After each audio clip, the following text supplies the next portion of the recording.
The story begins with a grim revelation. In just 10 years, the Eastern Federation Kingdom will collapse under the burden of the 5 great vices, leaving nothing but ruin in its wake. To prevent this tragedy, our protagonist has taken it upon himself to act as their overseer, though he never imagined it would turn into such a colossal undertaking. Originally, he was an ordinary man, trapped in modern life, grinding through 78-hour work weeks with barely a break. But fate takes a strange turn when he wakes up inhabiting the body of a noble in a fantasy world. At first, it seems like a dream come true until he realizes he can't read and he doesn't possess any sort of magic or power. Trying to at least understand the written language, he ends up holding a book upside down, leaving the butler speechless. When dinner comes, a maid serves him a grand feast, and he digs in enthusiastically, thoroughly enjoying the perks of his new identity. Even the bath is prepared for him, and he can't help thinking that being the young master of a count's household is pure bliss. Being pampered and carefree feels like heaven. Yet, there's one huge problem. He has no clue where he actually is. Normally, when someone is transported into another world,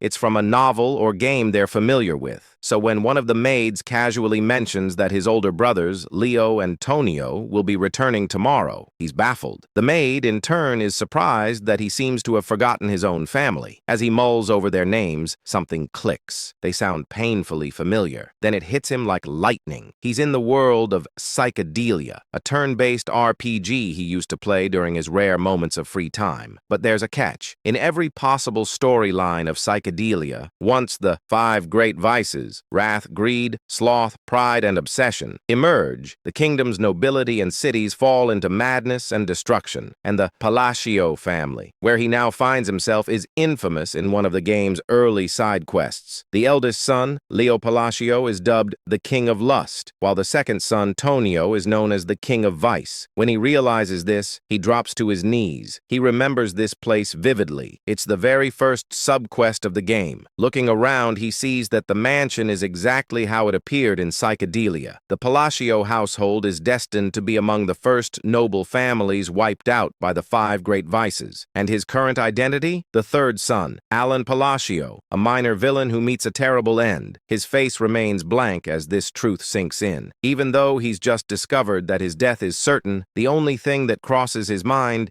is how much experience that quest used to give in the game. Lying in bed later that night, he's too scared to even close his eyes. He'd honestly prefer going back to his soul-crushing corporate job, because at least there, his life wasn't on a timer. The thought that his luxurious new life will end in exactly 10 years terrifies him more than 6 months of unpaid wages ever could. Still, he refuses to give up. Since he already knows the future events of this world, maybe he can use that knowledge to his advantage. If he can somehow change fate and prevent the rise of the 5 vices, he could save both the kingdom and his own peaceful life. It sounds doable. After all, those vices are still just children right now. The real problem is that he has no abilities whatsoever. How could someone powerless change destiny? 2 months later, he manages to pull off his first major move, though not by his own hand. His knight, Evan, successfully rescues a group of orphans from a human experimentation facility. Evan reports that he's left the care of the rescued children in the hands of a girl named Utia. The young master nods in approval, glad he chose Evan for the task,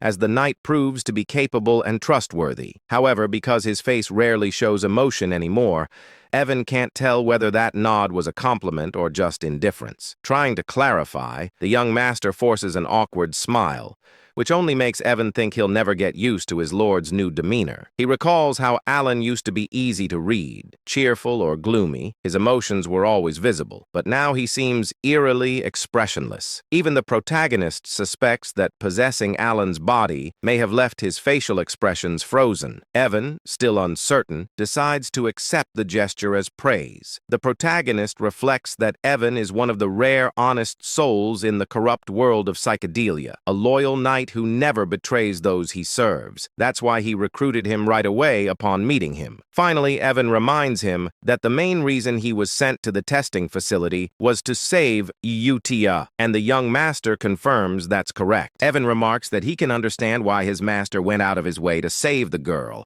Even with all his years of experience as a mercenary, he can tell Utia is no ordinary child. Her strength alone makes it hard for him to fathom why she ever allowed herself to be locked up in the first place. He then questions why the young master didn't bring her back to the manor, since keeping someone like her in an orphanage seems wasteful. Our protagonist agrees out loud, but has other thoughts in mind. He knows it might look like he's ignoring her potential, but leaving her there is actually part of his larger plan. Utia isn't human. In the original timeline of the game, she forms a pact with a being from another realm and eventually becomes the physical incarnation of wrath, one of the 5 great vices responsible for countless deaths. Thanks to his interference, that dark fate has been diverted. He wants her to grow up peacefully, far away from corruption. To him, that means he's successfully neutralized one of the 4 remaining disasters. Of course, he can't tell Evan any of this, so he decides to act cryptic and simply says, "The time isn't right yet." Evan, ever curious, wonders what his master means, but doesn't pry. Every supporting character has their own story, after all. He promises to respect his master's wishes. The young noble instructs Evan to keep the matter quiet and to ensure the orphanage receives enough funding for a comfortable life. Then he hands him a letter, asking him to deliver it personally to Utia. When Evan asks what the letter is about, his master brushes it off, claiming it's just a note to check on her well-being. He says he wants to reassure the girl after everything she's been through. Evan nods, vows to deliver it promptly, and rides off on horseback. Once alone, the young master wonders whether his letter will actually bring her comfort. In truth, it contains something entirely different, a few lines he remembers from the game. Back then, when Utia had already become the embodiment of wrath and was laying waste to the kingdom, the archbishop mentioned a strange phrase about a spell capable of reaching a non-human like her. The line went something like, "Cast agony from the shadows with the light of the fallen's grace." He never quite understood its meaning, but in the game, those words momentarily resonated with her before she killed the archbishop anyway. It wasn't that the spell failed, it had simply come too late, and her rage consumed her before peace could take root. Now, our protagonist believes that by sending those same words early, he might truly change her destiny this time. With wrath handled, at least for now, he's ready to move on to the next of the great vices. Still, he can't help but think how absurd it sounds to try befriending a potential monster with a single poetic quote. Yet, considering that these sins all seem to worship some mysterious higher entity, maybe there's something to it. To him, they all seem like fanatics. Meanwhile, we shift to Utia Sao, who's reading the letter herself, and she's not happy. Evan, watching her, can feel the immense surge of mana radiating from her small frame. It's beyond belief. He admits that she might be the strangest person he's ever met. Her face is emotionless, her voice calm, yet her power screams otherwise. She asks Evan to confirm whether the young master truly wrote the letter. When he nods, she explodes with fury, her mana flaring like a storm. The sheer force is enough to terrify even a seasoned warrior like Evan. Manifesting mana in tangible form, like she's doing, is something only master-level individuals can achieve. Her anger is unrestrained, like that of a jealous lover denied attention. Evan recalls his master's words that it simply wasn't time yet, and blurts them out in desperation. Miraculously, that line works. Utia stills, interpreting the phrase in the letter as a hidden message meant only for her, a secret promise she believes only her master could have made. Evan stands there speechless, completely lost as to what's happening. Utia, still wrapped in her eerie devotion, declares that she understands him perfectly. Her demeanor is chillingly similar to a certain vampire-like guardian from another story. She is, after all, the daughter of monsters, the Scarlet Queen Utia, destined to embody wrath. Back at the manor, our main character feels confident that he's bought himself more time to enjoy his comfortable life. As he drifts off to sleep, he imagines the bright moon smiling down at him in silent encouragement. Before lying down, he places a primrose flower on his bed, thinking it's just a cute decoration. All he really wants is to live peacefully and luxuriously. Is that really too much to ask? Unbeknownst to him, in the Astria kingdom, primrose flowers are used in funeral rites, placed on the wounds or graves of the deceased. Symbolically, it's a terrible omen. The next morning, he's in the library, buried under falling books that seem to be punishing him for his illiteracy. He's currently researching the third vice, or as he likes to call them, the landmines. The process is frustrating beyond belief. Evan soon returns, reporting that they've successfully rescued another child, thanks to the young master's directions. When asked, our protagonist makes sure the child was treated gently after being saved from an underground slave market. Evan assures him that she was, but before their conversation can continue, the library doors slam open with a deafening crash, sending papers flying everywhere. The intruder? Tonio, the second son of the Palacio family. He immediately starts mocking his younger brother, demanding to know how an illiterate fool like him dares to hold a book. Our MC, expressionless as always, just stares back. Tonio's taunting escalates, but the young master decides it's not worth the effort. He plays it cool, saying Tonio can use the library if he wants. He'll be taking his leave. Tonio, thinking he's asserted dominance, grinds his heel onto his brother's head with a smirk. Before things can go further, a knife suddenly whistles through the air, lodging itself into the wall beside them. A new voice cuts through the tension, scolding them for being too loud. The newcomer is Leo, the eldest son of the family. As Leo and Tonio start bickering, our protagonist takes the chance to quietly crawl away, completely unbothered. He remembers that in the game, the Palacio family was wiped out early on, but seeing them in person, he realizes how powerful and dangerous they truly are. The two brothers are constantly at each other's throats, fighting over who will become head of the household. Leo controls the city's underground pleasure network, earning the title of King of Desire, while Tonio runs the region's largest drug ring, known as the King of Vice. Watching them fight, the young master decides there's absolutely no point getting tangled in their mess if he wants to preserve his comfortable lifestyle. And so, with his usual deadpan look, he literally crawls away from the chaos while Evan calmly follows, as if this absurd escape were the most normal thing in the world. As Evan adjusts his young master's hair, our protagonist silently vows to live happily, even if it means staying a powerless, incompetent, illegitimate son. A bit later, Evan comments that the second child they rescued didn't seem like an ordinary kid either. Watching his master lazily recline in his chair,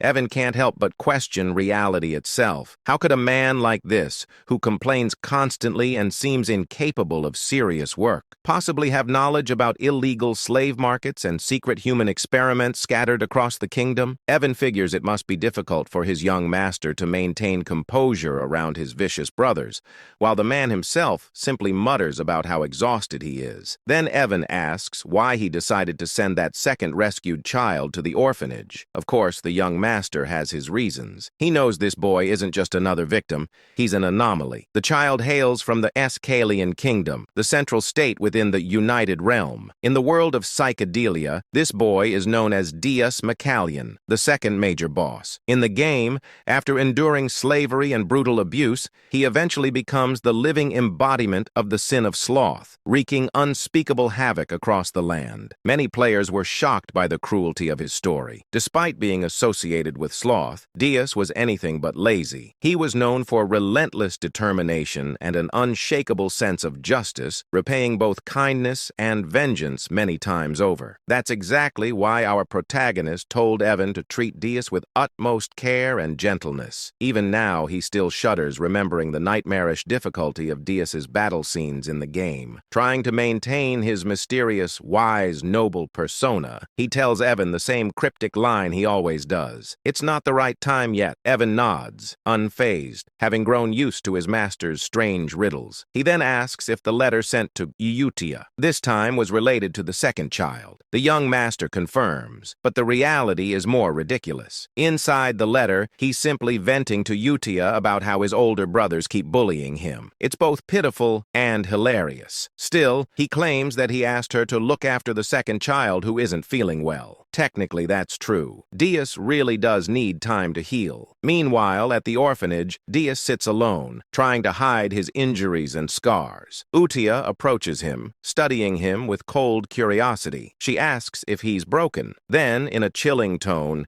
she mentions the Black Goat organization, and Deus flinches at the name. Slipping into her obsessive yandere-like demeanor, Utia tells him that even if he's damaged, he's still been chosen. She congratulates him for being acknowledged by the Blue Moon, which she defines as their master, the title she's bestowed upon our protagonist.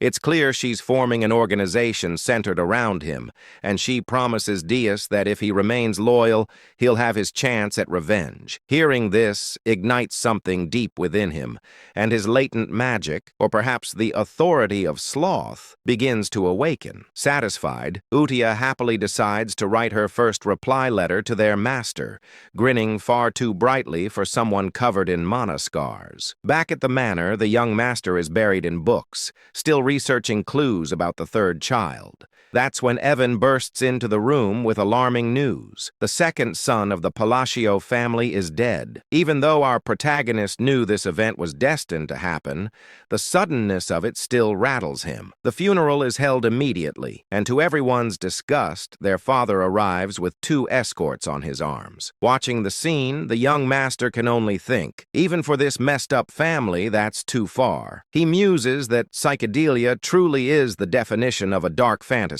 As for Tonio's accidental death, something feels off. In the game, Leo had sobbed hysterically after killing his brother and claiming the title of heir. But here, Leo stands over the coffin smirking, not even pretending to grieve. At least try to act sad, our MC thinks to himself. Still, this isn't his problem. His focus remains on preventing the downfall tied to the 5 great sins. A year passes. Leo inherits Tonio's criminal network and transforms the chaos into a more stable, though still corrupt, domain. The Palacio estate grows quieter. During that time, Utia and the young master continue exchanging letters, becoming something like pen pals. He figures maintaining that connection will prove useful later. Utia writes frequent updates about the orphanage and the other children's growth. He's quietly proud, especially after noticing the sponsorship list keeps getting longer each month. Evan, munching happily on snacks, remarks that it's strange but definitely a good sign. Then he delivers the update our protagonist has been waiting for. They've located crucial information from the Intelligence Guild, an ancient text about the third child, the next landmine he must deal with. The young master nearly beams with joy. Finally, he can move forward. Everything seems to be going smoothly. Meanwhile, elsewhere in the kingdom, at one of Leo's drug depots, his henchmen brag about how generous their boss is,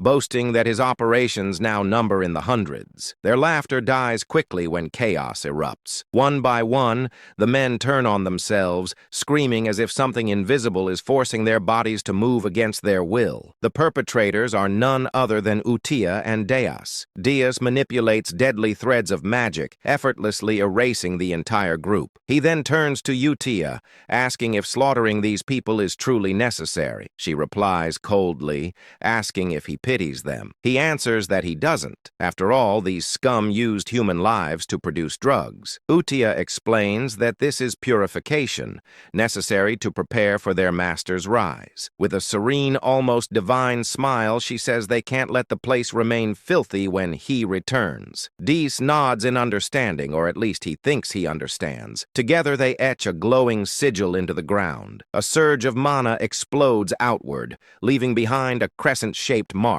As they ascend into the night sky, Utia declares that all of this is for their master, the Blue Moon, and that they are his sword and shield. 2 years pass since the letter exchange began. Evan has been relentlessly pursuing leads on the remaining sins, and now he collapses on the grass, utterly drained. A touch of his master's mana restores his energy. Evan announces that they've finally located the 5th child and safely placed them in the orphanage. For the first time in years, our protagonist feels genuine relief. Though his expression doesn't show it, he's deeply moved. He's done it. He's saved all 5 children before their descent into sin. To celebrate, he rewards Evan with cake and tea, praising his dedication, finding the sin of greed. The 3rd child had been the hardest, but they managed it thanks to his insider knowledge from the game. Everything is finally in order. Evan asks why he doesn't seem happier. The young master insists he's thrilled, but his completely blank face betrays him. We even get a close-up of his smile, which is utterly non-existent. non-existent. Evan just sighs. He's used to it by now. Reflecting on their progress, the young master admits he never imagined things would go this smoothly. In the game,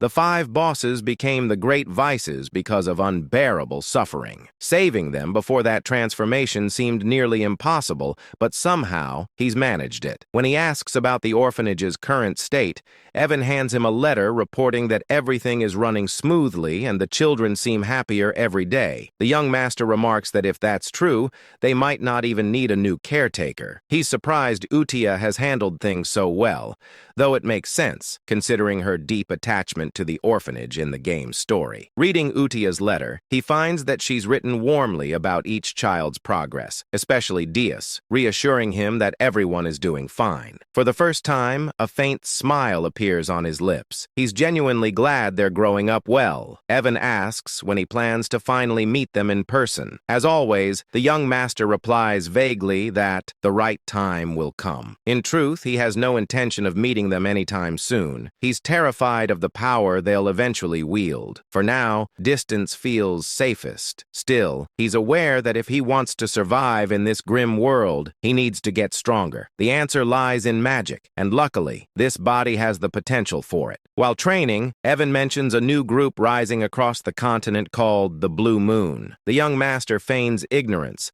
but Evan explains they've been targeting corrupt nobles and criminal rings. Outwardly, he praises them, thinking it's a good thing, but deep down, he's uneasy. He doesn't remember this group from the game. Evan jokingly warns him to be careful, since Blue Moon's next likely targets are the nobility themselves. The young master freezes, then nervously orders Evan to start sleeping in the room next to his, just in case. Meanwhile, at the orphanage, Utia convenes a Blue Moon meeting, the sin of Satyam pride. A girl named Sol Rang Di reports that she eliminated a group of slavers by decapitating them all. She boasts about playing a guessing game with them, promising to spare anyone who could correctly name her eye color. None survived. Then, Rena, the sin of greed, gracefully reports that all bodies were dissolved without leaving a trace. The organization is growing, and its devotion to the Blue Moon is only getting stronger. The sin of misophobia. Radin reports that he also wrapped things up in the south,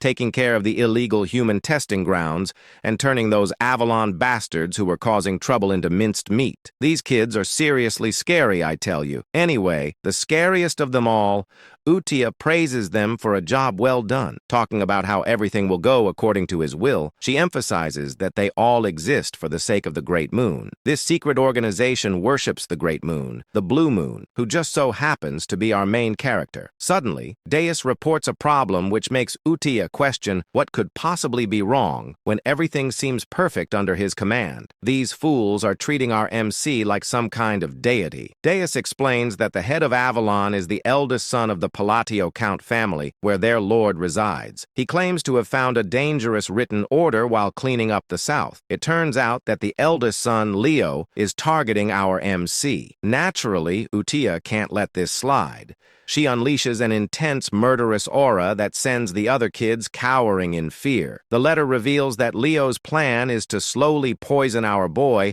after eliminating their father, which sends Utia into a furious rage. Fast forward 2 years, RMC's father, Count Palid, has passed away, and just like before, his funeral is held almost immediately. RMC explains that while the official cause of death is heart failure, it's clear he died from an overdose. Meanwhile, at the funeral, Leo gets news that the Blue Moon has struck one of his facilities. Seriously, couldn't they have waited until after the funeral? Leo keeps asking if everyone was wiped out again. Our main character, who's just casually eavesdropping, realizes that his brother is becoming increasingly cautious about the Blue Moon. As the Count's funeral wraps up without a single tear shed, our MC decides he doesn't want to get tangled up in all this drama and quietly slips away just as his brother shoots him a planning glare. When Evan asks what our MC plans to do next, since it looks like that jerk of a brother is on track to become the new Count, our MC is already one step ahead. He's been packing his bags and tells Evan to do the same.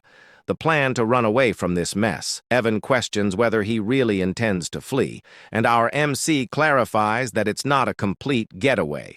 They're just heading downtown to lay low for a bit. When Evan asks if he means the town of Rodmill, our guy confirms it. He's been eyeing Rodmill for a while now, and it's a small town in the south of Paleo, making it the perfect hideout. Plus, he's timed it well since Leo has been giving him some seriously unsettling looks. Once they arrive in Rodmill, our MC actually starts enjoying life, whipping up some delicious-looking toast while Evan just goes along with everything like it's the most normal thing ever. But 3 days later, their peaceful existence is shattered when our MC is forced to return home for his brother's funeral. He can't believe he's back so soon. According to the game, Leo wasn't supposed to die yet. The cause of the death is a stab through the heart, which leaves our MC wondering who could have done such a thing. He tries to ask one of the servants about the details, but they scream in horror as if they're about to meet their end. It's not just that. All the servants are acting strangely, overly apologetic, and treating him like he's some kind of mafia boss. He can't help but wonder what's going on with these people. As he's making his way out, Evan catches up to him, and he asks him if he found out why the servants are acting so weird. Evan claims he did, and playfully wonders if our MC was the one who made the Avalon drug organization disappear overnight. Turns out Leo was the head of that organization, and now that he's gone, it seems like the whole thing vanished without a trace. We then flash back to the day our main character set off for Rodmill. Inside the carriage, Evan was curious, asking why he's heading to a small town like Rodmill instead of a bustling city. Our MC explains that a city is simply not an option for him. Rodmill is his ultimate destination, the end game in all his plans. He shares that his mission is straightforward: save the 5 great sins from their misfortunes to prevent the world from crumbling. Plus, since Rodmill isn't part of the original story and has a villa, it's the ideal spot for him. A villa is a separate estate, making it the perfect hideaway for a laid-back noble like him, where he can relax and do absolutely nothing. Honestly, I share that dream. If you like this video,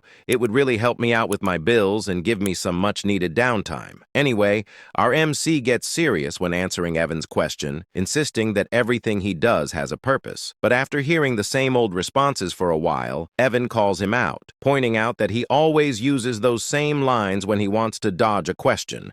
He tells our MC that he can't fool him anymore. Our MC is taken aback by how Evan has seen through his little lies. As their banter continues, Leo, who's been watching our MC drive away, contemplates whether he should kill him or not. According to Leo, it doesn't really matter if our MC lives or dies. He had already planned to poison him, but now that our MC has decided to leave for the border, Leo feels he has no reason to go through with it. Yet for some inexplicable reason, he still feels the urge to eliminate him. He instructs one of his henchmen, Alman, to follow the carriage. Alman, however, asks if that means he's supposed to kill the MC. This question leaves Leo baffled. Alman has never questioned him before, no matter what orders he received. He usually just follows them without a word, so for him to speak up like this feels a bit odd. Leo reminds Alman that his job is to obey him, but before he can finish, Alman lunges at him, stabbing him right through the heart. Leo, in shock, shouts out why Alman would betray him like this, but Alman simply replies that he enjoys playing war. We soon discover that Alman is actually part of the Blue Moon organization,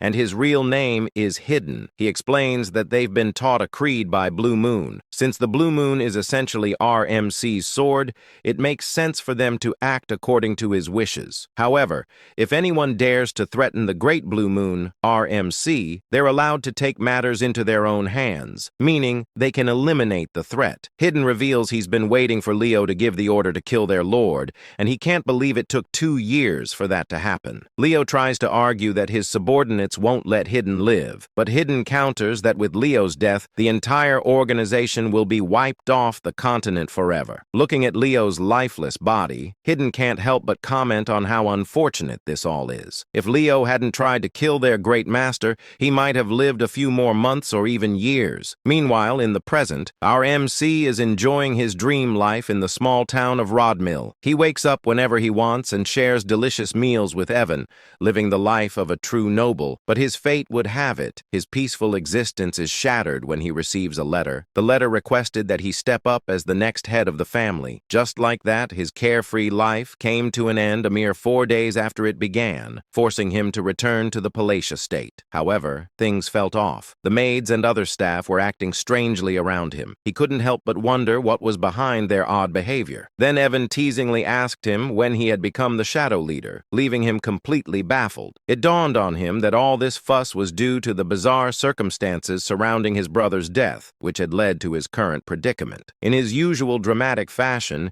he started sobbing, pleading with Evan to help him understand why he was seen as the villain in this story. Evan pointed out that since he stood to gain the most from the situation, it was only natural for people to suspect he had a hand in his brother's murder. Right after he left the estate, Leo was killed, and our main character had the perfect alibi to step into the role of the next count. Realizing how his plan to avoid this mess had backfired, he felt a wave of frustration. But Evan tried to lift his spirits, explaining that with the drug organization, Avalon out of the picture, and his brother gone, he wouldn't have to worry about anything anymore. Evan jokingly added that in short, our main character was now the new shadow leader of the county, who had supposedly orchestrated the assassination of a swordmaster. Despite Leo's scummy reputation, he was still regarded as a swordmaster. Our main character began to ponder where to even begin, as he couldn't think of any organization capable of taking out a key figure in the underworld so swiftly. He asked Evan about the group he had heard hunted other organizations, to which Evan wondered if he meant the Blue Moon. Our main character speculated whether the Blue Moon could be behind his brother's death and the downfall of Avalon. However, Evan quickly clears things up, saying that according to the Information Guild, the Blue Moon isn't to blame. Instead of leaving behind bodies, the Blue Moon is known for marking the moon itself. That's just how it operates. But it's rumored that all the members of Avalon met their end with a sword through the heart. Evan can't help but tease our MC, joking that the road to hell has been opened. But putting jokes aside, our MC reflects on his game knowledge, realizing there shouldn't be any organization called the Blue Moon, which means they can't be responsible for this mess. But if it's not them, then who could it be? As he tries to piece everything together, the scene shifts to the orphanage where Utia is holding a meeting with the other great sins. She asks if everything went smoothly, and Reina, the sin of greed, confirms that she left no traces behind. Surang, the sin of pride, adds that there was no one left alive on her end, just corpses. Dias chimes in, boasting that he took out all 486 soldiers of Avalon. His magic is quite something, like a beautiful butterfly tangled in spiderweb. Then there's Rodon, the sin of misophobia, who also confirms that he cut down all the bad guys in half. Utia praises them for their work, but she's a pretty intimidating child. There are whispers that she's actually over 1,000 years old in the novel, but who really knows? That's how Avalon, the most notorious drug organization in the world that brought doom to the Asteria Kingdom, was wiped out in just 5 days. But suddenly, Rodon mentions that he doesn't think the cleanup was flawless. When Utia asks what he means, Rodon explains that he stumbled upon some intriguing documents linked to the nobles associated with Avalon, particularly the Altia Doctum, which has some deep ties. Hearing this, Utia's magic starts to flare up, and she tells the others they already know what she's about to say. It's time to wipe them out. Redden promises to handle it quietly. Moving on, Udikai then asks if the Information Guild is clean and whether they have any ties to Avalon. Rena confirms this, explaining that the guild matter is being dealt with separately from the other issue concerning the Blue Moon. Deiji, on the other hand, claims that all the guilds behave similarly, referring to it as the Hell Sword crafted by the Swordmaster. Hearing this, Reina inquires if she should keep tabs on our MC's movements, to which Udikai agrees, emphasizing that this entire situation must not reach that person's ears. She insists she has mentioned this multiple times, and they should all be aware of it. When she refers to that person, she essentially means our MC. Dias points out that since that person's family targeted them first, the order to eliminate eliminate them wasn't sanctioned by them. Upon hearing this, Yudia starts to panic. In her opinion, all their actions must be driven by a direct order from RMC. She claims they are essentially swords and a sword should never think for itself. She declares to the other sins that from this moment on,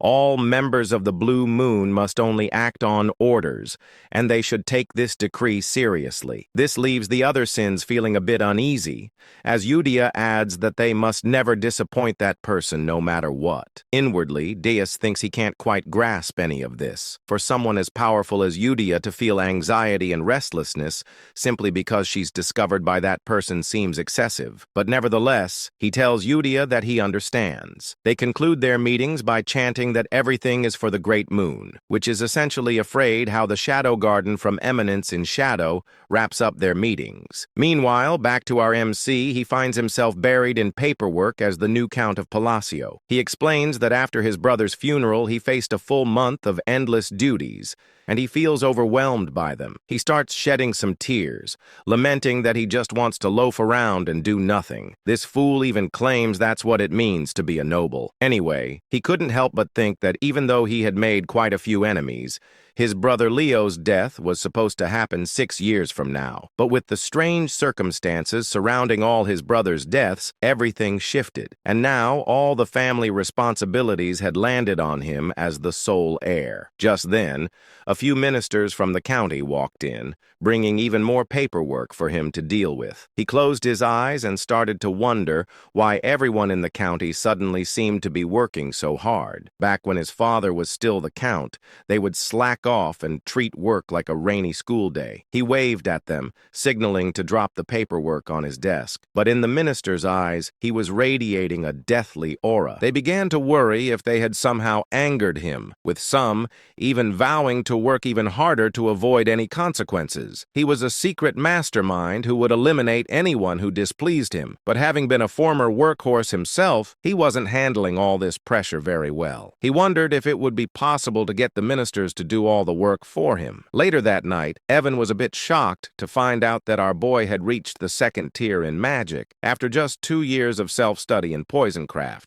which meant he was quite talented and not shy about showing it. The little rascal was casting spells all over the house. Normally, it takes about 4 to 5 years of instruction to reach the 2nd tier in magic, and it often requires a natural talent as well. Our protagonist agreed that his magical talent was pretty decent. Deep down, though, he knows he's been practicing hard for self-defense because something just doesn't feel right. To wield magic effectively for protection, one must have perfect control over their mana, just like he's managing to do at this moment. Still, he can't help but wonder what good his magic is if it's only half-baked. He insists he's tried every type of magic this fantasy world offers, and at first, it was thrilling. He thought that mastering magic would mean he'd have nothing to fear, but now it feels more like he's scrambling to learn magic just to save his own skin. That's when the harsh reality hits him. His mana capacity is alarmingly small. Without enough mana, there's no magic, and that spells trouble, possibly even death. As he wallows in his predicament, we discover that innate mana capacity is akin to an athlete's natural weight class. While some are born with extraordinary talent, our main character is stuck with a minuscule mana pool, and no amount of training will change that. Yet he clings to a glimmer of hope. If all else fails, there's a way to fix it. Just then, Evan interrupts his thoughts, announcing that his invitation to the ball has finally arrived, leaving our present puzzled about what he's talking about. The scene shifts a few days later to the grand ball, where our main character makes his entrance in some truly majestic attire. The fit is impressive, but being the introverted guy he is, he claims to be already worn out, even though he just got there. This party, let's call it what it is your typical aristocratic gathering in the southern part of the Asteria Kingdom. It's basically a meet and greet for nobles, and since our MC is about to be sworn in as a count soon, he really has to show up. He gets into serious mode, thinking this is his golden opportunity to network with the nobility, which is crucial for his ultimate goal of living a peaceful life. But soon enough, he realizes that making those connections is going to be a lot tougher than he thought, as everyone seems to be fleeing from him in sheer terror. He even tries waving at them, but they literally just run away. Evan, his friend, tries to lift his spirits, telling him not to be down, But our guy insists he's not upset at all, even if his expression says otherwise. He tells Evan he expected this reaction and vows to try harder as he heads out on his own. However, our protagonist seems a bit clueless about what's really happening. He thinks the other nobles are looking down on him for being a low-class noble without any backing, and he's not entirely wrong. The current Palacio household is indeed filled with troublemakers, like his two older brothers. Picking up a wine glass, he assistants himself that he didn't come to the ball without a plan and is determined to unlock the social skills he's been secretly honing. He starts talking aloud about the wine's unique aroma in an attempt to spark a conversation, but due to a mysterious condition that makes it hard for him to show emotions on his face, he ends up looking quite villainous, especially when he tries to smile. He tells a lady he'd love to have some bottles at home, all the while thinking his smile is perfect. But in her eyes, he resembles a demon king, and she bolts,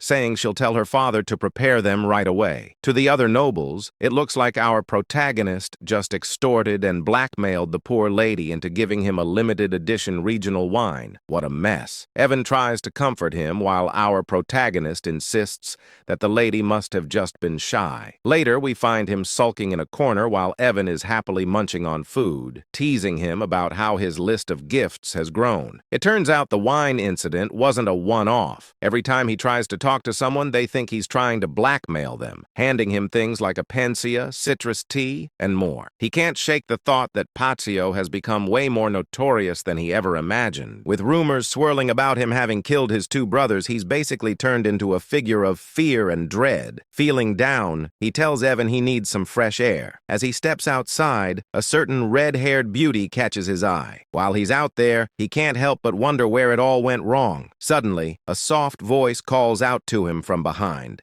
asking if he has a moment. He turns around, puzzled about where the voice came from since he doesn't see anyone. Looking down, he finally spots a cute young girl who introduces herself as Loria, the third daughter of Duke Altia. Hearing the name Altia, our MC recognizes it from the game, and he explains that the Altia family was one of the three major shadow players in the psychedelia game known as the Northern Troublemakers. This realization stung a bit, as he had hoped someone normal had actually spoken to him. He also wondered why he couldn't recall this girl at all had she not appeared in the game. Loria, however, was straightforward, asking him to lend her his strength for protection, as she will be facing an assassination attempt soon. Loria explains that she's in serious trouble and needs our protagonist's help, but when he looks at her, it's clear he's unsure. You see, Loria has been living under the protection of her father's mistress, but now that her father's health has taken a turn for the worse, she fears her older sisters might try to eliminate her. Our main character can't help but think this situation mirrors his own past with his brothers. As he gazes at her, it dawns on him that the reason he didn't recognize Loria from the game is that she must have already been dead and never made an appearance. Loria, looking as adorable as ever, pleads for his assistance, claiming that with his abilities he could really make a difference. But our protagonist firmly turns her down. She insists she's not coming to him empty-handed. If he saves her, she promises to share half of the Ultia family fortune. Still, he walks away feeling a twinge of sympathy for her. Deep down, he knows he can barely manage his own magic, so it's best not to give her any false hope. Despite wanting to help, he's not the all-powerful figure everyone thinks he is. As he heads into the party room, he can't shake the image of Loria's sad face, which makes him feel guilty. He wishes her luck before stepping inside. Meanwhile, Dees and Ren, who have been observing from a distance, start to wonder what their next move should be since one of the Ultia family members has approached their master. Deus ponders whether he should report this to the Red Moon, a code name for Utia, but Ren reassures him that everything's okay, because according to their intel, Loria is the only member of Altia not tangled up with Avalon. This means she's pretty much safe since Ronan, the one with the sin of meophobia, has gone off to deal with the rest of her family. They've decided that the rest of the Altia household is going to be wiped out, all under the orders of the Red Moon. Ren adds that their main mission right now is to ensure their master doesn't catch wind of anything related to the Avalon situation. Meanwhile, our clueless main character is left wondering why everyone seems to be avoiding him. Does he have some sort of invisible barrier keeping people at bay? Just then, the red-haired woman from earlier approaches him, and it genuinely brings a smile smile to his face. Well, more of an inward smile since he can't believe someone actually acknowledged him. He thinks maybe this time he'll actually manage to socialize. But as he turns around, he realizes she's not just any ordinary woman. She's another shadow player. Looking at her, he recalls seeing her face in the game, and it hits him that no normal person would approach him first unless they were trouble. He greets her, calling her Lady Zenonia, which surprises her. How does he know her name? Our protagonist explains that she's quite famous in her own right. In the Asteria Kingdom, there are 3 prominent shadow player families: the Altia in the north, the Patio in the east, and the Zenonia in the west. This stunning, curvy lady is introduced as the eldest daughter of Count Zenonia, Clea. She asks him if she's really that well known, and he explains that while Clea Patio runs a gang, the Zenonia family operates more like a clever criminal syndicate. Just thinking about it makes him shudder. He insists that what he really needs are some solid connections to help him maintain his peaceful, noble life. For the sake of that easy life he's always dreamed of, he believes he must steer clear of this curvy, stunning woman who seems like trouble. With a respectful bow,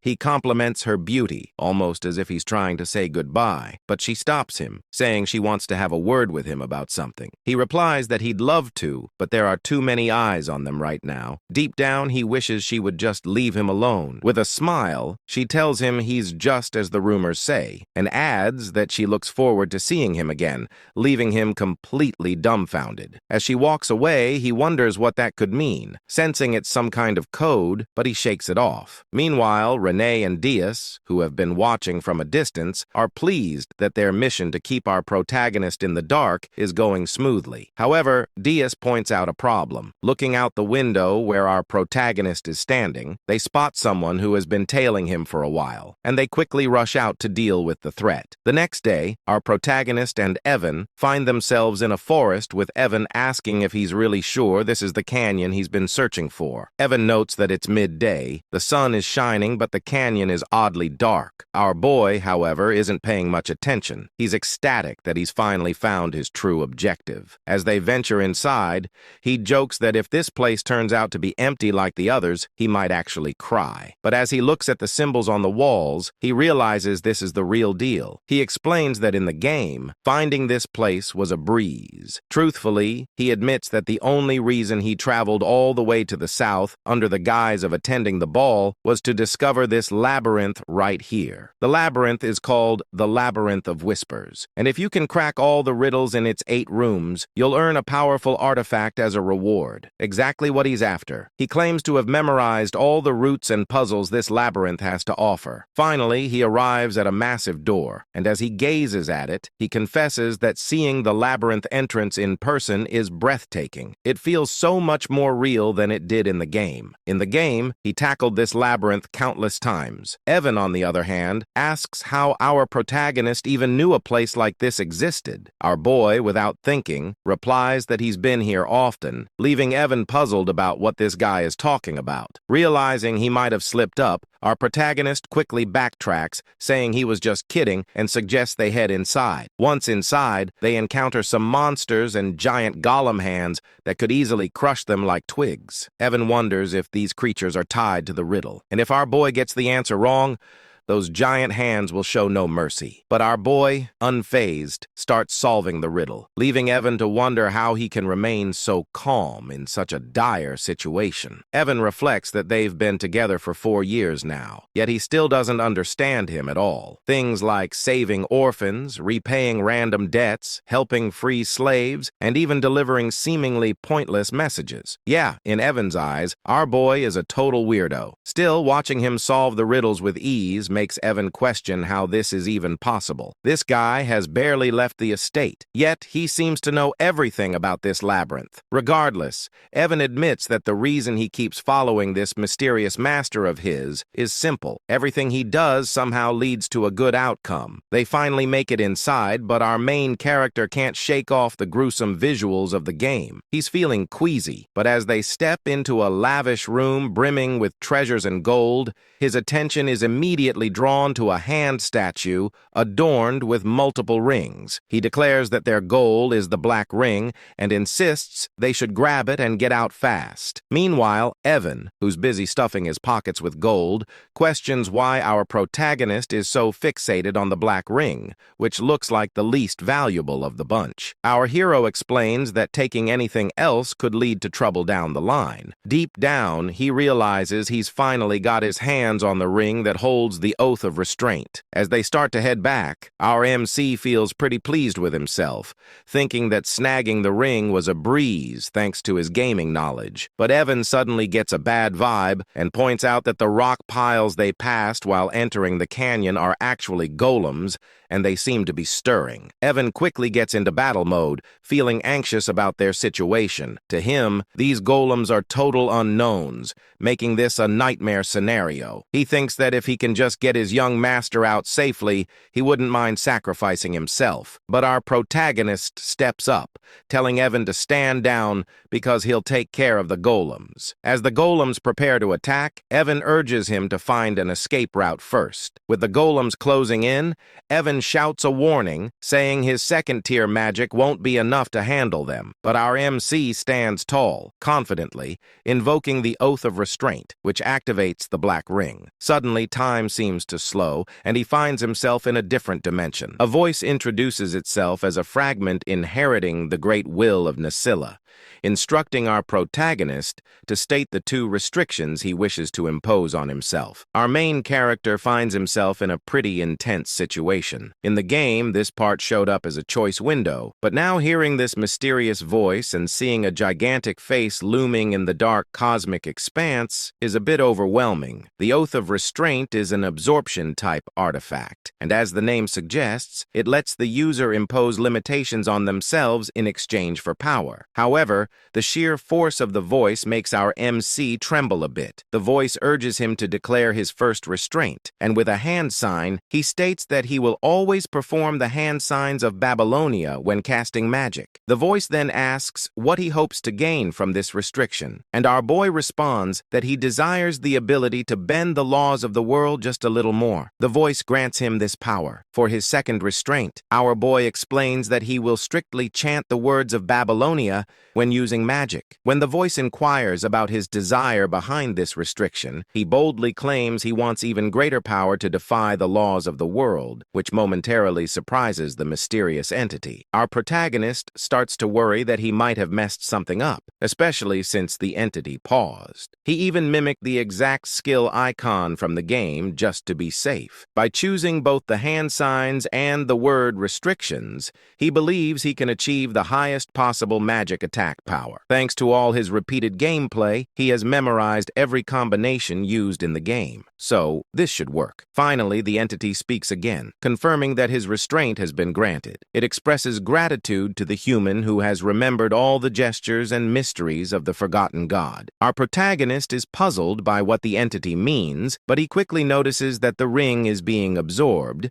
indicating that all the restrictions were successfully applied. The entity concludes by telling our MC that it will always be watching over him as the one who will inherit its will, whatever that means. Just then, time seems to start flowing again, and it's right as the golems launch their attack on our MC. Evan tries to reach him, but our hero, unfazed, begins to cast his magic. He can't help but chuckle at his own spell, thinking how in the game it looked so impressive and powerful. But now, thanks to his meager mana, it's just so small. He gathers it in his hand, reflecting that no matter how hard he pushes himself, this will always be his limit. But hey, it's time to test out his new restraints. I have to say, his magic looks majestic. Maybe it's the pose. Anyway, he starts chanting, with the first word being refraction, which makes his magic begin to take shape. Then comes repulsion, causing it to swell in size, transforming into a stunning blue light of electric magic. The magic ball is massive. Using hand signs, he adds another chant for direction, and finally, he unleashes it. The way he does it is so grand,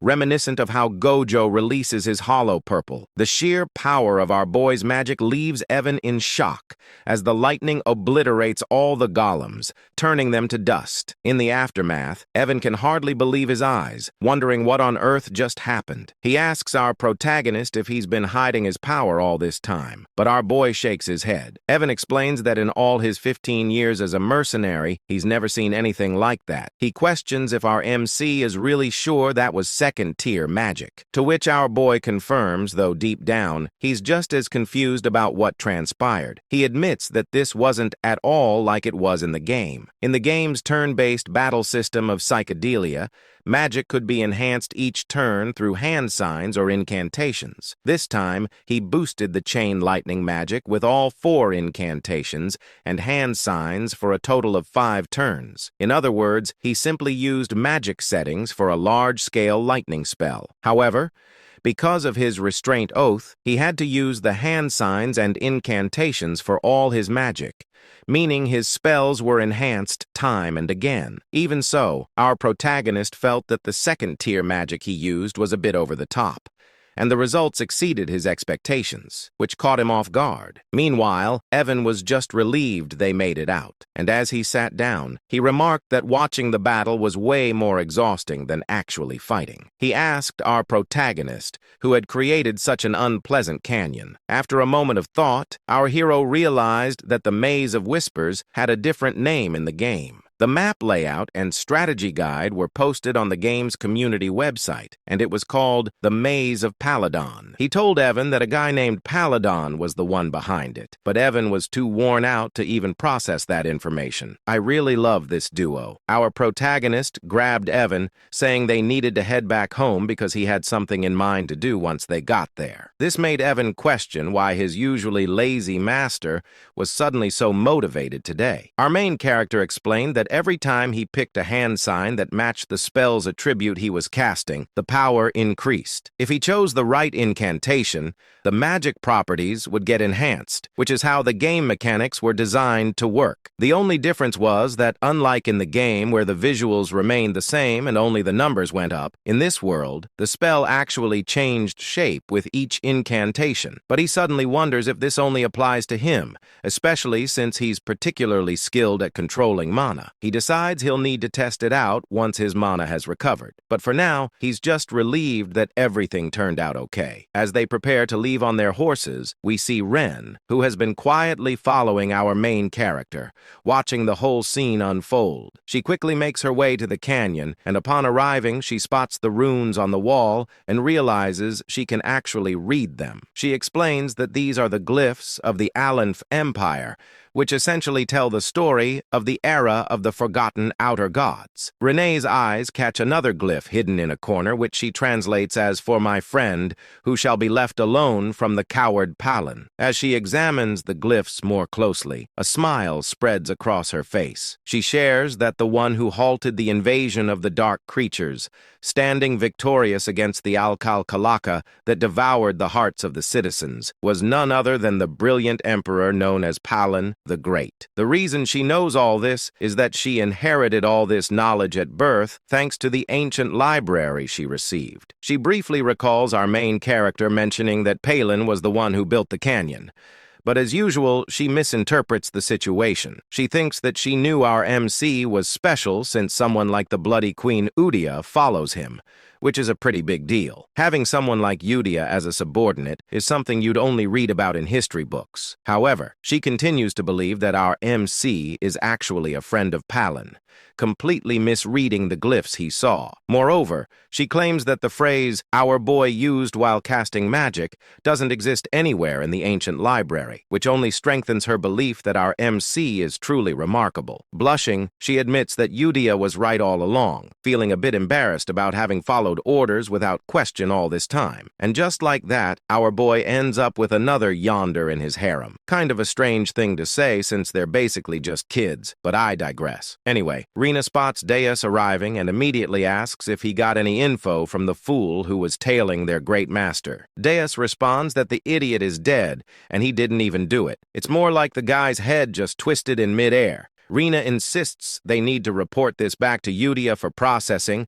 and disagrees. So they head out. Meanwhile, in Zenonia County, Lady Kalia is sipping her tea, pondering how our main character is, just as the rumors say. She notes his chilling, emotionless expression and those abyss-like eyes. It bothers her that he called her famous. Count Zenonia is indeed strong and well-known, but for our boy to label her as famous despite not being involved in social activities is quite intriguing. What's really going on here is that Kalia is the true mastermind, using black magic to control her father, the Count, making her the real head of the family. The fact that our boy called her famous makes her think he might know something about her secret, which terrifies her since no one is aware that she's turned her father into a puppet. She recalls how our boy mentioned there are too many eyes on them, which she misinterprets as him having discovered the person she had following him. Now, that's a classic case of misunderstanding, like something out of an Eminence and Shadow scenario. Suddenly, Klaya gets a call from one of her servants who says there's a problem. Well, she asks what's going on, and the servant insists that it's better for her to see it for herself. When she heads to her room, she discovers that the person she had following our boy is dead. The servant explains that since the seal on the body didn't activate, it means he didn't spill any secrets. But Klaya quickly points out that the person who killed her man must have intentionally brought him to her room. Frustrated, she starts questioning how our boy figured out she was the one who sent this guy to tail him. And just like that, our boy gets misunderstood once again. At the grand halls of the Alta Ducal estate, the scene unfolds as Loria walks through the quiet corridors, her face heavy with disappointment and fatigue. Her mind drifts with thoughts of regret and realization. As expected, she knew he was not someone to underestimate. The distinguished one of the underworld, a man who possessed cold eyes, much like her father's. He was the kind of person she must never make an enemy of. Once he had been her last lifeline, but she knew he would never accept a deal that could bring him significant losses. All her assets and power had been stripped away by her sly siblings. The eldest daughter, Mararian, the second son, Ki, the eldest son, Tamion, and the second daughter, Pai. With nothing left, she had survived only through her father's love and mercy. But now, even that seemed uncertain. As she walked deeper into the estate, lost in despair, she whispered to herself that she no longer knew what to do. The moment she entered the estate, the maids rushed toward her in panic, their voices trembling. They cried out, calling for Lady Loria, their faces pale with fear. They told her that Lady Pine and Key had taken their own lives. Shock spread across Loria's face, her body frozen in disbelief. Her thoughts raced. Those people would rather stab their own family, and yet they took their own lives. It didn't make any sense. Fear gripped her heart as she asked about Tamalian and Marianne. Soon after, she was shown a horrifying sight. Both Talon and Mararian lying lifeless, their swords buried into each other's chests. Gloria's body trembled as terror consumed her. Her mind screamed with confusion, wondering why and how such a tragedy had occurred. Meanwhile, outside the Altia estate, Radan was seen leaving swiftly, a faint smirk curling on his lips as he muttered to himself, "Successfully eliminated." Gloria's mind flashed back to Alon's earlier words, the ones that had hinted that good things would soon happen. Remembering that, she felt an icy dread run through her veins. A realization struck her. The true mastermind of the Count's household, the one who had hidden his claws and waited for the right moment to seize power, had finally made his move. This was exactly what he meant. Now she had become the only successor in the ducal family overnight. A bitter laugh escaped her lips as she wondered what kind of monstrous devil she had made a pact with. But she knew there was no going back now. Those who betrayed him had already met terrible fates. There were too many precedents. She told herself that she must walk the path she had chosen, no matter how dark it became. A sudden determination lit up her eyes. 2 months later, a grand gift arrived at Duke Alia's estate, addressed to Elon. Upon seeing it, Evan's eyes widened in surprise. It was a bottle of Cernant's wine, a rare and luxurious drink that cost thousands of gold per bottle. He was amazed, saying he had never expected to see such a treasure. When Elon read the letter accompanying it, he realized that the gift had not been sent by Duke Altia himself, but by Loria Alia. It seemed that the youngest daughter had prepared it personally. He was confused, wondering why she would send it to him. The thought stung his conscience.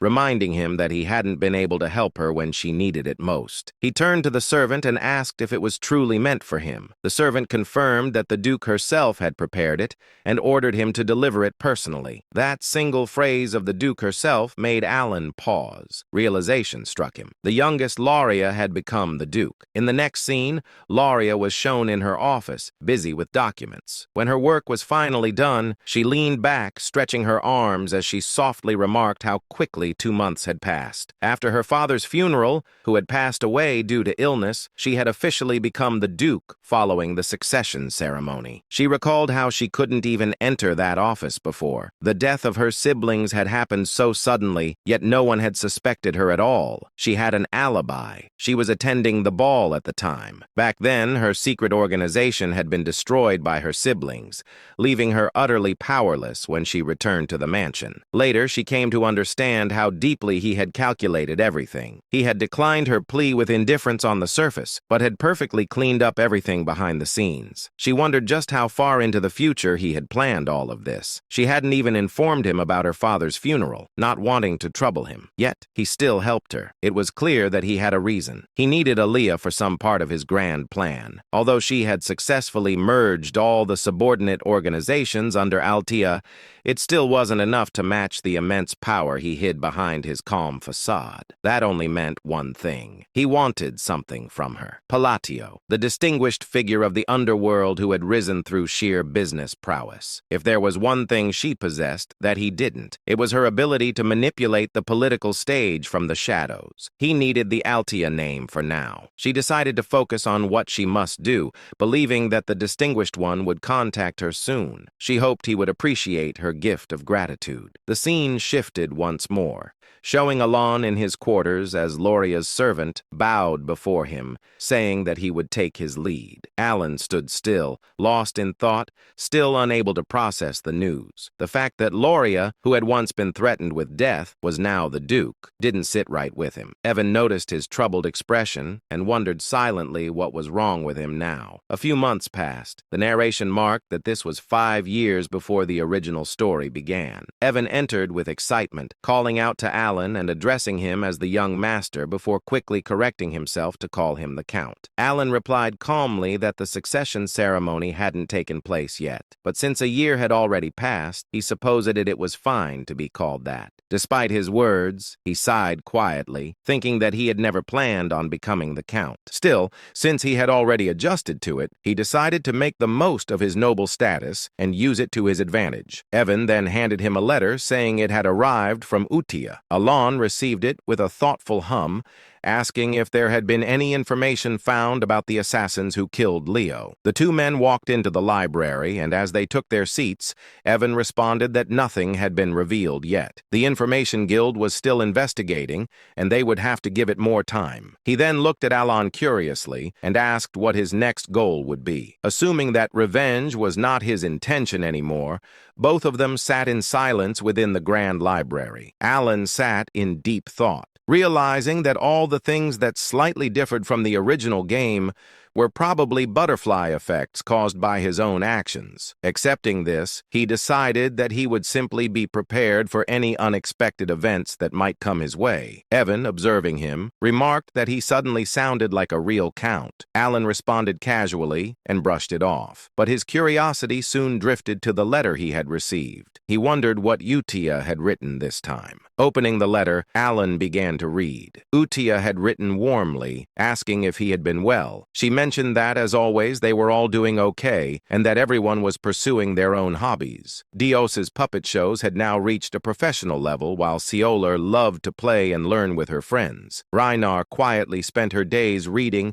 and making things, while Radan had developed a new hobby of tending his garden. As Alan read the letter, a gentle smile spread across his face. The routine of exchanging news every month had become something familiar and precious to him. It warmed his heart more and more each time he received a letter from them. Though he had never seen their faces, knowing that they were all growing well brought him a deep sense of contentment. The smile on his face was something he couldn't help but wear. A sudden realization struck him as he thought about it further. The 5 of them, the children, were already old now. Evan, noticing his expression, responded to his sudden thought, saying that they were ready to step out into society. Some of them even left the orphanage earlier than expected. The ones Alan had once ordered to save had now reached that age. Alan realized that the 5 from the orphanage were no longer the small, fragile children they used to be. They had grown. He quietly acknowledged that it was time to let them go. Evan seemed surprised, reminding him that he had placed them all in one place because they had been wounded. But Alan calmly reasoned that there was no need to do that anymore. The time had come to let them go. He thought to himself that he had cared for them enough to ensure they would not awaken as deadly sins, and because of that, they should be fine now. Evan agreed, noting that since they were all in good health, it was time to move forward. Alan's mind drifted toward his knowledge of the original game. Each boss battle had a rough outline of its setting revealed through narration. Utia possessed the talent of faith. Dios had the talent of the sword. Rina had the talent of studying. Seorang had the talent of a fighter. Roden had the talent of an apostle. If they used their talents in the right fields, they would surely thrive. The thought filled him with satisfaction as he mentally declared it a perfect plan. Feeling determined, he decided that while he was at it, he should also prepare a gift for each of them. He had planned on giving them gifts anyway, and now seemed like the right time. As evening arrived, his work for the day finally came to an end. Evan stretched and exclaimed with relief, saying that he would step out for a while before returning soon. Alan waved him off, bidding him goodbye. Alone in the quiet office, Alan smiled to himself, wondering if he might one day receive something back from them once. They became successful and influential. His thoughts softened as he hoped his letters would guide the children to step confidently into the world. Meanwhile, in another scene, Utia received Alan's new letter. Gathering everyone around, she announced that the orders had arrived. This time, however, the message had been delivered to each of them individually. The group grew silent, reading their respective letters with focused expressions. Though Seorang couldn't contain her excitement, her eyes sparkled as she eagerly unfolded her letter, marking the beginning of another chapter in their intertwined fates. Meanwhile, Yisha finished reading the letter sent by Alan. She announced excitedly to everyone that new orders had arrived. This time, Alan had delivered them individually, which surprised all the members. But before anything else, Yusa suggested that they should read the previous letter as well. Since the new instructions seemed to require a high level of attention, Xiang spoke cutely, mentioning that only Yusa had been able to read the earlier letters. Yusa explained that since Alan had given each of them a personal order, it meant he had decided it was time for everyone to see the contents themselves. The letter written by Alan made Seorang and the other sins react like curious kitten. Seorang clumsily repeated the first line of the message Alan had written. "How have you been lately? It seems you have many talented friends. If you need anything, let me know." Renee commented that it sounded like ordinary small talk, but Yusa smiled.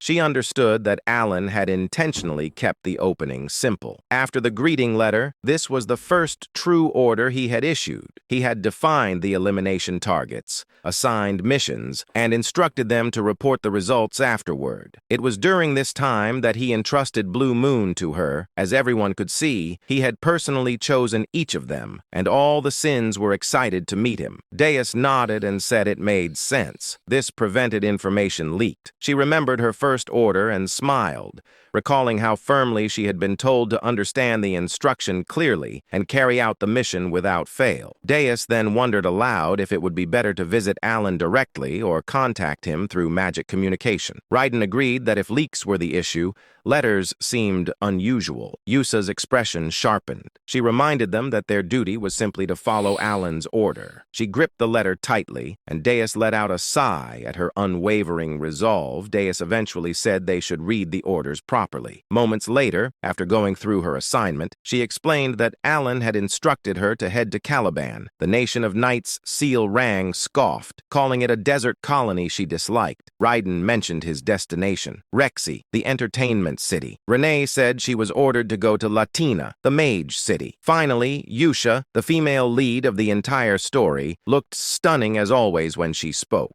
She said she was assigned to the Holy Kingdom of Ryza. Everything they needed to do was clearly written in their letters. Dea said she didn't understand the reason, but Alan had ordered her to become a knight. It felt unusual even for her. Xiang added that Alan had also told her not to worry since the patronage would continue. Reina mentioned that he had revealed the locations of their gifts as well. Raiden responded calmly, saying they would understand everything once they reached their destination. Yusa gathered everyone and repeated the final rule Alan had given. They must never mention the name Blue Moon. Everyone agreed and prepared to leave. Next day, all the members assembled and departed to carry out Alan's orders. 3 months later, inside his office, Alan sighed. As expected, there was no noticeable change in the field of magic. He continued reading advanced magical texts to increase his capabilities and muttered that he would have to experiment on his own, ridiculous as it felt. Suddenly, he looked at his knight, Yuan, and asked what he was doing. Alan then remembered something and questioned him about the investigation into the killing of Leo. Yuan replied that the Information Guild still hadn't found anything. Alan seemed surprised for a moment and asked if there was anything else to report. Then he whispered under his breath that the butterfly effect caused by saving the 5 deadly sins had already gone out of control. Even Lyra, who was never supposed to appear in the storyline, had become the Duke of Ayla. The thought distressed him. She was expanding her power and influence at a terrifying pace within the underworld. Alan let out a tired chuckle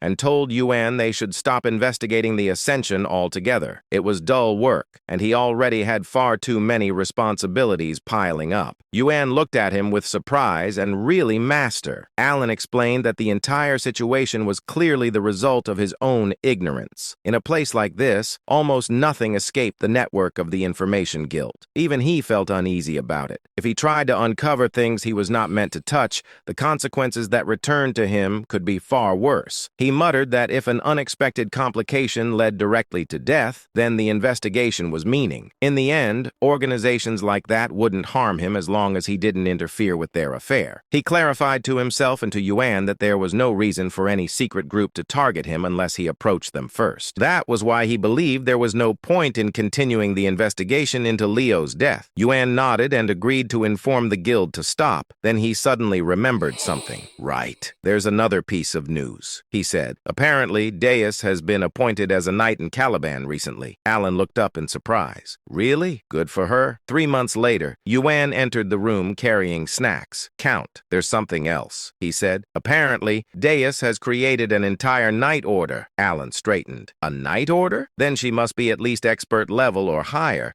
Could she already be at the level of a sword master? Yuan replied that Deus had indeed reached the level of sword expert. Alan thought quietly, noting that it hadn't been long since she was first appointed. Students across the continent were now talking about it, claiming the world would see a 5th Master Knight within 10 years. Alan raised an eyebrow. Deus, the future Master Knight. You mean the one they call the Sword of Caliban? Yuan chuckled. Yes. She's incredibly talented. Caliban must be in an uproar because of her. She keeps gaining more recognition and followers with her swordsmanship. Alan silently admired her progress. 6 months later, almost a full year had passed since the 5 deadly sins left the orphanage. Alan had slowly grown accustomed to the responsibilities of a count when Yuan rushed in again with news. Count. Something very recent just came in. Alan asked what it was. Yuan replied, Deus officially become the Sword of Caliban. Alan froze in place. That meant one thing. She had become the 5th Master Knight. In the next moment, Alan said calmly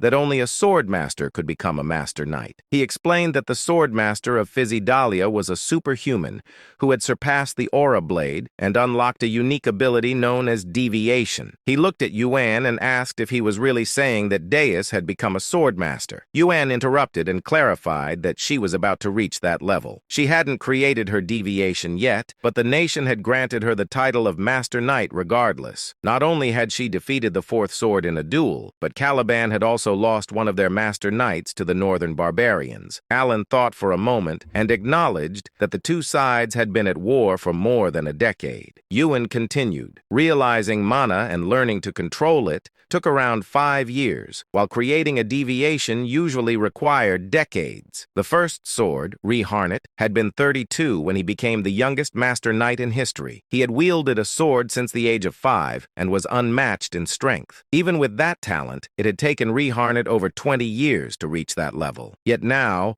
a child who once knew nothing about swords, Deus, was becoming a Master Knight. Alan's eyes widened. So, if she's only waiting for her deviation, does that mean she has already surpassed Reharnet? She might reach Swordmaster status soon. A small smile appeared on his face. Maybe I can benefit from her sooner than I thought. Yuan quietly took note of his reaction. Alan looked at the letter with surprise and murmured that perhaps he couldn't do anything more. But Yuan immediately insisted that he should not blame himself. Alan held the letter again and explained that he only ever received letters from Yusha. Even after she left for the Holy Kingdom, she continued to send them regularly. Every letter contained news about the 5 deadly sins she grew up with. It seemed they stayed in close contact. He sighed, saying that even though none of them had ever seen his face, they could have at least thanked him for the gifts. He paused, then slapped his cheeks lightly and corrected himself. He was already grateful that they hadn't destroyed the entire kingdom. After awakening as the 5 deadly sins, Alan whispered that as long as they were living well, he was genuinely happy. Then scene shift to Caliban, central area of Kritham. Caliban, the central district where high-ranked nobles resided, held the grand mansion of the illustrious Sor Scapliff Knight Order inside. Countless knights practiced their swordsmanship. At the top of the hill stood Deus, now in full knight uniform. He looked immense, calm, and strikingly handsome. His title echoed across Caliban. Deus Mark Lane, captain of the Sor Scapliff Knight Order, youngest Master Knight in history. A girl suddenly waved at him with joy. Brother Deus smiled back. He looked far older and more composed than in his childhood. He smirked softly, thinking that even after a full year had passed, the memories still made him feel embarrassed. He remembered the day he lost everything to the black corruption, how his sister fell into darkness. Deus had been consumed with uncontrollable rage trying to protect her. His hatred dragged him down repeatedly to the point where he was nearly imprisoned. He had completely fallen into the dark. The fact that the great moon saved his life wasn't reason enough. He had sworn his allegiance out of desperation, believing it was the only path left. He thought of Yosha's voice and reminded himself of the promise he had made to take revenge with his own hands. Working under Blue Moon placed him in countless dangerous missions. He never complained, never hesitated. Each assignment became a stepping stone toward facing the black forces. After several years, he finally received his first personal order. When he opened the last letter, he had been confused. The order was different from anything Blue Moon had given before. It led him to a small inn in southern Caliban, where he was told to retrieve a gift. At first, it didn't excite him. Gifts meant nothing to someone who had lost everything. But when he arrived at the location, Deus instantly understood what his master Alan had been trying to give him. The gift was his sister, alive, safe, and waiting for him. His eyes trembled with disbelief as he read the final line of the letter. The gift from the great moon is your family, the one you thought you lost forever. Deus broke down. Tears streamed uncontrollably as he ran forward and embraced her with shaking arms. His sister stared at him in shock, unable to believe what she was seeing. To Deus, she was more precious than his own life. The brother embraced his sister tightly. His voice trembled as he tried to speak through the tears. He said that the sister he had believed to be dead was still alive. Overwhelmed by pain and relief, he looked at her and asked what had happened after he lost her. Styla also cried while holding her brother's arm, offering a faint smile of comfort. A little later, they sat together with cups of tea. When she had calmed, she began to explain. After those people dragged her away, she had been trapped in darkness for a long time. The memories returned vividly as she spoke. She described being locked inside a pitch-black cage, waiting for the moment she would be taken out to be killed. When her turn finally came, someone terrifyingly strong appeared. That person grabbed her hand and pulled her toward the light, allowing her to escape and survive. Years later, when she was nearly sold to a slave merchant, another powerful figure protected her again. A blade cut through the attackers, saving her a second time.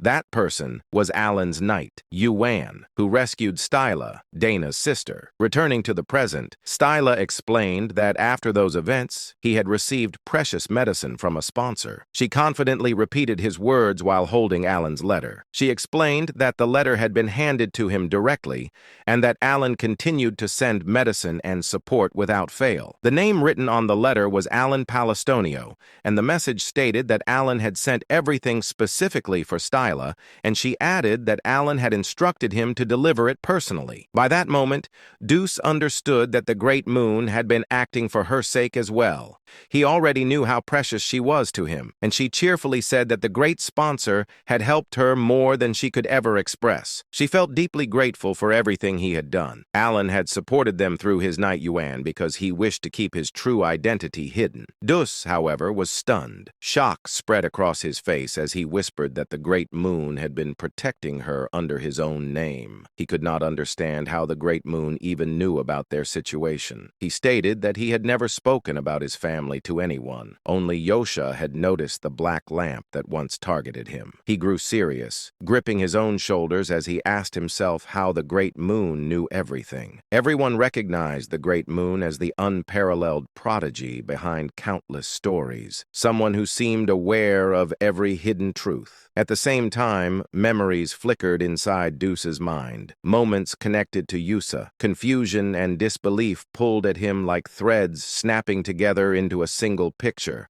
Everything suddenly aligned. He struggled to understand the anxiety Yusa had shown whenever she spoke about the Great Moon, the nervousness in her voice, and her repeated reminder that a sword could never act on its own without its master. Darkness washed through his thoughts as he realized that the foolish one had been himself. Yet a glimmer of hope remained. He remembered the words he had once heard. The Great Moon already knew everything and had been leaving hints for the child who would be forced to survive alone. His body trembled, his voice shaking as this truth finally struck him. Styla pulled him out of that spiraling realization and asked why he looked so stunned. Inside, Dus understood that his own sword had dared to act alone, yet the Great Moon had chosen to be merciful. The narrator's view widened, revealing how the Great Moon, Alan, had been guiding Deuce's life like a carefully arranged strategy, almost as if controlling him like a puppet. Dus whispered that he had spent all those years consumed by hatred and revenge against the Black Sheep, never realizing the truth behind everything. Danis looked at his sister. Her cheerful expression carried the brightness of someone who had emerged from a long, terrifying darkness. She had survived, saved the Great Moon, and protected their family. To him, that survival felt like a gift beyond measure. His thoughts twisted again as Yusa's words echoed in his mind. She had always told him that one day he would understand why she followed the man who was truly terrifying, the Great Moon. Danis realized she had never been a fanatic, nor someone who clung to blind trust. She had earned Caliban and become a knight through her own will, and yet she prayed to Alan as if he were a god. Now Vanuz finally understood why. Determination tightened his expression. He declared that his mission was to reach the pinnacle of Caliban, to stand as a master knight, and to create a personal knight order composed of the finest swordsmen devoted to the Great Moon. He also understood why Yusa always said that Alan was her god and lifesaver. She felt nothing but unwavering loyalty toward him. Fueled by his decision, Deuce embraced the path of sword mastery and the creation of his knight order. The story of their rise began to take shape. Sometime later, Danu stood on the balcony. A tall knight approached and informed him that the time had come. Danis walked forward and looked down at the assembled knight order. He announced that this expedition would become the first stepping stone for the solar skeletons. Hardship meant nothing to him. He gripped his mesmerizing yet terrifying sword and declared that he awaited the day he could offer his gratitude to the Great Moon, along with a repayment that would satisfy him. His eyes glowed with dark determination, his loyalty toward the prodigy of their age unwavering. He vowed to prove himself under the moon. The solar skeleton knights then departed for an expedition against the barbarians. Dina sat outside quietly, thinking that the place felt peaceful, perhaps because all his subordinates had grown into capable warriors. Meanwhile,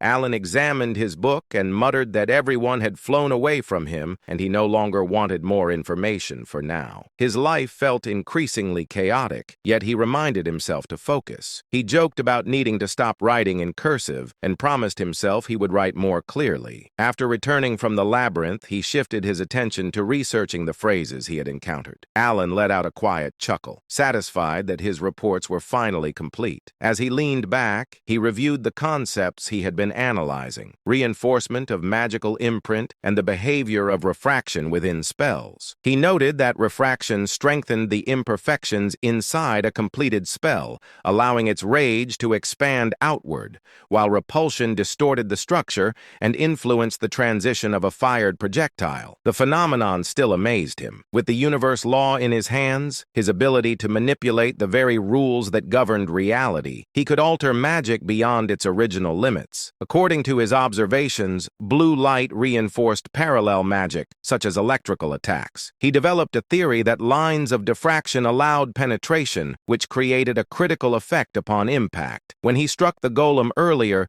the massive creature had been obliterated instantly. Despite its size and strength, it had been completely vaporized. For him, the rule always mattered, and not a single phrase within a spell could afford to mismatch. However, with his current mana, he could only use one magic of that scale per day. Fatigue pressed heavily on him. It had taken a long time to understand even this much. He grew serious as he remembered the world's limitations. The hand signs and phrases of baby Lowena had been lost long ago, leaving no record of them. Nothing existed in the written history of this world, so he was forced to research alone and build the missing pieces from scratch. Even so, he found himself oddly enjoying the challenge, despite having learned magic only for self-P protection. He placed his fingers together, preparing the spell he had been refining for 2 months. A crackling purple light formed in front of him. Alan described the result aloud, noting that eliminating the focal point of the mana phrase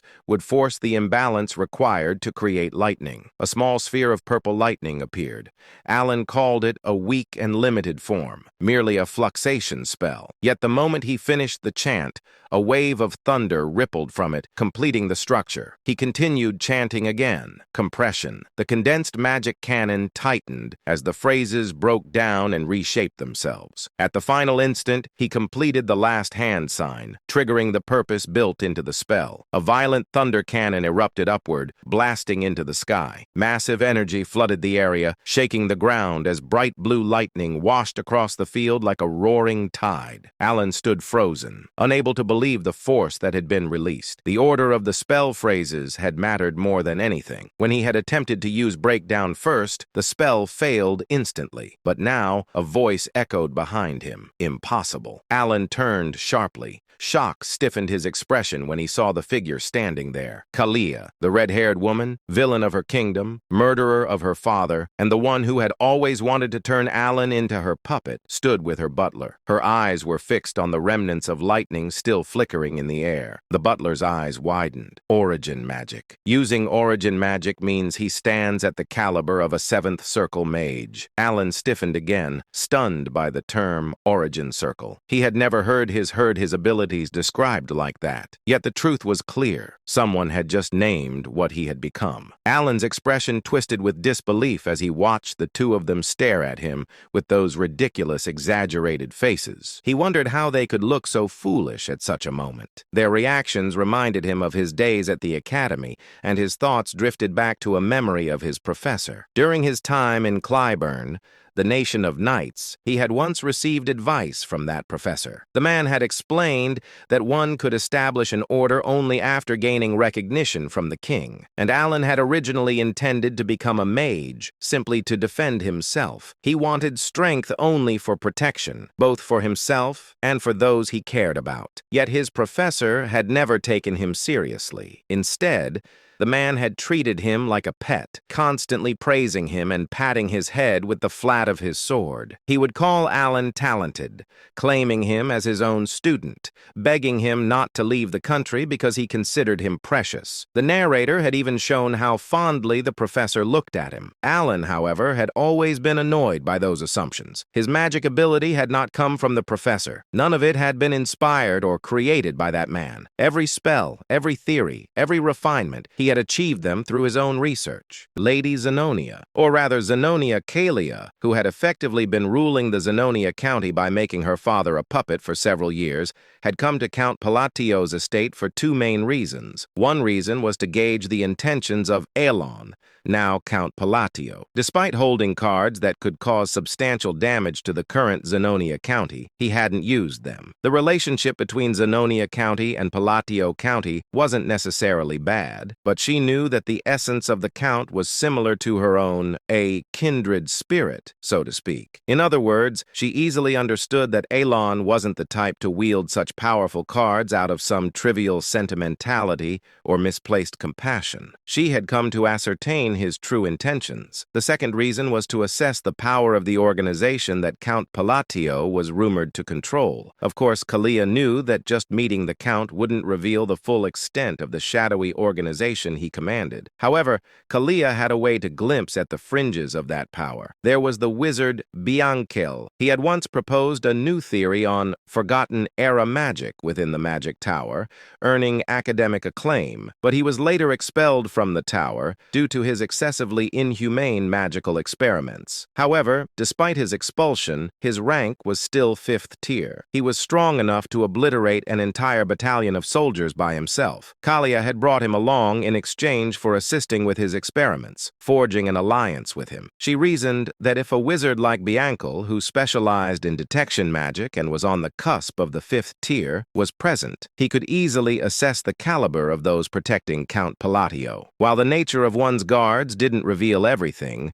observing the level of those guarding the Count could naturally offer insights into the organization's inner workings. At least that was why she had brought Bianchel along. In the reception room of Count Palatio's estate, Lady Kalia subtly glanced at Bianchel, who still hadn't fully closed his mouth and wore an anxious expression. She was inwardly surprised. As far as she knew, he wasn't someone who would normally show such foolish expressions in front of others. Bianchel's face was always arrogant, and he never spoke politely to anyone, not even to her who supported him. But now Bianchel's expression was extremely unusual. His face was still marked by shock, just as it had been earlier, and she could even detect flickers of fear, something she had never seen in him before. Kalia felt a mix of curiosity and unease as she looked at Bianchel. She had never seen him display such blatant fear, and she said to herself, if he's reacting like this, could it really be that the magic we saw earlier was an origin spell? Kalia's thought was fleeting as she quickly refocused on the present situation and met Elon's gaze. His eyes were the same as before. His gaze, which seemed to find no value in the current situation, he asked coldly, "What brings you to the country?" Kalia was the first to break the silence. As she said, "My apologies, Count Palatio. I've been rude." Although she was still Lady Zenonia on the surface,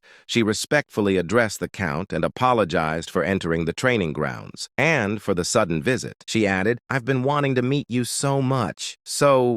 But he interrupted her words, saying, "No need to blame yourself, but let me clarify one thing. What I used wasn't origin. It seems the wizard you brought along was misunderstood." He added, "Indeed, my magic skills aren't particularly exceptional. If I had to rank them, they would be around the 2nd tier, and the mage beside you must have noticed that that magic has no effect at all." Naturally, Kalia didn't believe Elon's words. Even though she wasn't well-versed in magic, she could easily tell that the magic Elon had displayed was anything but ordinary. She turned her gaze subtly back to Bianchel and was even more surprised. His expression was worse than before. However, despite his sour expression, he seemed to have understood the underlying message in Alon's words. It was a warning to keep quiet about what they had witnessed here. Bianchel forced out the words, saying, "It seems I was mistaken." Kalia was once again startled. startled. Hearing him speak in polite language for the first time in 5 years, he usually spoke informally. Alon sighed, saying, "Yes, you seem quite capable, so you've likely already noticed, but that magic is of no practical use. Now then, since the misunderstanding has been cleared up, what brings you to the county?" Without hesitation, Alon moved the conversation forward, prompting Kalia to quickly collect herself and said, "It wasn't anything special. I happened to be in the area for some business and thought of you, so I decided to stop by briefly." Alon inquired, "Is that so?" She replied, "Yes." After pondering for a moment, Alon said, "Unfortunately, I'm quite busy and won't be able to chat for long." She stooped ready to leave and said, "That's fine. I only stopped by briefly. I just wanted to pay my respects." But Alon spoke with an indifferent expression, saying, "If you're in need of conversation, it might be a good idea to visit the Duke of Altia. I think the two of you would get along quite well." Lady Zenonia smiled and replied politely, "If you say so, I'll consider visiting the Duke." However, her mouth was dry. Watching as Lady Zenonia's carriage gradually disappeared into the distance, Evan asked, "Why would Lady Zenonia from that notorious family in the West visit you?" Alon answered, "How would I know?" Evan looked puzzled, but Alon genuinely had nothing more to say this time. He couldn't guess why Kalia had come either, and he said to himself, "It's annoying that I showed her my magic. And let's just hope rumors about me using Origin don't start spreading. In this world, rumors carried more power than one might think. If a rumor spread that Alon could use Origin, a spell only supreme wizards in this world could cast, it might seem advantageous at first glance, but it would actually be a major headache. In this dark fantasy world, it wasn't hard to find madmen who couldn't resist picking fights with anyone strong. He thought that there was no way Lady Zenonia would actually seek out the Duke. Even so, the reason he introduced her to the Duke of Altia was more about sending a message that he had no interest in associating with her. With that thought, Alon ended his musings about Kalia. Meanwhile, inside the carriage, Kalia asked, "Was the magic Count Palatio really used Origin?" Unlike his usual immediate responses, Bianca remained silent. Just as Kalia was about to speak again, Bianca finally spoke, saying, "It wasn't Origin." She asked, "It wasn't Origin? Then what was that earlier display?" As Kalia questioned him, clearly not understanding, Bianca trembled in fear and began to explain, saying, "Origin is the endpoint of all wizards, a canvas of sorts. It is a canvas allowed only to those who have established magic as a truth, where they can draw their own unique laws. Magic that possesses its own unique arrangements and manifestation formulas, painted onto an unchanging canvas. This is what we call Origin." However, he swallowed and continued, "Count Palatio's magic was different. It wasn't drawing on a canvas.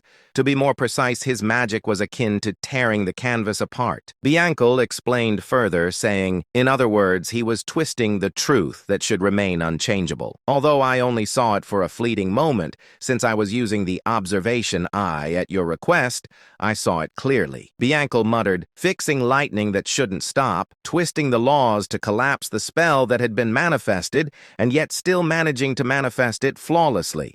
It was an unbelievable miracle, and behind it," he stopped speaking abruptly. The image of Count Palladio from earlier flashed in his mind. At the moment when he displayed that incredible magic, his eyes had revealed a talent that could only be attained upon reaching the 6th tier, even if acquired later in life. A talent that Bianca had only barely glimpsed after reaching the peak of the 5th tier due to his own latent talent. Eyes that could perceive the world itself. It was an eye, a pair of jet black and red eyes, with 2 crimson rings encircling the pupils. Those eyes had appeared when the Count used his magic. Recalling this, Bianca could not hide the fear that filled his own eyes. If it was what he thought it was, the Count had accessed the power of a forgotten ancient god when he used that magic. But Bianca cut off his own thoughts, even using magic to force himself to stop thinking. Having delved into ancient knowledge, he was well aware of how dangerous it was to try to infer the truth behind such things through further thought, and he he added, "Let me give you one piece of advice. Never make an enemy of him. Do not oppose Count Palatio. That's all the advice I can give." Having said that much, Bianca fell silent. Lady Zenonia also kept her silence. At the same time, Kalia naturally recalled Alon's expressionless face and his calm gaze as he had looked at her. Without realizing it, she let out a self-deprecating smile, because through Bianca's words, she had realized something. There was no point in trying to understand Count Palatio's intentions from the start, and she had also realized that she had already become nothing more than a pawn on his chessboard. And then, about 5 months later, 2 years had passed since the children had been sent off on their individual paths. Inside his office, Alan asked calmly, "Any new information? Preferably news about that kid?" Evan shook his head, saying, "Nothing about the children, Count, but there is something else." Alan glanced up, uninterested at first. Evan continued, giving news that struck like lightning. Zenonia County and Altea Duchy have formed an alliance. Alan froze, inquiring, "What the hell did you just say? The two pillars of the underworld have united," Evan confirmed, saying, "On the surface, it appears harmless, but in the underworld, the alliance is confirmed." Alan dragged a hand down his face in pure frustration, saying to himself, "I went through all that effort, raising those little sinners, and now the world gives me a shadow alliance instead. Is the Astria kingdom going to collapse next?" Exhaustion washed over him. A creeping fear followed, and he said, "No way she didn't. Kalia didn't actually take my words seriously that day, right?" He remembered his cold suggestion. Visit Duke Altea. He certainly hadn't meant form an alliance with him. He slapped his forehead again, saying, "Come on, it has to be temporary. With Kalia's personality, cold, arrogant, hostile, it's impossible, but I should prepare." He picked up his pen to write a letter. "Kalia, if I came off blunt, if I sounded cold, I was not intending to insult you." He stared at the line. This doesn't sound like an excuse at all. Still, he folded the letter and handed it to Evan, saying, "I'm leaving this to you." Evan nodded, saying, "I'll deliver the message to Lady Zenonia through the Machinery Guild. I'll continue searching for the children as well." Alan sank back, scanning several reports, and he said to himself, "I wonder what Randan and Seol Rang are doing now. Even Utia." His eyes landed on a blood-stained letter the two had sent after reaching their destination, and he said, "Seol Rang wouldn't have died, right?" The thought was dark, but it slipped out. He continued reading. If they followed the instructions and found the gift, they should have gained their warrior symbol, maybe even escaped Baba Yaga by accident. Alan reviewed the note describing the ability of the gold mana beast's hand glove, the treasure he had given Siren. That girl received something valuable. She wasn't born with the sin of pride. She could have become a strong warrior instead of a fallen sinner. He sighed, saying it was right there in the item description. If I had told her about the treasure's hidden value, she could have sold it or used it for funding. With her talent, she could have made a living anywhere. His gaze drifted toward the balcony and the stretching horizon beyond. He murmured, "After all, this land is a place where anyone can seize the world through strength." Night draped the desert colony in a quiet, shimmering glow. Deep inside a hidden cave, Seol Rang stretched her arms with a tired yawn and waved her hand as she walked forward. She murmured cheerfully, "At last, the ordeal is finally over." She lifted the golden hand glove, the treasure Alan, Great Moon, had given her, saying, "Oh, Great Moon, thank you," she whispered, eyes sparkling. "This gift is incredible." Clutching the glove with affection, she thought of the pale, gold, kitten-like spirit that had appeared earlier. She said, "I always believed the essence of the Golden Mane tribe was just some random charm. But what I heard as a child wasn't some fairy tale at all." Memories surfaced. Her mother's gentle voice, the warmth of their old home, her tribe's forgotten pride. "Our Lenjin are descendants of the Golden Mane tribe." Her mother had once told her, "Kings of all beastkin. The essence of the Golden Mane tribe is a high relic passed down for hundreds of years. It grants us power and divine authority." Returning to the present, Seol Rang held her breath, and she found that very essence inside this desert cave. The moment she had put on the golden glove, pain had surged through her entire body, so real, so overwhelming. She had faced trial after trial inside her own consciousness, each challenge tearing at her mind. But she endured. Looking at her her hand, she whispered, "One day I nearly died as a test subject, yet the great moon saved my life." The memory stung her heart. Abandoned orphan, treated as nothing. But Alan had changed her fate, she said, voice trembling with emotion. "He gave me the power to take revenge on the Black Dragon, the monster who killed my parents." She tightened her fist. Golden aura burst from her palm, flaring across the cave like sunlight tearing through darkness. She added, "I must repay the great moon's grace." Energy surged violently from her body, golden essence blooming outward with force strong enough to shake dust from the walls. She stared at her glowing hand, amazed, saying, "This gift was never meant to make me an ordinary gladiator. Not at all." Testing the glove's strength, she felt the awakened lineage roaring behind her blood. She said, "All I have to do is become the strongest gladiator alive, gather the scattered golden mane relics, and restore our trib's glory." Golden light erupted again, brighter, fiercer, unstoppable. Raising her hand high, she declared with absolute resolve, "I will slay the Black Dragon." Meanwhile, a few moments later, she stepped out of the cave and looked up at the beautiful moon. With confidence, she said, "All of this is for my savior. Let us begin," she continued. "The golden man who commands the greatest of all beast kind, the kings among their race, shall rise again under the blue moon after 500 years. Alan, holding the documents in front of him, and a small detail brought back a vague memory. Before the thought settled, Evan said, "The Information Guild obtained news about the children.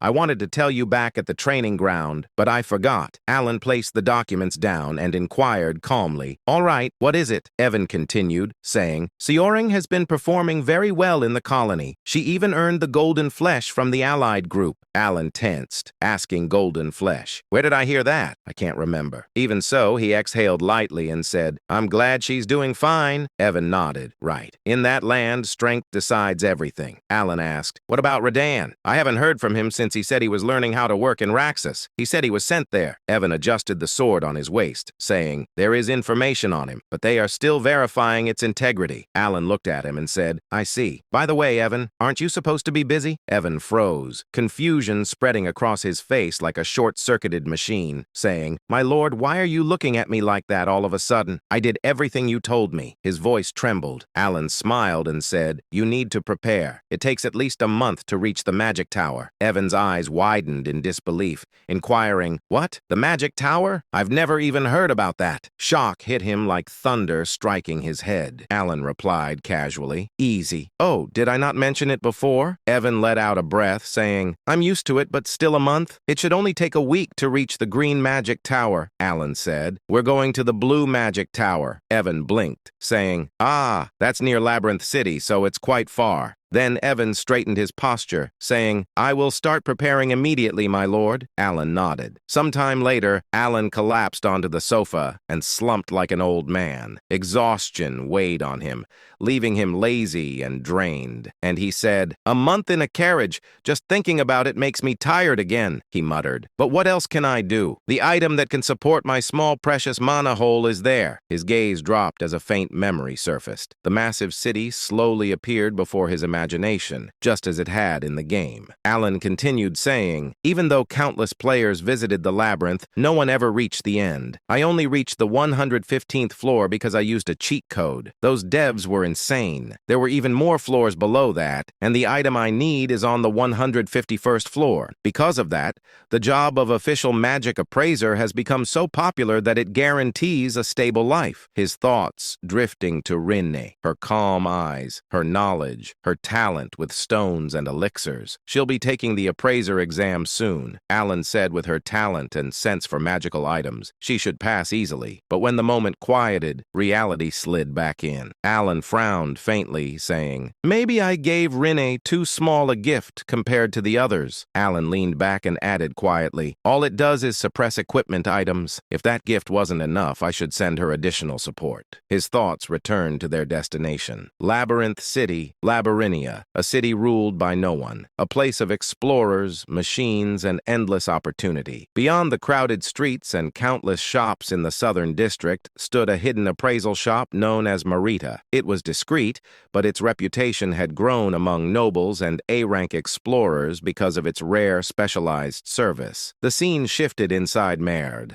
A man stood frozen, stunned by what he had just witnessed. An echoing voice reached him from deeper inside the shop. The voice reported, "The appraisal is over, my lord." The man gasped. Only then did the truth settle. The masked girl standing before the man was Rinne. She had concealed her identity flawlessly. She held an object between her hands. She explained, "This device ignites flame with mana," demonstrating it with quiet confidence. The lord nodded. "Thank you as always. Let me see." The lord carefully examined the lamp in his hand. He murmured, "It's a relic that can be imprinted." "What is the imprinted ability?" Rin answered with calm confidence, saying, "A small amount of mana will keep the flame burning for at least an hour." The lord smiled and said, "Its efficiency has improved drastically." "Very good." He genuinely appreciated Rena's precision and intelligence. She replied, "Thank you as always." Silence settled inside the shop. Rana removed her mask, her expression softening for a moment until her gaze shifted to another item on the table.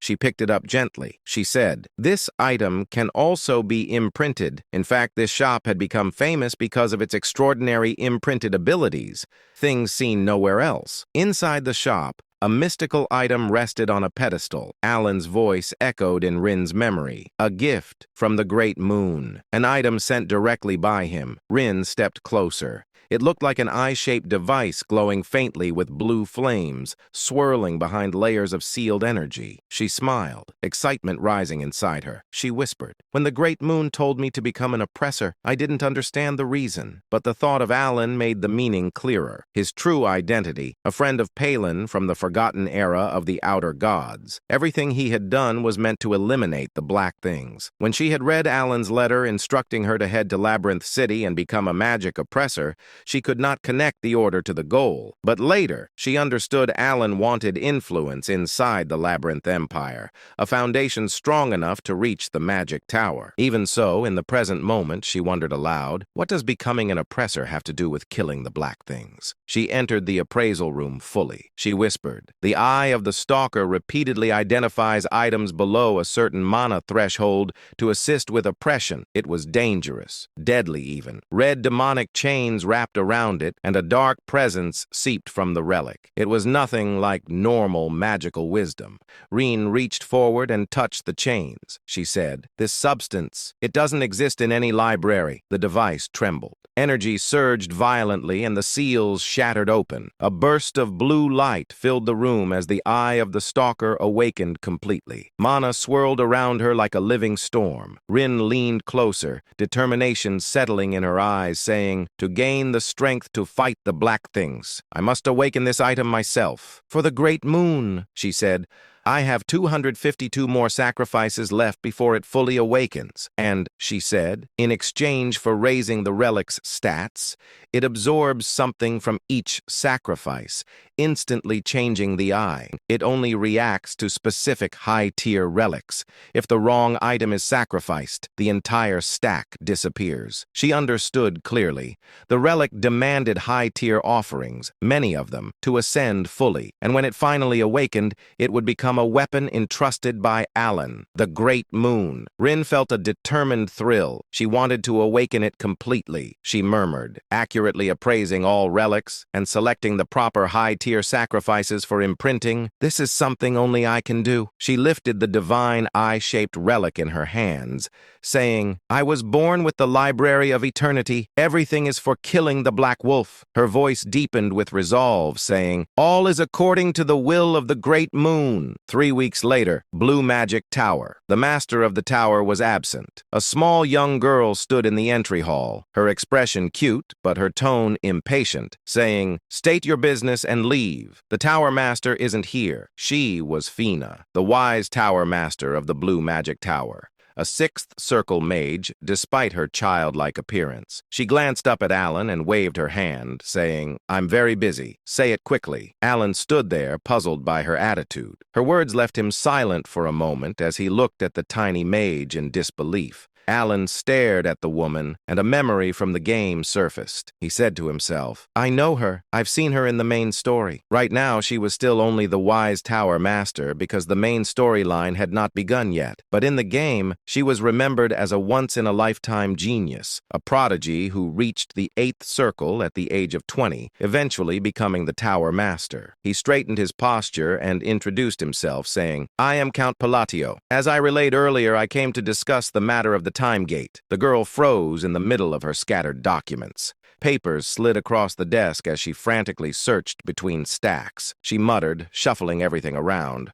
All right, I need the right document for that. Where is it? So, what did you say? You can eliminate the time gate? Wait, where is that file? I really need to find it. Alan kept his composure and explained the time gate, saying, It's cracking. It connects to a mysterious subspace that appears in areas where magic is frequently used.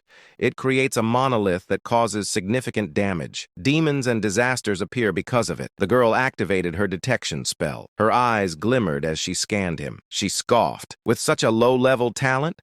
What are you planning to do? She waved her hand dismissively, saying, Whatever, just leave. Alan froze and said to himself, This is not how it's supposed to go. He needed her cooperation. He said, trying to remain steady, I need an answer. But she squeezed her eyes shut in irritation, saying, You want to eliminate the time gate and take the treasure? Of course you do. Everyone says that. She slammed her hand on the desk, her voice rising, inquiring, Do you have any idea how many people come here every single day with the same story? Alan felt wronged. He forced his frustration down and said, I am speaking the truth. Guide me to the time gate, and I will prove it. And he asked himself, why won't she believe me? Why is she so? His thought cut off as he watched her glare back at him, clearly unconvinced. The Vice Tower leader clicked her tongue. She said sharply, Listen, I get that you need something huge to change the public's opinion. People are starting to discover that the only reason you became Count was because you got lucky when your siblings died. A violent wave of mana burst from her,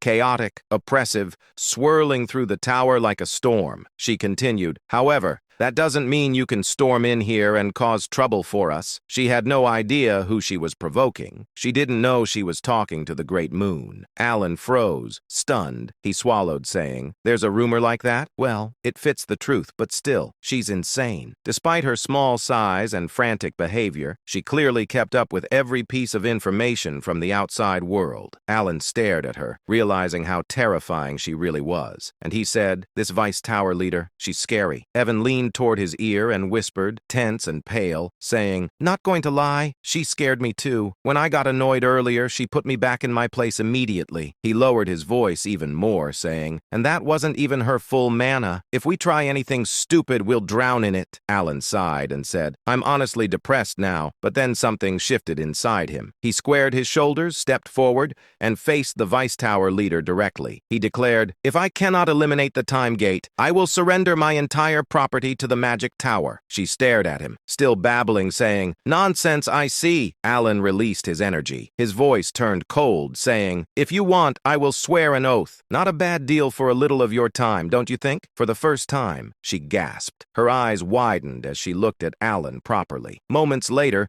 the two stood inside the tower's restricted zone. The Vice Tower leader said, The time gate is in here. As promised, your entire wealth becomes mine the moment you fail. Alan stepped forward without hesitation, saying, That won't happen. Just watch what I do inside. The Vice Tower leader looked at Alan with sharp, narrowed eyes. She said, Perfect timing. I was wondering whether you were the true mastermind of your country, or just an incompetent man who got lucky. Now I really want to see what you came here to do, and what kind of mess you're planning to create. If you fail this task, all your wealth becomes mine. She let out a low, evil chuckle. She said to himself, After listening to him for a while, I'm convinced he's closer to the latter. Her gaze swept over Alan from head to toe, analyzing every detail with cold precision. She said, Unlike that inhuman atmosphere around you, you only have a small mana hole and barely above average sensing ability. You're stuck at the very edge of the second circle. And she inquired, What exactly are you going to do with such pathetic magic? You're completely useless. A box appeared before them containing the distorted fragment of the time gate. The truth was simple. There was barely any need to close close it. In 3 months, the gate would naturally collapse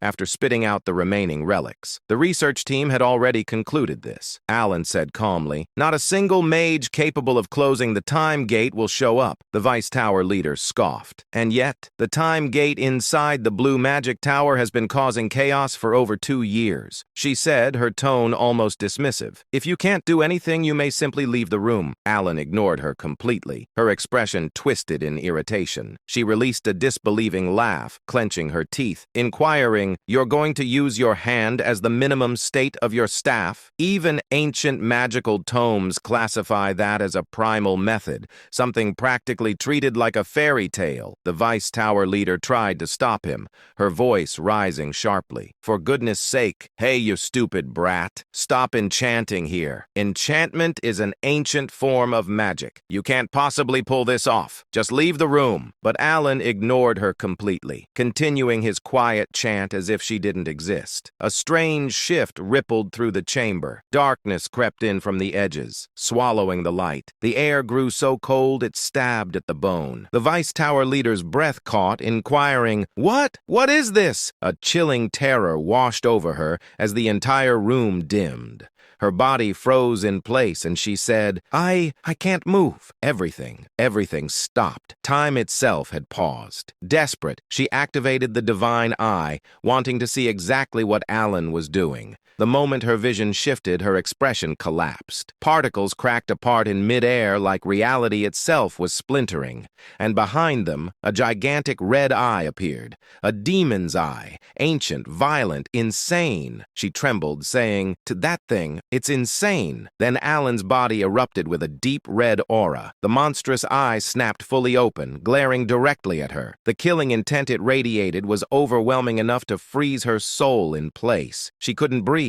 She couldn't look away, and she inquired, "What is he trying to accomplish inside the time gate? How is this possible for someone barely at the second circle? And what is the connection between that demon's eye, the great moon, and Reyna forging the divine eye to slay the black entity?" The room shook as if it would collapse beneath the pressure. When she raised her head again, she saw that dark demon god's eye lingering behind Alan. Her ability stopped entirely, overwhelmed by its pressure. She froze where she stood. A chilling voice echoed from behind Alan, an absolute command. "Stop your thoughts. Cut them off." The Voice Tower Mage Master went pale. Sweat covered her face as she stuttered, saying, I understand. I understand the demand." The demon god's eyes shut at once. Time, which had seemed halted, slowly began to move again. The room sank into complete silence. At that moment, the red demon moved to close the gate of time. When Alan turned and looked back, he said, "Finally, the gate is closed." His expression remained calm, as if he hadn't done anything. The ancient demon god's presence faded,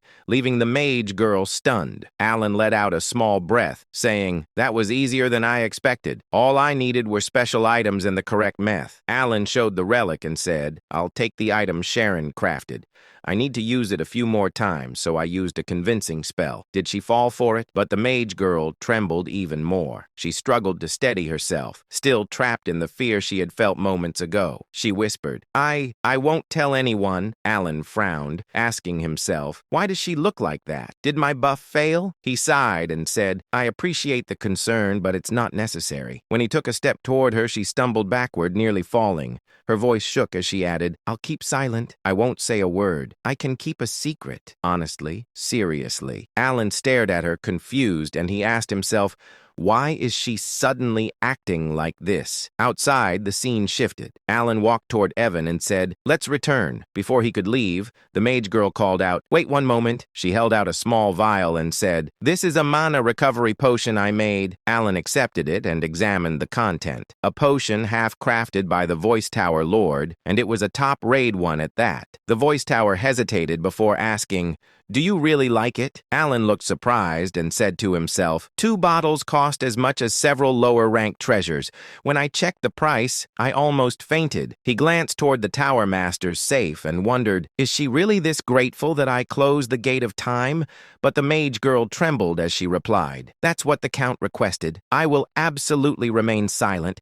Seriously, if you want, I can even make a mana oath for certainty and loyalty." Alan blinked, asking himself, an oath for something like like this? What is she even talking about? He paused, saying, wait, she's clearly misunderstanding something. Before he could explain, the air rumbled. Magical chains formed above them. The Tower Master raised her staff toward the sky and began chanting, taking the mana oath for the prom. She glanced at the Count's direction and proudly declared, see, I keep my word perfect. Alan felt the tension rise in his chest, saying to himself, I see. She showed no intention of clearing the misunderstanding, and he had no way to stop her. The Blue Magic Tower officially acquired the relic. Alan considered what he had gained. 5 bottles of potion and an oath. For him, it was more than enough. The journey had been worth it. Dean shifted to outside the tower. Alan stepped into Evan's carriage. Evan examined the treasure in Alan's hand, and he said, Lord Alan, is that the item from the gate? It was difficult to obtain,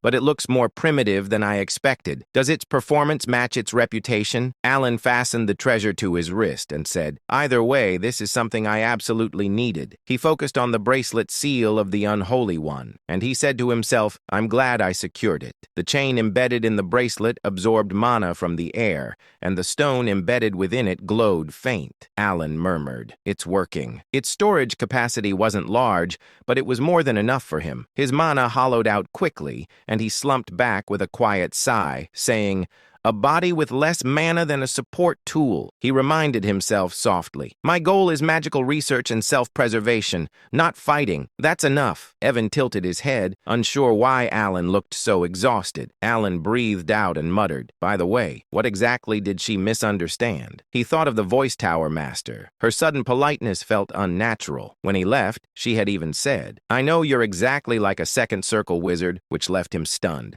Alan assumed saying, she's mocking me, but the reaction was familiar. Kalia had behaved the same way last time, completely shaken by his butler. The memory still left him uneasy. He tried to calm himself, saying, it doesn't matter. I won't meet any of them again. That's good enough. Then scene shifted to Duke Altia. Inside the Duke's mansion, Duke Altia, she sat quietly with a cup of tea in his hand. It has been a while, she said warmly. I hope you enjoy your stay, young lady. Lady Zenonia narrowed her eyes slightly before giving Altia a sharp smile. Of course, Altia. You haven't changed either. I'm simply glad to see you, Altia replied calmly. It's convenient that we don't need to discuss class or authority between us. Both of them understood the situation clearly. Lady Zenonia had come for Duke Altia's alliance. Zenonia said, Count Palatio's foresight is remarkable as always. She recalled the moment she received the Count's command to visit Altia. The Count's intentions became clear only after she followed his advice. When she arrived at Duke Altia's residence, both she and Altia realized the same thing. Neither of them could match Palatonio. Their alliance existed because he ordered it. Yet despite that, they were becoming more comfortable working together. In the struggle surrounding the Great Moon, most conflicts were meaningless when compared to the overwhelming influence of a single person. At present, Altia spoke first. She inquired, the conference is next month. Why come today? Zenonia replied, the Count sent a letter the day I arrived. He gave me an excuse to visit early. Laura looked puzzled. What could it possibly be? Zenonia handed her the letter. Laura skimmed through it, frowning. Some nobles complained to me about this and regarding your visit that day. This command. The topic shifted to the conversation involving several noble family. Many nobles don't suit me, Laura muttered. There must be some misunderstanding. Zenonia nodded. It doesn't feel like a normal apology letter. Something about it is different. Laura leaned back sharply, saying, there must be a scheme hidden inside. Zenonia smiled and said, yes, that's why we need to discuss it. And Baron Kenya belongs to the noble faction. Marcus Martonio is a key figure in the royal faction. Viscount Bland is also tied to the royal faction. And you, Duke Altia, are an important figure among the nobles. Laura summarized in short, saying, he doesn't seem to side with either faction. Zenonia finished the thought, saying, which means he wants to push out the nobles heading toward extinction. Both women shivered at the idea. The thought that Alan, whom they believed to be dangerous, had sent that apology letter felt unsettling. Laura looked up, saying to herself, this must be the reason Altia needed my reputation and named me a duke. And the hangman of the West stands with him. That certainty certainty explains everything. Zenobia nodded calmly. Then we should discuss a new plan. What plan? A plan to deal with their misunderstanding of Alan, whose letter was simply a normal apology, yet they believed he intended to erase noble factions entirely. Zenobia found the confusion useful and began weaving new schemes. Seeing change to blue magic tower inside the tower, Fina collapsed onto the desk. The tower lord approached, saying, "Tell me in detail, Fina. Why were you so nervous?" She looked up, still shaken,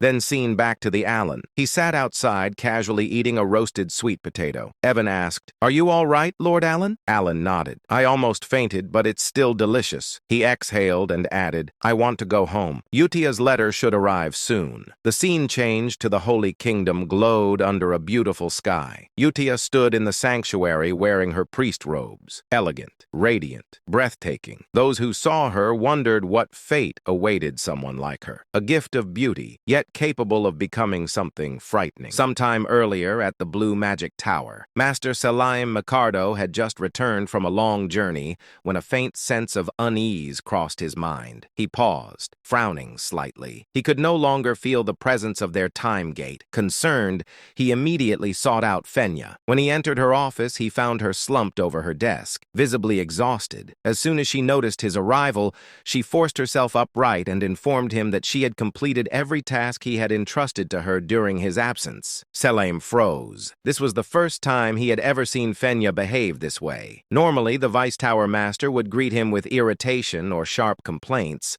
often bragging about how she had reduced yet another arrogant newcomer to tears.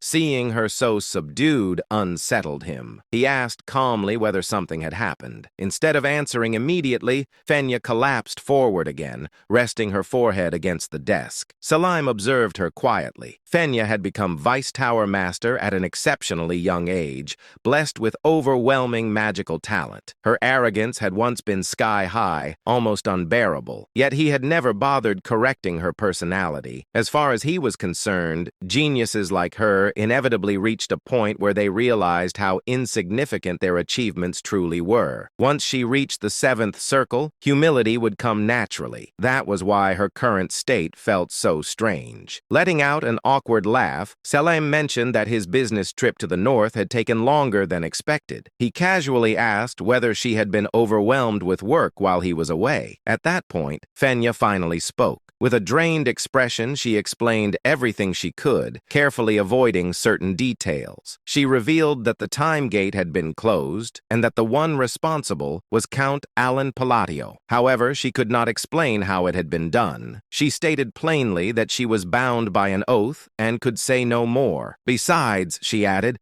there truly wasn't much she could explain in detail anyway. Selim tapped his temple lightly, thinking, what kind of phenomenon could leave Fenya, someone normally bursting with pride, this subdued? Was it some incomprehensible form of magic? Or perhaps something even closer to origin magic itself? As he gently placed a hand on Fenea's head, she did not swat it away, too exhausted and shaken to react. That alone told him how deeply the experience had affected her. With a faint smile, Selim leaned back. He thought quietly. Count Alan Palladio of the Asteria Kingdom. That man is far more interesting than I expected. The scene shifted to Alan Palacio's residence. It had been a full month since Alan's return from the Blue Magic Tower. Since obtaining the Mark of the Corrupted, he had devoted himself almost entirely to research, specifically to the study of phases and their application within structured magical arrays. As Alan continued writing, he paused. He realized he had uncovered a new rule governing phase usage. There seemed to be a connection between where a phase was placed and how it functioned, but the exact relationship still eluded him. At that moment, footsteps sounded behind him. Alan turned momentarily startled to see Evan, his knight, standing at the entrance. Evan stared at the surroundings in disbelief. The fractured ground, the scorched earth, and the massive crater left behind by Alan's experiments. He muttered in awe that Count Alan's magic seemed to grow stronger every time he witnessed it. Alan let out a quiet sigh sigh and asked casually whether that was really the case. Evan nodded, stating that it no longer felt like second circle magic at all. Compared to a few months ago,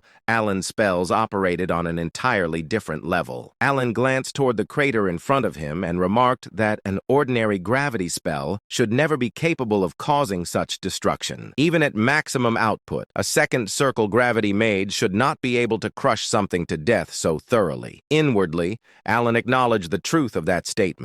He thought, I really am getting stronger, and this doesn't feel like an illusion. In the end, the only improvement he had achieved was greater stability, not increased destructive power. That made the current situation illogical. Aloud, Alan told Evan that there was no clear reason for his magic's firepower to increase suddenly. Perhaps he suggested he was simply in better physical condition these days. Evan accepted the explanation, though he remained unconvinced. Changing subject, Evan informed Alan that Utia's letter had arrived. Alan thanked him and said he would return to his room to read it at leisure. When Evan asked whether he intended to continue practicing magic, Alan replied that he had already exhausted his daily limit, 3 full uses. As Evan departed, Alan's thoughts drifted once more. If there is a reason my magic has grown stronger, could it be a reward tied to a curse? In certain Eastern rituals, a curse functioned as a sacrifice. The caster lost something, health, lifespan, or fate, but received a proportional compensation in return. Yet Alan quickly dismissed the idea. There was no one from the east anywhere near him. As he was walking and Evan was behind him, he thought, could it be receiving faith? He scoffed inwardly. He was merely the count of a small, insignificant kingdom that Underworld has ignored. That made even less sense. In the end, Alan shook his head. Some mysteries did not yield answers easily. For now, it was enough to move forward. Whatever the reason, the power had not brought him harm, and so he decided to stop overthinking it. Sometimes the only choice was to live on and see where the path led. The scene then shifted to the Holy Kingdom of Rosario within its capital city, Ryanel. Ryanel was a city of pure white stone,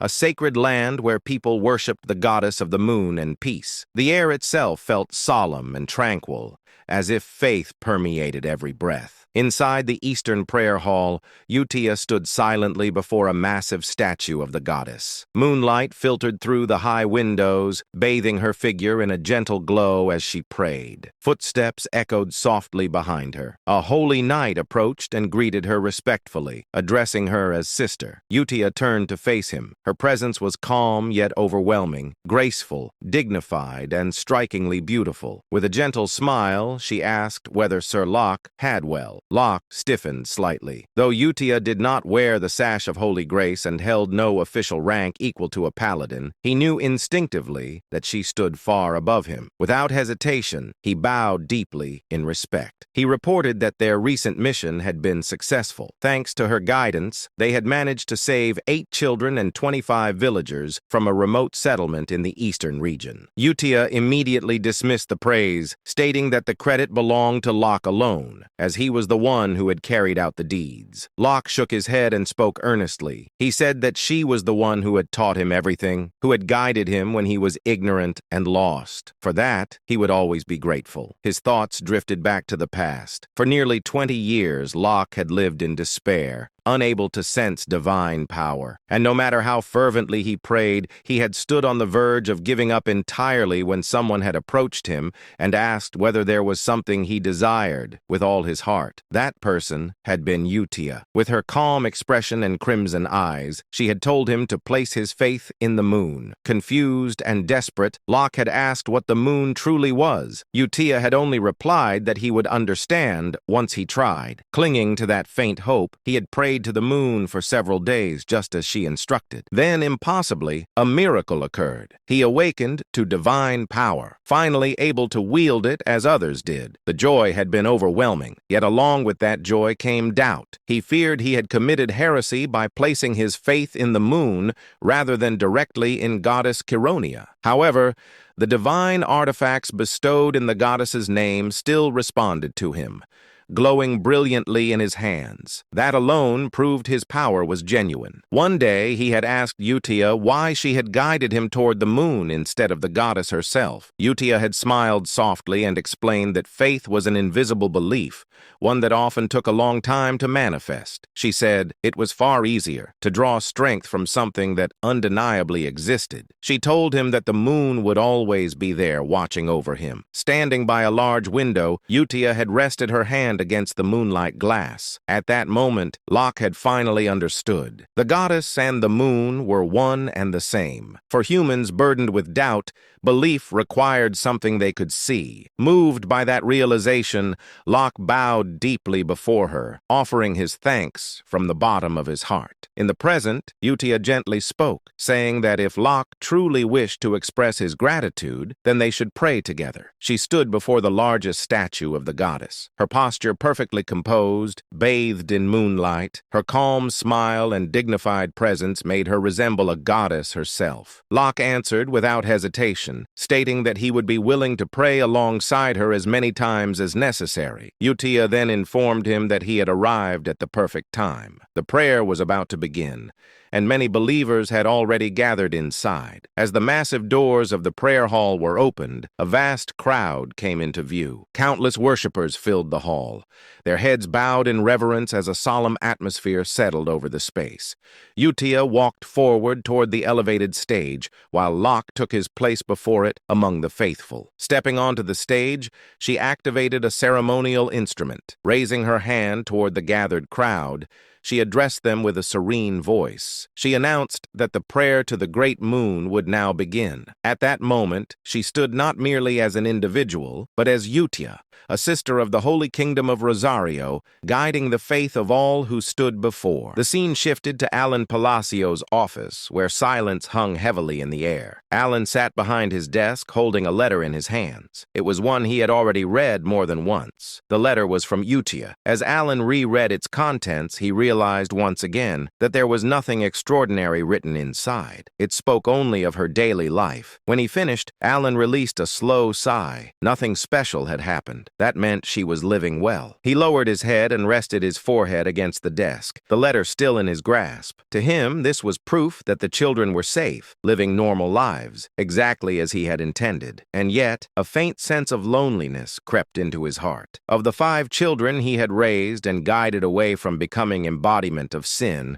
only Utia continued to send him letters. The others remained silent. From their perspective, it was understandable. To them, Alan was merely someone from the past, a man they had barely known, someone who had intervened briefly and then disappeared. He reasoned that this was fine. His purpose had never been to be remembered or thanked. His goal had been fulfilled the moment they chose paths that would not lead to the world's destruction. There was no reason for him to feel sad. Ellen repeated that thought to himself, trying to accept it. Still, exhaustion showed on his face. Despite her own busy life, Utia continued to write regularly. Half of him felt comforted by that fact. The other half felt a quiet ache he refused to acknowledge. At that moment, a voice spoke from within the room. Evan asked whether Alan was busy. Startled, Alan lifted his head abruptly, having failed to notice Evan's presence. He remarked that Evan had frightened him and questioned whether he was still there. Evan responded calmly, explaining that he had remained because new intelligence had arrived from the Information Guild. That immediately drew Alan's attention. He asked Evan to report. Evan informed him that the information concerned one of the children. Alan told him to continue. Evan then stated that the report was about Radan, the child Alan had asked about previously. Evan reported that, according to confirmed intelligence, Radan had become a pirate. Alan was visibly taken back. He repeated the word internally, disbelief filling his thoughts. Piracy was synonymous with lawlessness, bloodshed, and cruelty, far removed from the life Alan had envisioned for the child. Suppressing his reaction, Alan demanded a full explanation. Evan continued his report without pause, clearly prepared for the weight of what he was about to reveal. He informed Alan that among all the circulating rumors, the most prominent ones concerned Seolang and Deus. At the mention of Seolang's name, Alan's attention sharpened. Evan explained that Seolang had already achieved a 32 consecutive win streak in official combat matches. Out of the 100 victories required for qualification, She had reached nearly 1/3 of the threshold needed to earn the title of Baba Yaga. The moment Alan processed the number, his expression changed. 32. He stopped Evan mid-sentence and asked who currently held the longest win streak. Before Evan could fully answer, Alan himself recalled the name and spoke it aloud. The Lion King, the warrior known for holding a 41 win streak. Evan confirmed that Alan was correct. Ellen leaned back slightly. In the game, the Lion King had been an overwhelmingly powerful character, someone who had briefly joined the player's party and dominated battlefields with brute force alone. He was not merely strong, he was a symbol of supremacy. The colony's military balance depended on individuals like him, and yet Seolang was approaching that level. Alan felt disbelief creep in internally. He muttered that Seolang was on the verge of surpassing even the strongest pillar of the colony. The realization carried both pride and unease. Kid guided her so she would not become a calamity, but her growth was now brushing against the realm of monsters. Evan then shifted to the next report. He informed Alan about Deus. According to the intelligence, Deus had personally executed one of the 8 barbarian chiefs, Kurga of the Snowfield. At that name, Alan's expression stiffened. Evan added that Kurga had been the leader of a barbarian faction that practiced grotesque rituals,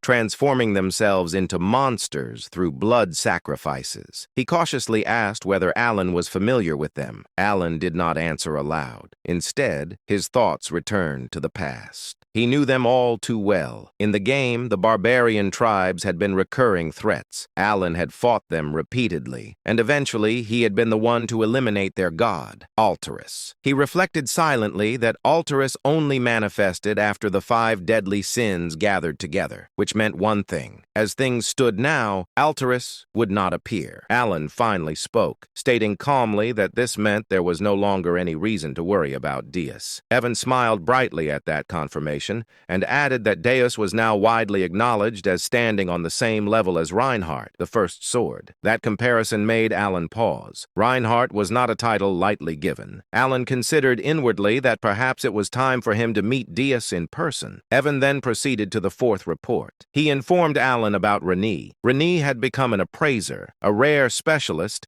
capable of analyzing artifacts and engraving them with black runes that significantly enhanced their abilities. Hearing this, Alan was genuinely surprised. He muttered under his breath that he had not even known such a profession existed in this world. The concept intrigued him deeply, but he felt a quiet sense of relief. His expression then shifted abruptly as a realization struck him. He asked Evan what truly mattered, the core of the matter. Did Radan really become a pirate? Evan answered without hesitation. He asked whether Alan was familiar with the 7 archipelagos located off the coast of Rexus City. He explained that these archipelagos were infamous, known as the domain where the greatest pirates of the era gathered. Then he delivered the truth. Radan had become the captain of the first archipelago, the largest and most influential of the 7. The moment Evan finished speaking, Alan reacted as if struck by lightning. He sprang up from his seat so suddenly that he looked like a rag doll pulled by invisible strings.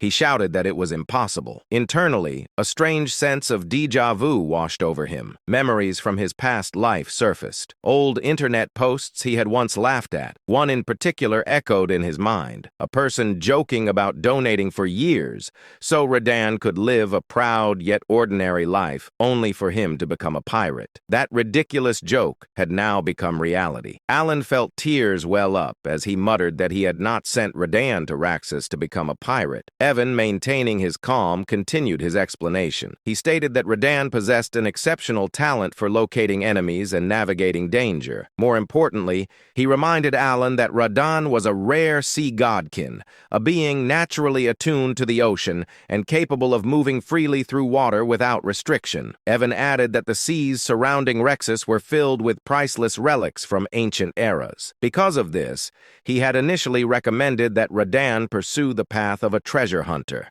a profession with immense potential and prestige. However, things had escalated far beyond that. Evan pointed out that the captain of a great pirate archipelago was in practice no different from a lord ruling an island. Such a position carried political influence and absolute authority over the seas. Alan could no longer deny it. He leaned back, his thoughts racing. He wondered how Radan could have defeated the previous captain of the first archipelago. Alan knew the truth well. Every archipelago captain was a superhuman, and none of them had ever lost a naval battle. That left only one plausible conclusion. Radan must have unearthed something extraordinary. Alan reasoned that Rodan likely discovered and claimed genuine relics of the old era, artifacts powerful enough to overturn the balance of the seas. In his previous life, Alan himself had spent countless hours chasing such relics through a mini-game called Treasure Hunter, the very game he now inhabited. He raised a hand to his forehead, utterly drained. He thought bitterly that he had always known this world would never unfold according to his expectations. But even so,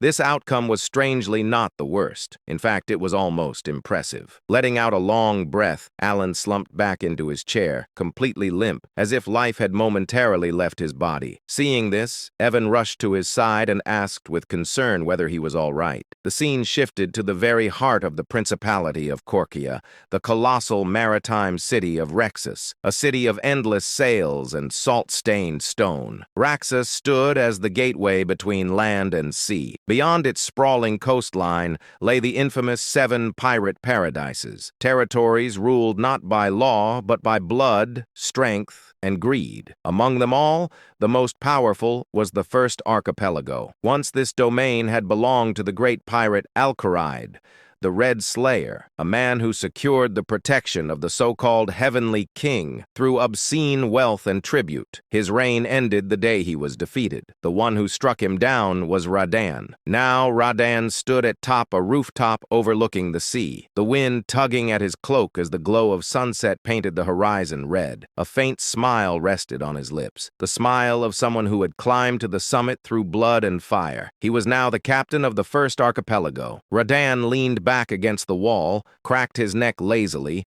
and muttered to himself that he still did not understand what the Great Moon truly was. He had never been interested enough to think deeply about it. At first, the Great Moon had simply been someone he felt grateful toward, someone who had altered his fate. He had been destined to die as a vivisection slave, cut apart piece by piece. But because of the Great Moon, he had met Utia, and because of that meeting, his power awakened. In truth, Radan felt that he had been following Utia's will far more than the Great Moon's. Even during his time as the Blue Moon, it had felt less like devotion and more like obedience to her guidance. So now, when he received a direct order from the Great Moon, an order wrapped in vague words about becoming a treasure hunter, he could not grasp its meaning. What did treasure hunting have to do with revenge? His thoughts darkened as memories surfaced. Once his clan had lived peacefully on a forgotten island, no one knew of their existence. They harmed no one. Then the Black Things appeared. Mysterious power descended without warning and massacred his people. Those who survived fled to another continent, only to be hunted down by so-called hunters. His parents, exhausted and wounded, were slaughtered without mercy. Radan himself was captured and sold as a slave. Standing now at the edge of a sea cliff,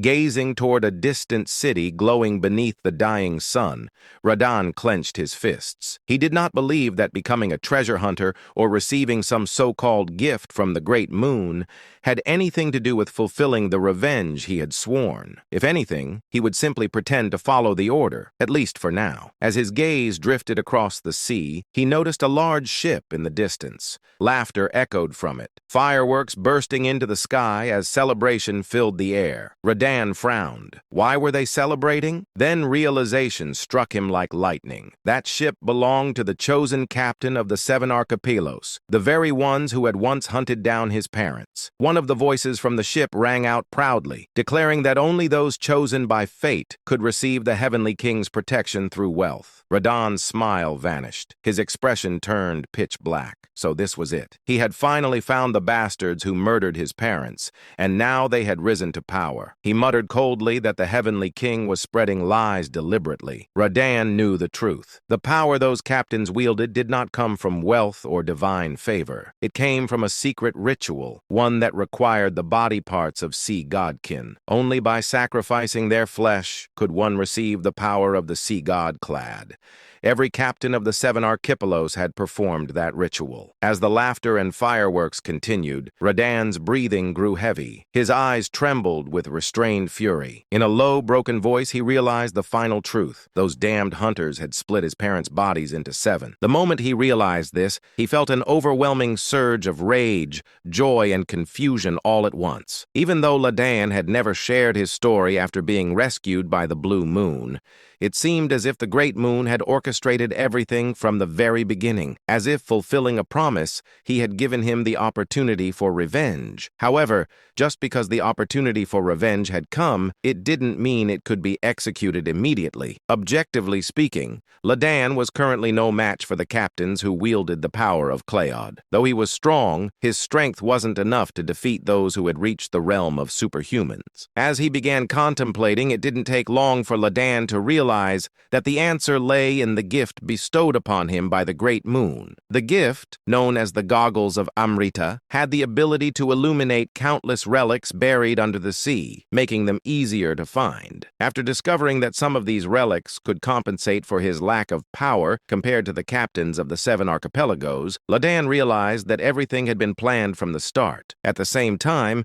he understood the true intention of the Great Moon: revenge and domination over the 7 archipelagos. The moment he understood this, the Great Moon became more than just a small entity he was grateful to. Not only had it laid out everything before Radahn, but he had also given him the strength to seek revenge. From start to finish, everything had been planned. Radahn muttered unconsciously. For the Great Moon, these words had once been meaningless to him, just a simple phrase without any real significance. But now, for the Great Moon, no longer felt hollow. Now, when those words left his mouth, they carried true meaning. Only then did they hold the significance of loyalty. About 3 months had passed since the news of the 5th son becoming a Somali pirate had reached him. As the unbearably hot summer began to fade, and the leaves in the forest started turning red, Alon boarded a carriage. He was on his way to the grand church held every 2 years at the Duke Rotegre's estate. I'd rather skip this if I could. While his body was moving in the carriage, Alon's mind was filled with reluctance. The shadowy reputation of the Count Palatio family had long since faded due to years of inactivity, but what replaced it was mockery, which bothered him. Nevertheless, the reason he went through with it was because all nobles of Astaria were bound by the rule to attend the grand church every 2 years. There was a strange rule that required attendance once every 2 cycles, unless there was an exceptional reason not to. Thus, Alon found himself in the carriage on his way to the grand church, soon to be joined by 2 other nobles. This was a planned arrangement, as mercenaries or bandits often targeted nobles during the grand church season, so traveling in larger groups was safer. As nobles, they had enough guards to avoid trouble, but even getting into a fight could cost valuable manpower, so they increased their numbers from the start to avoid any incidents. Through this understanding, Alon naturally traveled with 2 families from the east, and the day passed without any issues. The problem, however, came that night. One said, "Count Palatio, isn't it a bit much to have only 1 guard? Is it a financial issue? If you're short on funds, I could offer you some help." Another said, "Ah, it seems you've inherited your title in a rush, and now your finances are in trouble." Alon stared in disbelief at the 2 nobles who had gone out of their way to openly mock him. Alon already had some understanding of why the nobles blatantly ignored him. It was was because all the rumors have finally died down. Until now, the nobles had feared Alon because they believed he was the mastermind behind taking down Avalon, which had controlled the vast underworld of the East alongside Leo. However, the nobles no longer considered Alon to be the mastermind. After he became a count, he had done nothing significant for several years. The Palatio Count family, from the time of Alon's grandfather, had always been known as a notorious household that never failed to wield influence in the underworld. The Palatio family had consistently dominated the Eastern underworld, though the degree of their control varied over time. But ever since Alon became the count, the Palatio family no longer exerted influence in the underworld. As a result, the current Eastern underworld was now divided and devoured by packs of wolves that used to scavenge for the leftover crumbs outside the domain governed by the Palatio count. Furthermore, the power of the Palatio count family had also weakened, which was natural. The power they wielded up until now had mostly been fueled by the wealth generated from the underworld. However, since Alon became count, he no longer used money to maintain power. His desired life was not one of grand success in the underworld, but rather a comfortable and prosperous life that any noble could enjoy. In other words, he had already achieved what he wanted. However, by completely withdrawing from the underworld, rumors began to spread among the nobles. Some speculated that perhaps the current Count Palladio wasn't a mastermind at all, but merely someone who became count by chance. As time passed and Alon continued to do nothing, the rumor gradually became accepted as truth. Eventually, Alon's reputation had devolved into that of a lucky fool who happened to become count in the place of the real mastermind. Of course, there were still a few nobles who remained suspicious of Alon, but even they had begun to agree with the spreading rumors. After all, it didn't make sense that Alon, if he truly had the power to destroy Avalon in a single day, would not have used that power until now. In any case, Alon had somewhat expected this kind of treatment, but he hadn't anticipated that people would go out of their way to mock him like this. Alon looked up at the two nobles, whose faces radiated slyness. He didn't recognize either of them. However, based on the crest engraved on their carriage, it was easy to tell that one was from the Krilda Count family and the other from the Edelon Count family. He said to himself, "They both look old enough, but isn't this too childish?" Alon laughed to himself as he noted how aged their faces were. He quickly understood why the two nobles had come all this way just to mock him. He thought, "I see. This is a gathering of the victims." The Palatio family, notorious as they were, had also been a powerful family in the underworld. As a result, they naturally provided benefits to the surrounding families, but also exploited them beyond necessity. The families that were frequently treated like tools were none other than the Krild Count family and the Edelon Count family. To summarize the current situation, these families, who had suffered under the Palatio family, were now venting their grievances on Alon. Of course, it wasn't Alon, but Leo, the first son of the Count family, who had exploited them. In short, Alon had no real reason to be the target of such mockery. But to the two nobles who were eagerly mocking him, what mattered wasn't that he was Alon, but that he was the Count of Palatio. One said, "All those underworld forces you had, did they vanish because you couldn't manage them properly?" Another said, "Looks like you haven't been taking care of your carriage properly either. Would you like to borrow some money?" The two counts, like anonymous trolls commonly found on online communities, made every effort to scratch at Alon. Alon briefly thought, "This is kind of annoying," but he chose to follow his reason rather than his instincts. If he were to fight now,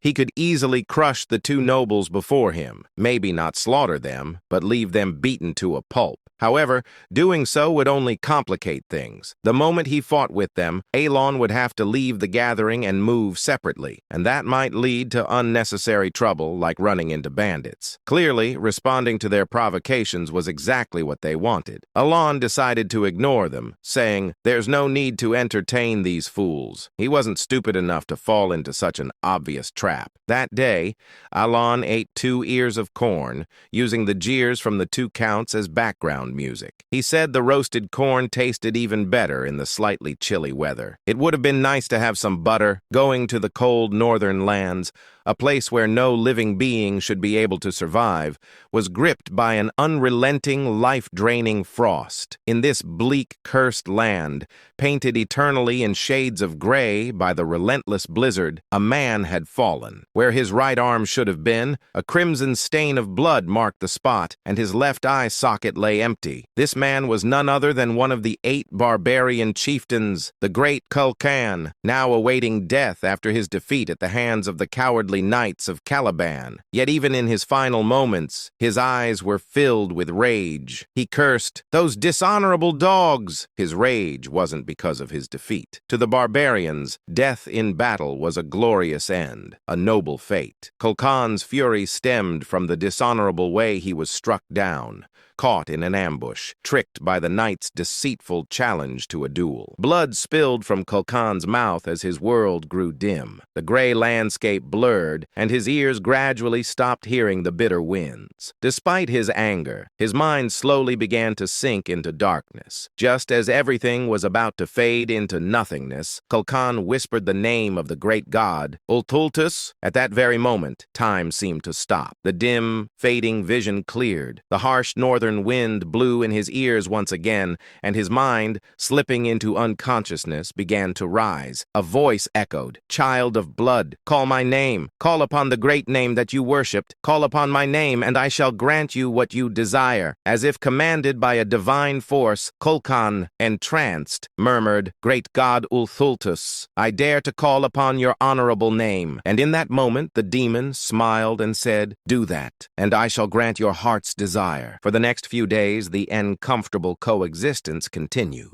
Every evening, Count Krild and Count Edelon would emerge to hurl their mocking remarks, and every time, Alon pretended not to care, brushing off their words as if they were nothing. The one who ignores, and the one who tries desperately not to be ignored. Naturally, the one who ignored always won. Alon had deeply internalized one of the life lessons he had learned from a certain online community. Don't feed the trolls. At least in this place, no one could beat him at that game. Of course, after several days of this, other nobles began to mock Alon as well, whispering that he lacked dignity as a noble or scoffing at him for staying silent under the insults of Krilda and Edelon. But despite this, Count Krilda and Count Edelon, who had been the ones persistently mocking him, were not feeling particularly satisfied. Count Krilda growled, "Damn it, this is absurd." Count Krild frowned as he looked at Alon from a distance. Even though they had been mocking him, they were the ones being ignored, which was naturally infuriating. But after a moment of their sour mood, they exchanged low whispers. "Did you confirm?" "Yes, and it seems like he has no additional guards." In truth, the reason the two counts had openly mocked Alon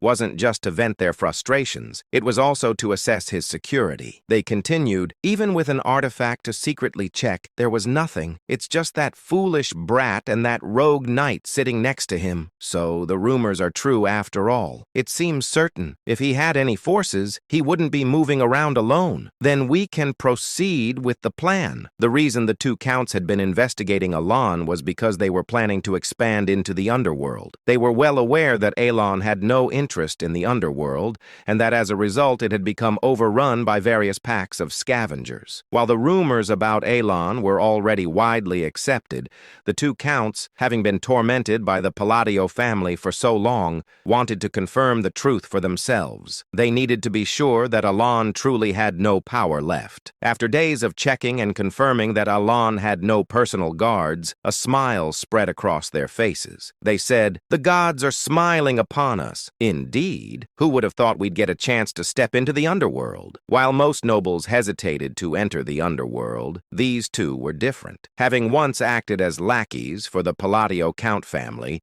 they knew full well just how astronomical the wealth circulating within the underworld was. They were well aware of how sweet the taste of power from that realm could be. Now that it seemed the Palladio family had truly become a hollow shell, the two spoke excitedly, as if they had already conquered the underworld. In truth, it wasn't impossible for them to seize control of the underworld if they joined forces. After all, the reason they hadn't been able to do so before was not due to a lack of power, but because they had feared the Palladio Count family. Just as the two were about to rejoin the camp, where the other nobles were gathered after finishing their private conversation, monsters appeared. The event happened suddenly. Under the cover of darkness, monsters appeared. It was as if they had been lying in ambush, waiting silently, until a soldier spotted them by chance and shouted. At that moment, monstrous cries echoed from within the forest, as if on cue. Immediately, the mercenaries and knights, as if rehearsed, drew their weapons to protect the nobles. They said, "Wizard, give us light!" A wizard, extravagantly brought along by a noble purely for boasting purposes at this grand church event, responded to the knight's command and cast an orb of light into the sky. In an instant, the mercenaries and knights, who had been noisy just moments earlier, fell silent. What they saw when the light from the wizard illuminated the dark forest were goblins. Goblins are commonly found in forests. With the strength of a child, they are not dangerous monsters for anyone other than rookie mercenaries. Though the rusty swords and bows they wield can be dangerous, they pose little threat to seasoned mercenaries and knights. Goblins only become troublesome when their numbers swell, but even with dozens of them, they can still be easily driven off. However, if their numbers are enough to fill the forest before them, then they are undoubtedly a threat to the knights and mercenaries. Moreover, what heightened the tension for the knights was that the goblins before them were far from ordinary. A knight's voice, laced with both fear and confusion, was directed at the sight of the goblins. What on earth is that? The problem wasn't just that they were goblins, it was their grotesque appearance. Purple crystals were growing all over their bodies, including their heads, as if they had been afflicted by some kind of plague. To make matters worse, one said, "Wait, isn't that Mark?" Among the horde of goblins, the body of a seasoned mercenary who had been assigned to external surveillance for precautionary measures was being devoured savagely. In the hands of a massive goblin was what remained of Mark's body. The mercenaries who saw this sight felt a rising wave of fear within them, saying, This can't be happening." Mark, the mutilated corpse in front of them, was a veteran mercenary who could easily handle dozens of goblins on his own. The fact that he had been killed without even being able to report the approach of this massive goblin horde suggested one thing to the mercenaries. The mutated goblins before them were anything but ordinary. The knights, who were holding their weapons alongside the mercenaries, also recognized that this was a dire situation. Even if there were only hundreds of goblins, this fight would be incredibly unfavorable for the knights. Individually, they might manage, but the knights had nobles to protect now, and goblins were cunning monsters, capable of easily exploiting that vulnerability. While the mercenaries seemed to be paralyzed with fear at the sight of the goblins' strange appearance and Mark's death, the knights who could sense magic were aware of something more. They realized that the goblins before them were imbued with magic power. Even a small amount of magic within a monster significantly enhances its physical abilities, and the knights understood this well. Just as the knights were grimacing at the goblins' bizarre howls and their impending charge, a wall of stones and rubble suddenly rose from the midst of the goblin horde. All eyes were instantly drawn to it. The wizard, who had cast the light spell, recognized that the wall was a rock wall, a third-tier spell. As the translucent barrier of a second-tier shield formed beyond the wall, the knights' expressions shifted from despair to confusion. The goblins' malicious stares were now entirely focused on the wall. A calm voice echoed through the air, "Enhance!" and then, "Compress!" With a loud cracking sound, the translucent sphere rapidly shrank, distorting the stone wall as it collapsed inward. In the ensuing silence, the sound of footsteps drew the attention of the knights and mercenaries to one direction. A man was approaching. Even in this life-threatening situation, he appeared completely unfazed, walking with an indifferent expression. The nobles and knights quickly realized that the man was Count Palladio. As soon as his lips moved again, the round shield transformed into a rough, rock-like shape. about the size of a soccer ball you might find by the roadside. And then, he said, "Return to origin." With Alon's final words, the bracelet on his wrist began to emit a faint gray light. The compressed stones exploded outward like a shotgun blast, tearing dozens of goblins to pieces. It all happened in an instant. The nobles, knights, and mercenaries stood in stunned silence, their mouths agape, as they watched the magic-infused goblins get shredded into mere lumps of flesh. Among them, Count Krylda and Count Edelon's eyes widened as if they were about to tear apart. With all eyes now on Alon, he simply said, "Stop standing there in a daze and get ready." His voice was calm as he looked ahead. The knights and mercenaries, as if mesmerized, raised their swords. The fear that had been spreading in their hearts had, as if by magic, vanished entirely. The battle with the goblins ended in victory. Thanks to the knights and mercenaries responding calmly, the front lines held strong, and Alon's magic once again destroyed a detachment of enemies who were moving to attack the nobles from behind, quickly tilting the battle in their favor. Of course, with hundreds of mutated goblins, there were casualties, but the number was small given the scale of the battle. The final blow came when a knight pierced the head of the last goblin, ending the battle completely. As soon as the soldiers confirmed the battle was over, they sighed in deep relief and turned their gazes toward Alon, who was looking down at the goblin corpses. Despite having just fought a life-or-death struggle, he remained expressionless, as if the battle had left no impact on him, causing the mercenaries to look at him with awe. They couldn't forget the sight of Alon turning dozens of goblins into mere chunks of meat without even changing his expression. However, while the knights and mercenaries admired Alon, he was thinking, "I nearly died in a single strike." Though his face showed no sign, inside he was working hard to calm his wildly racing heart. Despite bearing the insignia of the impure, which allowed him to cast 3 times more spells than usual, after using walls and shields twice each, he had been reduced to a mere mortal due to the limitations of his mana capacity, he thought. It's a good thing the knights won. Though the odds of the knights and mercenaries losing were slim, even against mutated goblins, when he had lost all means of self-defense, he had felt a desperate fear. He said to himself, "Perhaps I should have just dropped out earlier. No, it was a good thing I stayed close." But more importantly, Alon praised his past self for acting rationally and,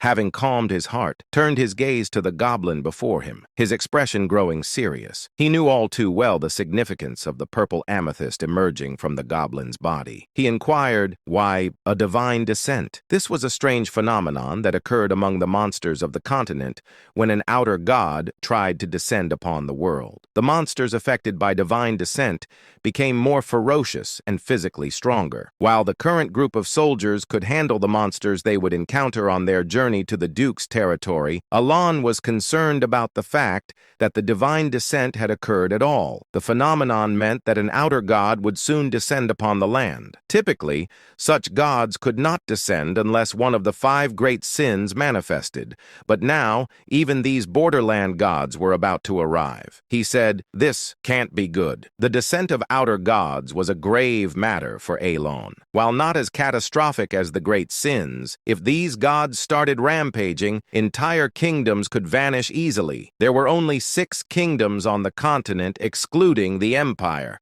meaning a 1/3 chance that his future plans would be destroyed. In fact, if he were lucky enough to even be able to think about his future at that point, he would consider it fortunate. Alon's expression grew serious as he stared at the goblin. However, there were others who looked even more serious than Alon.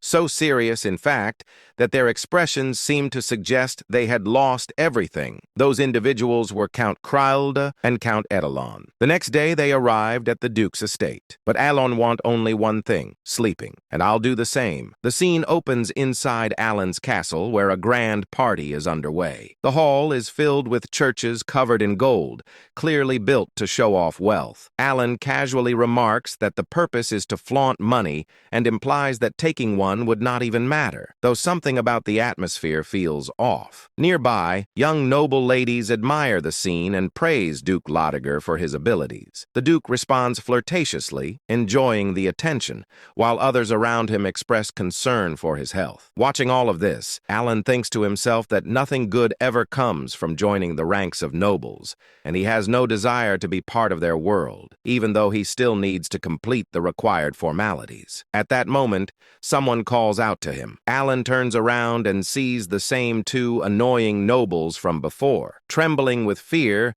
they approach him carrying gifts, including clothes and gold coins, and address him as Count Palladius. They politely ask for a moment of his time and present the highest quality meat from their territory, suggesting he take it. They also express their desire to support his land. Alan questions why they are suddenly acting this way. He gives them a cold, piercing look, causing both nobles to panic internally as they interpret his expression as a serious threat. To them, it feels like an unspoken warning not to mess with him. The narration then shifts back to a day earlier, right after the battle with the goblins. At that time, the two nobles had watched Alan defeat the goblins using only his mana. They were left completely speechless, frozen in terror by what they had witnessed. One of them asks the other if he saw it, while the other nervously identifies it as magic. Soon after, another noble urgently calls out to Baron Armin, begging to borrow his wizard. Baron Armin is shocked by the sudden request. It is then explained that the Baron had brought along a third-tier wizard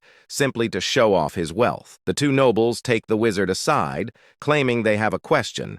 They ask him about the Pavak magic used earlier, assuming it must have been second tier at best.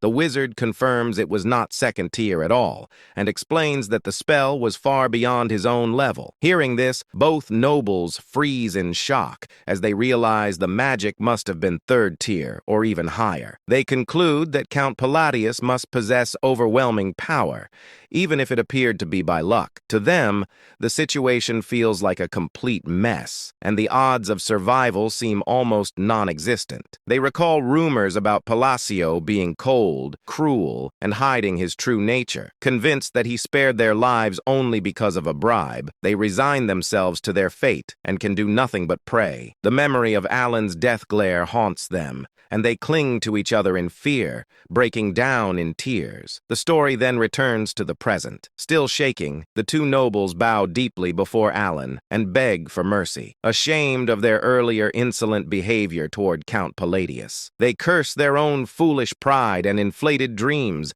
realizing they had completely lost their minds. Overcome with fear and regret, they plead desperately for forgiveness, hoping to escape his wrath alive. Seeing the nobles behave this way, Alan becomes visibly annoyed. Evan quietly whispers to him, pointing out that Alan seems to be using the truth here as well. Alan reflects that he cannot even begin to understand what Evan is thinking. Evan comments on those nobles and casually suggests that maybe they should just kill them. He then adds that making a scene would only make things more exhausting. Alan thinks to himself that no matter how impressive or cool the country might be, the situation has crossed a line that cannot be ignored. Internally, he makes an irritated face and thinks that even though he does not have the strength to act recklessly, they should be as scared as they want. Outwardly, Alan gives the nobles a sharp death glare and tells Evan that he will handle the matter separately. The nobles immediately start crying, convinced they are completely finished. In their minds, this feels like a huge problem,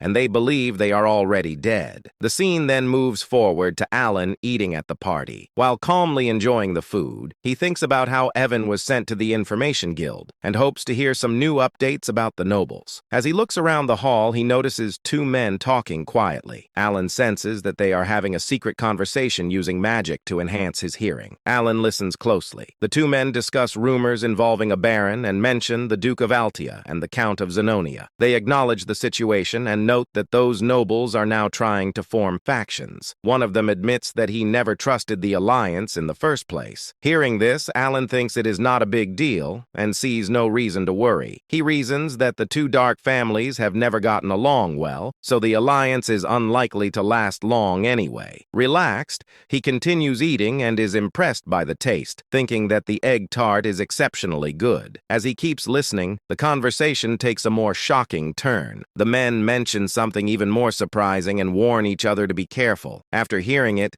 they reveal that the head of the faction is neither of the two nobles previously mentioned. When the name Palacio comes up, Alan is stunned. They continue stating clearly that the head of the faction is called Count Palladius. Alan is so shocked that the egg tart slips from his hand. Internally, he questions what they are even talking about. He recalls seeing the Duke of Alia only once when she was young and having met young I of Zenonia only a couple of times. He also remembers that the current Count of Zenonia has never even met him face to face. To him, the spread of such ridiculous rumors makes no sense. He judges the information as exaggerated and largely false at first glance, concluding that this is just how rumors about nobles circulate. Just then, someone approaches him and addresses him as Count Palladius. Alan feels uneasy, wondering why so many people are suddenly talking to him today. The man introduces himself as Carmine, the third son of Duke Comian from the kingdom of Ashtalin, and greets him politely. Alan finds it dull, but notes internally that even nobles from allied countries attend the ambassador church. He responds politely, introducing himself as Count Palladius. Carmine smiles and remarks that he heard Alan truly became a count, expressing envy and curiosity about his face and whether there is some secret behind it. Watching from the side, thinks to himself how surprising it is that even fools talk so boldly these days. Suddenly, another man interrupts and confronts Carmine, accusing him of ignoring and insulting the nobles of the kingdom of Asteria. Carmine panics and denies the accusation. In his thoughts, he wonders what went wrong as he believed the situation was harmless. The narration then explains who Carmine Kalin is. He is described as a gorgeous and romantic man coming from a distant land. He is the youngest of the Ligren and has arrived to take Yonga as his wife. He invites peons to taste the amazing tarts that Yiga brought. After some time passes, Carmine approaches Yungai and asks her for a dance. In his thoughts, he reflects that there is no such thing as a perfect woman every day. As he looks around, he suddenly notices someone and reacts in disbelief. He makes careless remarks about a young lady needing to take care of her figure and complains about someone nearby snoring loudly. He then notes that it is fortunate Lady Ligon is beautiful just like her mother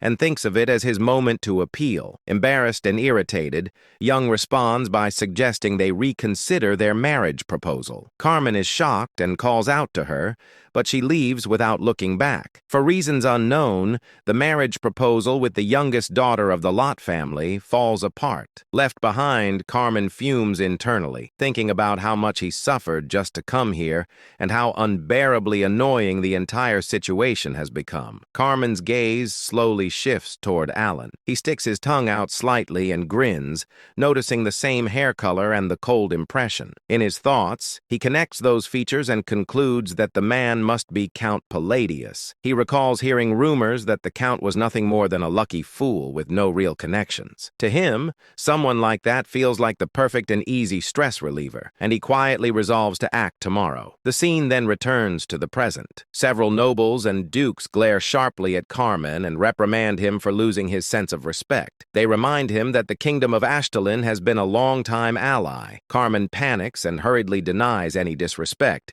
insisting that was not his intention. From Alan's perspective, the situation looks like two large birds attacking a smaller one. He finds the scene strange and confusing. Even nobles with little political awareness recognize the three figures standing there as they represent the central pillars of the kingdom of Asteria. Duke Lotiger, a leading figure of the aristocratic faction, points out that Duke Comilan is a major pillar of Ashtalin. Marquard Yahello, a powerful royalist, questions whether Carmine is treating Asteria lightly. Count Palin, the core of the centrist faction, openly wonders why Carmine is behaving so rudely. Duke Lotiger further implies that Duke Kalin may be underestimating them. Carmine, visibly shaken, insists that he absolutely has no such intention. Count Palin presses further, questioning whether there is any valid reason to address nobles so carelessly by name. Carmine stumbles over his words and apologizes, admitting his disrespect. Marque Mardano fixes Carmine with a death glare and criticizes him for forming an attitude based on ignorance. Carmen freezes, unable to figure out what to say next. Alan quietly observes the scene and thinks about how unlucky Carmen is for ending up as a shield in front of him at such a moment. He also realizes why the nobleman's spinning wheel had looked so familiar earlier. Eventually, Carmen bows deeply and apologizes to the three nobles. The Marquis responds coldly, implying that apologies alone do not erase consequences, and sarcastically questioning whether an apology could end military service. Carmen continues apologizing repeatedly while the Marquis presses the point again, reinforcing the severity of the situation. Watching this, Alan thinks about how traumatic the scene is and how it reminds him of unpleasant memories. Tearfully, Carmen leaves the area while muttering that he committed an offense so rude that he nearly lost his life. Duke Loiger then turns to Alan and checks on his condition. Alan assures him that he is fine, though internally he feels unsettled. He wonders why everyone is acting this way toward him today and feels an unfamiliar sense of pressure and fear. Even as things calm down, Alan's enhanced senses still pick up the conversation of two nobles nearby. They discuss how the powerful figures are already moving and confirm that the rumors are true. They speculate that if Altia and Zenonia fully enter politics, the power of their leader Palacio will become overwhelming. Hearing this, Alan realizes the chaos is being fueled by those rumors. He thinks that if this continues, it will only become more annoying and decides that it would be better to expose the rumor as false. Marca Mardano then reflects that he has never had a proper conversation with Count Palladius. Alan hesitates briefly in response. The three nobles quickly conclude that Alan must be extremely busy. They mention hearing that he has been researching magic lately and bring up a valuable artifact they recently acquired. They propose gifting him a relic capable of storing magical power and add that they have prepared additional presents as well, asking him to accept their small favor. As Alan considers the situation, he thinks that accepting may be the fastest way to put an end to the rumor. At that moment, a system window appears,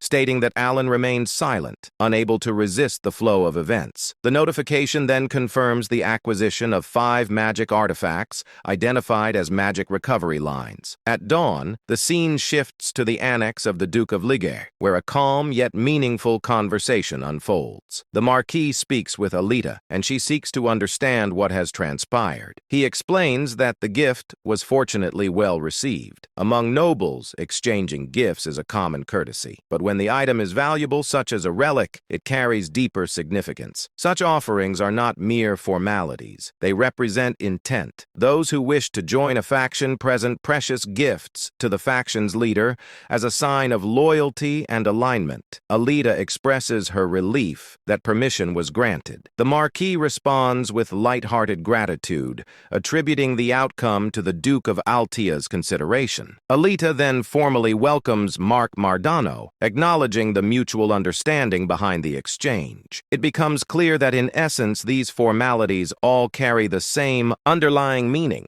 Altia expressed her satisfaction that everyone shared the same objective. She then asked how things went for the others. Marque responded that it was a great honor, and it was clear that everyone accepted without hesitation. Marque reflected on the situation. Duke Altia, who rarely took action himself, had personally appeared and given his word, but only after carefully selecting the necessary cards. After that, they were made to go through a rite of passage that involved a sincere bribe. Even though rumors were spreading rapidly, this was clearly part of the current political flow. Realizing the importance of the moment, Mark decided that he had to seize this opportunity. Altia's expression darkened as she concluded that they could finally begin moving seriously, but only with a select few. The focus then shifted to Alan, who explained that on the 4th day of the banquet, spoils were somehow being added one by one. He assumed this was because he was being treated well due to the false rumor linking him to Altia and Zenonia. He decided to take the spoils for now, wondering if they would later be taken back, and internally planned it as a complete hit and run. At that moment, Evan appeared from behind and placed a hand on Alan's shoulder. Announcing his return, Alan reacted with a hiccup. Evan questioned why Alan looked so surprised and confirmed that he was back. Alan quickly brushed it off, explaining that he had simply been lost in thought for a moment. The scene then transitioned to a private conversation between Evan and Alan. After hearing Evan's information, Alan was left in shock upon learning that an outer god had descended in the north. Evan confirmed it and added that Caliban was currently in an uproar. According to ancient texts, scholars were speculating that the amethysts were connected to the outer gods. Alan then asked about the additional information he had requested. Evan revealed that the person Alan was searching for was located in a village north of Ashtan. Hearing this, Alan stated that they could stop by there on their way before firmly deciding that their destination was Caliban. Evan was visibly shocked by the sudden decision and wondered why Caliban was chosen. Suspecting that Alan was planning to head north, Alan stated that he would explain the details along the way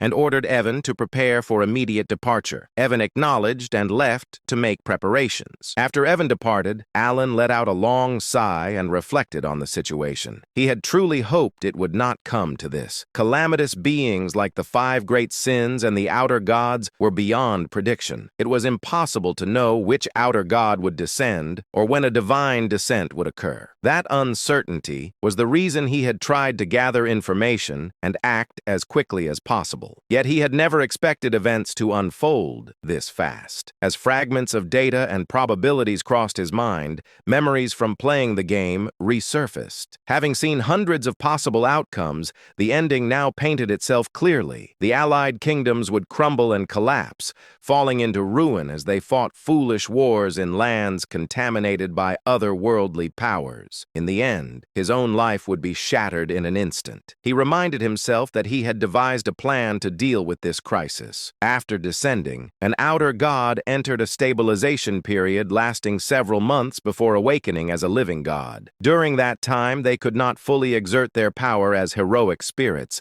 making that window the best opportunity to target them. Even though nothing was guaranteed, he knew he had to try. This was the only way forward. With that resolve, he briefly wondered what that kid might like. With those thoughts settled, Alan began writing a letter. The scene then shifted to 1 week later. The vice commander approached the commander and handed over the letter written by Alan. After reading the contents and realizing it was an official order, the commander was left in shock. He immediately addressed the vice commander and gave a clear instruction. The vice commander acknowledged and was told to inform everyone that the next northern schedule was being pushed back by 2 weeks. The scene then shifted to Patron, a village located north of the Ashtalan kingdom. As Alan spotted someone ahead, he reflected that he never expected to find him this easily, and the discovery felt unexpected. Standing before them was a bright, ill-looking child who warmly greeted them. Alan observed that the boy truly stood out. He immediately recognized him as the protagonist and playable character of the Liban roguelike turn-based APS Psychedelia. Seeing him in person made Alan quietly acknowledged that a protagonist was indeed a protagonist. The boy looked exactly like the illustration from the game. Alan noted that he was a boy and found him unusually beautiful, almost too striking in appearance. Alan asked whether the boy knew who he was. The child replied that he was simply happy to meet a new person and introduced himself as Eliban. Alan reflected that no matter how much this world differed from the game, the protagonist would always remain the protagonist. Eventually, Eliban would become famous and strong. Alan remarked that Eliban had a very bright personality, while internally admitting that facing a character he once played as felt strange. Alan then handed Eliban a small bag and told him it was for him to take. When Eliban opened it, he found a large number of gold coins inside. Alan then instructed Evan to bring the other item. Evan stepped forward, opened another box in front of Eliban, and revealed that it was filled with potions, explaining that all of it belonged to him. Eliban reacted with joy, overwhelmed by happiness, and expressed disbelief that everything was really for him, wondering why it was being given so suddenly. Alan explained that it was an investment. Internally, he affirmed that he had brought everything necessary for a protagonist's early growth. Alan explained to Eliban that he was doing this because Eliban was destined to become a big deal in the future. Internally, Alan urged him to grow quickly so that he could one day deal with threats like the outer gods in his place. As more indicators crossed his mind, Alan briefly wondered whether this treatment was generous enough and assumed that he must have won Eliban over. Suddenly, Alan realized he had forgotten something. and introduced himself as Count Palatio. This was the name of the patron he should be grateful to when he succeeded. He quickly corrected himself, thanked the Count sincerely, and promised to remember the name. Filled with excitement, Elaban then happily said goodbye to Evan. Watching this, Alan reflected on Elaban's personality and wondered if it had always been this bright, considering that the story belonged to a dark fantasy genre. He had never expected the protagonist to be so upbeat. As they prepared to leave, Evan addressed Alan, acknowledging his intentions, but pointing out that they were leaving without even having a proper conversation. Alan responded that Elaban was a sharp kid and would understand. Internally, Alan admitted that his own life was on the line and that he did not have time to build personal affinity. He noted that he had effectively set the protagonist on auto hunt and embraced the idea of pay to win as his chosen strategy. Evan then remarked that the child seemed to possess incredible talent. His mana felt dense and constantly swirling, and despite wearing ordinary clothes, he appeared to be equipped with artifacts. Alan agreed, stating that he could feel the manner as well. Alan reflected further that in the original setting, Elaban was supposed to be ordinary before beginning his adventure. This change felt like another unexpected butterfly effect that differed from the game, especially since Elaban was the protagonist. Even so, Alan concluded that what mattered most was preserving his plan for an easy life. Alan addressed them with confidence, explaining that the stronger he became, the better the outcome would be, and that it would all be worth the investment. He reassured them that Liban was one of the few kind-hearted people in that wretched, dark fantasy world, so there was nothing to worry about. A moment later, doubt crept in, and the idea of Liban being kind-hearted suddenly felt questionable. Alan then brought up Evan while talking about Deus, stating that Deus would meet him. Internally, Alan reflected that he had never even visited before because he was scared, and he never imagined things would end up like this. Evan, filled with anxiety, wondered whether they would at least let him see them. Alan responded uncertainly, suggesting that it would probably happen, capturing the quiet grief of a young transmigrator. After that exchange, Alan went into his room and checked all of his belongings. Evan noticed the clutter and expressed disbelief at why Alan had bought so many random items. Alan calmly explained that these items were bribes meant to be offered to his future lifeline. 10 days later, the journey reached the capital of Caliban. Kurdum, the massive northern gate of Kurdum, stood ahead, imposing and orderly, marking the end of a long road. As the carriage continued forward, Evan grew heavily fatigued from constant travel. Boredom and exhaustion settled deep into his body, and he openly expressed how completely worn out he felt. Alan, equally exhausted but composed, reflected that long journeys were naturally draining and unavoidable. Evan, still pushing through his frustration, thought about how the final stretch had been made worse by the bizarre labyrinth they were forced to pass through. Feeling that without it, he could have at least maintained some pride in their arrival. Alan accepted the hardship calmly, understanding that nothing could have been done to change it. While the carriage rolled onward, Alan gently held the locket in his hand and sank into his thoughts. He reflected on how they had traveled from place to place in preparation for the coming war against the outer gods, gathering strength and securing gifts along the way. His thoughts turned to Deus, wondering whether those efforts would be enough to please him. Within him stirred the heart of a father, one who wished to give without restraint or hesitation. As the capital gates drew closer, Evan noted that their turn for inspection was approaching. Soon after, Evan stepped down from the carriage and moved ahead for the capital inspection, the process to conclude with nothing more than simple identity verification. He assured Alan that he would return shortly. Alan, remaining relaxed, waved him off casually and encouraged him to take as much time as needed. Left alone, Alan sat back comfortably within the carriage. He allowed himself a brief moment of rest, closing his eyes and feeling relief that, at least in this city, things seemed to move quickly and efficiently. That calm did not last long. Evan soon returned with a tense expression and urgently addressed Alan, informing him that a minor issue had arisen. Alan sought clarification, and Evan explained that they had been asked to step aside. Although Alan's identity had already been verified,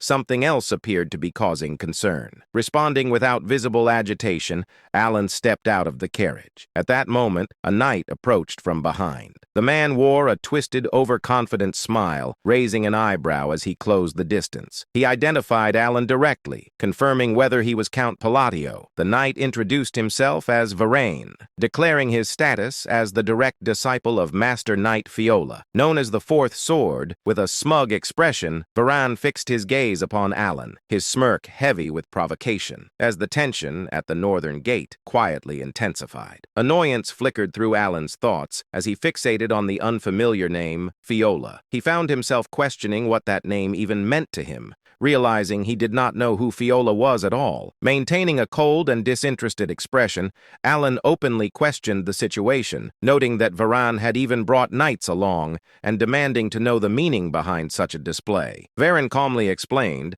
that a friend of his from the Asteria Kingdom had sent word, claiming he was indebted to Alan. Alan immediately rejected the notion, stating that nothing of that sort had ever happened between them. Irritation deepened within him as a realization surfaced. He suspected the so-called friend could only be that excessively dramatic and unstable man, Carmine. With clear boredom in his tone, Alan asked whether Varan's friend was Carmine. Varan responded with a twisted smirk, raising his eyebrows as he confirmed that Alan had indeed thoroughly offended his friend. Inside his own thoughts, Varan recalled his friend's furious words, remembering how Carmine had claimed to be humiliated beyond measure. The scene then shifted into the past, revealing Carmine communicating with Varan through a magically conjured globe. Carmine appeared consumed by rage and exhaustion, seething as he described how Count Palatino had harassed him severely, aided by 3 other men. He branded Alan a bastard and informed Varan that the Count was heading toward Caliban, demanding that Varan cripple him in retaliation. Carmine's expression darkened further as he formed a slow, confident smirk. He tempted Varan by suggesting that if he truly wished to improve his skills, he would need more abyssal bodies to work with. The memory continued as Varan laughed openly, acknowledging that he owed his friend a debt. He resolved that at the very least, he would put on an impressive show to repay it. At that moment, the knights who had arrived alongside Varan moved without warning. In unison, they drew their swords and swiftly surrounded Evan and Alan, steel flashing under the light near the northern gate. Confusion crossed both of their faces as the situation escalated abruptly. Evan reacted on instinct, pulling out his own sword and taking a guarded stance beside Alan. Irritation surged through Alan's mind as he assessed the scene. He reflected bitterly that the brat had picked a fight on his own, fled afterward, and now this mess had followed him here. He recognized it clearly as revenge taken through a friend, finding the behavior pitiful and rat-like in its cowardice. Varan then drew his own sword. He stepped forward and pointed the blade directly at Alan's chest. His lips curling into a smug smirk, he made his demand clear, insisting that if every valuable item inside the carriage were handed over, he might consider showing leniency. He regarded this act as nothing more than the favor he had been asked to fulfill. Pride filled Varan's thoughts as he maintained his confident grin. He believed there was nothing for him to lose in this situation. In his mental assessment, everything aligned in his favor. The probability tilted decisively toward success. Alan was, in his view, merely a fringe noble from the Asteria Kingdom, someone with little influence within the Union, and absolutely no connections to Caliban. Varan had investigated the matter thoroughly, and with that certainty, he stood convinced that no consequences would follow his actions. Alan visibly grows angry, annoyed, and irritated by Varan's words, and a thought crosses his mind that birds of a feather truly flock together. He clenches his fist, and a highly powerful, energetic, flame-like aura forms in his hand, aimed directly at striking Varan. At the same time, Varan rushes forward with a wild grin, charging toward Alan. Alan remains calm as another thought runs through his head, believing that even if things go slightly awry, his master will smooth it over. Before the clash can happen, someone suddenly appears from behind and forcefully grabs Varan by the neck. Stopping him mid-attack, Varan lets out a scream of pain, accompanied by the clear sound of bones breaking. The person gripping Varan's neck then lifts him up into the air. Overwhelmed by pain, Varan groans helplessly as the sword slips from his hand and crashes to the ground below. The pain becomes so intense for Varan that the veins on his face begin to bulge visibly, and he clenches his teeth hard as he endures the agony, The one holding Varen by the neck keeps him lifted in the air, while Varen, filled with rage and pain, tries to find out who this person is and who dared to attempt to kill him. As the scene continues, it is revealed that the one gripping Varen by the neck is none other than Deus. Deus makes it clear that his identity is not important at the moment, and he instead condemns Varen's actions, making it known that Varen had no right to lay a hand on his benefactor. Varen remains suspended in the air, still groaning uncontrollably in pain. Unfortunately, the crucial truth that Varen completely failed to grasp slowly comes to light. That truth is that Count Palatio had already triumphed in a duel against Kurga of the Snowfields. Through that victory, Count Palatio earned the title of Swordless Master Knight and became known as the benefactor of Deus Macallion.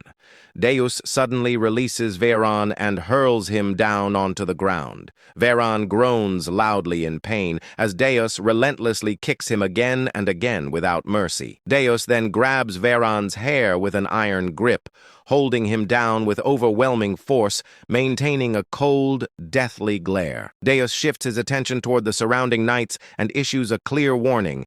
He makes it known that if even a single one of them dares to move, the consequences will be beyond their imagination. Deus delivers a brutal kick straight into Varen's chest, so powerful that blood spills from Varen's mouth as he is sent flying and crashes far away. Alan watches in shock, a realization forming in his mind as he recognizes that knight, understanding that this is the present-day Deus. Deus then makes it clear to Varen that he should be grateful to be in a situation where he cannot be killed. Varen struggles to even stand after the earlier attacks, barely able to move as he leans against a tree for support. In the very next moment, Deus steps in and slams his knee forcefully into Varen's chest, sending him crashing violently into the tree once again. Varen's cheeks swell badly from Deus's kick, and Deus continues to strike him mercilessly, landing punch after punch and kick after kick without pause. Nearby, Evan remarks to Alan that his strike was quite impressive. Hearing this, Alan's mind drifts back to the moment when Deus had declared his outrage at anyone daring to lay a hand on his benefactor. A realization settles in as Alan reflects that Deus did, in fact, call him his benefactor. He considers how Deus may have been grateful when he was young, yet now that he has grown, Alan assumed he would not welcome someone he barely knew. He remembers that Deus never even sent a single reply, and it makes him feel as though he has received every possible reward for raising a son. Alan acknowledges to himself that Deus has truly grown, calling him a troublesome rascal in his thoughts, yet admitting his genuine growth. The impression becomes clear, marked as 52% certain, that one can plainly see who sponsored Deus. As he has developed remarkably well, Alan recognizes that Deus has matured into an exceptionally upright young man. With this realization, Alan reflects on how this must be what it feels like to see a well-raised son, and he feels a deep sense of pride as a father. A heavy impact echoes through the scene. Evan then teasingly points out to Alan that he is aware his son is beating someone senseless. Alan responds by making it clear that he cannot hear him. Deep inside, Alan understands that Deus stepped forward like this because his father had been slighted in a foreign land. As this thought settles in, the scene shows Deus continuing to kick Varen mercilessly, showing no restraint at all. Another thought crosses Alan's mind as he wonders why his son is unbearably sweet like this. Soon after, Varen is shown taking an overwhelming beating, struck again and again until he finally loses consciousness. Even then, Alan cannot help but think that this still feels a bit excessive. At that moment, another realization suddenly occurs to Alan, reminding him once more that Deus is one of the 5 great sins. As the situation shifts, Deus is seen turning and walking toward Alan. He then stops in front of him, bows respectfully, and wears a confident smile as he states that he will escort him. Hearing this, the remaining knights are left completely shocked by what they witness. The scene opens in a frozen, icy land where a brutal war has taken place. Dead bodies lie scattered across the battlefield, their frozen forms covering the ground. Some of the corpses are engulfed in flames as the opposing side burns them without mercy. In the midst of this aftermath stands Delman, the wielder of Caliburn's 3rd sword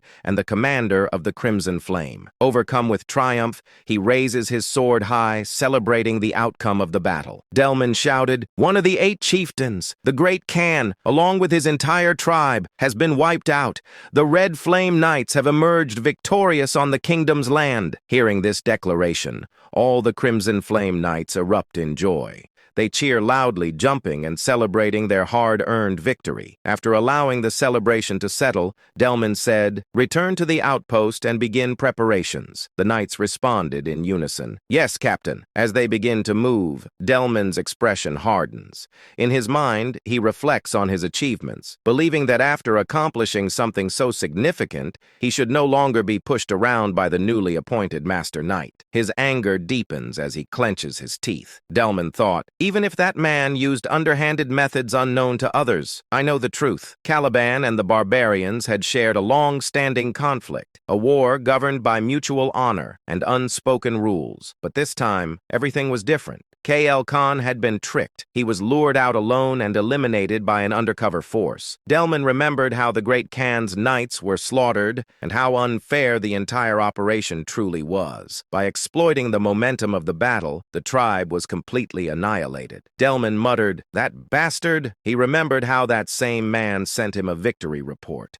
claiming the defeat of the Kurga of the snowfield. It had all happened because Delman demanded a decisive result from the expedition. Khan's body had vanished during the chaos of the battle. Even if he had survived, the poison would have ensured his death. Eventually, Delman convinced himself there was nothing left to do except return to Caliban and report the mission's success. A smirk formed on his face as he stepped forward, but suddenly stopped. In the distance, he noticed a lone man standing still near the forward base. Confusion flashed across Delman's face.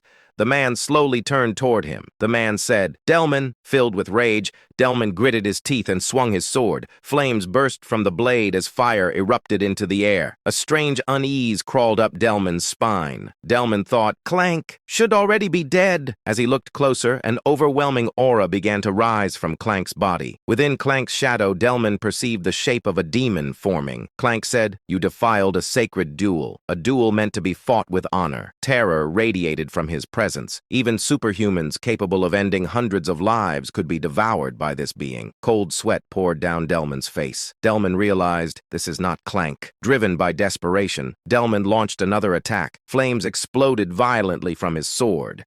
The man dodged effortlessly. The man said, "Answer me first." Refusing to hesitate, Delman attacked again, unleashing even greater flames. Once again, the man evaded him with ease. Delman thought bitterly, "Believing in duels on a battlefield and was foolish." The flames scorched the land, melting the ice around them. The man stared at him with a deathly glare. The man said, "You are strong. For a human, I will give you one last chance. Duel me." Sensing danger, Delman shouted, "Prepare for battle." The knights surrounded the man from all sides. The man smirked. Demonic mana gathered in both his hands. The man said, "A mortal without honor does not deserve an honorable death. There will be no duel between me and a barbarian like you." From his hands, poisonous mana erupted and spread into the fallen knights' bodies. The toxin infected every corpse. The knights began screaming in unbearable pain. Their eyes turned blood red as their bodies collapsed. Several knights cried, "Kill us! Please, end it!" As their screams faded, the man stepped forward. He slashed Delman's throat with his bare hand. Immediately after, he struck the ice, triggering a massive explosion. The remaining knights were blasted into the air and slammed violently into the ground. Blood spread across the sky like a grim mist. The man then delivered a devastating punch. His fist pierced straight through Delman's chest. Blood poured from Delman's mouth. Delman whispered weakly, "What alternative remains?" He collapsed to the ground, trembling in agony. Delman cried, "It hurts! Kill me! Please kill me!" Moments later, Delman died. As his life faded, the man's eyes turned blood red. The man said, "Savages, all of you, creatures formed from the dead, robbed of your rightful death." The fallen knights began to rise, surrounding the remaining Crimson Knights. Shock spread through their ranks. The man announced, "The bloody Colosseum is now open." Suddenly, a terrifying presence descended. Althus Deus appeared with a twisted smirk. Althus declared, "I am the god of all barbarians, the father of duels. I will personally grant you honorable deaths. If you claim you are not barbarians, prove it in a duel." Blood began raining from the sky. The scene then shifts away from the battlefield. Deus lowered his head respectfully. Deus said, "I will take you there, Count Alan." The surrounding knights froze in shock. The narration explained that in Caliban, the prestige of the swordless Duke Deus Massilian stood as high as the sky itself. He once defeated the second prince and never showed courtesy to anyone except the king. Alan observed him carefully. The knights thought, "What kind of man is Count Palladius to receive such respect?" The surrounding knights stared at Alan in disbelief. One knight whispered, "Who is he?" Deus summoned a luxurious carriage. Deus said, "Please sit inside." Alan felt burdened by the excessive attention. Evan quietly said, "Go ahead, Alan. I will follow behind." Soon, Alan arrived at Deus's mansion. Stepping out of the carriage, he saw an enormous, brightly lit structure resembling a massive crab-like fortress. Inside, silence filled the mansion. Alan thought, "Coming here is technically a success. I obtained Kim Dong Dong, but something feels wrong." After thinking carefully, Alan decided to be honest. Alan said, "I would like to speak with you for a moment. I came here with a purpose. I have a favor to ask." Deus looked shocked. Deus said, "You came to ask something from me? Please explain." Alan nodded. Alan said, "I will explain everything clearly." Deus responded immediately. Deus said, "Helping you would be my honor." Inside, he realized this was not an order, but a request. Deus then said, "Let us sit and speak properly." They sat at a tea table. Silence filled the room. Alan thought, "Isn't the owner supposed to sit at the head of the table?" Despite the awkwardness, he felt strangely comfortable. After a long pause, Alan spoke again. Alan said, "I have two requests. I know they may not be easy to accept." He continued, "I must travel north, and I would like you to travel with me." Deus smiled slightly. Deus said, "I would gladly accompany you." Alan felt uncertain. Then Deus revealed something unexpected. Deus said, "I was already planning an expedition to the north." Relief appeared on Alan's face. But then Alan spoke again. Alan said, "The second request involves the royal treasury of Caliban." The atmosphere grew heavy. Alan said, "I want to borrow an artifact." He looked directly at Deus. Alan said, "The ring of the madman." Outside the estate, a knight stepped forward and bowed respectfully. He spoke firmly. "Vice Captain, I have returned from the escort mission." The man standing before him replied calmly, "Well done. I was not concerned. The captain personally handled it." Inside his thoughts, he reflected on the truth. The escort had been led by Deus himself, personally guiding Count Palatinio. Moments later, Styla, Deus's younger sister, approached gracefully. Curiosity sparkled in her eyes as she asked carefully, "If my brother handled the escort himself, the guest must be someone truly distinguished, correct?" The knight chuckled softly and nodded. "Indeed, Lady Styla." Before that, Deus stood silently while reading a letter. His eyes moved across every word carefully. After finishing, he lowered the parchment and spoke toward the warrior waiting before him. "Inform them the northern schedule will be delayed by 2 weeks. One subordinate stepped forward and asked respectfully, "May I ask the reason, Vice Captain?" A faint smile appeared across Deus's face. "Because my benefactor, the great Moon Count Palatinio, will be arriving soon." Nearby, a white-haired knight observed quietly, thinking to himself that he had never seen the Vice Captain display such an expression before. The arrival of the Count from the Kingdom of Austria had stirred the entire estate, and even Styla struggled to hide her anticipation. The scene shifted. Alan stood before Deus, his posture calm but heavy with tension. A thin layer of sweat formed along his face as he spoke carefully. "Would it be possible for me to borrow the ring of the Maid One from the Caliban treasury?" He understood the weight of the request. It was unreasonable, and it could place him in dangerous debt to the royal family. Yet the ring was essential to his plans. He looked directly into Deus's eyes. Without hesitation, Deus lowered his head slightly and replied, "Yes, of course." At that moment, Evan entered the room, bowing politely. "My apologies for arriving late." Alan smiled slightly, thinking his timing was perfect. He said calmly, "You came at the right time. You brought them, correct?" Evan nodded confidently. "I will bring them immediately." He soon returned, carrying several elegant boxes. Light shimmered across their polished surfaces as Alan personally presented them to Deus. Deus looked at them with mild curiosity. "What are these?" Alan opened one carefully. "Gifts, prepared personally. I especially recommend this gemstone string tie. It is quite popular." Inside, Alan steadied his breathing. He had chosen chosen it with great care. The refined design, decorated with delicate gemstones, gave it a noble appearance.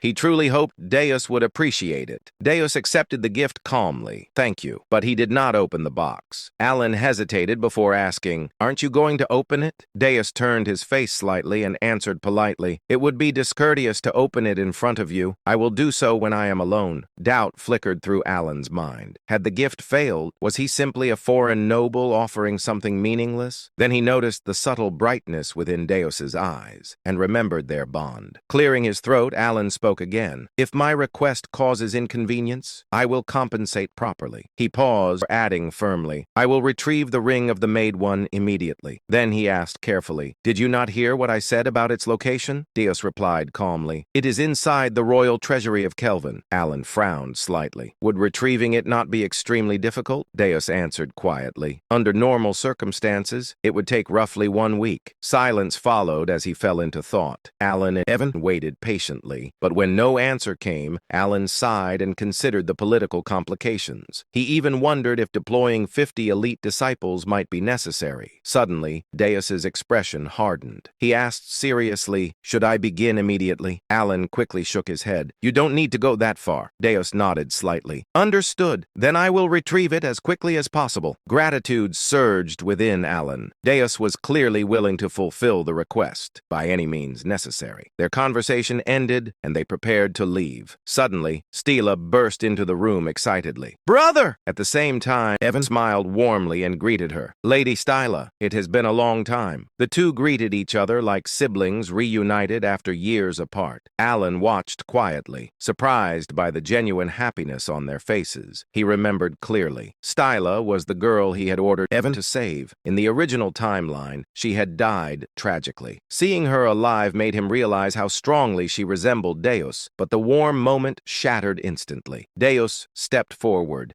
his face darkening as he pulled Stila slightly behind him. Narrowing his eyes at Evan, spoke coldly. "Address me properly. I am not your brother. I am Mr. Deus." Shock froze both Alan and Evan stammered awkwardly.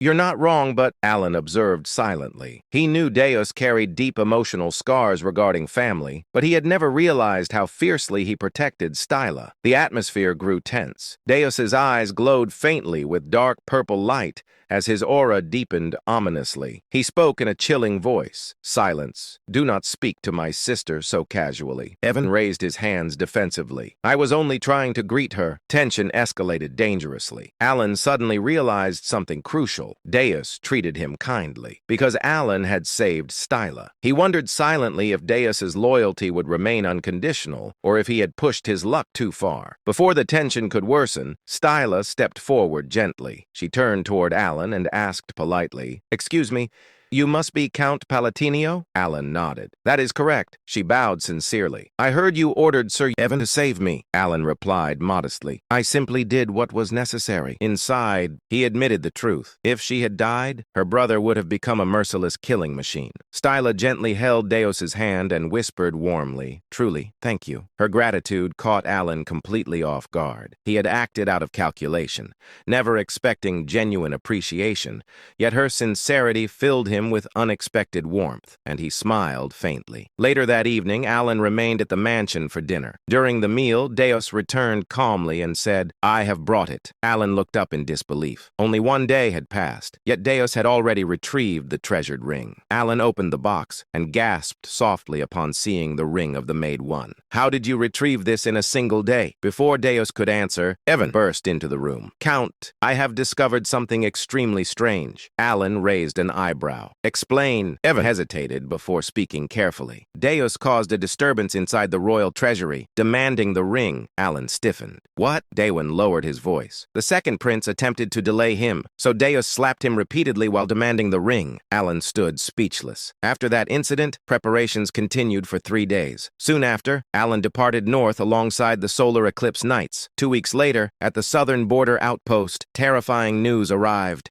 Northern forces were collapsing. Entire units had been slaughtered. Demonic monsters had begun appearing across battlefields. Inside the war tent, chaos erupted. One officer shouted, "Retreat immediately!" Another slammed his fist against the table. "Are you suggesting we abandon the barbarians after witnessing this devastation?" A third officer argued, "The soldiers are barely standing. They cannot continue fighting." Another voice snapped, "The first sword has already fallen. Victory is impossible at this rate." Suddenly, a sharp clap echoed across the tent. Silence swallowed the room. All eyes turned toward Deus. Standing beside him was Folia, the fourth sword of Caliban. Deus spoke calmly. "Every opinion here holds merit. We will decide after calming ourselves." Later, outside the camp, Folia explained grimly, "The outer god is sweeping through our bases using undead armies." He continued heavily, "The third sword, Dalamin, has fallen. The second sword, Chirin, is critically wounded." Deus gazed toward the distant horizon. "I can already sense it." Folia nodded grimly. "The mana is overwhelming,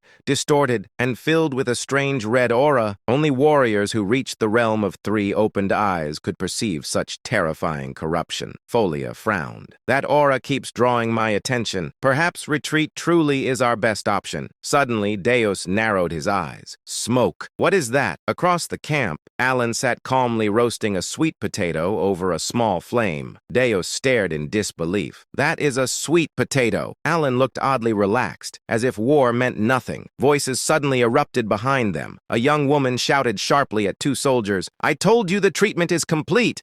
I am here to investigate the barbarian ritual." One soldier pleaded, "Saving lives should come first." She cut him off coldly. "All you can do now is watch over him." Deus looked up suddenly and whispered, "The wise master of the blue magic tower. She has arrived." The woman snapped irritably, but suddenly froze. Her eyes locked onto Alan. Deus raised an eyebrow, confused by her sudden silence, but then he realized she wasn't looking at him. She was staring at someone behind him. Pania's trembling voice broke the tense air, and she whispered, "Why?" Terror flooded her eyes, as if she had seen something that should not exist. Her body subtly shook, and Deus instinctively followed her gaze. Standing there was Alon, the same man who had been casually munching on a sweet potato moments ago. Now he stared back at them. A brief moment passed. Then, Alon greeted calmly, "It's been a while, Deputy Tower Master." Pania stiffened and stammered, Yes, hello." Her head lowered like a frightened kitten, all traces of her earlier hysteria completely gone. Alon tilted his head slightly and asked, "How have you been?" Pania answered nervously, I've been well." Watching her, this woman he had once considered overwhelmingly powerful, cower like a stray cat, Deus felt utterly baffled. Deus wondered silently, was I simply ignorant all this time? Then Alon turned slightly and asked, "Vice Tower Master,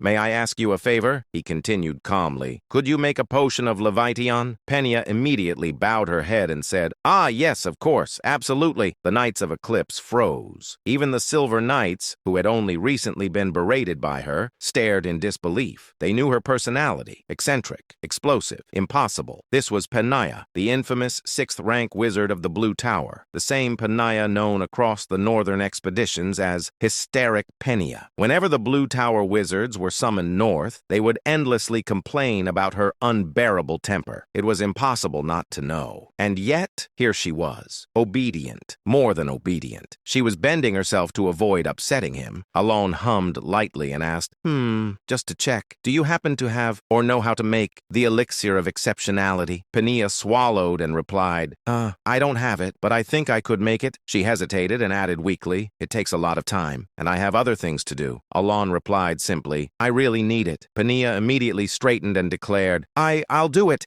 I promise I will." The knights could not believe what they were witnessing. The Vice Tower Master of the Blue Tower, following orders like this? Even the Blue Tower wizards stared as if witnessing the end of the world. One muttered in disbelief, "What the hell?" Another whispered, "What is this? Am I seeing things?" Someone added shakily, "Has the Vice Tower Master completely lost it?" One wizard said in shock, "She refused to make that last time because it was too difficult, and spent weeks complaining." Another asked, "Am I seeing seeing this wrong? Did someone cast an illusion spell? Then Alon calmly asked, how much payment will you need? He added casually. However, if it's a bit expensive, the payment might be delayed. The finances haven't been great lately. Pania waved her hands rapidly and blurted, Just give me 1 gold coin. Alon blinked and asked, 1 gold coin? Isn't that too cheap? Pania nodded quickly and insisted, no, it's fine. Yes, it's totally fine. Alon smiled faintly and replied, well then, I won't refuse such a generous offer. The knights and wizards stared blankly. 2 potions that normally cost hundreds of gold coins, for one. They slowly turned their heads toward Alon. Their eyes were filled with admiration. They would have given him a hat if they had the chance. Trying to escape the overwhelming pressure of the situation,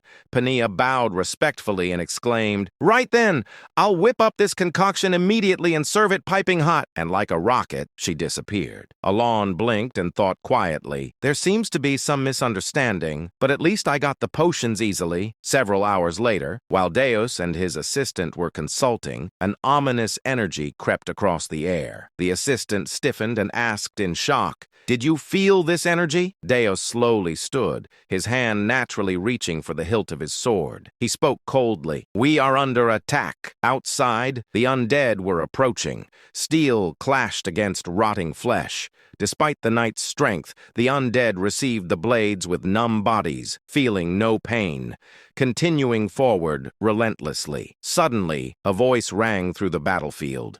Pania raised her staff and declared, Ice Shard! Hundreds of undead advancing toward the soldiers froze instantly, cracked and shattered, a magnificent display of magic. But even more than Pania, the true symbols of hope were the 2 master knights, Fiola and Deus. Of the 2, Deus's presence was overwhelming. In an instant, hundreds of undead around him halted, as if time itself had frozen. Then, with a single horizontal sweep of his sword, every frozen undead body was cleanly cut in half. One strike, hundreds of corpses. Hope ignited in the soldiers' eyes. But then, a deafening explosion tore through the battlefield. The outer god descended. For a moment, even the undead halted. Ashen dust filled the air. As it cleared, a massive figure stood revealed. Though dressed as a barbarian, he had long transcended humanity. Massive, blue-skinned, monstrous. Then, a voice echoed. Ultaltus declared, Barbarian! Do not defile the sins of those who do not know honor. The undead rose again. The tide had changed. Before anyone could react, Fiola vanished and reappeared directly before the outer god. As one of the fastest master knights of Caliban,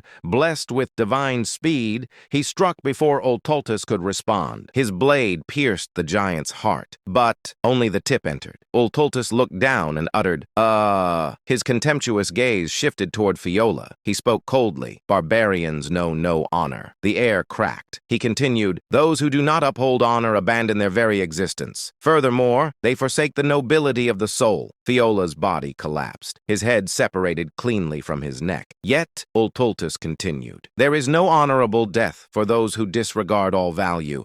Fiola's headless corpse twitched and rose again. Horror spread. Everyone understood. This battle was lost. Fear consumed the soldiers. Despair gripped the knights and wizards. Even Pania, even Deus. They had sensed it earlier. The being before them was far beyond their expectations. While despair swallowed the battlefield, one man began walking forward, step by step, neither hurried nor slow. He spoke calmly, O mighty god of duels, Ultaltus, in accordance with the great oath of Calgunius. His face remained calm, as if he had seen this scene countless times. Then he declared, I, Alon Palatio, in the name of the great oath. The Count of Palatio stepped forward and finished. Demand a duel of Babylonia. With a smooth swirl of his wrist, Alon raised his arm. A bracelet glowing deep gray illuminated the battlefield, and he stood face to face with a god. The giant's expressionless eyes locked onto Alon.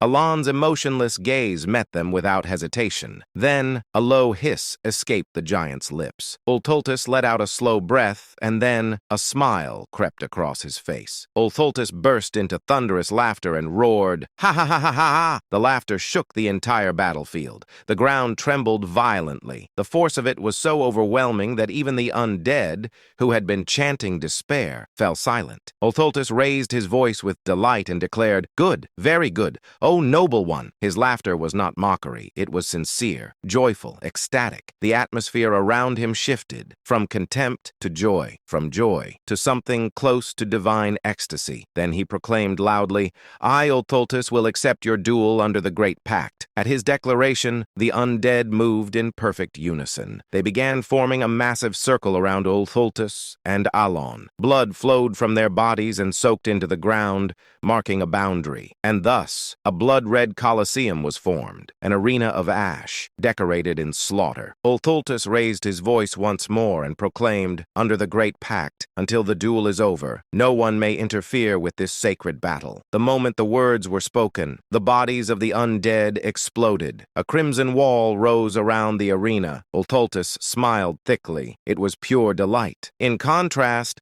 Alon's face remained utterly expressionless. But beneath that mask, he trembled. He whispered under his breath, "I want to go home." Behind the calm facade, terror gripped him desperately. No matter how many times he reminded himself, he had come to the north for this, to kill the outer god Ultultus. He had prepared everything. From the moment he heard of the god's awakening, everything, all that remained, was execution. And yet, the pressure emanating from Ultultus far exceeded anything he had imagined. Alon steadied himself and muttered inwardly, "Stay calm." Even after consuming the elixir of exceptionality, meant to stabilize his mental state, his heart pounded violently in his chest. This wasn't just instinctive pressure. Something was wrong, he thought sharply. Why has the manifestation process advanced so much already? All outer gods required time after descending, time to adapt to reality, time to become a wise god. Ultultus should have been no different, and yet his manifestation had progressed far faster than expected. The closer a god came to becoming a wise god, the stronger it became. Ultultus tilted his head slightly and asked curiously, but more curious still, "O noble one who bloomed amid savagery, why do you know of our pact, though you are not of this era?" Alon swallowed dryly. He had no luxury to answer. His thoughts spiraled. "Can I do this?" Doubt flooded his mind. Ultultus was far stronger than anticipated. Even with potions stabilizing his mind, his resolve trembled. But then he forced the negativity away. There was only one path left. He had known that from the beginning. As Alon fell silent, Ultultus smiled broadly and declared, "If you do not wish to speak, so be it. You have the right. Then let us begin the sacred duel." The giant raised his arm. He proclaimed clearly, "The duel of Babylonia." Ultultus stepped forward. Each step echoed across ash and blood. Footprints sank into the stained earth. Alon did not move. He simply waited. Ultultus reached him. The giant raised his massive fist. Still, Alon remained silent, watching. From beyond the arena, murmurs of shock rose from the living. But Alon did not move. The reason was simple. The rules, to move, to flee, would violate the great Babylonian duel. A sacred duel from the forgotten age of gods. There were only two rules. First, the attacker and defender take turns. The defender cannot move. Second, the one who requested the duel must yield the first attack. A turn-based battle. If Alon stepped even once, the meaning would be lost. Worse, he would lose the only chance to kill this god. Without the duel's restrictions, he could never defeat a being capable of killing master knights with a single strike. This duel was his only weapon. Alon whispered softly, "Fixation." A sphere manifested before him. He continued, "Condensation." The sphere compressed and focused toward his left arm. He spoke again, "Reinforcement." Deep light began radiating from his arm. Finally, he completed the gesture and declared, "Intensification." Ultultus smiled widely. He pulled his fist back, like a ballista. Muscles tightened. Force condensed. Then he swung. The impact roared. Everything was swept away. The ground burst open as if its shell had shattered. The air exploded violently. For a brief moment, the world became a vacuum. Then, a delayed, ear-splitting explosion followed. Gray dust scattered in all directions. A distant voice whispered in disbelief, "This is unbelievable." Where the fist had struck, nothing remained. A massive cone-shaped crater carved into the earth. The gray sky cracked open. A purple sunset poured over the battlefield, overwhelming power. As the living stared in awe and despair, Pania gasped in shock and cried cried out, The Count! He's still alive!" Dea stared forward in disbelief. Count Palladio, drenched in blood, was standing, barely. His right arm hung limply. Blood poured from his wounds. His body trembled at the brink of death. Yet he stood and held the potion prepared by the Vice Tower Master, recalling that it was described as a redemption potion capable of soothing unbearable pain. He observed that when used at the precise moment, it worked flawlessly and allowed him to remain standing. He poured the golden liquid over himself as warm light enveloped his body and restored his strength gradually. He assessed that it would not restore him completely, but would allow him to move. His gaze turned cold as he declared that he had fulfilled the conditions to enter the state of stillness. He raised his hand as a ring appeared upon his finger. Golden radiance burst forth from it, illuminating the crimson mist as he activated Binding Summon and announced that the long-awaited hour had arrived. He muttered to himself, "Finally, it's my time to attack. I had been waiting for it." Alan explained that to fight Ultra Lulis, it was recommended to read the rules of the duel before beginning. He continued, "In order to limit the movements of the Outer God with these rules, I voluntarily accepted his challenge and requested a sacred duel of Babylon," he explained. "Thanks to the reincarnation pendant that prevented death and a healing potion, I managed to barely survive his attack." He continued that to activate the Ring of Radiance, one had to be on the verge of death. There it was. The constraint had been activated. Alan approached Ultis and said, "Since it's a sacred duel, no defense or counterattack is permitted," he continued. "In the game, I just tanked the first hit. Plus, the reinforcement effects weren't limited by turns, but by real time. Here, it's different. There's no time limit." He began invoking his magic and said, "First constraint. When magic is used on snowy terrain, I can twist the rules of this world just a little." A red eye appeared above his head, then a blue one, and he activated diffraction. Magic began to manifest in front of his hand. He continued, "Second constraint. When magic is used at the gates of death, I can twist the rules of this world a little more." He activated Primeral Point. His lightning magic took the shape of a spear, and with condensation he hurled it at Ultis. He added extinction to his magic, and it began to take on a dark aura. He explained, "Third constraint. When fighting against a god, I can twist the rules of this world even further." He activated Silent Front, and his magic grew even stronger. Then came the fourth constraint. When magic is used against the great god of duels, Ultis, the magic intensifies further. Ultis waited with his arms wide, and the spell hit him full on, creating a massive explosion. Alan explained, "I can twist the rules of this world one more time." He said, "For this to work, he has to be wiped out in a single hit," and all fell silent. A silence so profound that even the smallest breath felt forbidden. Only the faint sound of crumbling gravel and dust filled the space, as the living gazed upon Alan with varied expressions. The soldier's eyes were filled with awe. The knight's eyes were filled with hope. However, Alan, the one receiving these gazes of awe and hope, merely maintained a blank expression. To be more precise, "Please, please, please," he had been praying fervently. He sincerely wished that with this strike, the outer god would be annihilated. But Alan realized that his prayer had not reached the heavens. A giant stood there, arms raised triumphantly, facing the sunset with an expression of joy. A massive hole pierced through his chest. Impressive. A low voice. The sight of the giant smiling brightly despite his heart being pierced filled both the soldiers and knights with a reverence that transcended fear. But for Alan, it was a feeling of endless despair. He said to himself, "It's over." His attack had indeed succeeded in delivering a direct hit to Ultultus. However, the problem was that it had only destroyed the heart rather than obliterating the entire body. Alan asked himself, was my firepower insufficient? Objectively speaking, for someone who had only recently reached the third tier of magic, the fact that he could even muster this level of firepower was due to various factors. Among them, the constraints had played a significant role. The use of Babylonian phrases and beastly power were clear restrictions, but this time, the constraints he had placed were even more limited. In short, the magic from a moment ago had been Alan's strongest and only trump card at that point in time. Thus, with this attack having failed, Alan's defeat had been inevitable. His attack had indeed destroyed the outer god's heart, but destroying just the heart would not make the outer god vanish. As if to prove this, Ultholtus stood proudly in the same spot, still smiling broadly. His body was covered in burn marks, and there was a gaping hole in his chest. But that majestic smile remained as he said, "Ah, I see. So you were still holding on to your will." Muttering words that only Alan could hear, the giant spoke in cryptic tones, causing Alan to drop the hands that had been clasped together in a seal. Even at that moment, the effects of the highest grade potion continued to restore his body. Though his body was still uncomfortable, it had recovered enough for him to move around. But that meant little. Alan, who had exhausted all the magic in his bracelet due to the recent spell, no longer had the strength to continue fighting. Because of this, his expressionless face concealed a gloomy mood as he raised his gaze with some doubt at Ultholtus's next words. At that moment, he saw it. Ultholtus's body was slowly beginning to disappear. Reflecting the light of the setting sun, the giant started vanishing from his feet upwards,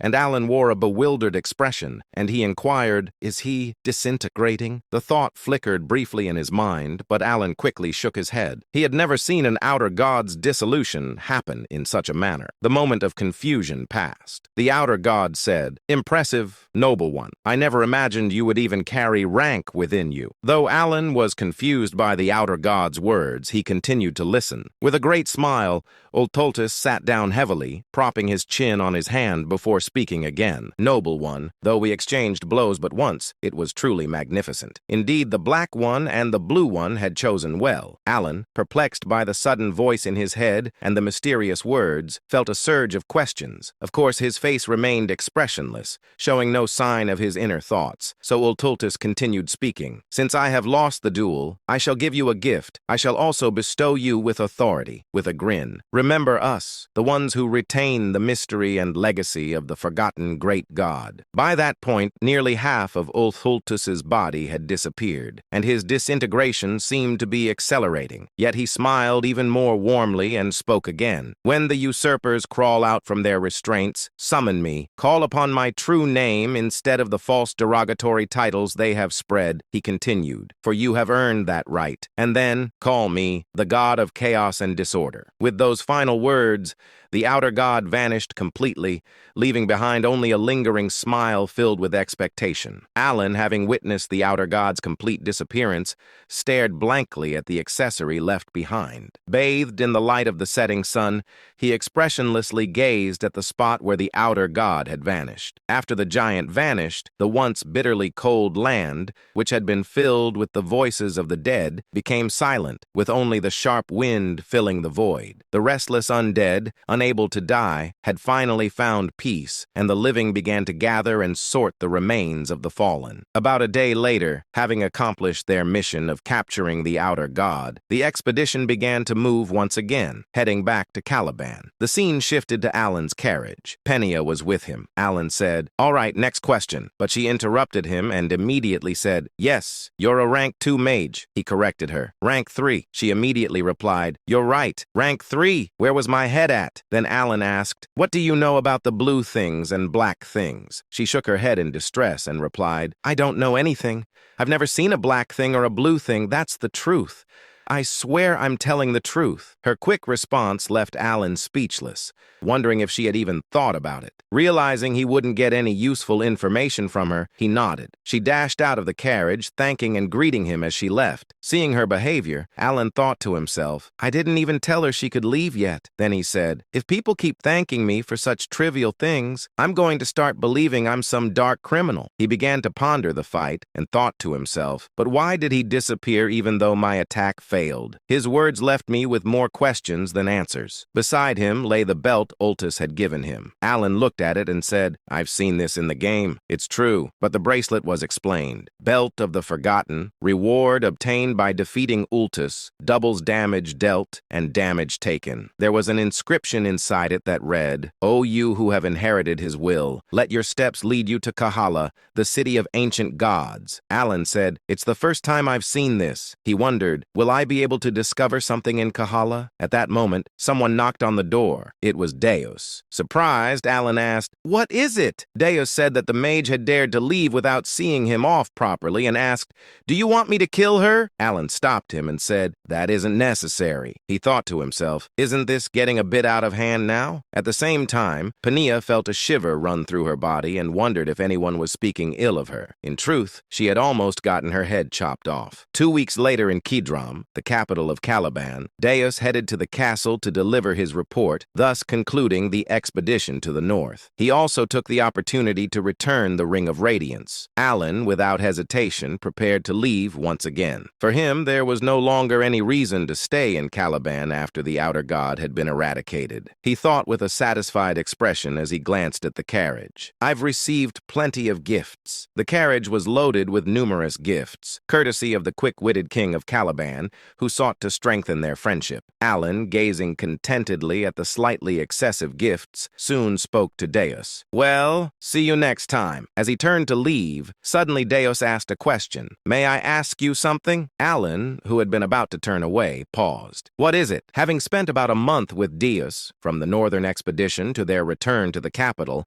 Alan had never heard such a direct question from him before. Usually, Deus only expressed his deepening respect without much inquiry. Alan patiently waited for him to speak. After a moment of silence, Deus finally asked, "Can I become stronger too?" Alan was briefly taken aback by the unexpected question, especially since Deus was already quite strong. He pondered what could have prompted such a question, then reached a conclusion. Perhaps it was because the magic I used in battle against the outer god had left a strong impression, increasing his respect for me. After concluding his thoughts, Alan spoke. "Of course, you can become stronger," Deus inquired. "Really?" Alan replied. "Yes, as long as you put in the effort, you can achieve anything you desire." Alan wasn't lying. In fact, Deus, like the rest of the 5 sins, already had extraordinary innate abilities even before the descent of the gods. In Deus's case, even without using his unique abilities, he could become a sword master with sheer skill. Given that he had reached that level in just 1 year,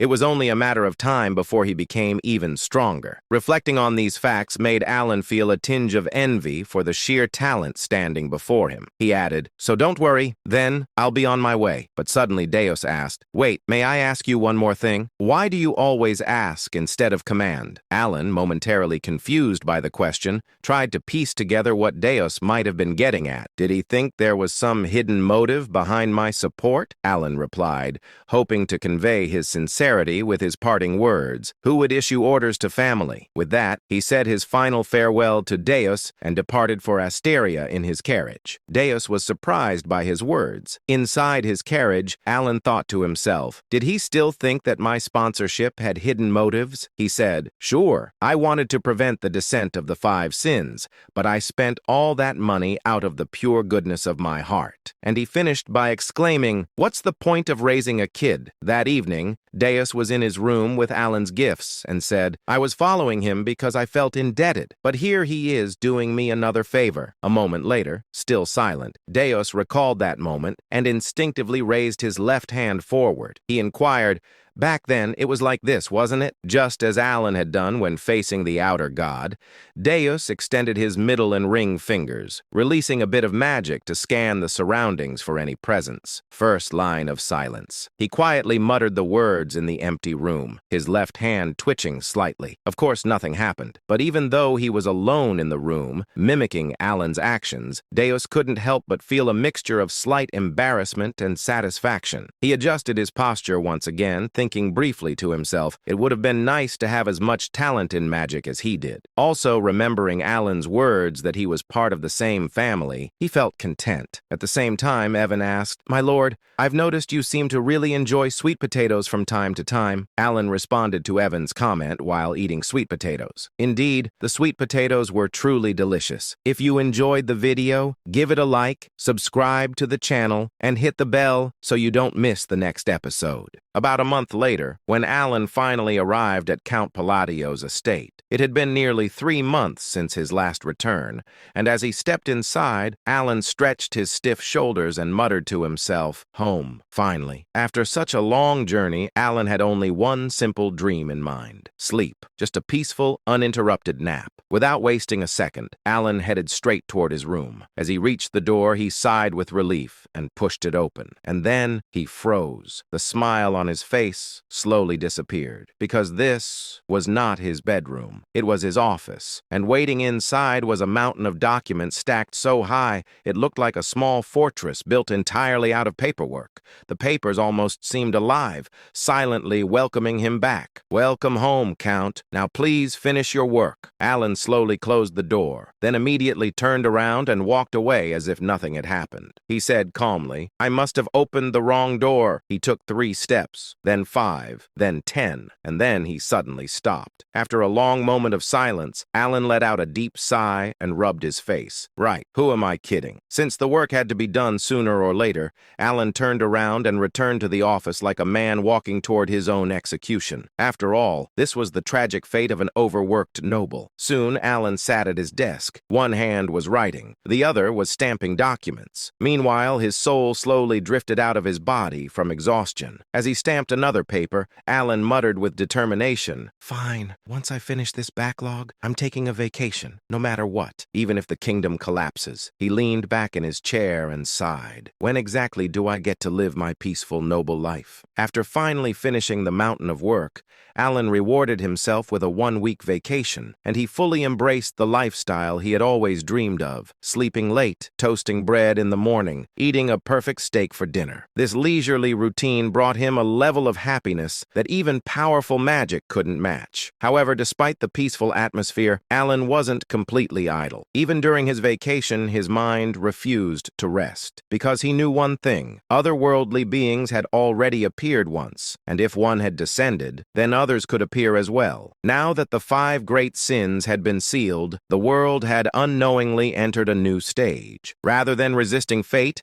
Alan simply accepted the situation. After all, if saving the 5 great sins had created this butterfly effect, then a few otherworldly visitors appearing occasionally was far better than the alternative. At least those beings would show signs before appearing. The 5 great sins, on the other hand, would descend like a bomb with no warning whatsoever. So during the week, Alan quietly gathered information and continued researching magic. Eventually, he clicked his tongue and muttered to himself, "Looks like I'll need to go to Colony for information." Normally, Alan preferred investigating things personally rather than relying on the Information Guild. But there was a problem. The location of the ancient god city, Kahara, had not yet been discovered. Alan crossed his arms and thought carefully. If my memory from the game Psychedelia is right, the city should be discovered this year, because in the original story, Kahara was discovered 3 years before the protagonist left the village, and this year just happened to be that exact year. So I just need to wait. Right at that moment, the door opened. Evan stepped inside and immediately frowned. Count?" He rubbed his arms and shivered. "It's strangely cold in here." Alan blinked.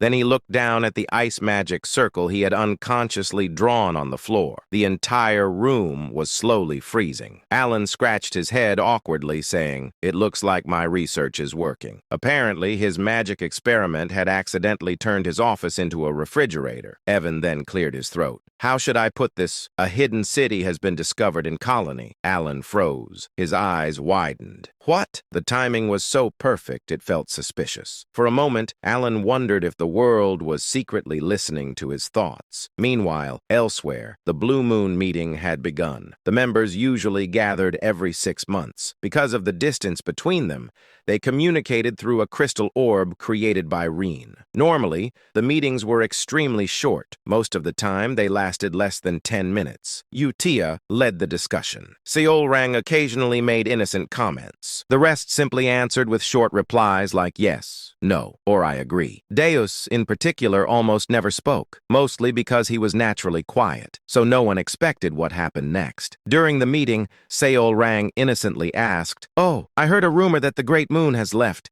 What was it like seeing him in person? Everyone casually waited for a short answer, but instead, Deus began speaking and speaking and speaking. The great moon stood before the otherworldly entity, Ulthultus, while everyone was overwhelmed with fear, even the vice tower master of the Blue Tower. The great moon stepped forward and challenged it to a duel. The members listened politely. 5 minutes passed, 10 minutes passed, 20 minutes passed, then 30 minutes. The others slowly began to realize something terrifying. Deus was giving a full lecture. Deus continued, thinking back, the great moon had probably been preparing magic from the very beginning. By the time the speech passed the 1-hour mark, everyone was staring at the crystal orb with blank expressions. Reen tried to interrupt. Wait, you're getting off topic. But Deus continued calmly. Just listen to this part.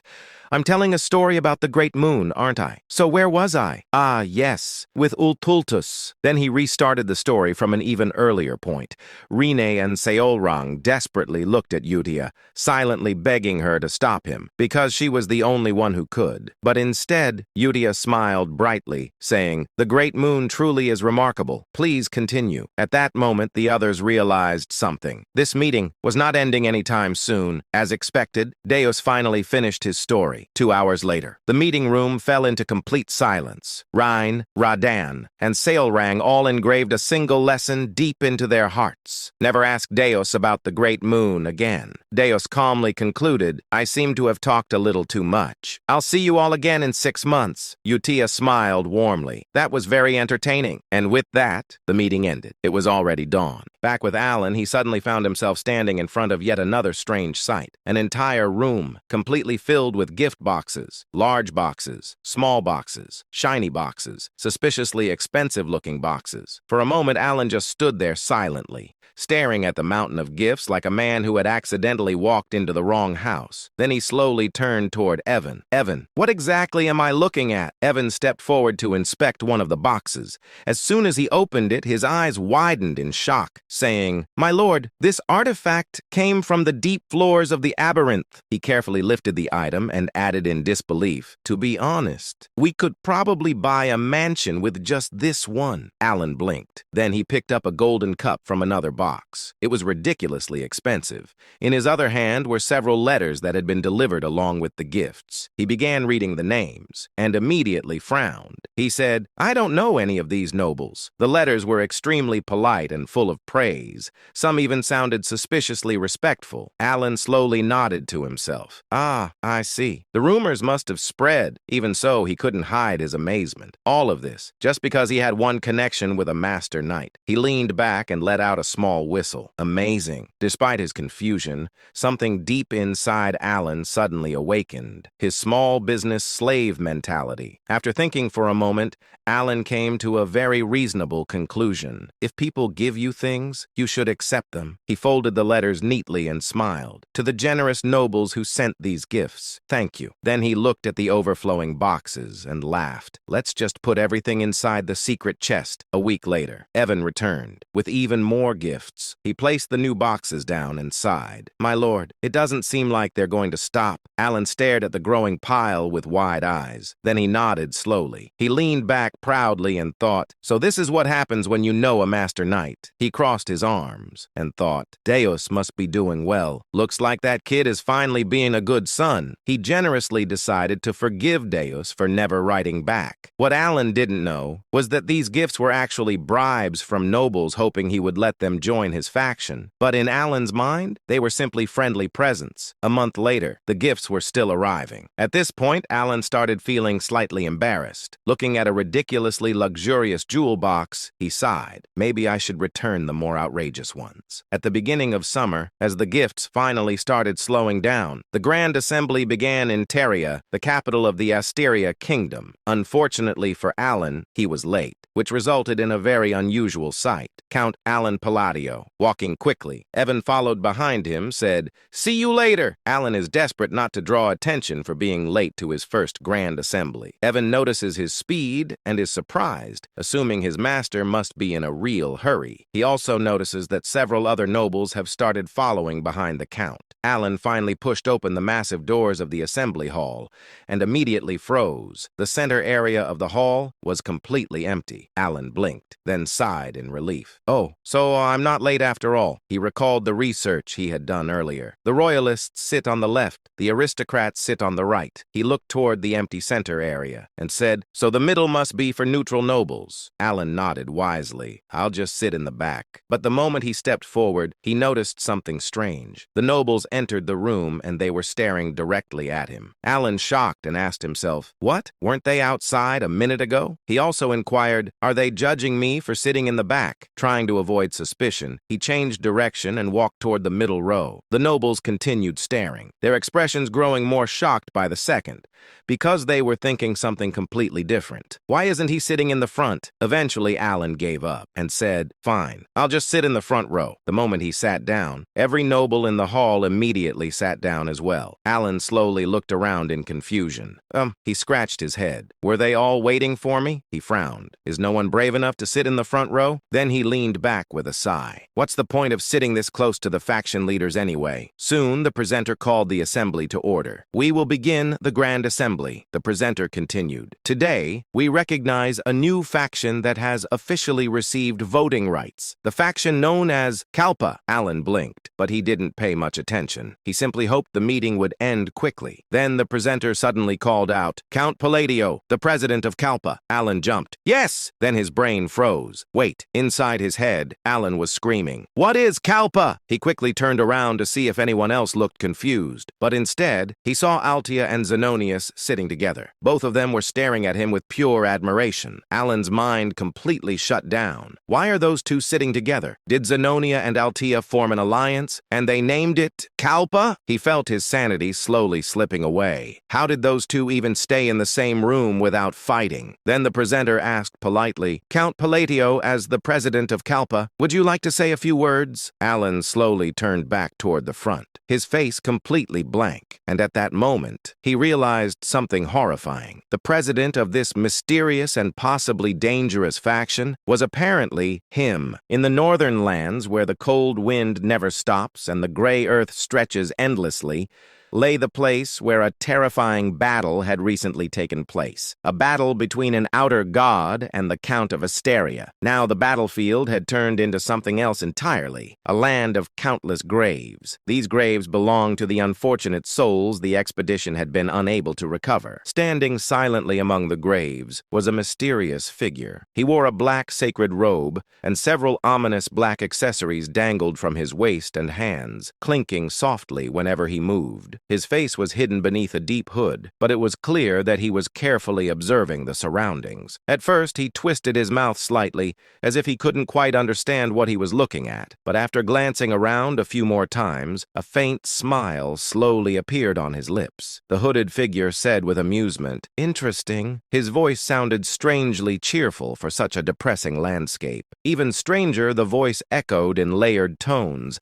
making it impossible to tell whether the speaker was a man or a woman. Slowly scanning the battlefield, his gaze eventually stopped at a single spot on the ground. It was the exact place where the outer god had vanished. The same place where, during a rightful duel, Alan had landed the final blow. The hooded figure stared at the spot for a moment. Then the hooded figure muttered curiously, "Let's see how far this will go." After a brief pause, the hooded figure added playfully, "Shall we watch?" With those mysterious words, he turned around without hesitation, as if he had already seen everything he needed to see. Meanwhile, inside the Grand Council Hall, Alan suddenly had a strange thought. Inside his mind, Alan thought with disbelief. I accidentally became the leader of a group formed by a shadowy alliance. It sounded suspiciously like the title of a cheap web novel. Just then, the moderator spoke. The moderator asked politely, "Do you have anything to say?" Alan blinked. Inside his mind, Alan screamed silently, "Wait, me? Leader? Shadowy alliance? What kind of nonsense is this?" But before Alan could say anything, the moderator continued. The moderator said calmly, It seems you have nothing nothing to add, so we will move on. Alan slowly opened his mouth, and then slowly closed it again. His chance to ask questions had already disappeared. Trying to understand what was happening, Alan slowly turned his head toward Duke Altia. Duke Altia nodded confidently. Not just a normal nod, a very meaningful nod. The kind of nod that said, yes, everything is going exactly according to your brilliant plan. Alan almost choked. Lady Zenonia. No, now she was officially Countess Zenonia after inheriting her title following her father's death several months ago, and she was smiling. Not a normal smile. It was the smile of someone who believed she was standing next to a terrifying mastermind. Inside his mind, Alan panicked. Alan thought nervously, is this a prank? Did someone spike the wine earlier? Am I hallucinating right now? As Alan struggled to understand the situation, something suddenly clicked in his mind. Alan whispered quietly to himself, ah, now he understood. He finally realized why the nobles had looked so confused earlier when he sat down, because apparently he had just sat in the leader's seat of a secret faction. Realizing this horrifying truth, Alan felt the world spin. He grabbed his head and shut his eyes tightly. After the Grand Council meeting ended, Alan somehow found himself being guided to a banquet celebrating the birth of the Kalfa faction. He didn't remember agreeing to attend. He didn't even remember standing up, but somehow he was already there. Then Countess Zenonia spoke. Countess Zenonia said with satisfaction, how about this? I think it's perfect now. From Alan's perspective, absolutely nothing about this situation was perfect. He had no idea what she was talking about. Then Duke Altia added another comment. Duke Altia said thoughtfully, it seems everything has been arranged exactly the way Count Palatio intended. Alan felt like someone had thrown 50 question marks directly into his brain. Inside his mind, Alan shouted silently, what are you talking about? Who arranged what? When did I do that? But on the outside, Alan maintained a calm, dignified, noble expression. Because panicking in front of two possible psychopath masterminds felt like a bad survival strategy. Alan glanced between Duke Altia and Countess Zenonia. Both of them were looking at him with clear expectation. They were waiting for him to speak. Inside his mind, Alan slowly reached a horrifying conclusion. Alan thought nervously, do I have a split personality? Did my other personality secretly create this faction while I was sleeping? Because honestly, that explanation was starting to sound more believable than the current situation. After all, Alan wasn't even close to these two. He had only met Duke Altia once several years ago, and their conversation had been extremely unpleasant. It was during the time when Loria begged for help, and Alan had bluntly rejected the request. Likewise, Alan barely knew Countess Zenonia. They had only met twice, and during their second meeting, Alan had literally ordered her to be thrown out of his manor. Realizing he had been silent for too long, Alan finally spoke. Alan said calmly, I see. Inside his mind, however, Alan was screaming, but he couldn't ask, what is going on here? Because it was painfully obvious that these two believed he had planned everything. If he suddenly asked what they were talking about, they might conclude that their genius mastermind leader had gone insane, or worse, that he was testing them. So Alan made a decision. For now, he would play along and gather information. Once he understood the misunderstanding, he could fix everything later. However, before he could say anything else, Duke Altia spoke again. Duke Altia said sincerely, I'm just glad I was able to repay you for saving my life. Alan slowly closed his eyes. Inside his mind, Alan screamed, when did I save your life? Despite the chaos in his brain, Alan slowly managed to gather 3 important facts from the conversation. First, apparently, the alliance between Countess Zenonia and Duke Altia had been orchestrated by Alan. Second, the faction called Kalfa had been formed because of a letter Alan had sent to Countess Zenonia. And third, all the gifts Alan had been receiving recently were actually from nobles who wanted to join the faction. Those gifts were part of the process of asking permission from the faction leader, which unfortunately was Alan. As Duke Altia and Countess Zenonia continued talking enthusiastically about his brilliant plans, Alan slowly pieced everything together, though doing so felt like solving a puzzle while his brain was actively melting. Keeping a neutral expression while feeling disbelief inside, Alan stared at the two nobles in front of him. Even though he had begun to understand part of the situation, there was still far too much he didn't understand. No, to be more precise, there were countless things he wanted to question. Inside his mind, Alan thought, if I'm not secretly some kind of Jekyll and Hyde split personality, then I definitely never ordered Countess Zenonia to do anything. I never told them to form an alliance. I swear I didn't. Then Alan thought again. All I did was send a letter saying I disliked the other nobles. So how did it turn into this? Alan's head spun as he looked at Duke Altia and Countess Zenonia, trying desperately to understand what was happening. Inside his mind, Alan wondered, is this what people mean by the realm of genius, where ordinary people can't even understand the plans of a mastermind? Alan remained silent, because he had slowly realized something terrifying. Through a series of coincidences, he had unknowingly helped create the Kalfa faction himself. By the time he finished piecing together the facts, Alan's instincts told him something very important. There was no getting off the Kalfa train anymore. He had already accepted too much. Of course, if he really wanted to leave, there were ways, but none of them were good options. Now that both the royalist faction and the aristocratic faction clearly saw him as an enemy, leaving this faction would only cause more problems. To be honest, if the losses were manageable, Alan would have pressed the escape button immediately, but another thought quickly followed. Inside his mind, Alan wondered, what if I tell them this was all a misunderstanding? Alan slowly glanced at Duke Altia and Countess Zenonia. Their conversation had just ended, and now both of them were looking directly at him. To any outsider, they looked like elegant and refined nobles. But Alan knew better. He knew exactly how frightening Countess Zenonia could be, and although Duke Altia wasn't the same character he remembered from the game, she was someone who should have already disappeared from the story. Because of that, Alan couldn't underestimate her either. After all, masterminds always had their own logic, and they possessed a level of awareness ordinary people simply couldn't understand. Inside his mind, Alan thought, even if I explain everything clearly, they might just think it's embarrassing and decide to kill me. Of course, Alan didn't know them very well, but in this world, most characters labeled as masterminds tended to be somewhat unstable. Because of that, Alan reached a reluctant conclusion. Whether he liked it or not, he had to remain the leader of Kalfa. Yes, whether he liked it or not, at least until he could find a good excuse to step down later. Because Alan had absolutely no desire to stay in the leadership role forever. He knew that being the leader of a faction came with countless responsibilities, even if the benefits were great. And for Alan, whose life motto was living leisurely as a noble without working, leadership was the exact opposite of what he wanted. So Alan quietly made a decision. Inside his mind, Alan said to himself, I'll lead for now, and retire later when the timing is right. At that moment, Duke Altia asked, so, what do you plan to do now? Hearing the question, Alan let out a quiet groan.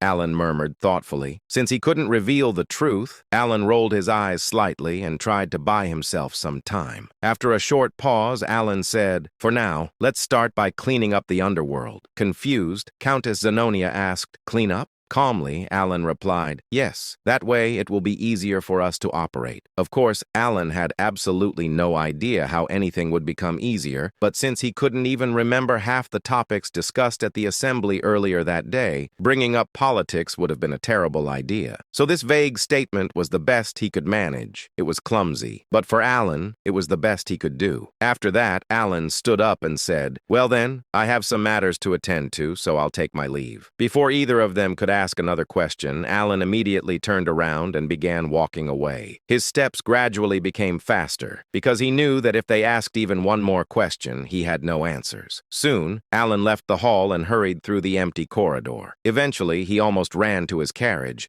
worried that someone might stop him. Seeing him arrive so quickly, Evan asked, Count? Without hesitation, Alan said, let's head straight to the colony. Alan had already decided to leave that very day. Inside his mind, Alan thought, the letter should have arrived by now. I hope I can get some help there, like I did with Dios. Soon, Alan's carriage began moving through the night. It was a midsummer evening. Meanwhile, back at the banquet hall, thinking about Alan's words, Countess Zenonia murmured, clean up the underworld. Huh. After a brief moment of thought, Duke Altia said, when he says clean up the underworld, there can only be one meaning, right? Nodding slowly, Countess Zenobia replied, "Indeed, we've had our territories under firm control for a long time." Then Countess Zenobia continued, "So if he's telling us to clean things up?" Finishing the thought, Duke Altea said, "Then the only option left is the remaining territories." "Indeed," Countess Zenobia agreed. For a moment, both women fell silent. Then they smiled at the same time, because the idea forming in their minds was something that would have been impossible when they acted separately. But now, with their alliance and the formation of the Kalfa faction, it had become possible. Smiling slightly,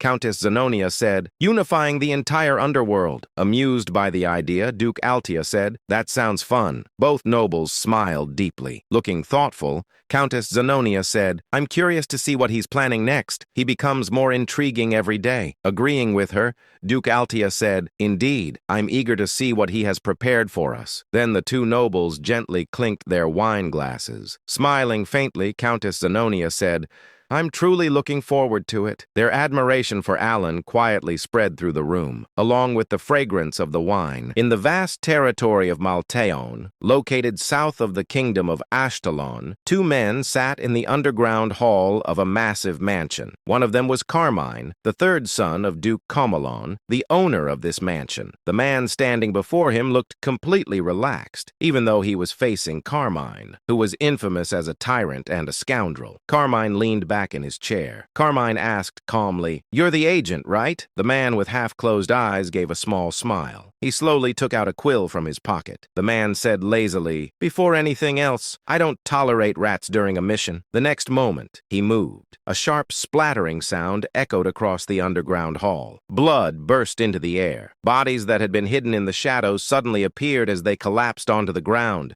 their blood spreading across the stone floor. 9 corpses, all of them dead. Carmine stared at the scene for a moment, then he smiled. Carmine said with satisfaction, "You really are strong, just as I expected." Without hesitation, he leaned forward. Carmine said directly, "I want you to kill a noble, Count Palladio of the Asteria Kingdom." Then he smirked. Carmine said confidently, "You wouldn't refuse a request from me, the tyrant of Ashtalon, would you?" The agent chuckled. The agent said casually, "As long as the payment is correct, there are no failures." Then he tilted his head. The agent added with a faint grin, "Though I'm curious if you can actually afford my fee, Carmine." Carmine simply smiled. Slowly, he pulled something out from inside his coat and placed it on the table. Carmine said proudly, "How about 4 of these?" What he revealed was a black cube, a cube so dark it seemed to swallow even the surrounding light. It looked like a fragment of the abyss itself. Interest immediately flashed in the agent's eyes. The agent narrowed his eyes. Then his eyes widened slightly. The agent whispered in surprise, "That's an abyssal core." The abyssal substance, a rare item distributed in extremely small quantities by Duke Comelon on the black market. Unlike abyssal jade,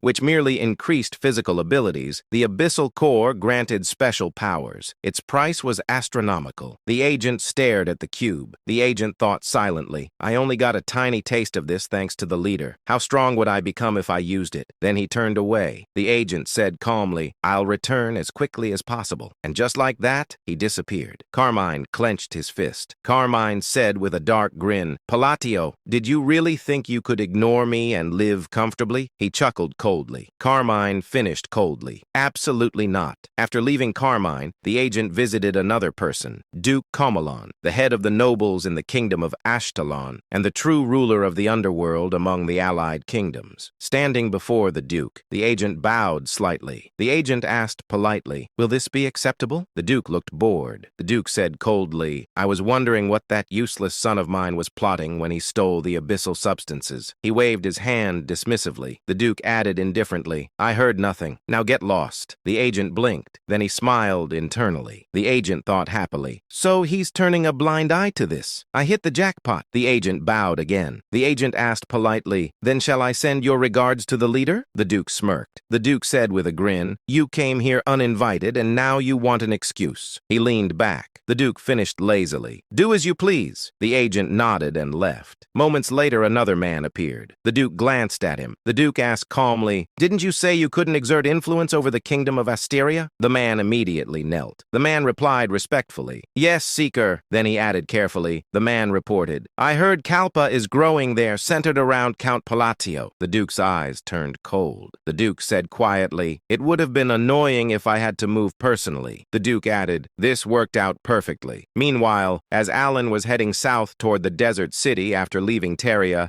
someone else was watching the same road. High above the path, the agent observed a distant carriage. The agent narrowed his eyes. The agent said quietly, "Found you, Count Palladio." Inside that carriage was his target. While watching it approach, the agent took out his quill again. The agent thought to himself, "The abyssal core is tempting, but something still bothers me." In truth, killing Count Palatio would be easy. With a single stroke of his quill, the man's life would end. Yet he hesitated. The agent sighed. The agent muttered, "The rules say not to make troublesome enemies if possible." Count Palatio himself wasn't the problem, but someone connected to him was. Someone in Caliban, Deus. The agent frowned slightly. The agent thought, he'll definitely take action. The agents weren't afraid of Deus. Each agent possessed power comparable to a swordmaster, but unnecessary enemies were always troublesome, even if the payment was enormous. Still, 4 abyssal cores were far too tempting. The agent licked his lips slightly. The agent whispered with excitement, "How strong would I become if I used them?" He raised his quill. Black ink began to flow into the air. The agent said softly, "Sorry, it's just business." He drew a horizontal line in the air.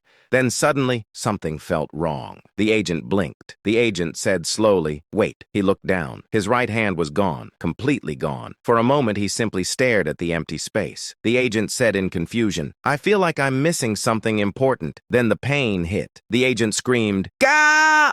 Before he could even finish screaming, another impact struck him. His body flew through the air and crashed violently into a tree. When he lifted his head, he froze. Standing there was a boy, black hair, blue eyes, young, too young. The agent stared in disbelief. The agent tried to speak, but his mouth wouldn't open, not even slightly. Panic filled his eyes. Then the boy smiled brightly. The boy said cheerfully, "How unfortunate." The agent felt a chill. Then, crack, his neck twisted. Once, then twice.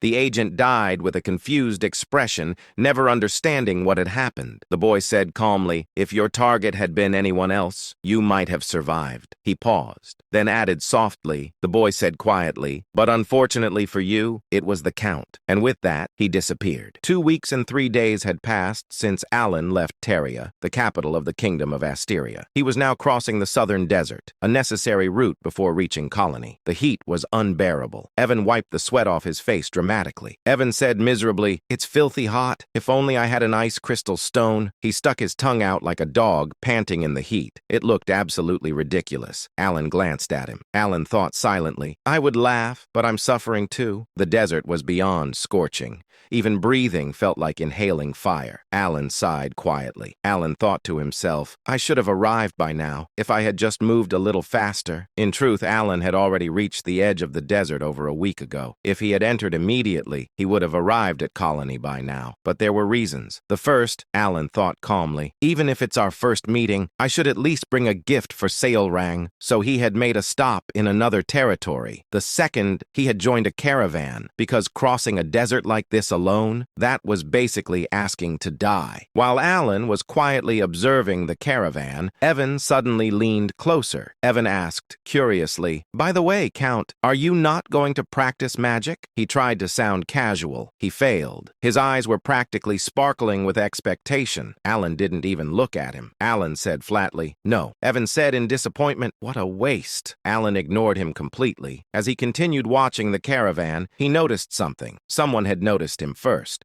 A woman with striking red hair turned toward him sharply. It was Lion Aguileras. Lion said coldly, "What are you looking at?" Alan didn't react much. Alan said calmly, "Just happened to glance over." Leon, while reading a book, said mockingly, "Do you enjoy spying on others?" Alan sighed slightly. Alan said plainly, "I don't have that kind of hobby." Leon said sarcastically, "Is that so? My mistake." She tilted her head and added with a sharp tone, "I thought someone who spreads rumors so eagerly might also enjoy peeping. Evan's eyes widened. Evan thought in shock, wait, rumors? Our count? Since when? Alan blinked once, then exhaled slowly. Alan thought tiredly, how troublesome. In reality, Leon was the daughter of the Red Magic Tower Master, a rank 4 mage. Even without an official title, that name alone carried weight, a terrifying kind of weight, especially considering her father, a man who had charged alone at one of the 5 great sins and died doing it. In simple terms, a complete madman. Alan looked at Leanne for a moment, then looked away. Alan said quietly to himself, "Can't I get even a moment of peace?" Despite her constant provocation, Alan chose to ignore her, not because he was patient, but because he was cautious. Alan thought calmly, better not get involved, especially with someone like her. Then he added internally, "I'll never see her again after crossing the desert anyway." At that moment, Leon's carriage began moving ahead. Evan, who had been watching everything, suddenly grabbed Alan's sleeve. Evan said excitedly, "Whoa!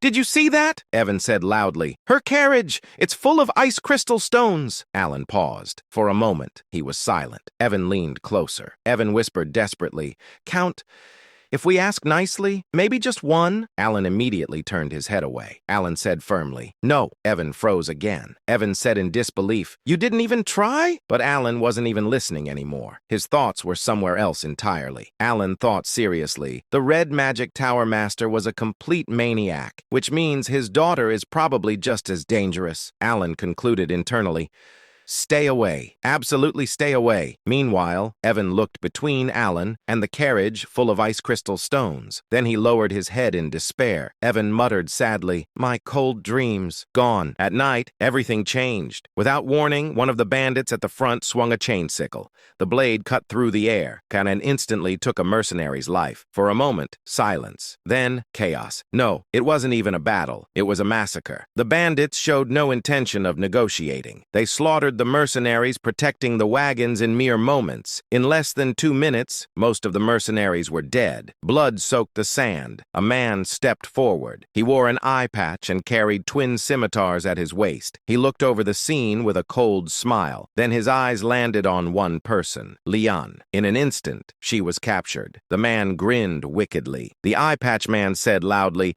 "Listen up, everyone." He raised his sword. Blue energy ignited around it like flames. The eye patch man said with a cruel smile, "For your own safety, I suggest you cooperate quietly." Leon's face turned pale. Even without understanding everything, she knew he was dangerous, far beyond ordinary knights. Nearby, a surviving mercenary trembled. The mercenary thought in horror, "That symbol! It's the bloody sand bandits!" His voice shook. The mercenary thought desperately, "They even captured Lady Leon before she could react. We're done." The eye patch man chuckled.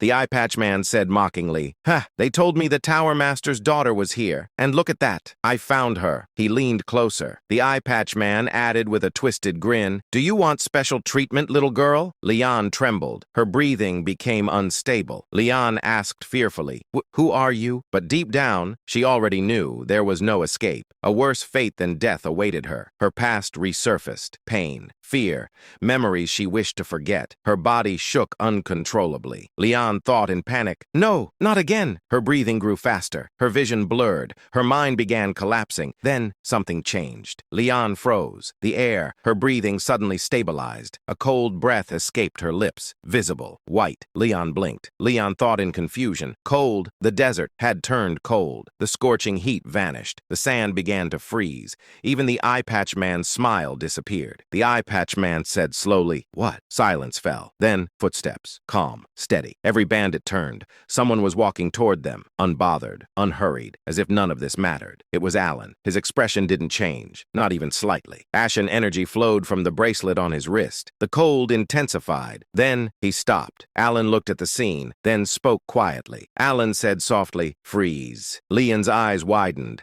Leon said to herself in disbelief, "Count Palatio? That's impossible." Her mind raced. She hated lies more than anything, and from the moment she met Alan, she had believed one thing. He was a fraud, weak, a man who stole credit from Deus, a man with pitiful mana. She had seen it herself. There was no way he could do this. Yet, reality stood before her. A frozen domain spread around Alan. The desert had turned into a tundra. Frost covered the sand. Leon whispered in shock. This doesn't make sense. Her eyes trembled. Leon analyzed instinctively. Compound magic. At least 3 spells. Her voice shook. Leon continued in disbelief. That's impossible with that amount of mana. Then something moved. The eye patch man vanished. In an instant, he appeared in front of Alan. No one saw how. Leon reacted immediately. Leon said urgently, "Wait!" She began casting. Too late. The eye patch man raised his twin scimitars. He smirked. The eye patch man said confidently, "You're dead." Alan didn't move. Alan said calmly, "Freeze." Silence. The eye patch man stopped completely. His body frozen, mid-swing. An ice statue. Leon froze. Leon thought blankly, "What?" Alan raised his hand slightly. Alan said quietly, "Shatter." Crack, crash. The ice exploded. The bandit leader shattered into pieces. Gone. Just like that. A white breath escaped Alan's lips. He lowered his hand, then looked at the remaining bandits. No emotion, no hesitation. Alan said coldly, "I'll give you one chance." The bandits trembled. Alan finished simply, "Get lost." Silence. Then panic. The bandits ran. All of them. Not even daring to look back. Later, everything changed. Completely. The mercenaries who survived gathered around Alan. This time, with respect. No, with admiration. One mercenary stepped forward. The mercenary said eagerly, "Ah, Count Palatio, this is a special wine from Gur. It's said to be incredible." Another rushed in. Another mercenary said quickly, "And this is premium ham. I brought it to sell, but please, you must try it." Alan accepted calmly. Alan said politely, "Thank you." But inside, he had a completely different thought. Alan thought seriously, food secured. He quietly ate and drank. Peace, finally. Alan thought in relief, this is what I wanted. After a while, the mercenaries bowed and left. Alan leaned back slightly. Alan thought calmly. Fortunately, everything went according to plan. Evan was still eating non-stop. Meanwhile, Alan analyzed. Alan thought reducing the constraint penalties was the right decision. The spell he used, Extreme Cold. A spell he developed over half a year, combining spatial magic, frost magic, and maintenance magic. It transformed the environment, turned any place into frozen land. Alan thought seriously, this satisfies one of the conditions. He continued internally, magic must be used on land of extreme cold, which meant fewer penalties, more power. Then he touched his belt, the belt of the forgotten. Alan thought calmly, double damage, both ways. So I can die twice as fast too. Great, he shrugged slightly. Alan thought casually, well, as long as I don't get hit. At that moment, someone approached. Alan looked up. It was Leon. She walked slowly. Then she bowed deeply. Both Alan and Evan froze. Evan said in shock, "We're dead." Alan thought calmly, what did I do this time? Leon raised her head slightly. Her voice was hesitant. Leon said sincerely, "I apologize for my previous behavior." Evan blinked. Evan whispered, "Wait, we survived?" Leon looked at Alan, a bit shy, a bit nervous. Then she spoke. Leon asked softly, "If it's not an inconvenience, I'd like to discuss magic with you." She hesitated, then finished, "Would that be all right?" Alan stared at her in silence. Then he thought, she kept picking fights with me the whole time. What changed all of a sudden? Evan frowned in irritation. He was clearly annoyed by her attitude, not because she was rude, but because she hadn't given them the cold crystal. But suddenly, acting generously, Alan spoke. Alan said, "Fine, I accept your apology." Evan's expression immediately changed. He looked satisfied, even proud of Alan's nobility. Leon, on the other hand, looked surprised. She hadn't expected such a response. Leon said, "Thank you so much." From the next day on, everything changed. She began approaching Alan frequently, asking him questions about magic. Leon said, "So, this part of the magic array can be arranged freely?" Alan said, "Yes. For compound magic, you maintain the structure, but instead of fixing it, you rotate it." Their conversations turned out to be beneficial for Alan as well. Until now, he had been self-taught, relying only on twisting spells through language. But Leon's academic knowledge gave him a new perspective. Whenever Alan explained something slightly more advanced, Leon would softly react. Leon said, "Oh, I see." And strangely, Alan found that quite satisfying. After more than a week of traveling, they finally arrived at the desert city, colony. Leon politely bowed her head. Leon said, "Thank you for everything you've taught me, Count." Then she asked, "Will you be attending the conference?" Alan calmly replied. Alan said, "I'm not affiliated with any tower. I wasn't invited." Leon smiled warmly. Leon said, "Then why not try joining the Red Magic Tower?" She added, "I really enjoyed our conversations." Alan nodded slightly. Alan said, "Thank you for your kindness." As she left, she waved her hand. Leon said, "Then I'll see you there." Alan watched her go. Then he thought to himself, "I actually needed something from the conference tower. This works out." At that moment, Evan returned. Evan said, "All right, I've taken care of the carriage and luggage." Alan nodded. Evan was about to ask about their next destination, but suddenly, boom! A massive explosion shook the area. The ground cracked, and rocks shattered everywhere. Evan instantly reacted. He frowned and reached for his sword. Then they saw it. Several men lying on the ground, barely alive. Both Alan and Evan were confused. But before they could react, something moved. Fast, too fast to see clearly. Boom! Another explosion. And then a figure appeared. Seol rang. In an instant, she completely wiped out the remaining men, then disappeared again. Evan stepped forward immediately. He raised his sword and stood in front of Alan. Evan said, "Count, stay back." But before anyone could understand what was happening, Seol rang reappeared. This time, with a bright smile. Her golden tail swayed playfully behind her. She casually wrapped her arm around Alan. Alan froze in shock. Seolrang smiled warmly. Seolrang said, "Hello, Godfather." Alan blinked in disbelief. Alan said, "Seolrang?" She raised her hand happily. Seolrang said, "You should have told me you were coming. This place is full of nasty thugs." Evan stared at her in shock. He couldn't believe this cheerful girl was the same person from before. Seolrang puffed her chest proudly, like a satisfied cat. Seolrang said, "Don't worry, Godfather. I already took care of those bastards." Then she grabbed his hand excitedly. Seolrang said, "I've been waiting so long for your arrival since I got your letter." The nearby fighters who witnessed everything were stunned. One of them whispered, "Is that the Golden Flash?" Another one said, "Who is that guy? For her to treat him like this." However, Alan, who was currently being dragged like a sack of potatoes by a blood-covered Seolrang, was just as confused as everyone else. The fighters around him were shocked, but Alan's confusion was a bit more personal. Despite feeling grateful and weirdly proud, he couldn't help but wonder, am I not going to die? Which, honestly, felt like a very important detail to confirm at the moment. Following Seolrang, who suddenly perked her ears up like she just received a system notification, they arrived at a massive building. Alan stared at it for a moment and thought quietly, "It's big." Truly a man of deep and meaningful observations. The building stood over 9 stories tall, which in this city was basically the equivalent of a skyscraper. So naturally, Evan also contributed his wisdom by saying, "Wow, it's huge," just in case anyone missed it. Even though it didn't feel as grand as Deus's mansion, tall buildings were rare here, which made it stand out even more. After entering with Seolrang, they headed straight to the top floor, because obviously that's where all important people live. As they approached the top floor, they passed several beast folk, who greeted Seolrang with stiff salutes, all of them, like Seolrang, having golden hair. "Ah, boss, you're back." When they finally reached the top floor, another beast folk, who seemed to have been waiting at the door, greeted them with a bow. This one also had golden hair but bore a long scar across one side of his face. He said, "Boss, welcome back." Seolrang casually asked if anything had happened, and the answer was, "Nothing at all," which is exactly what you want to hear from people who look like that. The man inquired, "So these are the distinguished guests the boss mentioned?"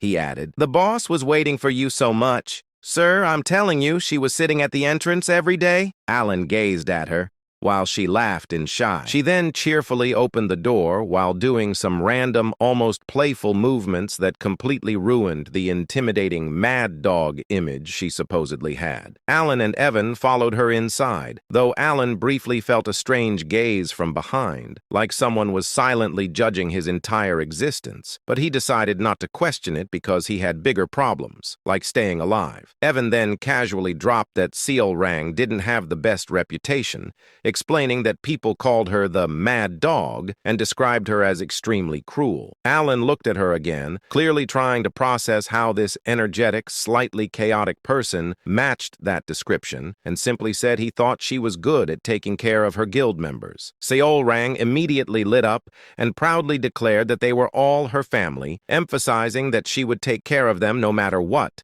and that she didn't care about anyone else. Alan was about to accept that statement peacefully when Seolrang suddenly froze mid-thought, her eyes widening as if she had just remembered something critical. She turned to him seriously and clarified, "Oh, but not you, master," which felt like a very unnecessary correction. Then she started muttering to herself, trying to rank people in her life like it was some kind of priority list, going from family to Utia, and then awkwardly trying to figure out where Alan belonged. After a moment of intense mental calculation, she concluded with slight apology that no matter how important he or Utia were, they were not blood-related. Surprisingly, Alan wasn't offended at all. In fact, he just shrugged and thought, higher than I expected. Considering he barely interacted with her before, being ranked that high was actually a win. He even started thinking that if something dangerous happened later, he could probably ask her for help at least once, which was already a solid return on investment. Still, he wasn't entirely sure how to handle a conversation with someone like her. Unlike Deus, who was relatively predictable, Seolrang felt like a walking wild card. But then, like all great masterminds, Alan came up with a brilliant plan, used the usual strategy. He glanced at Evan and gave him a subtle signal, silently asking if he was ready. Evan, being the reliable man for difficult tasks, nodded immediately. The next moment, he placed a pile of gifts on the table with perfect timing, then sighed in relief like he had just completed a life-threatening mission. Seolrang's reaction was instant. Her eyes sparkled as she excitedly reacted to the gifts, and just like that, the conversation mode switched to easy difficulty. From that point on, everything went much smoother than Alan expected. In fact, it was even easier than talking to Deus, which left him slightly confused. At one point, she enthusiastically agreed to something he said, only for Alan to pause and question whether she had actually listened. She confidently said yes and told him to speak casually with her, which did not answer the question at all. She was so full of energy that she couldn't even sit still properly. Alan watched this with a blank expression and tried to bring the discussion back to something reasonable, mentioning that she must have a lot to think about since she was running a guild. She immediately dismissed the concern, saying it was fine and reminding him that even if they weren't family, he was still her master, which apparently solved everything. Alan nodded awkwardly, but deep down he felt a sense of pride. He genuinely hadn't expected her to go this far to help him, especially since they barely kept in touch. Then Seolrang mentioned that thanks to him, she had been able to gather the scattered members of her tribe. She proudly showed him the glove she was wearing, which Alan quickly recognized as an essence of the Golden Mane tribe. Realizing this, he thought that the rumors were true. Meeting them really did unlock their true power. After that, the conversation became more relaxed. They talked about various things, nothing particularly important, just casual exchanges. Alan asked about her life, shared some stories about Deus, and listened as she talked about her experiences. At some point, however, Alan had a very questionable thought and decided that he was, in fact, a good father, proudly believing that he had successfully raised his children, which was a conclusion absolutely no one else agreed with. Then, without any warning, Seolrang suddenly picked Alan up and threw him over her shoulder like he was a piece of construction material, saying to him, "Master, you must be tired from coming all this way, so please get some rest. I'll show you to my room." Surprisingly, Alan didn't resist at all. Instead, he looked completely satisfied. For someone like him, who valued comfort above all else, this situation was nothing short of perfect. After all, it was basically a free ride. After that, she casually asked how the desert was, and honestly, she didn't even wait for a deep answer before basically answering it herself. There's nothing but sand. No fun at all. Evan, trying to sound a bit more professional about it, added that the desert was actually quite dangerous, which immediately caught Seolrang's attention. She tilted her head in confusion, clearly not seeing how endless sand could be a threat, so Evan simply explained that they were attacked. The moment the word attack came out, Seolrang's cheerful expression froze for a split second, while Alan calmly confirmed it, explaining that they had been ambushed by the blood sand bandits in broad daylight. which was unusual since those guys normally preferred nighttime. Seolrang reacted with mild curiosity,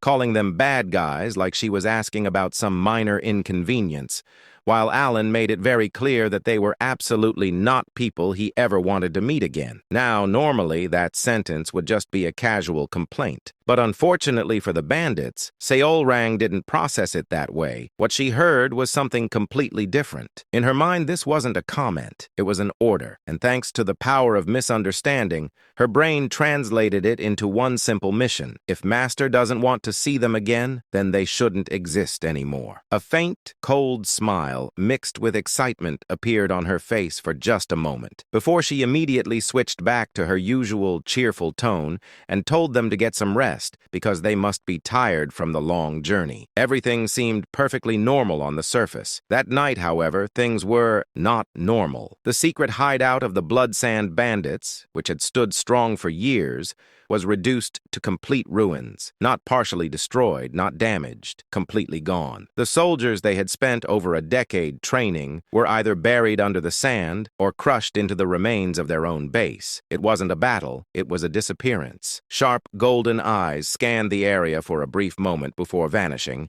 and in the next instant, a flash of golden lightning tore through the darkness. Seolrang reappeared, holding two severed heads, one in each hand. The expressions on those faces were still frozen in anticipation, as if they hadn't even realized they were already dead. Without the slightest bit of interest, she casually threw the heads away like trash. Meanwhile, Draco stood there, completely unable to process what had just happened.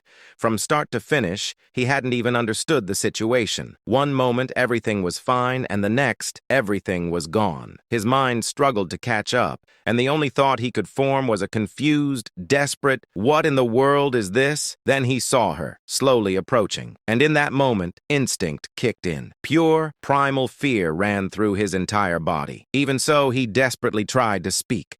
Clinging to whatever hope he had left, he shouted her name, demanded if she understood what she had done, and quickly brought up Kalman Arentz, hoping that name alone would save his life. He begged, questioned, shouted, his voice filled with fear, anger, and frustration, but none of it mattered. Seolrang didn't react at all. No hesitation, no emotion. She simply raised her blood-covered hand and calmly explained that he had touched her master, and more importantly, she didn't want to get scolded. That was it. That was the entire reason. And just like that, everything ended. With overwhelming power, she erased what little remained, completing her mission without a second thought. Then she disappeared, leaving behind nothing but silence. The next day, things returned to normal, at least on the surface. When Alan woke up, Evan immediately told him that the Blood Sand Bandits had been completely wiped out. Alan, still half processing reality, asked when that even happened, only to hear that it was yesterday. What made it even more absurd was how fast the news had spread. An entire bandit group erased in a single night, and the whole city already knew about it. As Alan tried to make sense of it, feeling like 1,000 question marks were floating above his head, he wondered why they had suddenly vanished. The answer, however, came much faster and much simpler than expected. Seolrang cheerfully announced that she took care of it. Both Alan and Evan froze. She proudly confirmed that she had wiped out the Blood Sand Bandits, and when Alan instinctively asked why, her answer was as straightforward as it was terrifying. She reminded him that he said he didn't want to see them again. Alan tried to clarify that he didn't mean it like that, but Seolrang just smiled brightly and explained that if they were gone, he wouldn't have to see them anymore. Problem solved. In her mind, this was flawless logic. That same overwhelming feeling Alan had when dealing with Deus returned once again. That sense that things had gone way further than expected. But before he could fully process it, another thought hit him, and he asked the most important question. Did she really wipe out the entire group by herself? Seolrang nodded casually, like she had just done something as simple as taking a walk, and Alan went silent. The Blood Sand Bandits weren't weak. There were hundreds of them, most of them skilled enough to use magic in combat. They weren't the kind of group someone could just casually eliminate. And yet, Seolrang had single single-handedly killed all of them, including their leader Draco, without leaving anything behind. Alan already knew she was strong. The title of Baba Yaga wasn't something given lightly, but this was on a completely different level. Without thinking, he placed his hand on her head and patted it gently, like she was a cat that had just brought him a gift. But then, suddenly, he remembered something important about her future, that she would one day become the embodiment of the sin of pride. That thought alone made him pause, and slowly, his attitude became just a little more respectful. The Colosseum, the heart and literal main attraction of the entire nation, was as chaotic as always. It shared the same name as the capital itself, which honestly tells you everything you need to know about their priorities. This place was never quiet. It was constantly filled with the cheers, screams, and absolute madness of the crowd,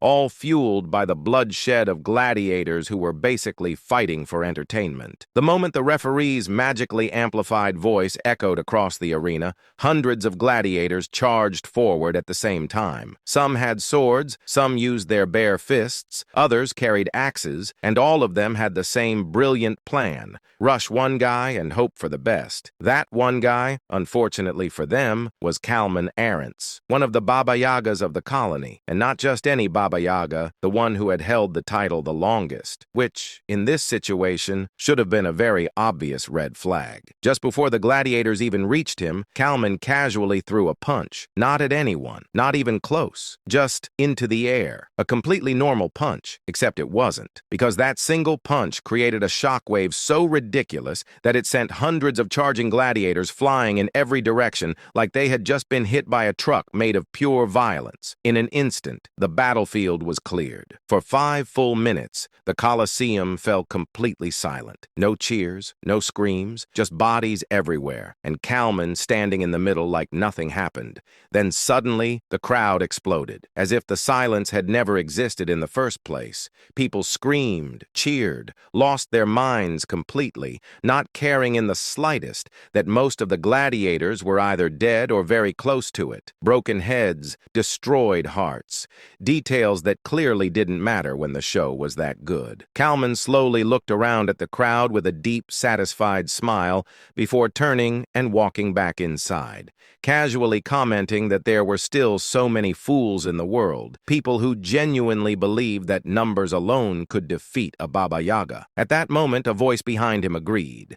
Kalman turned and found Raug standing there with a grin that already looked suspicious. Without wasting time, Raug dropped the real topic, asking if Kalman knew who wiped out the Blood Sand Bandits. Then he answered it himself. It was Seol Rang. Kalman paused for a moment, but instead of anger, his reaction was surprisingly calm, almost like he had expected it. Just a quiet acceptance like, yeah, that sounds about right. Raug, slightly confused, asked if that guy wasn't supposed to be Kalman's brother. Kalman immediately shut that down with a smile, casually admitting that it was just a rumor he made up. Apparently, he only kept the guy around because he brought in some extra money, and either way, he was planning to kill him eventually. You know, normal family relationships. When Kalman asked about the plan, Raug revealed a black cube in his hand, the abyssal core, something that could elevate the worthy. Kalman's smile twisted immediately. With that, he said, he could finally crush the head of that arrogant beastkin who had been running around the colony like it was her personal playground. When would it happen? In 2 days, at the ruins. Quick, efficient, straight to the point. Raug even added that once Seol Rang was gone, Kalman could go back to eating away at royal authority, while Raug himself would take over the underworld. A perfect partnership, built on completely normal and healthy goals. And just to make things even more interesting, Raug casually requested that if Kalman happened to see the noble standing next to Seol Rang, he should kill him too. Apparently, he was her master, and killing him first right in front of her would be fun. Kalman agreed, because of course he did. With that, they parted ways, fully confident that nothing could possibly go wrong, which, historically, is always a great sign. 2 days later, Alan, fully rested after staying at the guild, got into a carriage with Seol Rang and headed toward the ruins. After some time, they finally arrived. Alan stepped out, thanked the coachman, and started heading in, while Seol Rang casually waved like this was just another normal outing. After walking for a bit, Evan pointed ahead, saying he could see a light and that it must be the place. Alan followed his gaze and stepped outside, greeted by the sight of a massive fortress. Now, normally, this would be shocking, but Alan had already seen this place multiple times before, so instead of being amazed, he was only slightly surprised. But then, something changed. Because suddenly he heard a voice that no one else could hear. "You've finally come, magician." That alone was enough to make things weird. Naturally, Evan tried to follow him, but Alan stopped him at the entrance and went in alone. Not because he wanted to be dramatic, but because the voice specifically told him to come alone to the central tower of Kahara, which is never suspicious at all. Even though Alan had been to this place many times before, this was the first time something like this had happened. Still, he instinctively felt that this was connected to the mysterious entity he had encountered before, so he didn't hesitate. He moved forward, reached the center, climbed the tower, and finally came face to face with something. Calling it a figure was already being generous. Its appearance couldn't be properly defined. It looked human, beast-like, and monstrous all at once, as if reality itself refused to describe it properly. Its shadow constantly shifted, making it even harder to comprehend. As Alan stared at it, the being warned him not to look too long, explaining that no matter how hard he tried, he wouldn't be able to fully perceive its existence. At that moment, Alan honestly felt like flicking its head just to see what would happen, but he controlled himself and instead explained that he came because of the words left by Ulholtus, or whatever that mysterious entity actually was. The figure seemed slightly intrigued, acknowledging that if Alan knew that name, then he might be worth testing. Testing what? An opportunity. But immediately after saying that, the figure clarified that it had nothing to teach him, which was a bit confusing. Alan then brought up something he had heard before, the god of monster strength mentioning something called divinity, and asked what it actually meant. The figure answered in the most vague but dramatic way possible, saying that divinity was the standard by which the world judged him, and casually added that an outer god would soon descend, so he should deal with it. You know, just a small task. After that, the figure said that once Alan handled it, he would meet the conditions to speak with him again. Then, as if suddenly interested, it decided to share something useful. According to it, magic wasn't just random power. It was a system of laws assigned to the world by a mage. It broke it down into 3 parts: incantation, logic, and manifestation. First comes the incantation, then comes the logic. And through that logic, the power is manifested. That is magic. Alan was genuinely shocked at this explanation, especially at the mention of logic, something he had never heard of before. The figure immediately pointed that out, basically saying of course he wouldn't know. Then, with a grin, it moved closer to him, and finally said it would teach him one piece of proper magic, which, considering everything that just happened, definitely wasn't going to be normal. Meanwhile, while Alan was busy having philosophical conversations with the mysterious cosmic entity about logic and magic, outside, things had already escalated straight into a full-on massacre. Members of Seal Rang's guild were being ambushed by bandits, and what started as a fight quickly turned into something much worse. One of her kin, who had been talking just moments ago, collapsed right in front of her in the most tragic and unfair way possible. No dramatic last words, no heroic moment, just gone. Seol Rang froze. For a brief second, her mind couldn't process it. Then she slowly turned back, her fist clenching so tightly it almost looked like she was about to crush the air itself. Electricity sparked around her hand, reacting to her emotions, like her anger had finally found a physical form. And then she saw Kalman, rushing straight toward Ralga, who was leading the fight against the attackers. That was all she needed. Seol Rang moved instantly, intercepting him and blocking his punch head-on. The moment their fists collided,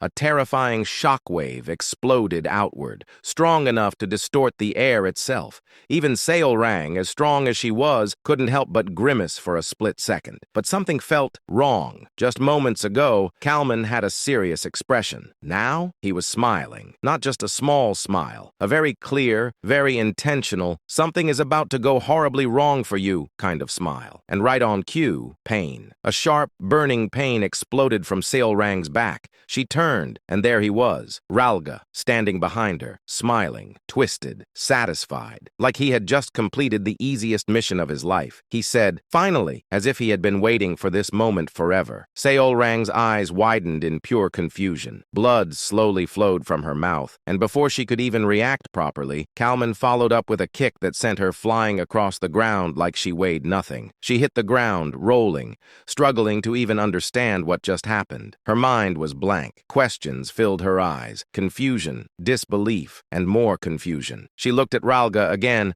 still smiling, still enjoying this, and she couldn't understand it. A single word escaped her lips. Why? Ralga stepped closer, almost casually, like this wasn't betrayal, but just another conversation. Seolrang tried to move, but her body refused to respond. That's when he explained it. The blade he used was coated with poison from Kamenasis. She wouldn't be able to move for at least an hour. In other words, she was completely helpless. Ralga crouched in front of her, dropping his usual calm attitude entirely, replacing it with pure mockery. He reminded her of her own question, as if it amused him. Why? Simple. He wanted something, and then he proved it. He pulled off the gauntlet from her hand, the essence of the Golden Mane tribe, and held it up right in front of her face, shaking it slightly like he was showing off a prize he just stole. Seolrang blinked slowly, still trying to process everything. She asked, "You betrayed me for that?" And the scary part? She wasn't even angry yet. Ralga actually looked confused for a second, then laughed. Not because it was funny, but because he genuinely couldn't believe she still didn't get it. He explained it bluntly. The guild she created, the so-called family, none of that existed the way she thought it did. The clans didn't stay because of loyalty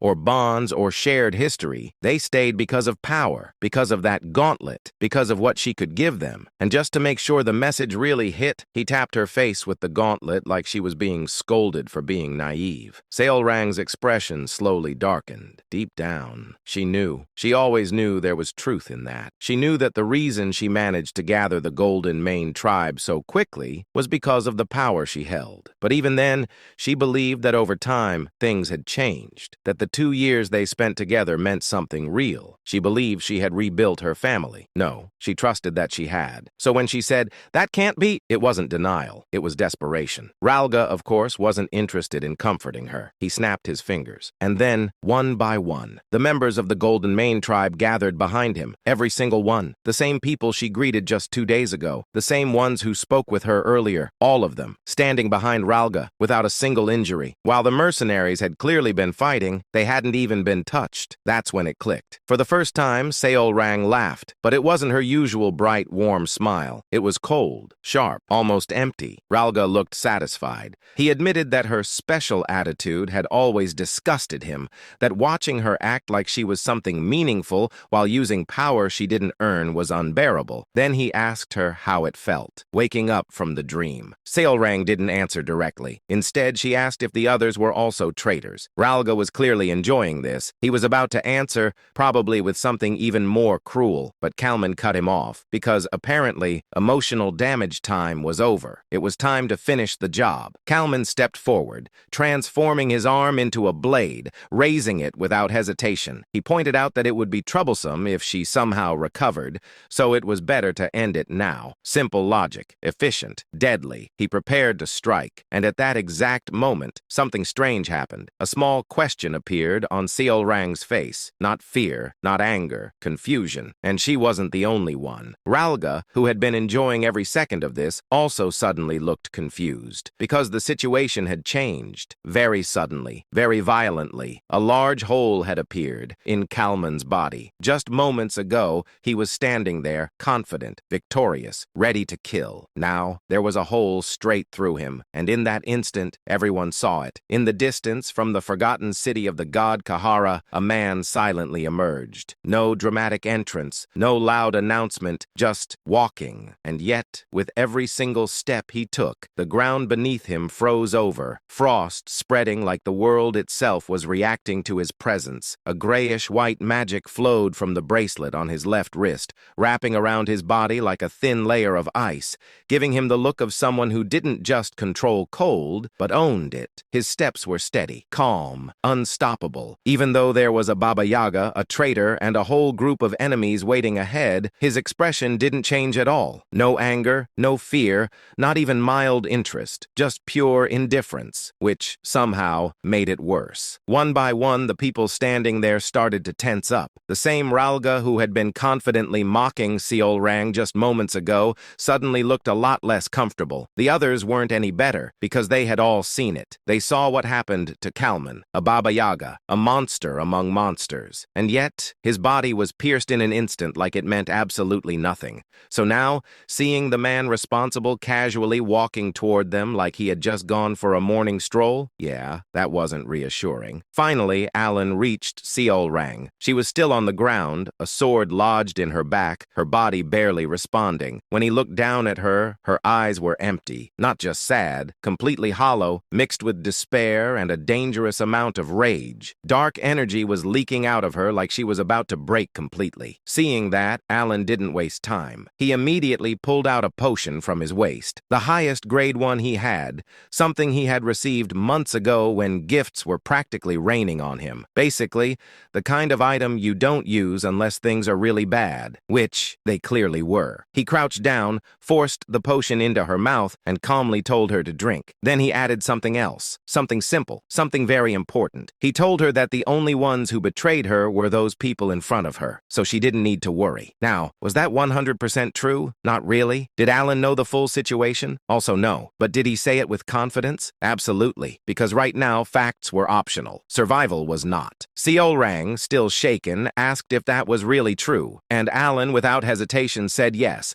a perfect, clean lie, because in this moment he needed one thing, her strength. Inside his mind, Alan was already calculating the situation. He knew his magic took time, too much time, and expecting the enemy to politely stand still while he prepared a spell was the kind of thinking that gets you killed instantly. So there was only one option, use Seolrang, not in a bad way, just strategically. He asked her if she could hold them off until he finished preparing his spell. Simple request, very high difficulty. Seolrang had just taken a full dose of a high-grade potion, her body barely stabilizing as she struggled to stand. The poison wasn't fully gone yet, her condition was still far from perfect, but she still nodded. No hesitation, no complaints, just pure intent. Then she turned toward the enemies, the same people who betrayed her, and in the next moment, she moved, like lightning. Even in her weakened state, she exploded forward with terrifying speed, launching herself at them with everything she had. There was no time to wait, no room for hesitation. Poison or not, she had already made her choice. Seeing that, Alan decided to trust her, which, considering everything, was either a brilliant move or a terrible idea. Probably both. He let out a small sigh and formed a seal with his hands. Instantly, the cold aura that had been spreading around him disappeared, as if everything had been pulled inward for something much bigger. Then he spoke. Ice snow. Simple words. Very dangerous meaning. He closed his eyes and recalled the words of that strange, formless entity, about magic, about logic, about how a true magus doesn't just use power, but implements the laws of the world itself. And this time, he understood. As that realization settled in, something began to change. What started as a simple formation of magic began to evolve. The energy gathered at his fingertips wasn't just forming a basic spell anymore. It grew, expanded, refined, until it became a massive crystalline snowflake, intricate and beautiful, like something that didn't belong on a battlefield at all. And at its center, a spear began to take shape, sharp, perfect, silent, the kind of weapon that didn't need noise to be terrifying. Then Alan opened his eyes. No hesitation, no doubt. He clenched the seal in his hands and completed the spell. The moment Ralga saw the spell forming, he immediately realized one thing. If he didn't stop Alan right now, everything was over. No strategy, no backup plan, no second chances. So naturally, he chose violence. He tried to rush toward Alan, shouting in pure panic that he had to block it, because for once in his life, his survival instincts were actually working properly. But unfortunately for him, Seolrang was still there, and she was not letting that happen. She instantly stepped in front of him, blocking his path without hesitation, basically saying, absolutely not, with her entire existence. The moment he tried to move past her, she shut him down completely. angrily, calling him out for even thinking about going after the person who just saved her. In other words, betrayal aside, he just picked the wrong target. And while all this was happening, Alan finished casting. No dramatic countdown, no warning, just done. The spear shot forward, straight at Ralga, fast enough that dodging wasn't even an option. Ralga saw it coming, reacted, tried to move. Too late. The spear slammed straight into his chest, and in the next instant, he was sent flying backward like his entire existence just got rejected by reality itself. At the same time, Seolrang, who barely managed to stay out of the spell's range, turned her attention toward Alan, clearly realizing that what he just did was not normal. Evan, also staring, completely shocked, because at this point there wasn't even a fight anymore. There were no enemies left standing. Everything was frozen, literally. The ground, the air, the battlefield, even Ralga, all of them locked in place like someone just turned the entire scene into a frozen screenshot. Victory? Yeah, it looked like it. But then Ralga moved, just his lips, barely, and somehow he still managed to speak. And what he said is, "None of it matters," which is exactly the kind of line someone says right before things get worse again. On the other side, Seolrang instinctively lowered her guard for a split second, clearly surprised by what she just witnessed. And of course, that was exactly the moment Ralga had been waiting for. He immediately rushed forward, raising the same poison dagger that had already ruined her before. Thanks to the power he still retained from her, because very conveniently the Golden Mane Authority hadn't been revoked yet, he moved at insane speed, closing the distance instantly. Seolrang realized it too late. Her body was already exhausted, covered in wounds from fighting Kalman and the others, the poison still messing with her movements. She tried to step back, but it was over. There was no time, no strength, no escape. All she could do was watch as the dagger aimed straight for her heart. Meanwhile, Ralga was having the best moment of his life. In his mind, everything was already finished. If he killed her here, he could take the essence, escape, and start over like nothing ever happened. Perfect plan, zero flaws, except the dagger didn't land. Because at the last possible moment Alan moved. He had seen it, instinctively. Without thinking, he pulled Seolrang's body backward just enough to avoid a direct hit. Blood came out of his mouth immediately after. Ralga froze. Seolrang froze. Everyone froze. And then, when Seolrang looked at Alan's body, Seolrang, now running purely on rage, didn't waste even half a second. She brought her foot down and smashed Ralga's head like she was deleting a problem from existence. Gone, instantly. From mastermind traitor to floor decoration. Evan's voice echoed in panic, calling out to Alan. But surprisingly, Alan was completely fine. Well, technically a blade had pierced his side, but somehow it didn't actually do any real damage. Because Ralga's dagger had barely touched him. It only tore his clothes. So yes, from the outside it looked dramatic. But in reality, zero damage. So then, why did he cough blood? Simple. Mana exhaustion.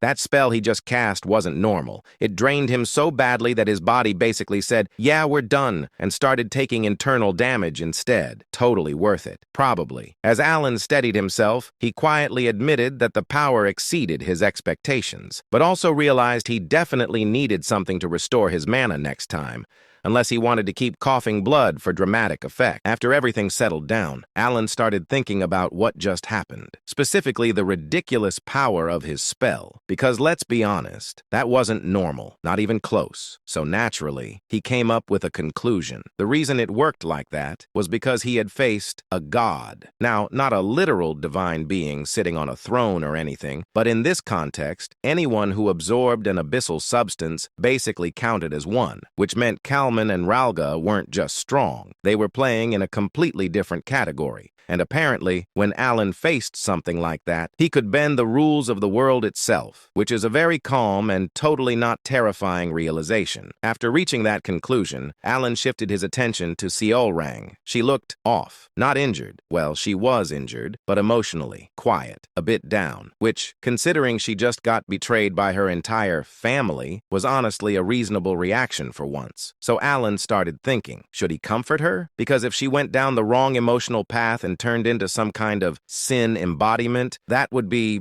inconvenient, very inconvenient.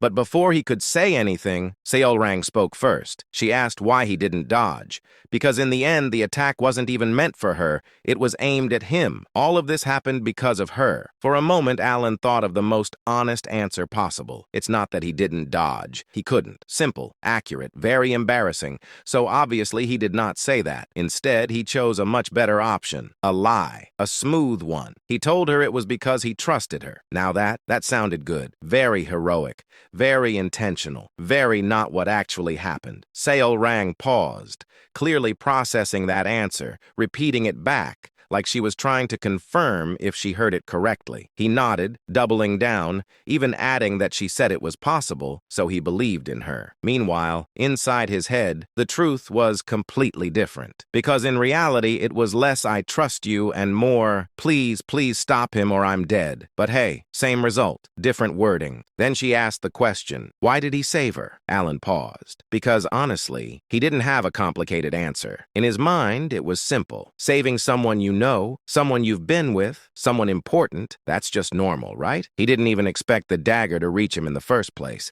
So after a brief hesitation, he just said the truth. Do I need a reason? You don't need a reason to save family. And the moment those words came out, he realized he messed up. Because Seolrang took the concept of family very seriously.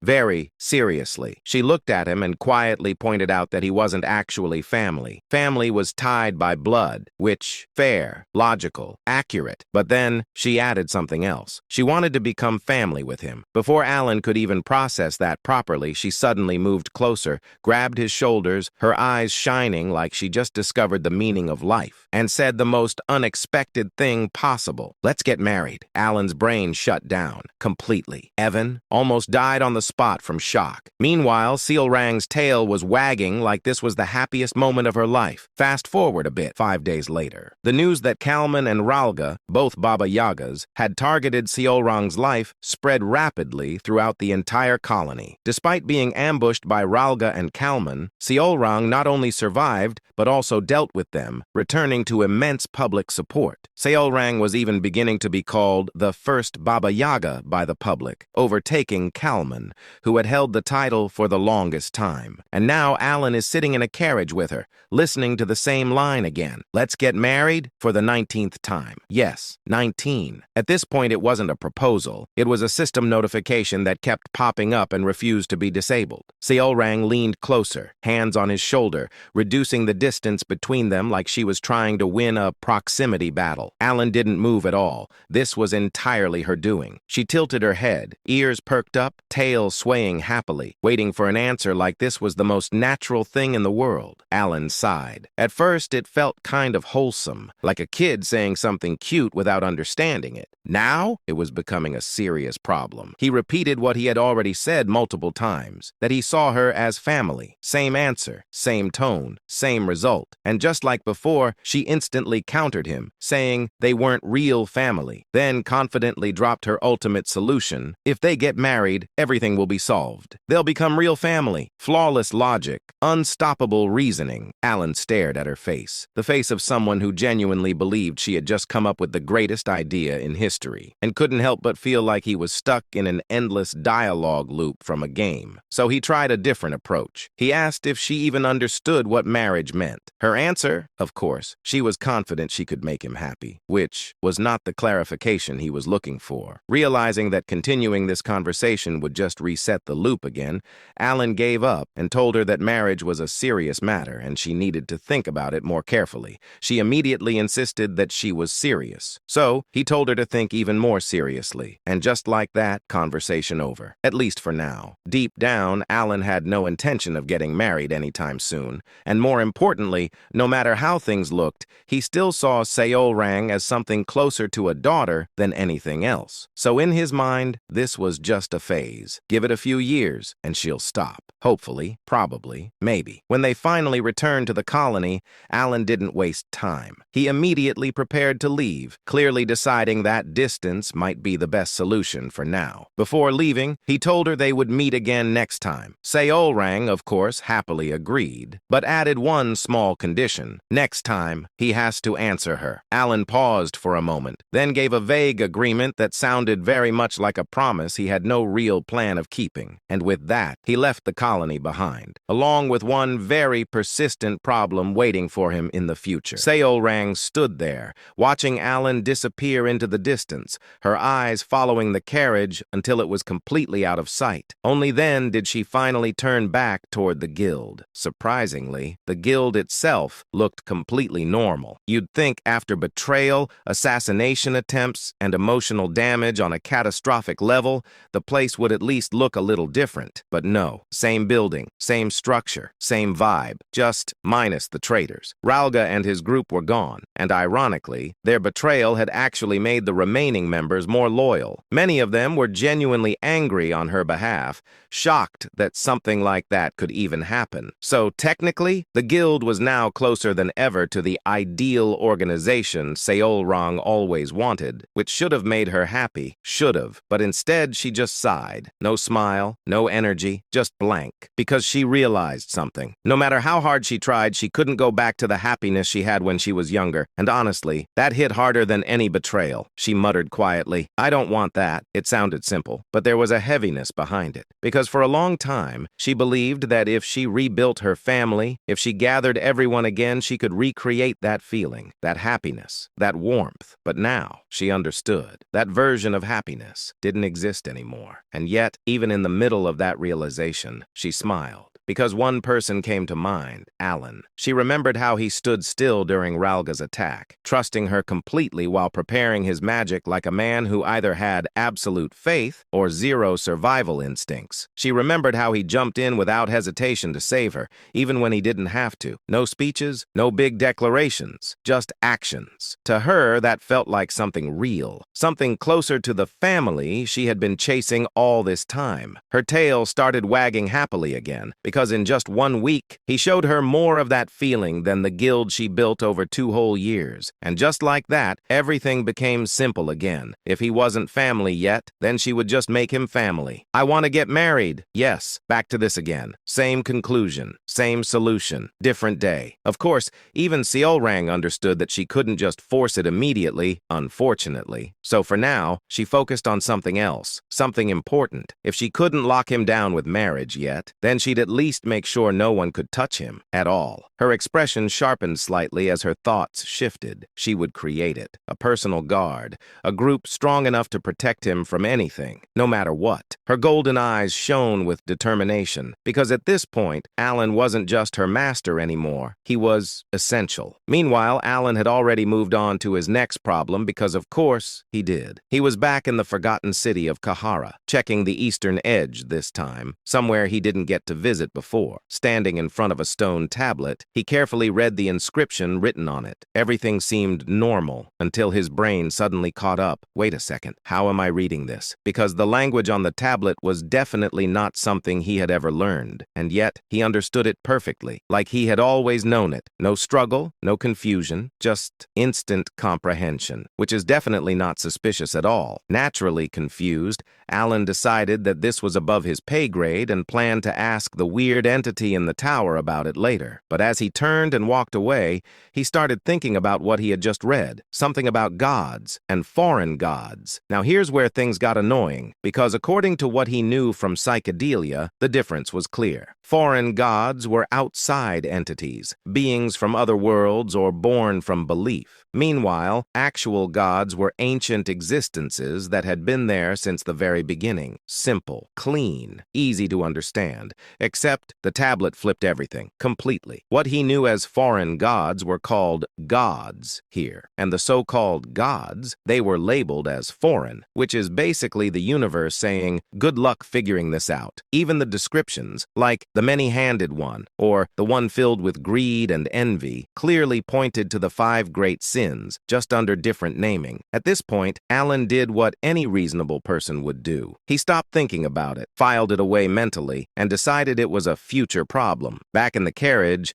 Alan casually asked Evan if he checked the guild. Evan confirmed that aside from Ralga and his group, no one else showed suspicious behavior, which was good, because Alan really didn't feel like dealing with another betrayal arc. He had already ordered an investigation through the Information Guild just to be safe. Not because he cared about the guild itself, but because if something happened to Seol Rang again, it would become his problem. And he didn't like problems, especially unnecessary ones. Finally, leaning back in the carriage, Alan let out a deep sigh. Everything in the colony? Mostly done. Finally, peace. Or at least, temporary peace. Because of course he still had one more foreign god to deal with. And now, new information about gods, reversed logic, and mysterious order concepts floating in his head. So yeah, things were not over. Not even close. Then, Evan casually dropped another bomb. He mentioned news about the kids, which immediately got Alan's attention. Apparently, one of them had already defeated the first word, and Alan just sat there thinking, wait, already? Because even in the game, that guy was ridiculously strong. Reaching that level in just half a year? That's not talent. That's cheating. Then came the next update. Rhine had become part of the Triumvirate. You know, the group that literally decides the policies of Lartania. No big deal. Just casually becoming one of the most powerful people in the country. Alan acknowledged it calmly, noting that she was really moving up in the world. Then came Radan. And this is where things got worse. Evan hesitated before saying it,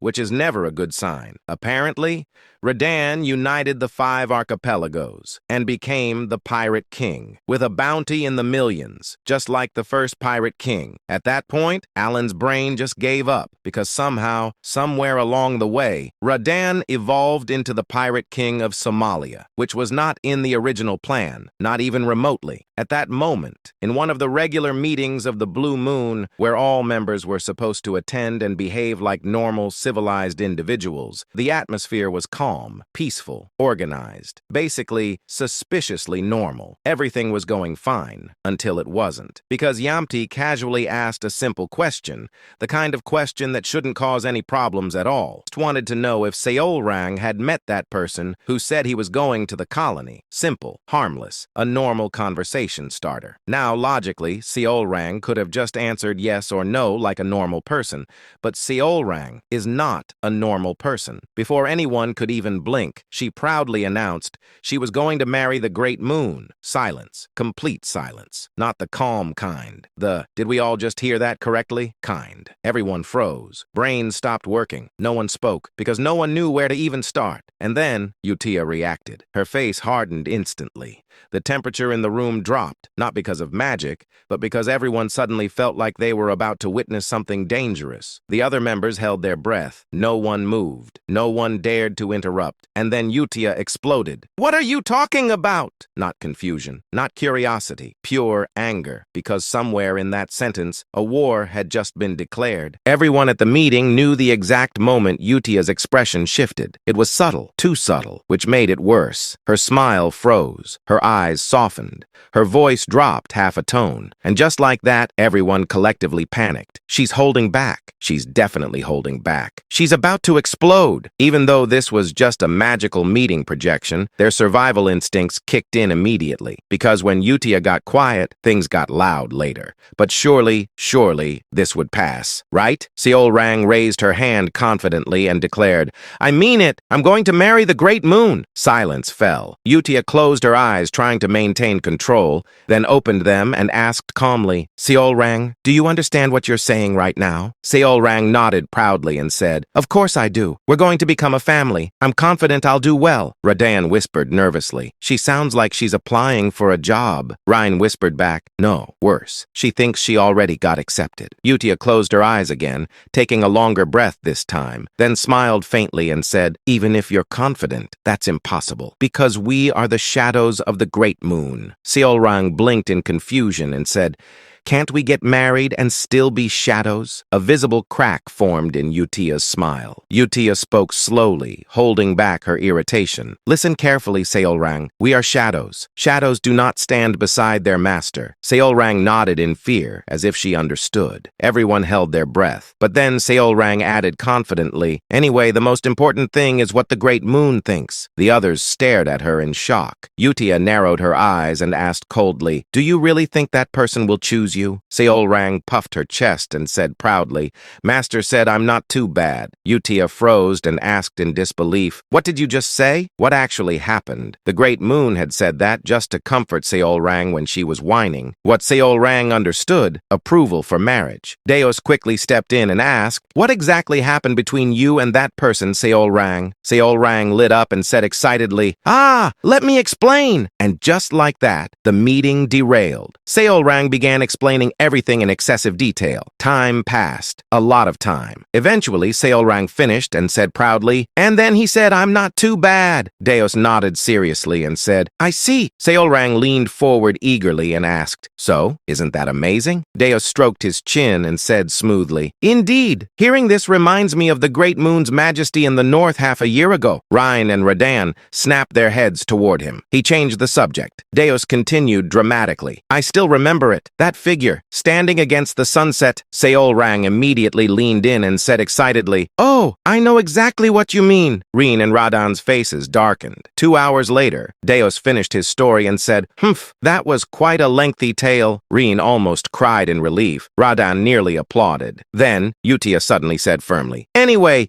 you can't marry that person. Seolrang immediately replied, I can. Utia raised her voice and said, you can't. Seolrang shouted back, I can. Utia snapped, you can't. Radan sighed and said quietly, we learned something today. Rhine nodded and said, yes. First, you can't ask Deos anything regarding the great moon. Second, Utia is surprisingly childish when it comes to the great moon. Third, Seolrang completely misunderstood everything. Elsewhere, Asteria Kingdom capital, back alley. The dim alley reeked of cheap alcohol and damp stone. Marquis Filboid swirled the liquor in his cup, his gaze sharp beneath the flickering lantern light. Then he spoke, voice low but firm. So you're saying we should form an alliance to bring down the Cal faction? He paused, eyes narrowing. That pack of maniacs? Across from him, Duke Rimgrave remained relaxed, a faint, confident smile resting on his lips. Marquis Filboid leaned forward slightly, his tone turning colder. Their presence unsettles both sides. I agree they must be dealt with. Do you have a plan? Duke Rimgrave's smile deepened. He said calmly, we'll involve the Holy Kingdom of Rosario, and we'll use a reformation letter. The words lingered in the air. A reformation letter, a decree reserved for the highest ranks of Rosario. Only cardinals, or those above them, could issue such a judgment. It was a weapon disguised as faith, sent when heresy was suspected, and to write one required the agreement of at least 2 cardinals. Marquis Filboid's lips curled into a slow smile. He murmured, a flawless pretext. Then his eyes gleamed. And your demands? Duke Rimgrave said smoothly. If 2 cardinals are required, then I'll be taking half of the bribe.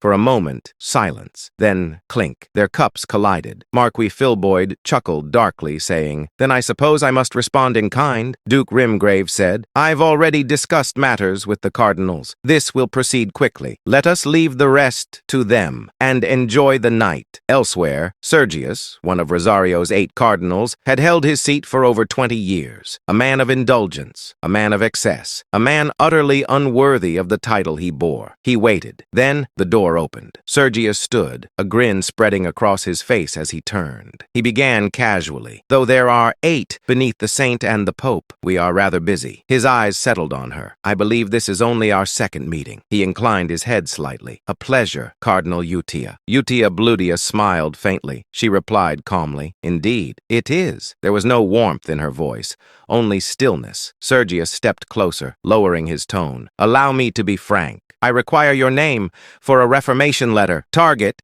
Count Alan Palatio. His smile widened. I assure you, this is not a bad proposal for you. He shrugged lightly. Fabricating heresy is quite simple, especially for someone like him. Then, softly inquired, so, what do you say, Cardinal Utia? Utia tilted her head slightly. She repeated, her crimson eyes locked onto his. A reformation letter to bury Count Alan Palatio. And you want my name? Sergius chuckled. Of course. He leaned in closer, voice dropping to a whisper. Lend me your name, and you'll be rewarded generously. Then he added, almost casually, I'll also refrain from mentioning the suspicious death of Cardinal Biantrea. His smile sharpened. How does that sound? He believed he had already won. Unlike the others, he wouldn't need to share the bribe. And Utia, she was tainted just like the rest, or so he thought. Visions of luxury filled his mind. Wine, gold, women, a life of endless indulgence. Suddenly his thoughts shattered, not by words, but by pain. Ah! Both of Sergius's hands collapsed inward, crushed by an invisible force. Bones splintered, flesh twisted unnaturally.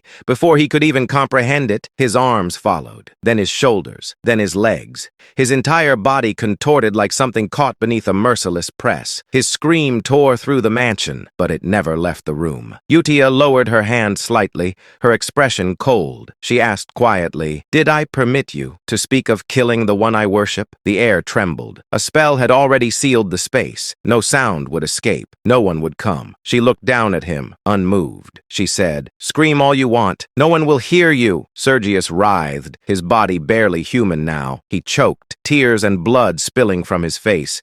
Please, just kill me. Utia's gaze remained indifferent. She said flatly, I've already told you, you are not going to die. A soft white light gathered in her palm, divine, pure, holy, and utterly merciless. It poured into his body, bones reformed, flesh restored, organs healed, but his screams only grew louder, because the moment he was whole, he understood. Sergius collapsed, trembling violently, his face drained of all dignity. He sobbed, Please, no more. I beg you, just kill me. Utia stepped closer. Her voice was absolute. She said, No, there is something you must do for me, before I grant you death. After that, she raised her hand once more. Her eyes were colder than before. She said quietly, You dared to harm him, so you will be punished. The words alone sent terror clawing through his soul, and then the screams returned, again and again and again. Then Utia turned away without another glance. She said calmly, Reflect on your sins, so that you may be forgiven. About a month had passed since Alan returned to the Count's estate,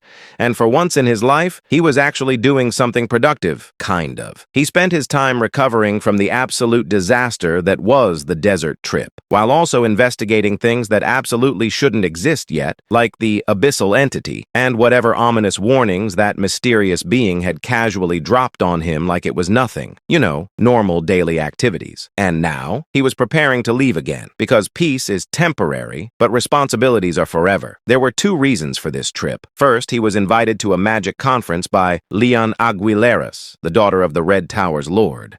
And second, even worse, a social gathering, which for Alan was basically emotional damage before the actual mission even started. Naturally, his first thought was very clear. I really don't want to go. And honestly, who could blame him? But unfortunately, reality kicked in. As the head of Kalfa, he had to maintain appearances. He had a reputation now, a position, responsibilities. Disgusting. Still, it's not like he was forcing himself completely. Well, actually, he was. At least until something magical happened. No, not real magic. Better, money. Because everything changed the moment he received a single letter. A completely normal, non-magical letter. But inside, pure happiness. It confirmed that he was now the official leader of a faction, along with the details of his regular payments. And when he saw the amount, his soul healed instantly. We're talking about numbers so big, they made him understand why powerful leaders refused to step down for years. This wasn't power, this was motivation. At that moment, Alan reached enlightenment, saying to himself, at this rate, I could go through hell every day and still keep going. Evan, of course, noticed something was wrong. He asked why Alan was still carrying that same letter around even after 2 weeks. Alan's answer? It warms my heart. And just like that, everything made sense. Before the letter, Alan was questioning life. Why am I doing this? Why do I have to suffer like this? What's the point? After the letter, he became a completely different person. Active, responsible, motivated. A man reborn. He even started thinking things like, with great power comes great responsibility, which is a very suspicious sentence coming from someone whose real motivation is money. As Evan carried their bags, Alan stood there, still holding the letter like it was a sacred artifact,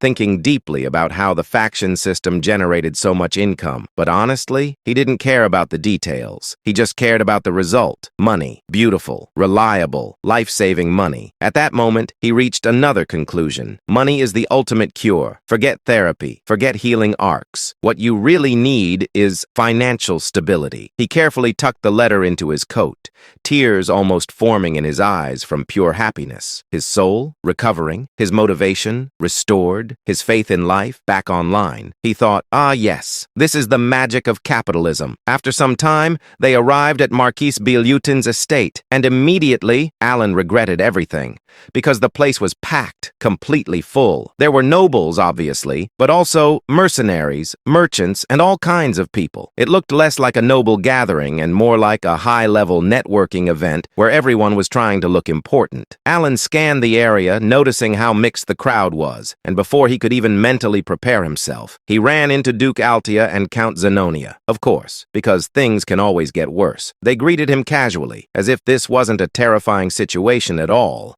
asking how he was doing like normal people. Alan responded politely, but internally, he was on edge, because even though he knew they were technically on the same side, there were still misunderstandings between them. And those misunderstandings, very dangerous. Because from Alan's perspective, if they ever figured out the truth, things would go very, very wrong. So after exchanging the bare minimum of politeness, Alan immediately escaped, straight to the snacks, because food doesn't ask questions. While grabbing food, he quietly begged the universe, "All right, greetings done. Please leave me alone now." Unfortunately, the universe said no, because Evan suddenly appeared with important news, which is never good. While Alan continued eating like this was a casual moment, Evan leaned in and whispered that the leader of the royalists had received a letter of reformation and was sent to the Holy Kingdom. Alan processed that and casually responded that it was fortunate he never crossed paths with that guy, which is true, because his life was already complicated enough. Then suddenly, everything changed. Count Zenonia noticed someone approaching and asked what they wanted. Alan turned to look, and what he saw was unexpected. Marquis Filboid, a major political figure, leader of the aristocratic faction, a man who should never look weak. And yet, his lips were trembling, his body shaking. He walked straight up to Alan and said something no one expected. "I have lost." Then he bowed deeply and begged, "Please, spare me." Silence. Total silence. The entire room froze. Nobles stopped moving. Even Duke Altia and Count Zenonia were shocked, because this wasn't normal. In politics, especially among nobles, dignity is everything. Bowing like that, it wasn't just respect, it was submission, complete surrender. It meant giving up everything. And yet, there he was, a man of power, shaking, begging, in front of Alan. Count Zenonia slowly turned her gaze toward Alan, expecting some kind of reaction, surprise, confusion, anything. But instead, Alan's face was completely calm. No reaction, no shock,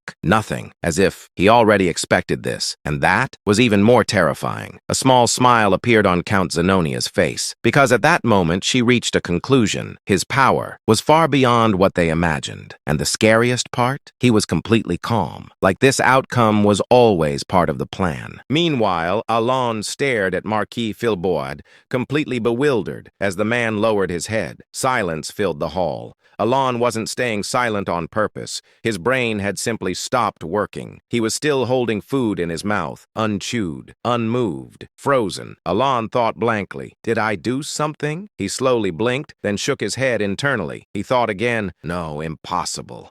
I've been too busy to even think about him. He paused, then came up with another theory. Wondering, did some rumor spread? He suddenly recalled something. He thought, there were rumors about me and Seol Rang. For a brief moment, he considered it seriously, then immediately rejected it. Alon thought flatly, no, there's no way someone would bow like this just because of that. As he kept analyzing the situation, his thoughts became more suspicious. Alon finally concluded, what in the world did those two do? He subtly glanced at Duke Altea and Count Zenonia. Both of them were staring at him, not normally, intensely, admiringly, which made it worse. Alon stiffened slightly and thought, I need to be careful around them. Just as his thoughts reached that point, Marquis Filboid lowered his head even further and said in a trembling voice, truly, I have lost. Alon froze again. Filboid continued, his voice shaking. Please forgive me. There was no anger, no pride, only fear, pure, undeniable fear. A few days earlier, Marquis Filboid had received a letter, a very simple letter, too simple. When he opened it, he found a small magical orb and a single sentence. Filboid frowned and muttered, what is this? As he activated the orb, an image appeared. Duke Limgrave was shown strapped to a white chair, his body trembling violently. Duke Limgrave cried out in panic, I really don't know anything. I'm sorry, I'm so sorry. You have to read the sacred letter. You must look up at the sacred moon. We made a mistake. Filboid's face turned pale. The Duke, someone he had been scheming with, was completely broken. Then the orb shattered, and only the letter remained. Filboid slowly read it aloud with a dry voice. You're next. Silence. Filboid's hands trembled. He whispered in horror, Count Palatio. He couldn't understand it. Filboid muttered, How does he have connections in the Holy Kingdom stronger than the cardinals? But the answer didn't matter. The result did. Duke Limgrave had been destroyed. And now he was next. Filboid clenched his teeth and thought desperately, if I don't act, I'll end up like him. Back to the present. Marquis Filboid suddenly dropped to his knees and begged desperately, please, spare me. I just want to live the rest of my life in peace. I'm quitting politics, so please let it end with the conversion letter. Gasps spread across the ballroom.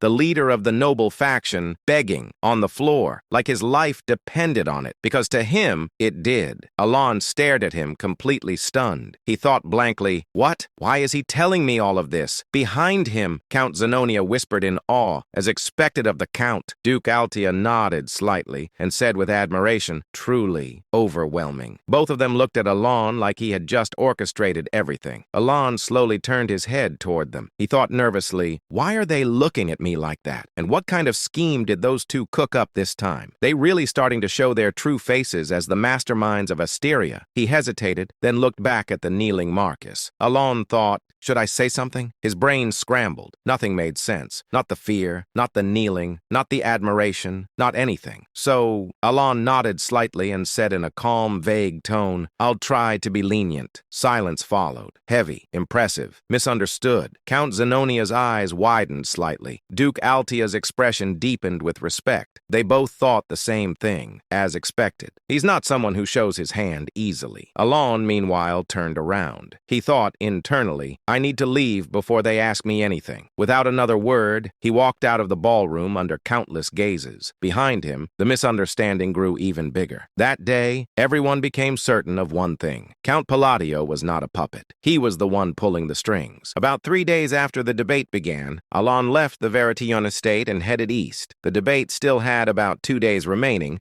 but he departed early. Alon's purpose was clear, to attend the Magic Society. On the 5th day of the journey toward Bluegill, Evan looked at Alon and said, Marquis Filboy finally received a conversion letter. Alon paused slightly, then said, he was dragged off in the end, huh? Evan looked surprised and asked, huh? Wasn't that your doing, Count? Alon frowned and pointed at himself, saying, me? Do you really think I had the time for that while I was with you the whole time? Evan was shocked and said, what? But still? He then recalled something. Evan said, that day, you said you'd try to be lenient. Alon froze for a moment, then looked at him and asked, is that how you understood it? Inside, Alon felt confused. Alon thought, I just wanted to get myself out of that awkward situation. That's all. The narrative introduced Lartania, the city of the labyrinth, a place filled with endless opportunities and home to the 5 great guilds. Inside the Iron Blood Guild, one guild member said, there are rumors that someone defeated 1,000 enemies alone. A younger member asked, 1,000? Is that even possible? A senior member replied, guild leaders themselves are practically superhuman. Don't underestimate them. Aldrich laughed confidently and said, 1,000 enemies? Don't be ridiculous. Aldrich continued, I only accepted this mission because of the massive down payment. Another member said, but floors that are multiples of 5 are supposed to be safe zones. Aldrich shrugged and replied, that's what makes it unusual, but I've explored over 50 floors. There's nothing to worry about. As they reached the 20th floor, a girl pointed ahead and said, what's that? The group looked forward. One member mocked, it's just a goblin. Another laughed and said,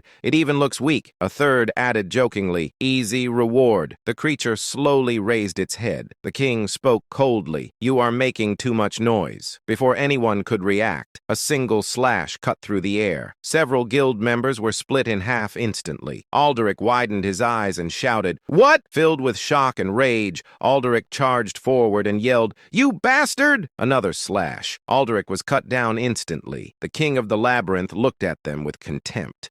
Then he began walking upward, toward the surface. The scene shifted. Alan and Evan stood before the central tower. Evan looked up and said in awe, this is incredible. Alan looked up and said, it's extremely tall. Internally, Alan thought, it's comparable to the Eiffel Tower. He added inwardly, it feels like game graphics brought to life. Soon, people dressed in red approached. One of them said, welcome. Leon stepped forward and said, the official conference begins tomorrow. You're free to explore for now. Alan said, I'd like to go to the library. Leon nodded and replied, I'll guide you. She turned to Evan and said, you'll need to stay in the break room. As they walked, Leon said, there will be a presentation from the Green Magic Tower and friendly duels. Suddenly, loud shouting interrupted them. Leon sighed and said, it's happening again. Alan asked, what is it? Leon replied, another dispute involving the Blue Tower's Vice Master. Alan asked, the Blue Vice Tower Master? Leon said, yes, she thinks very highly of herself. They approached the room. Penia crossed her arms and said arrogantly, even 20 rank 5 mages wouldn't stand a chance against me. Another mage shouted angrily, you'll regret saying that one day. Penia smirked and turned toward Leon. Penia said mockingly, well, who do we have here? Isn't it the half-baked magician who couldn't even hold her own against me last year? Leon furrowed her brows and glared at her. Penia continued, what's this? Did you bring a friend this time to help you stand up to... She shifted her gaze. She froze. Penia stared at Alan. Penia's face went pale. Leon looked confused and asked, what's wrong with her? Suddenly, Penia bowed deeply and said, hello, Count. Leon froze in shock. Penia had used formal speech. Alan looked at her and said, it's been a while, about 6 months. How have you been? Penia replied nervously. Yes, sir, Alan said. No need to be so formal. I told you last time you could speak informally. Penia hesitated and asked, should I speak informally? Alan thought briefly and said, do whatever feels comfortable. Penia said, thank you for your consideration. Nearby, Milan blinked and thought, is this an illusion spell? He cast a spell and said, dispel magic. Nothing changed. Penia remained polite. The sight shocked everyone. Alan, confused, said casually, mages should try to get along. He wasn't reprimanding anyone, just a casual remark. Penia took it seriously. Penia immediately rushed back to the other mages. Penia bowed and said, I apologize for my behavior earlier. Let's get along. The other mages stood frozen. Penia returned to Alan. Alan said, well, I'll see you later. Penia bowed again and said, yes. Then she fled instantly using a lightning step. The remaining mages stood in shock. Alan watched her leave and said quietly, she seems stiffer than last time. Alan thought, what exactly is going through her head? He noticed everyone staring at him. Alan thought, did I do something wrong? As they continued walking, Leon said, that crazy woman only behaves politely when you're around. Alan asked, are you calling Penia a crazy woman? Alan thought, I know. She's an arrogant genius. Still, impressive. Soon, Baruch approached. Baruch smiled and said, oh, isn't this our dear little Leon? Baruch added, did you come to see me? Leon replied coldly, certainly not. Baruch looked at Alan and asked, who's this? Leon said firmly, he's Count Palatio. Don't be rude. Leave. Baruch glanced at Alan dismissively and said, ah, the one from the rumors. Pleasure to meet you. I am Baruch, son of the Purple Tower Master. Alan nodded and said, nice to meet you. Alan thought, I've never seen him before. Baruch placed his hand on Leon's shoulder and said, you'll warm up to me eventually. Then he left. Leon said, don't bother with him. He's rank 4. but he steals others' research to humiliate them. Alan nodded and said, I see, Alan thought. Reaching rank 4 at that age, impressive. Eventually, they reached the 38th floor. Leon said, the library is here. Don't forget the presentation later. Alan replied, understood. Inside, Alan looked around and said quietly, incredible. Books filled the space, some floating in mid-air. Alan reminded himself, 2 objectives. Set all the clock needles to 12. Find a black book without a title or author. After searching, Alan found the book. Alan reached inside and retrieved something, the Ring of Radiance. The next day, after the presentation, someone informed Alan, Baruch has challenged you to a friendly duel. Alan paused, then said with slight frustration, again? As Alan stood there, he could feel it. The stares, the curiosity, the judgment. Basically, the entire wizard community had collectively decided, yeah, let's watch this guy. And naturally, his brain started overthinking. He remembered how Leon was glaring at Baruch yesterday like she was about to start a war, and started piecing things together. Baruch, 4th rank, which, in the wizard world, is not just 1 level higher. No, ranks here are ridiculous. The higher you go, the bigger the gap becomes. So the difference between rank 3 and rank 4, that's not a step, that's a cliff. And yet Baruch reached that level at his age, which meant one thing, genius. Annoying, confident, probably unbearable genius. And right on cue, Baruch opened his mouth and immediately chose violence. He casually threw out a line implying that the great wizard, who supposedly helped defeat an outer god, might actually be fake, which was basically the wizard version of saying, I think you're a fraud. Prove me wrong. Even the surrounding wizards were like, bro, chill. But Alan, he understood instantly. This wasn't random. This was a setup, a provocation. And honestly, that was enough. Because Alan had a very simple philosophy. If someone provokes you for no reason, give them a reason. He wasn't about to ignore it, especially not from someone who, in his mind, didn't look that hard to beat. So instead of backing down, he put on his magic-enhanced glove, looked at him, and said, I accept. And just like that, we got ourselves a duel. Meanwhile, Baruch was feeling amazing. Everything was going exactly according to plan. From the beginning, provoking Alan wasn't about anger, it was marketing. He wanted attention. More specifically, he wanted useful attention. Being the son of the Violet Tower Master already gave him influence. But that wasn't enough. He wanted to stand out. And what better way than to challenge the guy surrounded by crazy rumors? A walking headline. Baruch smirked, thinking about all the stories going around about Alan, especially the one about him taming Penia, which honestly sounded fake even to him. But here's the thing. Baruch didn't gamble. He came prepared. He subtly activated the ring on his finger, an artifact designed to estimate a person's rank and magic power. Simple, reliable, and right now, it showed a very clear number, 3. Baruch smiled, because that confirmed everything. He's weak. Same result as yesterday. Same result as before. No change, meaning all those rumors, exaggerated, blown out of proportion, completely fake, and in Baruch's mind, that meant one thing. He just caught a big fish. The duel began. The referee gave the usual warning about not killing each other, which is always a good sign in a friendly match, and then signaled the start. Baruch stepped forward confidently, already planning how to handle this. Should he end it quickly? No, too boring. Should he drag it out? Maybe, but risky. Too long and people might question things. Too fast and it won't leave an impact. So he decided, end it quickly, but not too quickly. Perfect plan. Flawless logic. Absolutely nothing could go wrong. He started preparing his magic spell with confidence and he smirked. But then he breathed and saw white air. He paused, confused, because last time he checked, this wasn't winter, and yet cold air filled his lungs. Fast, too fast. Before he could even process what was happening, his legs froze, literally, ice, solid, and not just his legs, everything, the arena, the ground, the air. Frost started spreading like it had been waiting for this moment its entire life. Within seconds, the entire battlefield turned into a frozen wasteland, and at the center of it, Alan, standing there, calm, expressionless, like this was just another Tuesday. And at that moment, Baruch realized something very important. He messed up, badly, but unfortunately, realizations don't stop spells, because Alan had already started. He said, "Glory of the snowy mountains." Yeah, that doesn't sound friendly. Then he said, "Crystal." Small spheres began forming everywhere, floating.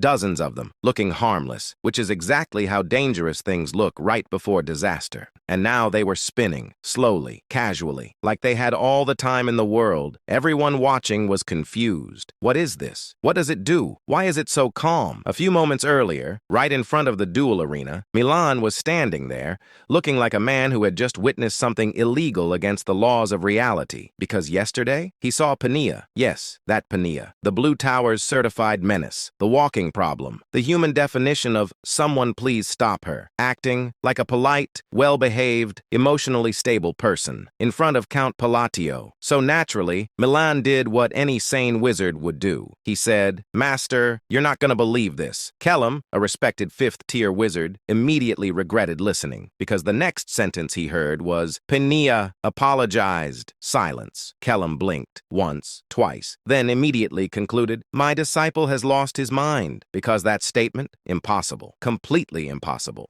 More impossible than a mage forgetting coffee. So he asked again, carefully, slowly, just to make sure, and Milan nodded, dead serious, saying it happened the moment she saw Count Palatio. No hesitation, no delay, instant submission. At this point, Kellum wasn't just confused, he was concerned, because this wasn't just strange, this was dangerous information. There were already rumors about this count flying around everywhere. Wild ones, ridiculous ones, the kind you don't fully believe but also don't want to test personally. And now, this got added to the list, so Kellum decided he needed to see it himself. Now, as a fifth-tier wizard, Kellum wasn't weak. His senses were sharp. He could roughly gauge someone's magical power just by feeling their presence. Not perfect like a sixth tier with the eye, but still reliable enough. And when he looked at Count Palatio, he frowned, because something didn't add up at all. The mana was weak, like suspiciously weak, not hidden power weak, not restrained genius weak, just low, very low. And that immediately raised a question in his mind, because sure, knowledge matters, skill matters, technique matters, but at the end of the day, if your mana pool is tiny, you're not casting anything impressive. That's just basic wizard logic. So now Kellum was thinking, what if everything is fake?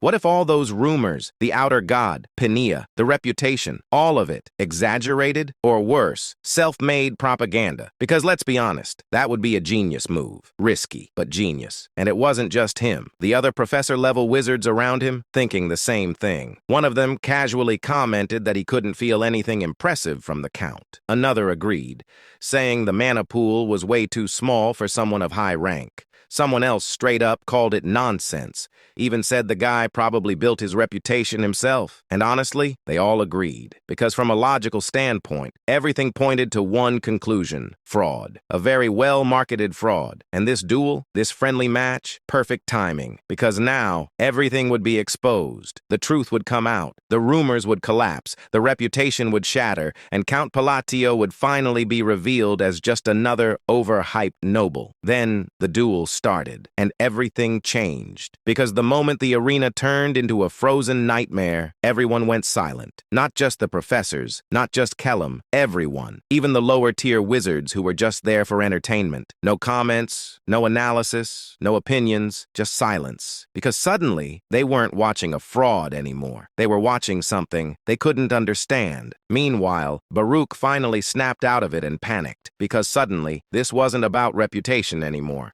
This was about survival. He rushed to prepare his strongest spell, one of the Violet Tower's main offensive spells, which, by the way, is not something you use in a friendly match unless things have gone very wrong, and things had definitely gone wrong.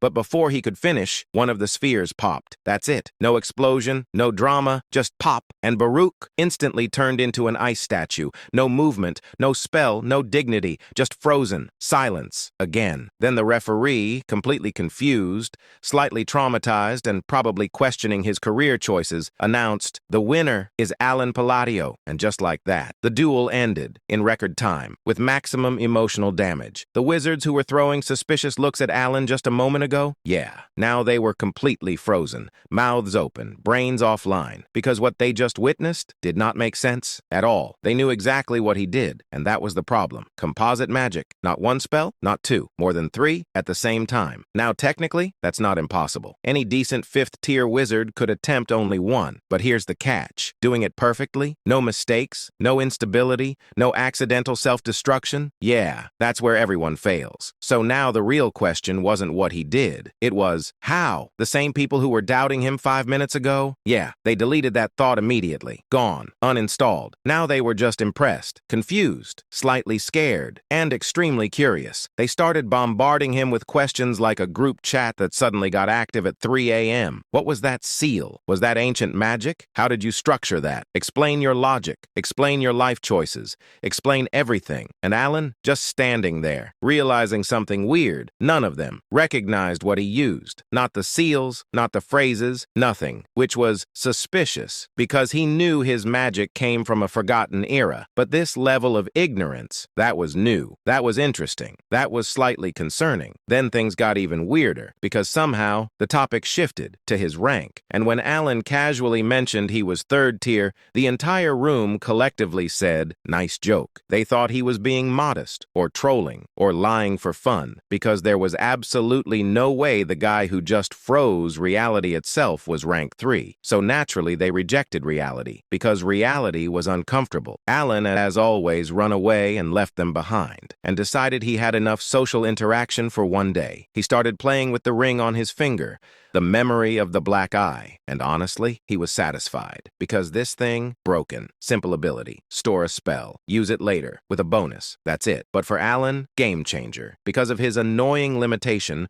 only being able to cast a few spells, this ring basically doubled his options. Before, use one spell, suffer. Now, store, reuse, dominate. Efficiency level, max. Night fell, and instead of resting like a normal person, Alan went to the library. Of course he did, because when your life is weird, you go to haunted places voluntarily. The library was empty, silent, lit only by the blue moon. Very normal, very safe, absolutely not a horror setup. Then, a voice, deep, echoing, right in his head. Someone solved the riddle, and apparently, that someone was him. Now here's the thing. Alan knew exactly who this was, and that's why he was nervous. Very nervous, because this wasn't just anyone. This was her, the first human to reach 8th tier after the Forgotten Age, a legendary archmage, a walking nightmare, a being respected, feared, and avoided. The first chalice, the eternal terror, also known by players as the one who kills you for bad dialogue choices. Yes, that one. Heinkel and Alan trying very hard not to mess this up,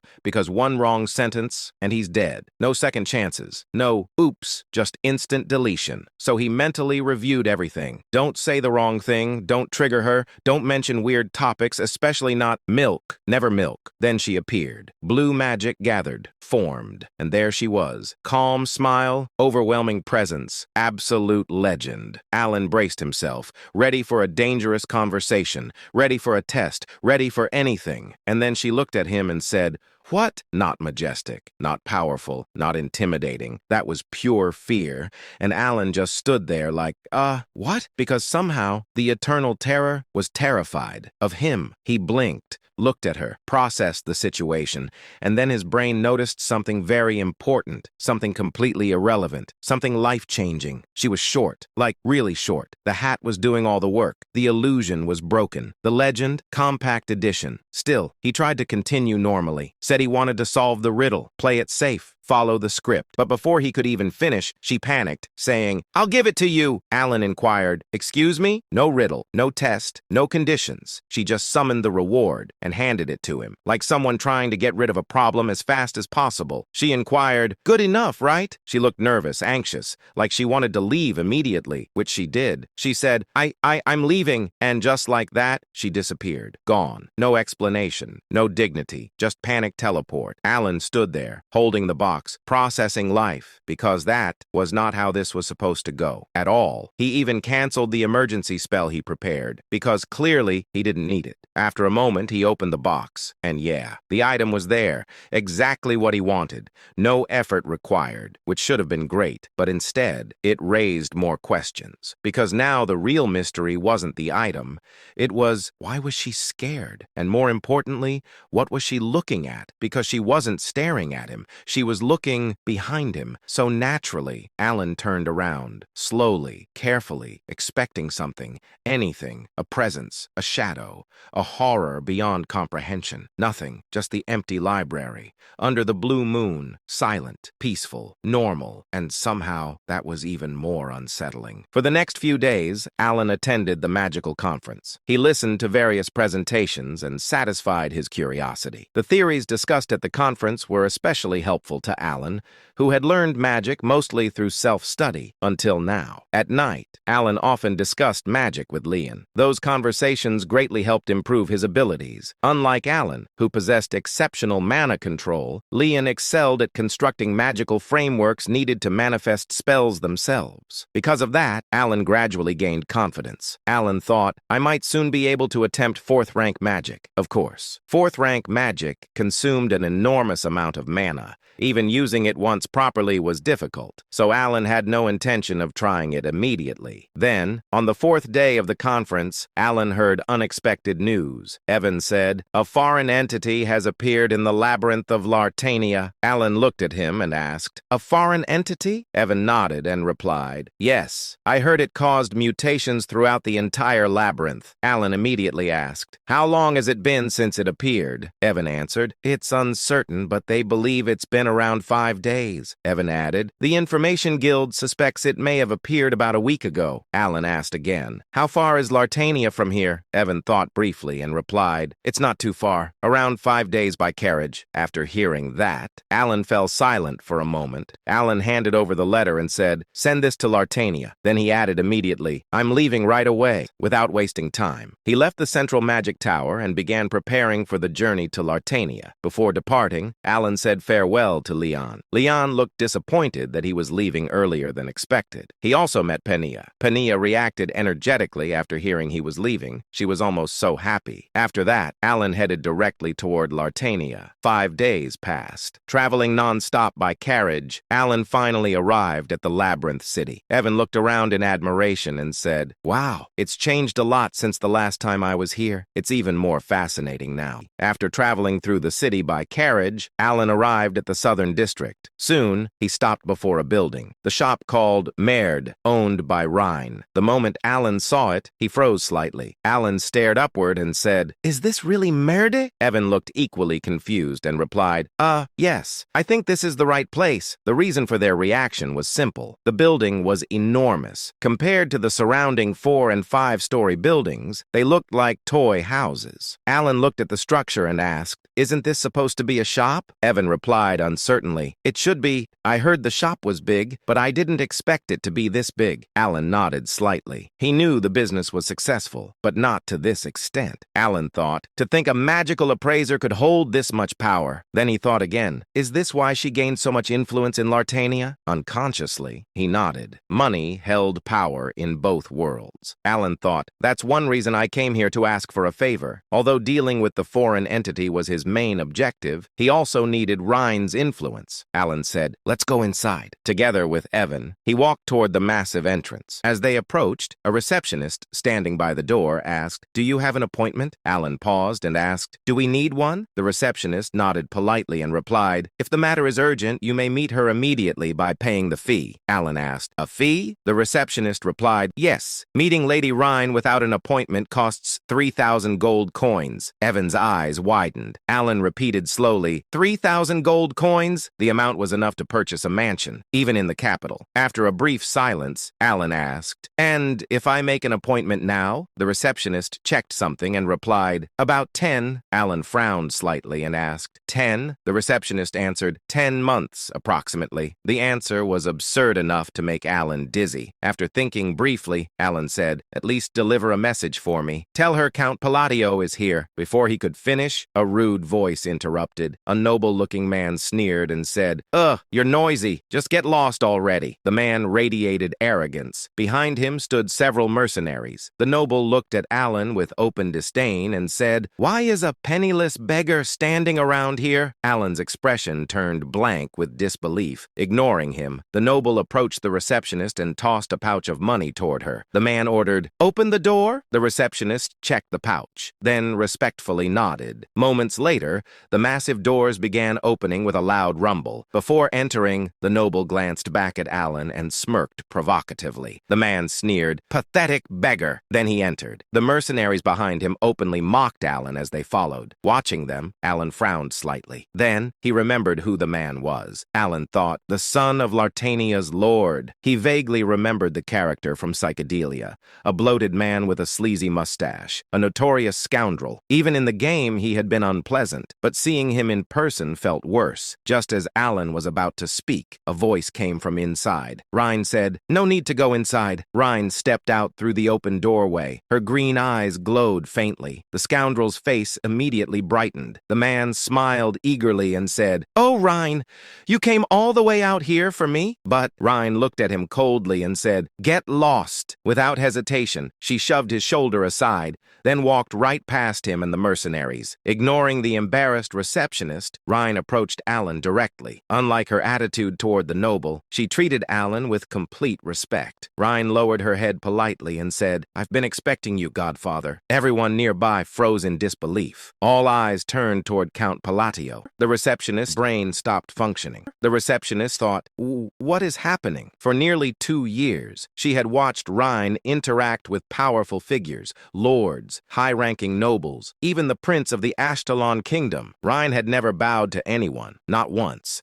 Yet now, she was bowing respectfully to an unknown count. Lavalda frowned violently and said, "What did you just say to me?" Rhine answered immediately. Rhine repeated calmly, "I believe I told you to get lost." The receptionist's eyes widened even further. At this point, it wasn't even subtle anymore. This was a direct declaration of hostility. Even Lavalda understood that. He let out an incredulous laugh before his expression twisted viciously. Lavalda sneered, "I don't know what's so special about that penniless noble." Then he growled, "But you'll regret turning your back on me." With that, he stormed out. His mercenaries hurried after him. After Lavalda finally disappeared, the atmosphere calmed slightly. Only then did Aelon properly speak with Rhine. Rhine said calmly, "I received your letter." Then she added politely, "It must have been a difficult trip, Godfather." She glanced at Evan and added, "And for you as well, Uncle." Unlike Deus, who barely spoke, or Seolrang, who spoke too much, Rhine's calm manner felt strangely balanced. Alan looked at her for a moment before asking. Alan asked, "But is this really okay?" Rhine tilted her head slightly and replied, "What exactly are you referring to?" Alan answered, "Lavalda." Now remembering the man's identity clearly, Alan became slightly concerned. He knew how much authority the Lord of Lartania possessed, and he also knew the Lord constantly protected his son. Alan worried Rhine might face problems because of this, but Rhine answered casually. Rhine said, "You don't need to worry about that." Alan replied carefully, "Really? He's still the Lord's son." Alan continued, "It seems like he could cause trouble for you." Rhine answered calmly, "He probably won't show up again." Then she added, "Though I didn't expect you to know who he was." Alan paused briefly before replying naturally. Alan said, "He's famous in Lartania for both his face and his personality." Rhine nodded slightly and replied, "I see." Then she repeated, "In any case, there's no need to worry." Although her voice remained emotionless, there was undeniable confidence behind it. Alan nodded lightly. Alan said, "Well, if you're sure." After that, they spoke casually for a while, mostly simple topics. How work in Lartania was going, whether she still contacted the orphanage children, small things, ordinary things. Yet somehow, Alan found himself feeling unusually satisfied. Rhine had grown up well. Not that Deus or Seolrang hadn't matured, but Rhine especially gave the feeling of a diligent daughter, and strangely, that made Alan proud. Eventually, Alan brought up the real reason for his visit. Alan said, "Actually, there's a favor I wanted to ask." Rhine immediately replied, "Please ask freely." Alan asked, "Is a subjugation force currently being formed against the outer god?" Rhine thought briefly before answering. Rhine replied, "Yes." Then she added, "I believe preparations are already underway." Alan immediately asked, "Would you be able to help me join it?" That was the true reason he came to see Rhine immediately after arriving in Lartania. Without influence, joining the force could be difficult, even with his reputation. And after what happened with Lavalda, it might become even harder. Alan hesitated slightly and said,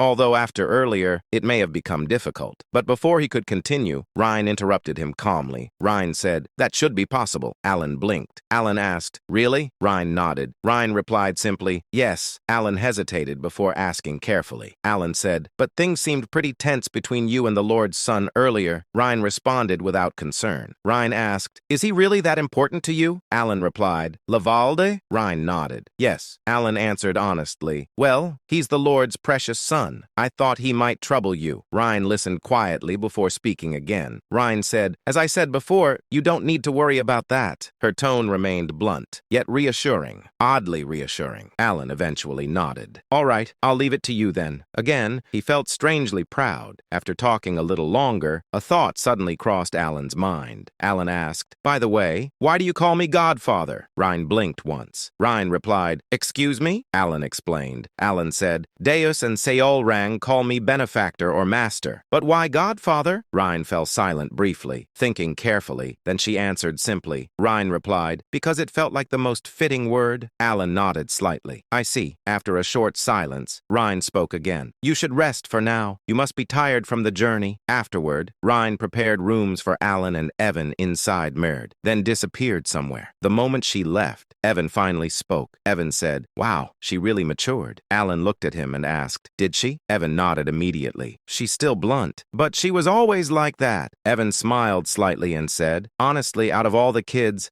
I think she grew up the best." Alan nodded in agreement. "Indeed." Then he added thoughtfully, "She feels like she matured in the most textbook way possible." Since Ryan said she would inform them later about future plans, and since they had only recently returned from the north, Alan decided resting was the best option for now. With that thought, so he slept as if he hadn't slept before. So even after sleeping for quite a while, he still woke up feeling groggy. Seeing sunlight streaming through the window, Alan slowly got out of bed. He changed clothes and left the room. Soon, Evan guided him toward the dining area. There, he found Ryan calmly eating lunch. The moment Alan sat down, Ryan spoke casually. Ryan said, "I've taken care of the matter you mentioned yesterday." Alan blinked and asked, "Already?" Ryan nodded. "Yes." Then she added, "There's a regular meeting today so you can attend it." Alan was briefly impressed by how efficiently she handled things, but before he could think more about it, Ryan casually continued eating her sausage and said, "Oh, and I also handled Laval de Greystone." Then, as if discussing the weather, she calmly said, "I killed him cleanly so you don't need to worry anymore." Alan almost nodded automatically, saying, "I see, good work. I knew you would kill him." Then his brain caught up. Alan froze. Alan said slowly, What?" His mind immediately filled with question marks. To be fair, Laval Greystone truly was human garbage. Among all the characters in Psychedelia, he was one of the worst scumbags imaginable. The massacre at the Level 30 mercenary camp, the Monster Abyss absorption incident, the Chimera biological experiments, countless terrible side stories in Lartania existed because of him. Objectively speaking, the city was probably safer without him alive. But there was one major problem. Laval was the Lord's son. Inside Lartania, that position practically made him royalty, meaning Reen had casually committed something very close to regicide. Still stunned, Alan repeated blankly, "You killed him?" Ryan nodded casually, "Yes." Alan stared at her and asked again, "Laval Greystone?" Ryan took another bite of food and answered calmly, "Yes." She sounded like she was discussing breakfast. Meanwhile, Alan felt like his soul was leaving his body. Alan asked weakly, "Seriously?" Ryan tilted her head slightly and replied, "Yes, Godfather." "Was there a problem?" Alan stared at her for a moment before finally asking, "Why did you kill him?" Ryan answered immediately, "Because you said he was bothering you. But if he stayed alive, wouldn't he continue bothering you, Godfather?" At that moment, cold sweat ran down his back. He suddenly remembered something important. Alan thought, right. She's one of the 5 great sins. Because Ryan acted like such a well-raised daughter, he had momentarily forgotten. But in the future, she was destined to become one of the seeds of disaster. Then another thought hit him. Alan thought, wait, how did she even kill him? Laval himself wasn't strong, but the mercenaries surrounding him absolutely were. Most of them were at least A-rank level. Ryan wasn't even a combat specialist. She was an appraiser. So how exactly did she kill all of them? While Alan looked visibly confused, confused. Rhine cautiously spoke. Was there a problem? Perhaps because Alan kept repeating the same questions. Rhine now looked slightly dejected, as if wondering whether she had made a mistake. Alan hurriedly shook his head. He replied, "Not exactly a problem. More like, is this really okay? Your safety, mostly." Rhine responded immediately. "You don't need to worry about that. I disguised myself properly." Although her expression remained neutral, she sounded strangely proud of herself. Watching her, Alan suddenly remembered an old phrase from an online community. Alan thought, so this is what people mean by having a completely different mindset? He cleared his throat awkwardly. He said, "Anyway, thanks for worrying about me, and don't feel too bad about it." Rhine immediately responded flatly. "I'm not feeling bad," Alan thought. "You definitely looked dejected a second ago, though." Then Rhine repeated firmly, "I'm really not." Alan looked at her with genuine amazement. Alan thought, how can someone casually commit regicide, yet get embarrassed over something like this? After a brief silence, Alan spoke again. "Anyway, try not to put yourself in danger if possible, because all kinds of problems could happen." Alan added, "You could get hurt, and everything you built here could collapse instantly." Rhine stared at him, confused, as if she genuinely didn't understand. Even though his explanation was perfectly reasonable, she still tilted her head slightly. Then, after thinking seriously for a moment, Rhine suddenly said, "Ah," as if she finally realized something. Then she nodded slightly and added, "Don't worry too much, Godfather. I understand my duties properly." After saying that, she calmly resumed eating. Alan stared blankly at her. Somehow, even though they were having a conversation, it felt like they were talking about entirely different subjects. Still, he decided not to continue. After all, no matter how absurdly excessive her actions were, she had done it for his sake. As Alan absent-mindedly ate his sausage, still wondering whether this situation was insane, Rhine suddenly spoke again. "Oh, I wanted to show you something, Godfather." The eye of the tracker. Alan looked up. After finishing the meal, Alan followed Rhine into another room. Inside, something floated quietly in the air, a golden eye, surrounded by blue light. The moment Alan saw it, he immediately realized this wasn't ordinary. Then Rhine's earlier words echoed in his mind. Alan thought, that's the eye of the tracker? He looked genuinely stunned. Originally, the eye of the tracker had just been a simple artifact, a round sphere with a tiny eye-shaped jewel embedded inside. Its only effect was helping appraise low-level artifacts in slightly greater detail. That was all. Nothing special. There had never been any hidden lore attached to it, just like the essence of the Golden Mane tribe, which meant Alan had absolutely no idea it possessed a hidden function like this. Rhine looked at the floating eye and explained calmly, "The engravings are gathering smoothly." At that moment, Alan immediately understood. The eye of the tracker could accumulate and enhance engravings, and suddenly, everything made sense. Alan thought, so this is why she treated me so favorably? Merida's fame largely came from Rhine's engraving abilities, meaning the eye of the tracker played a major role in her success. Naturally, she felt grateful toward Alan because of it, even though Alan himself had absolutely no clue the artifact could do this. Still, admitting ignorance now would feel awkward, so Alan calmly nodded like he had known all along. Alan said smoothly, "I see. You're using it well." Rhine nodded. "Yes." Then she added, "Although gathering engravings became slower after 400, they're still accumulating steadily. I think I'll finish gathering all of them within a few years." Alan nodded seriously, even though internally he was dying of curiosity about what exactly was being gathered. But he decided not to ask. He feared it might expose the fact that he knew absolutely nothing. After a brief silence, Rhine spoke again. "Please follow me to the meeting room." Alan had two reasons for wanting to participate in the extermination of the outer god. The first reason was simple. The current mercenaries alone would never be enough to defeat it. Of course, the mercenaries gathered from the 5 major guilds were monsters in their own right, people comparable to master knights or even figures like Baba Yaga. But even so, Alan already knew that still wouldn't be enough to kill the outer god. The second reason was even more important. To successfully exterminate the outer god, Alan needed strong mercenaries willing to follow his commands. That was why he absolutely had to join the extermination squad. Unfortunately, the moment he entered the meeting room, he immediately realized there was a problem. Maverick, the guild master of the Terranomad Guild, clicked his tongue irritably. Maverick scoffed, "Tch."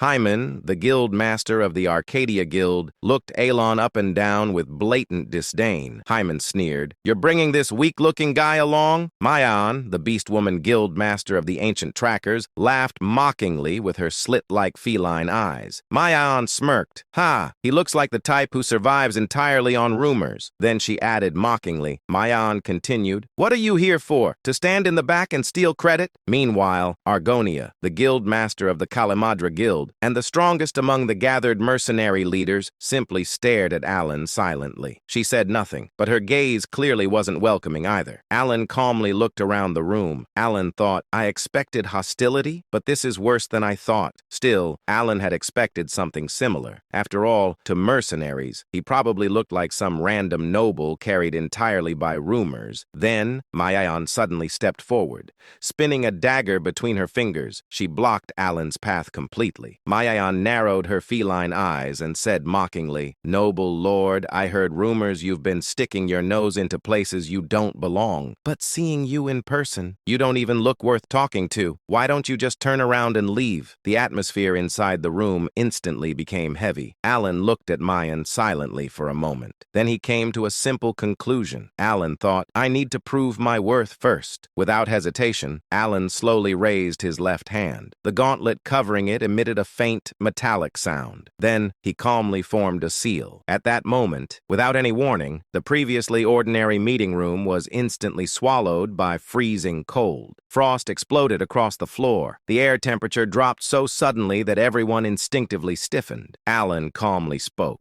Concentration. At that instant, the surrounding mana and atmosphere compressed violently around Mayan. Alan spoke again. Freeze! Then, the gathered mana instantly reacted. Frost bloomed violently around Mayan's body. It multiplied in an instant. Then, ice completely encased her. Mayan froze solid before she could even draw a proper breath. Her shocked expression remained trapped inside the ice. Silence. There wasn't any special reason Alan chose Mayan. Simply put, she was the weakest combatant present. At least according to the settings Alan remembered. Compared to the others, Mayan hadn't yet reached the level of a true superhuman. That was why she failed to react to the sudden attack and got frozen immediately. The mercenaries finally realized something was very wrong, and they got ready to attack. Maverick shouted, You're looking for a fight with us, is that it? After glancing briefly at them and said coldly, You're the ones who started it, aren't you? Alan calmly walked forward. He had already passed them, not too quickly, not too slowly. He walked with steady composure, as if freezing a guildmaster solid was a perfectly normal greeting. Eventually, he sat down directly across from Argonia, then calmly crossed his legs. Alan looked around the room and said calmly, I think we're finally at a level where we can talk. What do you think? A heavy silence descended upon the meeting room. Maverick stared at Alan tensely. Hyman's mocking expression had disappeared completely. Even Argonia's gaze sharpened slightly. For the first time, all three looked at Alan seriously. Meanwhile, Alan sat there expressionlessly, outwardly calm. Internally, absolutely not. Alan thought, did I mess this up? Cold sweat slowly formed beneath his clothes. Alan thought nervously, should I've used another method? Then he immediately rejected the thought. He thought, no, there wasn't any faster way to establish dominance. Then another realization hit him. He thought, honestly, freezing Mayan only worked because I caught her off guard.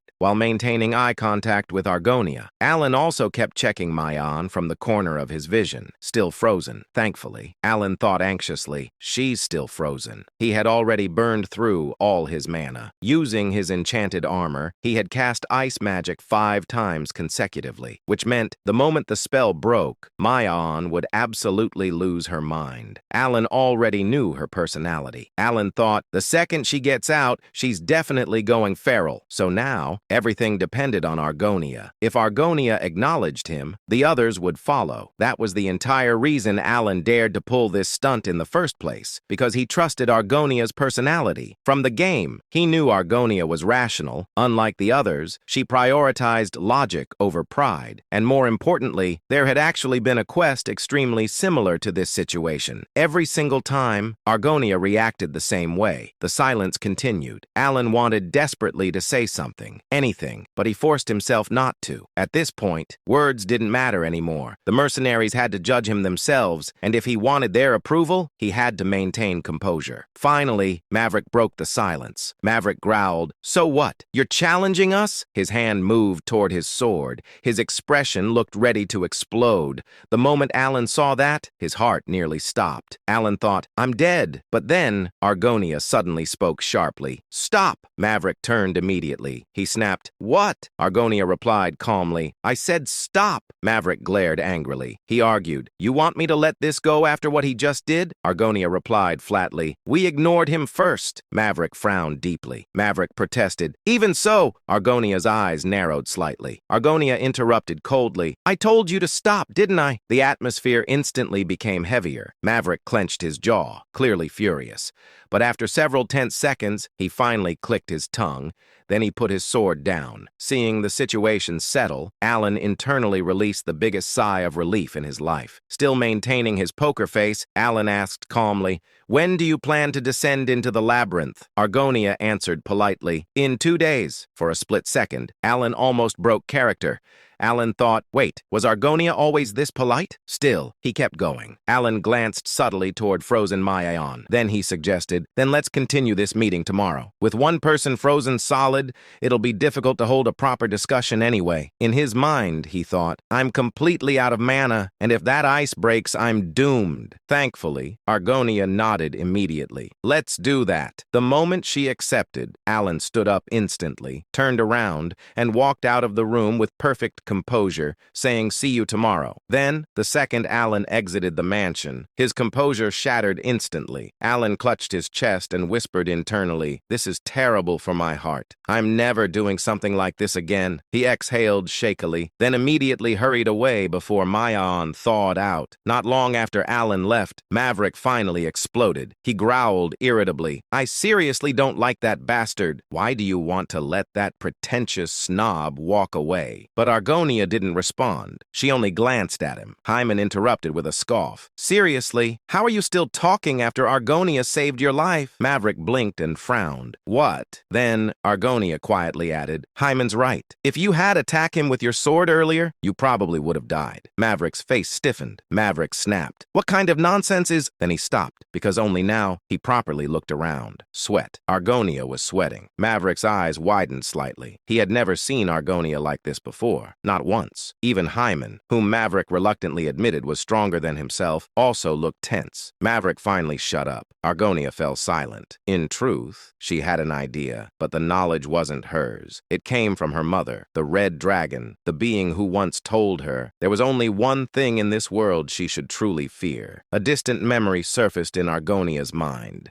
Her mother's warning echoed clearly. "Remember this. If a black eye ever appears in the night sky, immediately look away. Do not acknowledge it. Do not remember it. And if you ever become a powerful mage someday, erase the memory entirely." Then, the final warning. "Never look directly at the one who consumes boundaries." Argonia remembered the earlier moment. That blue eye and the red eye. Not only one, but two. The two that appeared behind Count Palatio. Just remembering it made her feel cold. That endless ominousness. That feeling, as if her soul itself was being swallowed whole. And worst of all, that eye had looked at her almost playfully, as if smiling. Argonia slowly thought silently, who exactly is that man? The next day, contrary to Alan's worries that they might continue rejecting his plans and arguing with him, the meeting proceeded surprisingly smoothly, and Alan quickly realized two things. The first was that the foreign entity was currently on the 12th floor. The second was that the mercenaries intended to block it on the 5th floor. As soon as he heard that, Alan immediately began explaining the plan he had prepared beforehand in detail, while also sharing the information he had gathered regarding the foreign entity. The explanation lasted for about 30 minutes. Alan, who had even disguised his knowledge about the foreign entity as information obtained from an ancient book,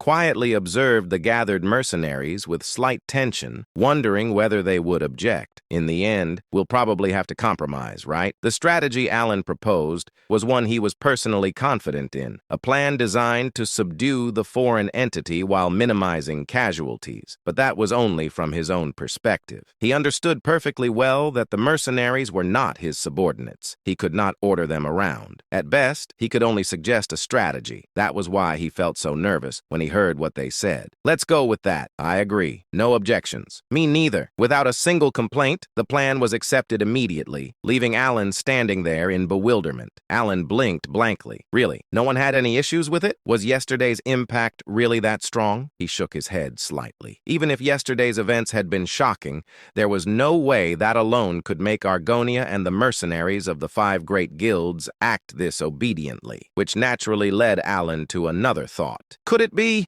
His gaze shifted toward Rhine, who had accompanied them to today's meeting. But Rhine herself seemed slightly confused. Even with her usual indifferent expression, there was a faint trace of bewilderment on her face as she quietly muttered, "I'm surprised the meeting went so smoothly." That only made Alan even more confused. Something feels off. Even Miaon, who should have still held some resentment after being frozen by Alan yesterday, remained strangely quiet. And because of that, Alan unconsciously thought, looks like using my game knowledge really paid off. Once the preparations were complete, the group began descending into the labyrinth, carving a bloody path through endless waves of monsters. Watching the mercenaries fight firsthand, Alan's body trembled slightly with fear. He thought, I'm really glad I didn't come here alone. The scale of the battle was far beyond anything he had experienced personally. After some time, the mercenaries established a temporary resting area within one of the safe zones inside the labyrinth.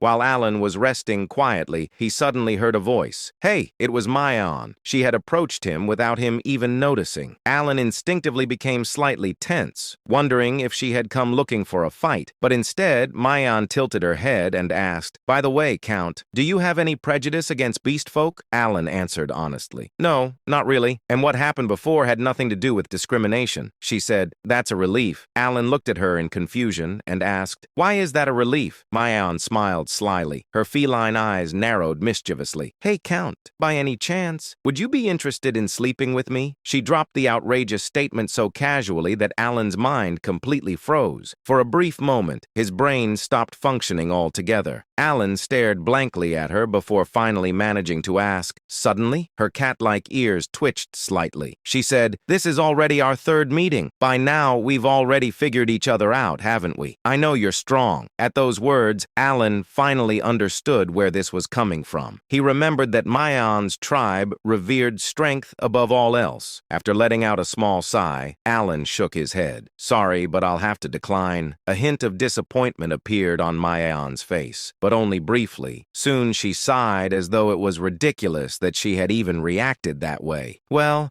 nothing I can do about it then. I was honestly pretty thrilled when you overpowered me in one move." Then she winked playfully. "Still, let me know if you change your mind. I'm pretty charming, you know." As Alan stared blankly at Miaon's retreating figure, another voice suddenly echoed from behind him. "Shall I take care of it, sir?" It was Rhine. "She spoke rudely to you, sir." Rhine stared coldly at Miaon's back as she said those chilling words. Alan immediately pressed his lips together tightly, saying, "Huh? No need for that. No, you're not actually thinking about killing her just because of a few words, right? Bro, I swear," she truly thought. About a day passed after that, as the group continued advancing deeper into the labyrinth. By then, they had already reached the 4th floor. However, frustration gradually spread among the mercenaries because they still hadn't located the foreign entity. One of the mercenaries muttered that searching every single floor one by one was becoming a nightmare. Alan quietly clicked his tongue. As expected, reality is completely different from the game. Because they were moving as a large group, their speed was incredibly slow, and unlike in the game, there were no shortcuts. In the game, defeating certain monsters would naturally open the path to the next level, but reality was different. Monsters continuously appeared from every direction, and simply dealing with them consumed enormous amounts of time and energy. Looking around the labyrinth, Alan muttered in disbelief. How was this place even designed? After some time, he heard a voice. We're almost at the 5th floor. Hearing the mercenary's voice from ahead, Alan raised his gaze and saw a massive glowing door in the distance that resembled the exit of the labyrinth itself. Not long afterward, the group finally arrived at the 5th floor. Ryan explained calmly. The 5th floor is a safe zone, so it's relatively peaceful. Alan nodded. That's true. Then Argonia's voice echoed throughout the area. All right, take a short break and begin preparations immediately. Watching the mercenaries move with perfect coordination, Maverick clicked his tongue before shifting his gaze toward Alan. Honestly, he still didn't like him. No matter how many times he looked at Alan, he simply couldn't see what was supposedly so impressive about him. He thought, what's so special about a guy who's already panting just from walking through the labyrinth? Maverick looked at Alan several times, but still failed to notice anything remarkable. Eventually, he turned away with a confused expression. At that moment, Maverick suddenly felt something strange, something subtle, yet strangely familiar.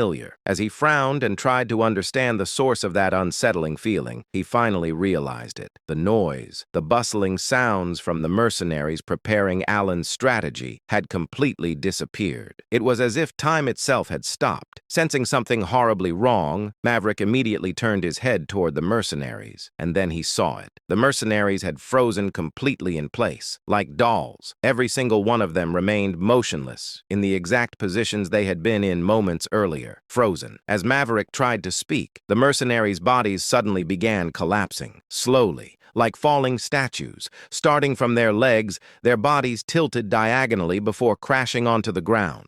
Blood spread across the ruins and the grassy plains. And then Maverick finally saw it. Standing calmly before the corpses of the fallen mercenaries was a goblin. The moment their eyes met, Maverick felt overwhelming despair consume him. And in that instant, he understood several things at once. The goblin before him had slaughtered his men. The goblin before him was the foreign entity they had come to exterminate, and he needed to draw his sword immediately. Yet despite knowing all of that, he could not move. He could not scream. He could not draw his weapon. He could not even call for help. He could do absolutely nothing, even though the creature standing before him was merely a goblin, one of the countless monsters he had slaughtered throughout his life. His instincts screamed at him. This was not a goblin. The creature's gaze locked onto Maverick. Then the goblin spoke. Who gave you permission to meet my eyes? It pronounced judgment. A finger slowly rose, steadily, calmly, and pointed directly at Maverick, as though marking his inevitable death. And then, just as Maverick, overwhelmed by terror, shut his eyes after seeing the finger begin to move, a cold, emotionless voice echoed across the battlefield. Freeze! The ground instantly froze over. Ice spread across the plains like a living creature, devouring the grass and stone alike as frost rapidly expanded in every direction. Get a hold of yourself! Hearing that voice, Maverick abruptly opened his eyes. And there, standing before him, was Alan. The goblin's body had been trapped inside a massive crescent-shaped crystal of ice, cold mist drifting from its surface. Kaelus's eyebrows twitched slightly as he stared at Alan. Its raised finger slowly lowered as it rubbed its chin with interest, saying, "You're doing something amusing, insect." Watching him carefully, Alan quietly muttered, "Kaelus." Because it was born lowly, it endlessly sought knowledge. Because it was born lowly, it eventually reached the boundary of truth and awakened to the laws themselves, ascending into a godlike existence. The king of gluttony, the devourer of boundaries. The moment Alan spoke his name, the curiosity in Kaelus's eyes deepened. Kaelus brushed his hair back with a grin. "You even know my name? Impressive. What a charming little human you are." Alan silently stared at Kaelus, his expression tense. Why did the timeline change? According to the original report, Kaelus was supposed to arrive on the 5th floor 3 days later. Not now. Not this early. Then Kaelus slowly raised his hand again. His voice echoed softly. "Very well. I'm in a rather pleasant mood right now, and it seems the others are as well. So I shall show mercy." Kaelus pointed lazily toward the upper floors. "Leave, and I'll spare your lives." But Alan answered immediately. "Prepare for battle." The extermination squad instantly reacted. Argonia forcibly suppressed the fear in her body and raised her voice. "All units, battle formation!" The atmosphere changed instantly. Weapons were drawn. Mana surged. The mercenaries moved according to the strategy Alan had prepared beforehand.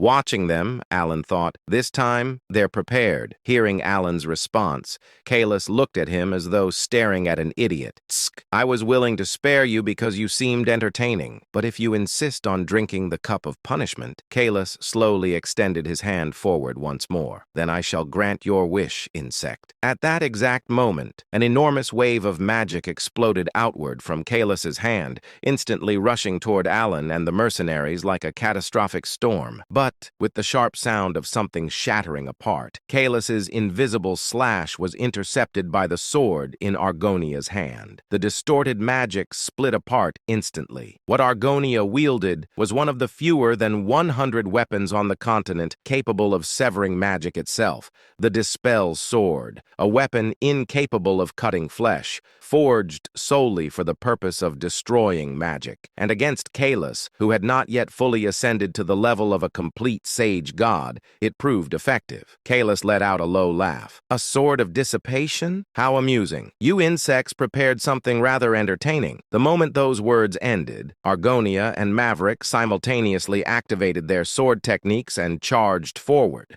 The ground exploded beneath their feet. Seeing the scene unfold, Alan instantly realized his assumption had been correct. It works. The Dispel Sword could interfere with the authority of an incompletely manifested outer god. Relief washed over him for a brief moment. At the same time, Maverick, Argonia, Hyman, and Meow launched a coordinated assault against Kalis. Sword strikes, mana blasts, arrows, aura, attacks rained down from every direction without pause, yet none of them could touch him. Kalis moved effortlessly through the battlefield as though dancing. Every attack narrowly missed him. Instead, the mercenaries' strikes crashed into the goblins scattered nearby, instantly blowing them apart. The battlefield descended further into chaos. Watching this, Alan immediately realized something. We're running out of time. If they wanted even the slightest chance of victory, they needed to seize the initiative now. Without hesitation, Alan activated his mana. Snowflake Formation, Glory of the Snowy Mountains, Blind Man's Fatality. One spell activated after another. A gigantic snowflake-shaped magic circle materialized before him, radiating overwhelming freezing mana. At the same time, Rinna opened her grimoire. Countless black chains erupted outward from the pages and shot toward Kalis in an attempt to bind him. And immediately after, Alan hurled the enormous snowflake toward Kalis. The sheer pressure of the combined attack distorted the surrounding air. Even Meow, Hyman, Maverick, and Argonia were visibly stunned by the overwhelming force rushing toward Kalis. Alan narrowed his eyes. If that lands, it'll definitely wound him. But then, Kalis casually lifted a single finger. Tap. That tiny motion alone instantly shattered both attacks apart. The chains exploded. The gigantic snowflake collapsed into fragments. Kalis smirked mockingly. You missed. Still, this is rather entertaining. Alan left in disbelief. According to his calculations, Kalis, who hadn't yet become a sage god, should have been destroyed by that direct hit. Alan, staring at him in confusion, realized that the exile's body had no trace of ice, only shattered remnants around him. He thought, did he slice through the ice spear halberd with just a slash? Then, Kalis finally released his own mana. Expansion, the way of the anonymous. In that moment, a surge of magical energy spread out. Sensing the danger instinctively, Argonia and Maverick, without hesitation, leapt toward Kalis, pushing off the ground. Mayon, who had just been relaxing moments earlier, quickly knocked an arrow and fired it, while Hyman raised his staff and cast a spell to intercept the Kalis's magic. However, just before Argonia and Maverick's swords reached the Kalis's neck, Mayon's arrow pierced his heart, and Hyman's magic approached his throat. The magic that had already spread around Kalis began to vibrate the air according to his incantation. Expansion. With that softly spoken word from Kalis, Argonia's and Maverick's bodies were severed apart instantly. Blood scattered across the battlefield. The fog slowly cleared. What remained was devastation.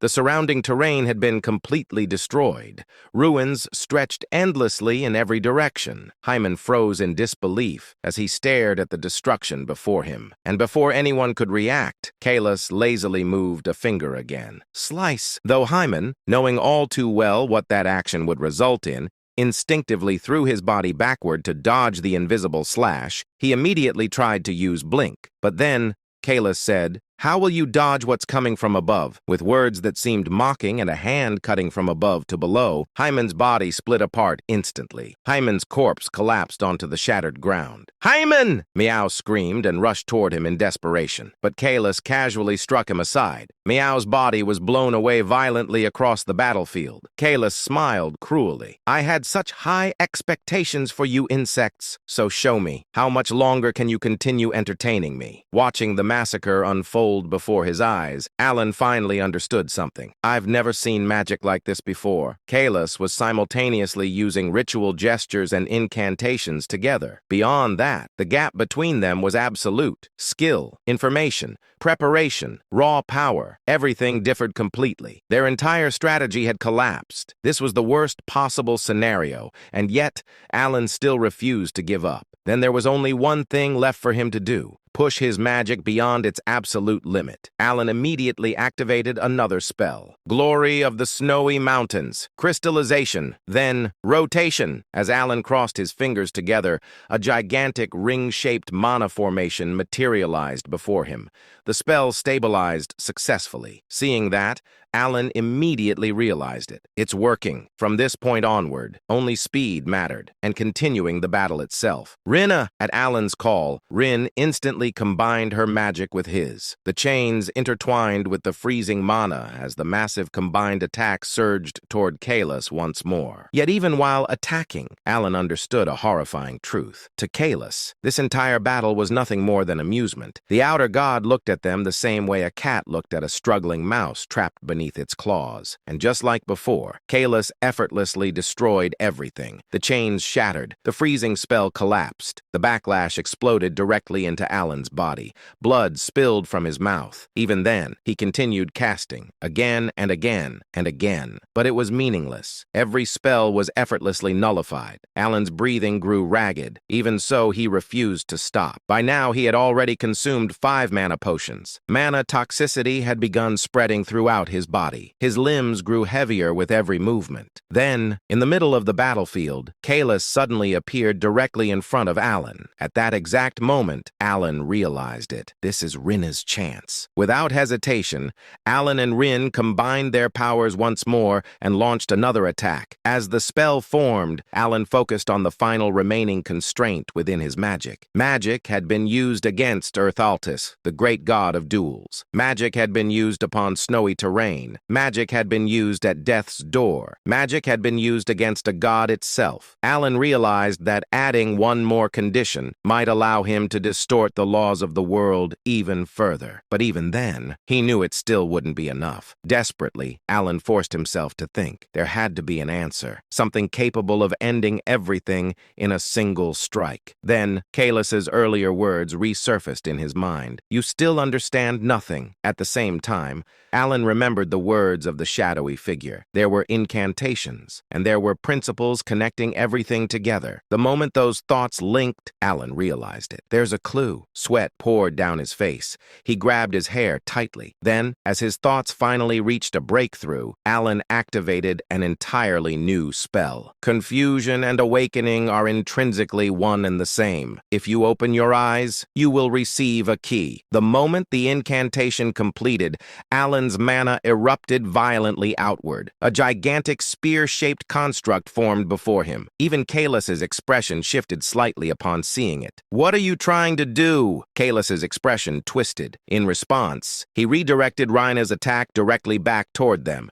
But before it could strike, Alan stepped in front of it himself. Slash! The impact severed Alan's hand instantly. Blood scattered across the frozen battlefield. Yet at that moment, Alan finally understood. The instant he formed the mudra of the wisdom fist, the spell had transformed into a key. And when that key turned within the crystal, an entirely new form of magic had been born. The result, ice, crystal halberd, an overwhelming eruption of freezing power exploded outward. Massive crystals engulfed Kalis completely, trapping him inside an enormous prison of ice. And in the next instant, the entire plane transformed into a gigantic glacier. The moment Alan implemented frost crystal painted halberd, He understood the true nature of the spell. Its radius was barely 10 meters. By no means could it be called vast, and yet, within that confined space, the very laws of the world were rewritten. A principle as absolute and natural as water flowing from high places to low simply ceased to exist there, because the law of frost crystal painted halberd was singular. Everything within that space froze. No matter what it was, all things were forced beneath that inevitable law according to the will of the one who invoked the spell. However, the magic Alan had brought forth did not even last 6 full seconds before collapsing. From the very beginning, it had been a form of magic beyond what he was permitted to wield, whether in terms of mana or understanding. But even 6 seconds had been enough. A thin stream of blood trickled from Alan's mouth as he looked ahead. There stood the outer god, Kalis. His entire body had turned bluish-white, frozen solid as cracks spread across him before pieces of his body slowly crumbled away. Kalis laughed faintly. Ha! What a weak and shabby vessel. His condition was horrific. Both of his arms had already shattered, and even his legs were gradually breaking apart. Kalis continued. Well, that one certainly got me, and yet he was smiling, as if the stern expression from moments earlier had never existed. Kalis grinned broadly while staring at Alan. Kalis said, "If I had fully descended, if I had possessed a proper body capable of handling my authority completely, I could have blocked that pathetic implementation of yours with ease." His tone sounded almost regretful. "And then?" Alan replied calmly. Hypotheticals mean nothing. At Alan's calm reply, Kalis paused. The words he had been about to say stopped midway. Kalis chuckled softly. "A correct answer, little creature. No, mage." For the first time since the battle began, genuine acknowledgement appeared within Kalis's eyes. Kalis declared, "This is my defeat." The moment those words ended, his body completely crumbled apart and vanished. And then, Alan collapsed unconscious where he stood the next day. Within his dream, Alan felt someone gently touching his face, and a girl's voice softly echoed beside him. The girl whispered, "The world is at peace now, and I will always remain by your side." Then his eyes opened. An unbearable pain exploded through his skull as though his head were splitting apart. Trying to steady his trembling breath, Alan slowly lowered his gaze toward his left arm. His entire arm had turned bluish, as though severe frostbite had consumed it. Judging by appearance alone, it looked like something that should have already been amputated. But it was not limited to just his arm. Although the left side was the worst, bluish discoloration had spread throughout parts of his body like bruises stained deep beneath the skin. Fortunately, it was not frostbite. It was mana intoxication. Alan muttered weakly, "I can't put any strength into it at all." Seeing his arm remain completely motionless, as though all sensation had vanished from it, Alan let out a quiet sigh and leaned back against the crude bed. Truthfully, he had expected this possibility from the moment he started consuming mana potions recklessly during the battle. At least it only ended like this. Among the countless side effects caused by excessive mana potion consumption, mana nerve paralysis was one of the lighter outcomes. It would eventually heal with time. If it had been mana sinkhole syndrome, where the mana circuits permanently collapsed, or cardiac mana sclerosis, where mana hardened the heart itself, he would have died instantly. Just as Alan relaxed slightly, Rhine asked, "Are you all right, Godfather?" The curtain of the makeshift tent was pulled aside as Rhine stepped inside with her usual indifferent expression. Alan answered, "I'm only suffering from the intoxication symptoms. I'll recover eventually." After saying that, Alan looked toward her. Alan asked, "How are things outside?" Fortunately, the news was not entirely bad. Mayan and Argonia had survived. Mayan had coughed up blood during the battle, but after taking a potion, her injuries were only severe enough to limit her movements somewhat. Argonia's situation, however, was far worse. She had directly endured the outer god's magic. Although her half-dragon body and regenerative abilities had somehow kept her alive, she was practically half dead. After hearing the report, silence lingered inside the tent. Alan glanced quietly at Rhine. Her expression remained as blunt as ever, but something about her demeanor felt awkward today. Up until now, despite her cold personality, conversations with her had flowed naturally. But today, she seemed unwilling to continue the conversation herself. Just as Alan wondered whether he should speak first, Rhine suddenly opened her mouth. Rhine called softly, "Godfather, if it isn't rude, may I ask you one thing?" Alan nodded slightly. "All right, ask freely." At those words, Rhine hesitated briefly before speaking. She asked quietly, "Why did you save me?" Her voice remained calm, but there was something buried beneath it. Rhine continued, "My life, was it truly that important that you would risk your own defeat for it? By saving me, you placed yourself in danger." At her words, Alan quietly looked at her. Her expression remained unchanged, but her eyes contained a question so obvious that anyone could see it, as though what Alan had done simply made no sense to her. Hearing that, Alan suddenly remembered Seolrang asking him something similar once before, and for some reason, he began to feel slightly wronged. Seriously, what exactly do I look like to them? Do I have the face of some villain who raises children only to exploit them later? Of course, Alan had originally saved them in order to prevent the 5 great sins from taking root, but even so, he had never once believed they owed him anything in return. At most, he had only vaguely hoped that maybe, someday, they might give him a slightly nicer birthday present. That was all. So forcing his aching body upright, Alan sat on the flimsy cot and spoke with the same frustration he had once felt toward Seolrang. Alan said, "Rhine, I don't know what kind of person you think I am, but I never took you in so I could use you." Rhine blinked slightly. "Is that so?" Seeing her genuinely hesitate over the answer, Alan realized she truly had believed that, and so he continued. Alan spoke calmly, "I think of all of you as family." Rhine repeated softly, "Family?" Alan nodded. "Yes, family helps one another when times are difficult. Our relationship isn't based on profit or necessity, so there's no grand reason behind why I saved you." He let out a small breath. He smiled faintly. "I simply saved you because that was the natural thing to do, just as you would have saved me." At Alan's words, Rhine's eyes widened slightly. Because of her naturally expressionless personality, the reaction was subtle, but even that tiny change was enough for Alan to realize his sincerity had reached her. Alan continued gently, "Remember this, Rhine. We are not bound by a one-sided relationship, and if you truly want to do something for me," a faint smile appeared on Alan's face. Alan added jokingly, "Then at least remember my birthday." After finishing those slightly selfish words, he looked toward her. Rhine stared silently at Alan for a long while. She thought, so we were never merely pawns created to defeat the abyssal entities. Then, for the very first time, a faint smile appeared at the corner of her lips. Rhine answered quietly, "Understood, Godfather." Alan nodded slightly. "That's enough for me." Only then did Alan finally feel that at least part of his sincerity had reached her, and he quietly nodded. 5 days passed after that. Within the 5th floor, where neither day nor night existed, and only an endless blue sky stretched overhead, Alan had finally recovered enough to move again, and together with Argonia, whose monstrous regenerative ability had allowed her to stand once more, Alan asked, "Can you move?" Argonia answered, "To some extent." Hearing her answer, Alan looked at her with slight admiration. He muttered, "Impressive." 3 more days passed before the group finally managed to escape the labyrinth entirely.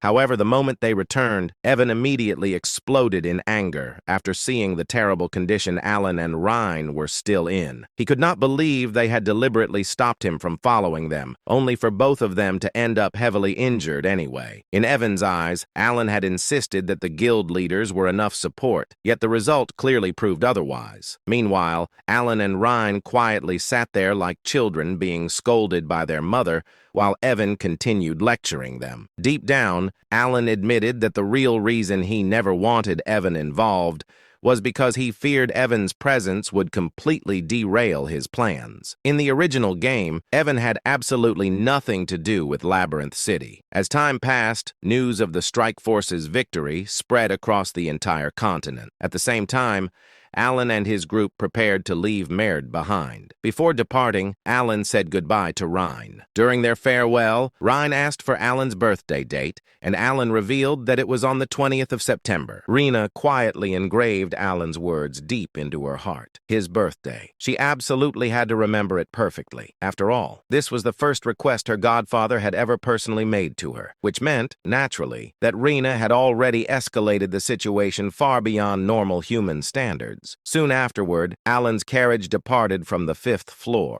As the carriage started moving, Evan smiled mischievously. Evan teased, "Young master, I suppose you're already looking forward to your next birthday." Alan immediately snorted. Alan replied casually, "Please, I already received enough gifts surviving that catastrophe." Evan chuckled knowingly. Evan said, "Still, gifts from your own children are special." Alan thought about it seriously for a moment. Then he lowered his expectations to the absolute minimum. Alan shrugged. "At most, I'll probably receive some wine." He paused. Alan added thoughtfully, "Maybe a small artifact." Meanwhile, somewhere far away, Raina was currently preparing to commit economic terrorism. Rin sat silently while thinking deeply about Alan's words. Family. The word itself felt unfamiliar to her. Because the Great Moon was naturally such a different existence compared to ordinary people, absolute faith and devotion toward him had always felt natural to her. To Rhine, victory alongside him had once seemed completely inevitable. However, after receiving Alan's recognition, the word family, which once held no meaning to her at all, finally became something real and attainable. Likewise, the title Godfather, which she had originally chosen out of pure respect, slowly transformed into the symbol of a genuine emotional bond. At that moment, Rhine sincerely wished to remain by Alan's side more than anyone else. She even resolved herself to answer immediately whenever her godfather needed her. The thought alone caused Rhine to become incredibly embarrassed, making her smile and blush uncontrollably. As she continued thinking about Alan's upcoming birthday, she began wondering what kind of gift she could possibly offer someone who considered her family. After thinking carefully, she eventually concluded that, for starters, the Lord of Latania's castle itself should be enough. Meanwhile, Rinne continued thinking completely seriously. Rinne thought perhaps conquering nearby territories as additional birthday decorations would also be acceptable. As time passed, winter finally arrived at the Palatinate estate. Fortunately, Alan gradually recovered from his mana toxicity, mostly because his body had finally stopped trying to file a resignation letter. One peaceful afternoon, Evan entered while carrying a crystal ball. Evan announced, "Young master, a communication device has arrived from Duchess Altea." The moment Alan heard Altea's name, his survival instincts activated immediately. Alan narrowed his eyes suspiciously. Alan asked carefully, "How dangerous is this conversation going to be?" Soon afterward, the crystal activated and Altea appeared. Even now, Alan still could not adapt to seeing an actual duchess bow respectfully toward him. Every single time it happened, he felt like the world had bugged out. Altea spoke calmly. Altea reported, "Kalfa is progressing smoothly." Alan nodded seriously, despite understanding absolutely nothing about what Kalfa was currently doing. Then Altea dropped a nuclear bomb casually. Altea announced, "As of yesterday, we have successfully taken control of Asteria's entire underworld." Silence. Alan blinked, then blinked again, then spiritually disconnected from reality for 3 seconds. Alan thought, "Excuse me?" Altea smiled faintly. Altea congratulated him. "Congratulations on your achievement, Lord Alan." Alan almost collapsed on the spot. Achievement? What achievement? Then suddenly, he remembered something horrifying. At some point in the past, he had casually said, "We should probably stabilize the underworld first." That was it. That was the entire conversation. He had meant, "Please reduce crime a little." Altea apparently heard, "Conquer the criminal world and establish a shadow government." Alan immediately developed emotional damage. Meanwhile, Altea continued speaking respectfully. Altea explained, "Fortunately, the operation became much easier after you eliminated the leaders of both the royalist and aristocrat factions." Alan froze completely. Alan internally screamed, "That was an accident too!" But unfortunately, from Altea's perspective, the situation looked completely different. To her, Alan was clearly a terrifying mastermind. First, he secretly destroyed the political factions, destabilizing the kingdom. Then he casually mentioned reorganizing the underworld. And now the entire criminal network belonged to them. The scariest part? He acted surprised every single time. Altea thought respectfully, as expected of Lord Alan. Even his humility is flawless. Meanwhile, Alan was busy dying internally. Soon afterward, Altea calmly asked another question. "Should our next objective be the king?" Alan nearly ascended to the heavens.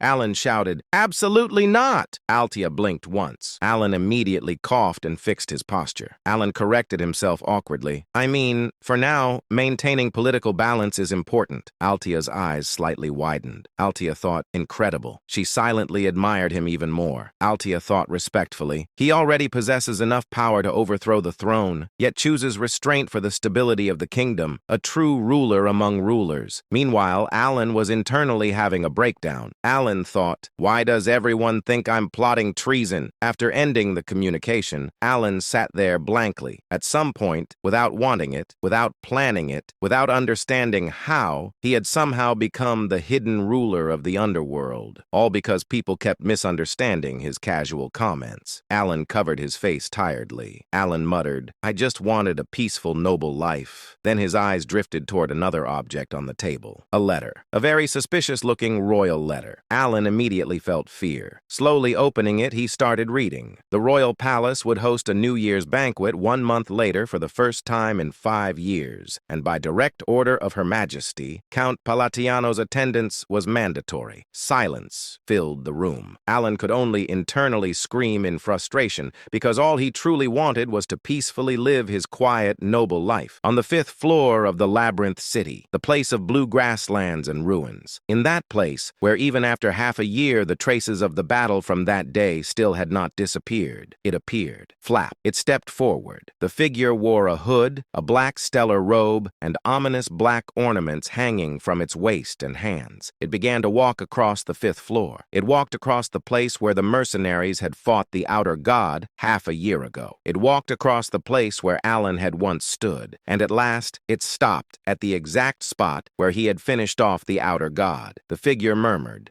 It tilted its head repeatedly, as though the place was both fascinating and completely incomprehensible. How much time passed like that? Until just moments before, it had simply stood there without movement, staring down at the ground. Then the figure let out a soft laugh. It smiled broadly, as if something about this situation amused it deeply. The figure said, I did not think he would be able to do this much. It muttered the words in a voice that could not be identified as either male or female. After a brief pause, the figure said, interesting. Truly, I wonder how far he can go. This is becoming fun. A smile spread across its face, innocent like a child who had just discovered a new toy. The figure said, if he can endure the next one as well, then this will become truly entertaining. Returning to Alan, who received the letter, he thought, I was wondering why the queen invited me, but maybe it's related to Kalfa. In fact, Cretinia Sion, the 8th monarch of Asteria. She was the 8th monarch of Asteria, and despite the fact that the nobles were running wild, she neither visibly managed the state nor participated in political games, yet still held considerable authority. The reason was the power possessed by Cretinia Sion, or more precisely, the power held exclusively by the royal bloodline of Asteria, the Golden Chronicle Eye. Though it was called the Golden Chronicle Eye, it was not actually an ability related to vision. As far as Alan knew, the name came simply from the clear golden eyes that members of the royal family were born with. The inherited ability itself was simple in explanation. The power to pass authority down through generations. Like carrying over saved data in a game, power itself could be directly transferred to the next generation. The concept sounded simple, but its implications were anything but. With each generation, the accumulated authority grew stronger, enough that the royal family could maintain its rule without ever needing to involve itself deeply in political struggles. And as a result, the nobles instinctively knew better than to cross the line. As far as the setting went, Cretinia Sion simply did not move because she found it bothersome. Alan briefly recalled the indifferent, almost emotionless expression he had seen in her game illustration. Alan thought, at this level, I might face some political pressure, but given her personality, she might just ignore it entirely. He remembered how she acted whenever she appeared in the game. Essentially, unless one of the 5 calamities descended upon Asteria, she was a complete non-interventionist. When a calamity appeared, she would briefly join the player's party and display absurd, overwhelming martial power. Alan asked himself, in fear, is she really going to take action just because of what's happening in the underworld? But otherwise, the queen showed no interest in the affairs of her kingdom. She was so detached that among psychedelia players, there was even a running joke that she was less a monarch and more a sleeping dragon of the kingdom. Alan allowed himself to relax and thought, maybe this isn't so bad. If I can take this opportunity to weaken Kalfa, Alan added, and create a sort of tug-of-war with the queen so she doesn't feel attacked. It'll also give me a good excuse to take a more passive role within the faction." Alan placed a hand on his forehead and sighed inwardly. "Since the queen is a big fan of laissez-faire, it should go smoothly. It's not like I'm challenging the royal authority." On the forest road connecting the kingdom of Asteria to the desert city of Colony, a man stood alone. In front of him lay a corpse, a brutal corpse, its right hand still gripping a quill, killed before it could even comprehend what had struck it. Its neck twisted twice around, and although more than a month had passed since its death, there was no sign of decay, as though preservation magic had been applied. The man stared at it for a moment. Then the proxy let out a dry laugh and crouched down, reaching out to touch the body. The proxy muttered coldly, "He's already dead." His neck was snapped twice. Then, as he stood there, the proxy's mind drifted back. He suddenly recalled what had happened when he once met the man who had issued the order to eliminate Alan. The contractor had slammed his hand on the table and shouted in rage, his voice echoing through the room. "I have absolutely zero news about my request to eliminate Palatio," he continued furiously, his face twisted in anger. "Is the agency incompetent or what? Is this how you treat your clients? Go get your superior, right away!" The assassin standing before him bowed politely and replied in a calm voice, "I will look into it immediately." But inwardly he cursed the man. The assassin thought bitterly, "This is going to fall back on me." Returning to the forest road, the proxy lifted his foot and kicked the corpse lightly. At the moment of impact, residual mana scattered into the air like dust. The proxy's eyes narrowed. He immediately recognized it. Anti-decay magic. He licked his lips unconsciously. There was only one reason to preserve a corpse like this. A warning. A message that said, "If you don't want to end up like this, don't come closer." The proxy thought slowly. So this is what happened when someone tried to deal with Count Palatio. He stood silent for a moment, recalling the request the dead man had taken 2 months earlier. Then his thoughts sharpened. When, how, and in what way should I take revenge? The proxies were not bound by loyalty to one another. The only thing that mattered was their reputation. Their near-perfect success rate, the core of their identity, had to remain intact. The proxy thought coldly, "The boss is going to lose it if he hears our success rate is no longer 100%. However, he was not planning to act immediately. The proxy narrowed his eyes. He thought, "He's definitely strong." So the rumors weren't exaggerated after all. He recalled everything he had heard about Count Palladio. At first, he had dismissed it as typical noble exaggeration, empty achievements inflated for prestige. But now, seeing one of their own die without even managing to resist, that assumption no longer held. The proxy thought carefully, "Since I can't gather enough force right now, I should find someone who truly understands Count Palatio." A faint smile appeared on his face as he turned his gaze toward Caliburn Castle. Deus Macalian, one of the master knights tied to Count Palatio. Inside Caliburn Castle, Deus was walking calmly through the corridor. Then he suddenly stopped. Without turning around, he spoke in a low voice. Behind me, a man slowly revealed himself. The proxy stepped forward, holding his scythe, and smirked. "I masked my presence perfectly. You're quite perceptive." He tilted his head slightly and added with a grin, "Our target isn't you, it's Count Palatio." He raised his hand casually. "Tell me everything you know about him, and I will leave here as if nothing happened. We will not come after you again." His smile darkened. "But if you refuse—" He never finished. A sudden silence fell. Then he saw it. Blood. And in the next instant, the entire scene had changed. The proxy's eyes widened slightly. Violet threads, countless clear purple lines, glowing beneath the blue moonlight, filled his vision. Like a spider web, they stretched across the entire estate. No, not just the estate. His entire field of view was covered. The threads wrapped around everything. His allies, Salgui's body, Juriyong's body, even around him. Deus, and he spoke slowly, his voice tight. "So, you're also part of the agency." The threads tightened. They coiled around his body and his scythe. He tried to move, but couldn't. His breath trembled. "What is this?" Before he could understand, his own scythe shifted. It moved on its own, and in a single motion, it cut through his neck. The last thing the man saw as his consciousness faded was the blade turning inward, as he stabbed his own throat, and beyond it, a pair of chilling violet eyes watching him without emotion. A voice echoed coldly, "How dare you speak like that in front of me?" The scene transitioned once again. again. This time,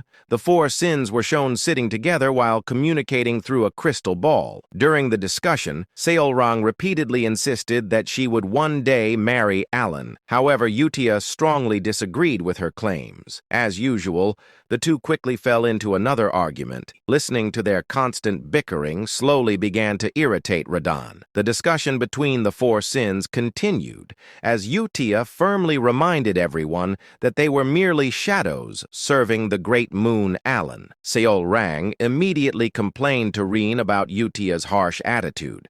However, Reen calmly explained that Utia did not mean any harm and was simply being herself. Reen then pointed out that Utia had served the great moon far longer than the rest of them. Hearing this only made Utia even more confident in her stance, while Seolrang looked completely unconvinced. Meanwhile, Radan silently watched the argument unfold and became confused after noticing that even Reen had somehow become involved in the debate. Soon afterward, Reen revealed that she wanted to personally send her own reports. Utia quickly reminded her that she had always handled all correspondence for the group. However, Reen explained that she specifically wanted to report information regarding the tracker eye herself. Utia immediately insisted that there had never been any problems with her reports until now. However, Reen still wanted to personally deliver the information related to the tracker eye. Along with that, she also wished to include some personal updates of her own. While saying this, Reen suddenly blushed and began laughing softly to herself. The unexpected reaction instantly shocked everyone present. For a brief moment, the others misunderstood the situation and wondered whether there was some special reason behind her behavior. Realizing that everyone was staring at her strangely, Reen quickly cleared her throat and apologized, claiming that she had simply remembered something amusing. Although she explained herself, several suspicious looks still remained. At that moment, Deus finally joined the meeting and apologized for arriving late. The others assured him that he was still on time, though they became curious about the reason behind his delayed arrival. Before the meeting could properly begin, Deus revealed that he had something important to announce first. He explained that an organization known as the Agency had begun targeting the Great Moon. The revelation instantly shocked everyone. Deus then clarified that the organization originally consisted of 15 members, although only 12 remained after he had personally eliminated 3 of them. He also mentioned that he had already located several of the remaining members. The moment Seolrang heard this, her expression darkened with murderous intent as she immediately demanded that every single one of them be killed. Reen also revealed a terrifying expression and began talking about tearing them apart completely. Unlike the others, Radan tried to remain calm and insisted that they should first gather information. He believed they needed to share intelligence and establish a proper plan, just as they normally did during missions. However, his cautious approach immediately caused the other sins to glare at him suspiciously. Some of them even began questioning whether he had become a traitor. They worried about what might happen if the enemies managed to harm the Great Moon. Radan became frustrated after hearing those accusations and tried explaining that his point was simply about understanding the full situation before acting recklessly. Unfortunately, the others seemed far more interested in eliminating the threat immediately than listening to his explanation. As everyone continued staring at him in silence, Radan eventually gave up and admitted defeat. In the end, he agreed that immediate action was necessary. The moment he did, the suspicious atmosphere instantly disappeared, leaving him feeling even more defeated than before. Finally, Utia decided that the meeting would resume only after the matter with the agency had been settled. With that conclusion reached, the 4 sins ended their discussion and immediately began preparing to take action. After the meeting ended, Radan remained deep in thought. He felt frustrated after being treated like a traitor simply for suggesting caution. Even so, he reminded himself that the Great Moon had given him power and the chance to achieve revenge. Because of that, his loyalty would never waver. However, he also realized that the devotion shown by the other sins had already crossed the line into complete fanaticism. As the tension faded, the scene shifted to Teria, the capital of Asteria, inside the royal palace. Alan arrived at the grand banquet hall while several counts followed closely behind him, staring at him with obvious interest. Evan quietly reflected on Alan's current status. Since Alan had become the leader of Kalfa and gained immense popularity, the peaceful days of quietly spending evenings alone had completely disappeared. Even so, Evan was still uncertain whether this new situation was truly better. Meanwhile, Alan himself was becoming increasingly nervous. As people continued watching him, he suddenly panicked and felt as though everyone believed he had come to challenge the queen directly. In reality, most of the nobles were simply curious about him, but Alan immediately misunderstood their attention and imagined the worst possible scenario. Trying to calm himself down, Alan quickly reconsidered his plan. He decided that showing complete submission to the queen would likely make everything proceed more smoothly. After entering deeper into the banquet hall, Alan carefully observed the surroundings. The palace's overwhelming grandeur immediately impressed him. At the same time, he noticed how openly the royalist and aristocrat factions were carrying out their political schemes. He soon realized that most of them were ignoring Kalfa because they believed the queen was about to completely crush the faction. Even with that pressure, Alan desperately tried to compose himself. He convinced himself that after being scolded by the queen, he would simply pretend to give in and peacefully accept everything. Eventually, Alan and the other counts approached the queen together and bowed respectfully before her. Standing before them was Sancretania, the 8th monarch of Asteria. After allowing everyone to rise, her attention shifted directly toward Alan as she confirmed whether he was the current Count Palladio. Alan acknowledged it calmly, but internally he became convinced that Kalfa was finally about to be destroyed. The more serious the queen appeared, the more certain he became that punishment was coming. However, the queen's next words completely shattered his expectations. Rather than punishing him, she calmly announced that she had decided to promote Count Palladio to the rank of Marquis. The nobles' faces filled with confusion. The nobles who had followed behind Alan likewise wore bewildered expressions, and the nobles who had expected the growth of Kalpa to be checked by the monarch were also flustered and horrified. But they were not the only ones wearing such expressions. Alan himself, the very person who had just heard those words from Critenia Sian, was also staring blankly ahead. His brain had completely stopped functioning. A marquis.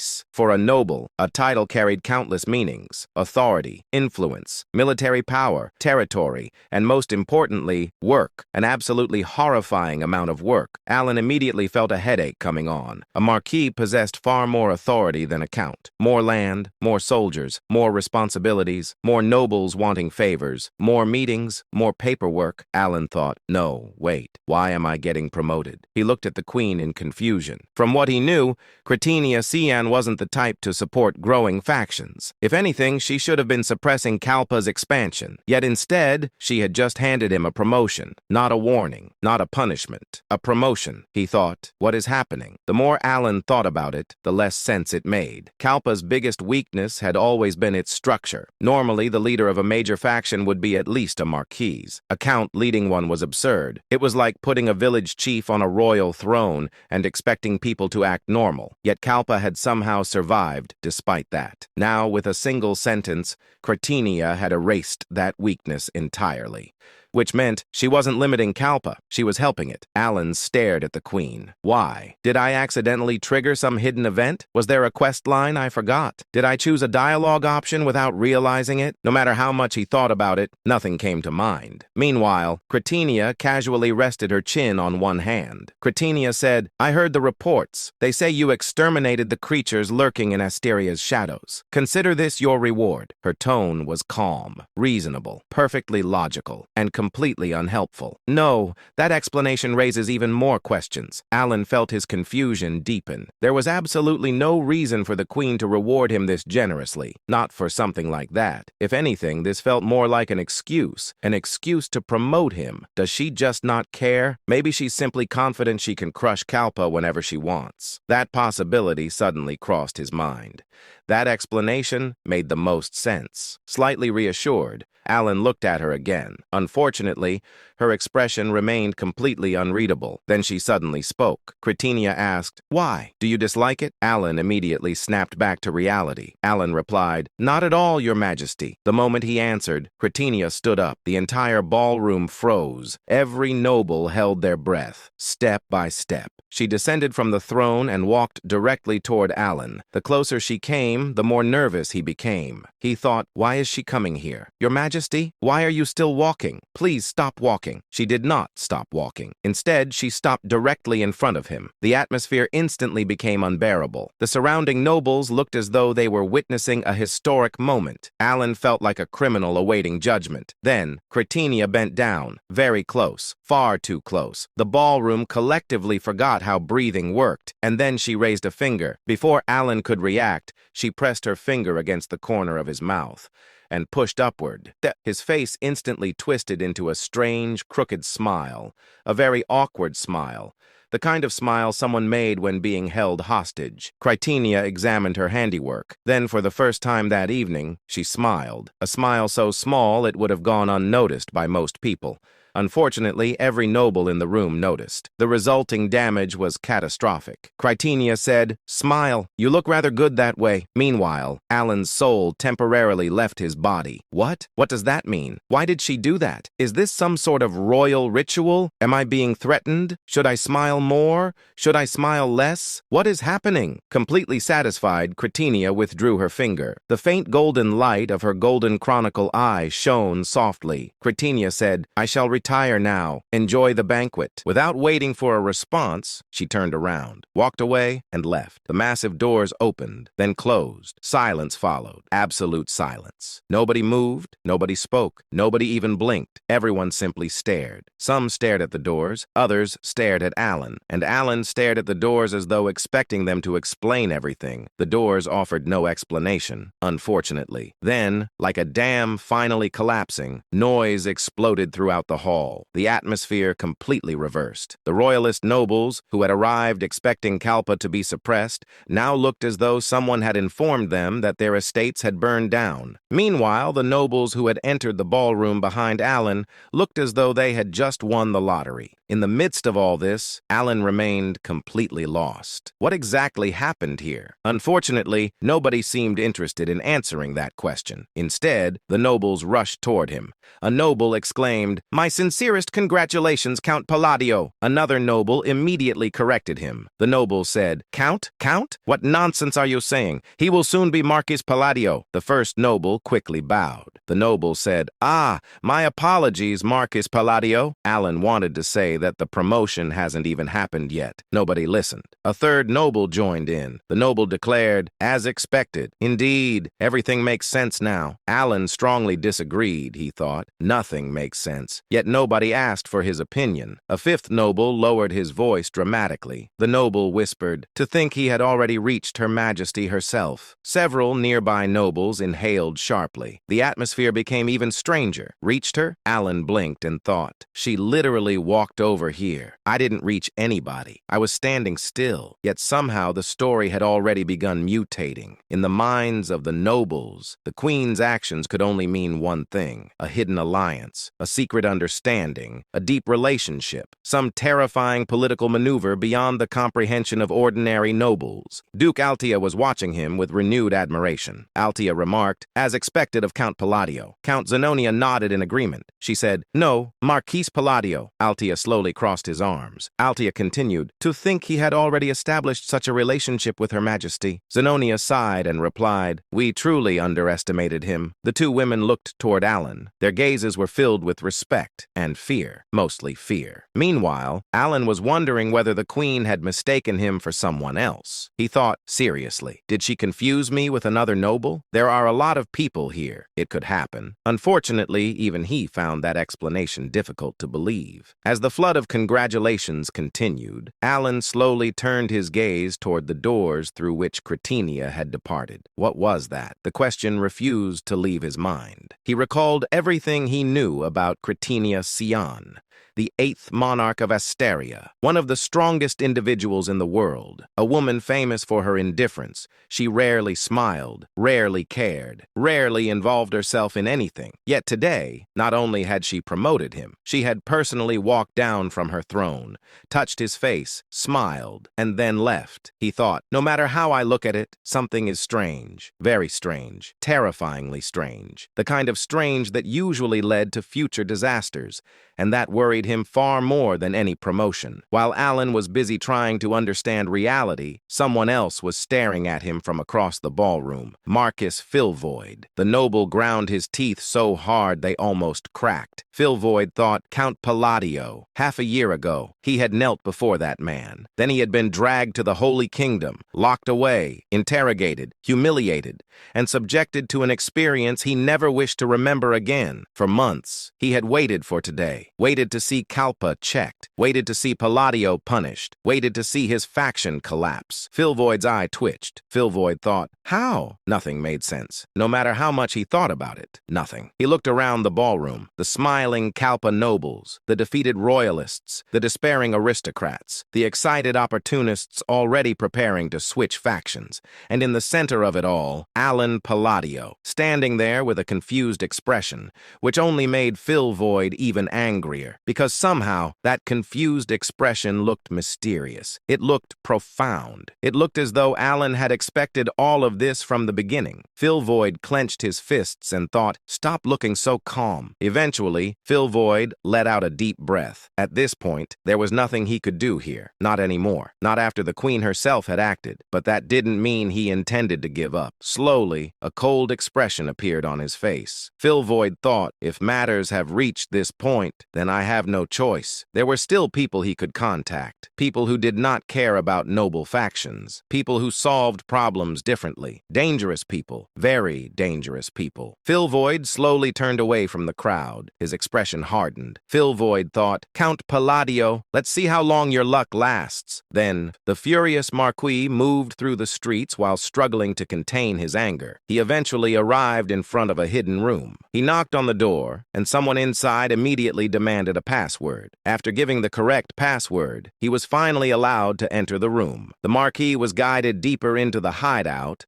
where one of the members informed him that the boss was waiting all the way in the back. As he moved further inside, the true identity of the boss was finally revealed. The leader of the organization turned out to be none other than Seorlang. The Marquis was left stunned by the revelation. He had always heard rumors about a bloodthirsty hybrid who desecrated corpses purely for amusement, but he never imagined it would be her. The horrifying truth became even clearer when he saw the room around her. Seorlang had already slaughtered numerous people. Dead bodies were scattered everywhere, and she stood calmly with her foot resting on the severed head of a man. Sensing his presence, Seorlang asked who had entered. Trying to stay composed, the Marquis introduced himself as a member of the agency and declared that he had come to commission Palladio's assassination. He desperately offered to pay whatever price she demanded. Seorlang responded with amusement before casually pointing out the real boss of the establishment. Without warning, she kicked the severed head lying beneath her foot directly toward the Marquis. The horrifying sight instantly shattered his composure,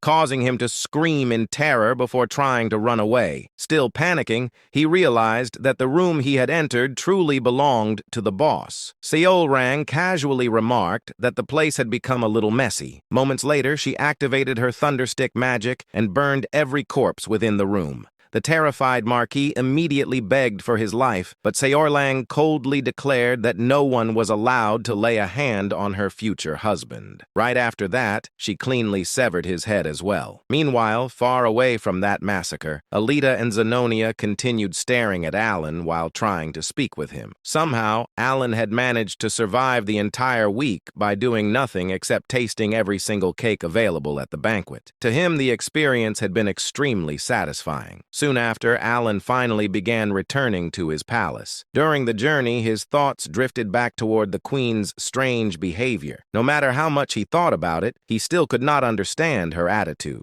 As the carriage continued moving forward, Evan accidentally addressed Alan, using his old count title before quickly correcting himself after remembering that Alan had now become a marquis. Alan immediately told him once again to call him whatever he wanted, since the official ceremony had not happened yet. Evan awkwardly agreed before once again calling him Count. Not long after, Evan pointed toward the forest Alan had been searching for. The place stood near the border between the plains and the desert. Alan recognized the location immediately. Since the desert was close to Colony, he decided they should visit the forest first. However, his thoughts soon became increasingly complicated. After defeating Kairos, he now needed to return to the Kahala ruins. He also had to travel to Roxas in order to activate the item Heinkel had left behind. On top of all that, he had suddenly received the title of Marquis for cleaning up the underworld. Alan realized he needed to prepare himself carefully, especially if the Bone Eater within the Empire became involved. His thoughts then shifted towards Psychedelia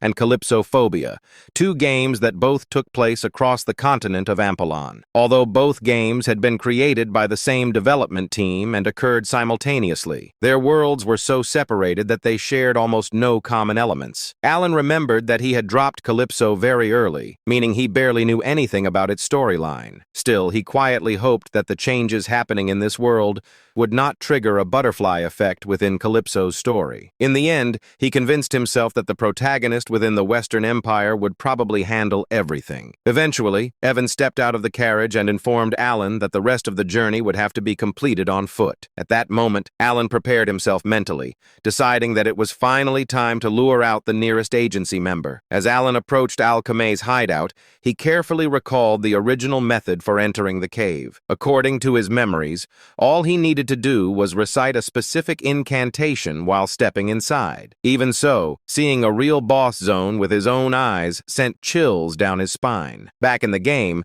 people used to call the agency leader the Spine Slicer, while constantly throwing insults at him. Still, Alan convinced himself that everything would work as long as he followed the original plan. After arriving at the entrance, he attempted to call upon Alchemy, the leader of the agency, while reciting the protocol exactly as he remembered it. However, before he could properly finish the incantation and request a favor, Evan immediately pointed out that things clearly were not going to work that easily. At that moment, the story shifted several hours into the past. Earlier that day, Utia had personally arrived before Alkai, the leader of the agency and the strongest elite assassin group in existence. Alchemy initially believed she had come to kill him. He reminded her that he had already followed the Pilgrim's will by withdrawing from the world, making it insulting for someone to underestimate him now. Inside his mind, rage began building rapidly. He could not tolerate being challenged, despite spending nearly 300 years beheading the strongest warriors across the world. However, before his anger could fully erupt, blood suddenly burst from his head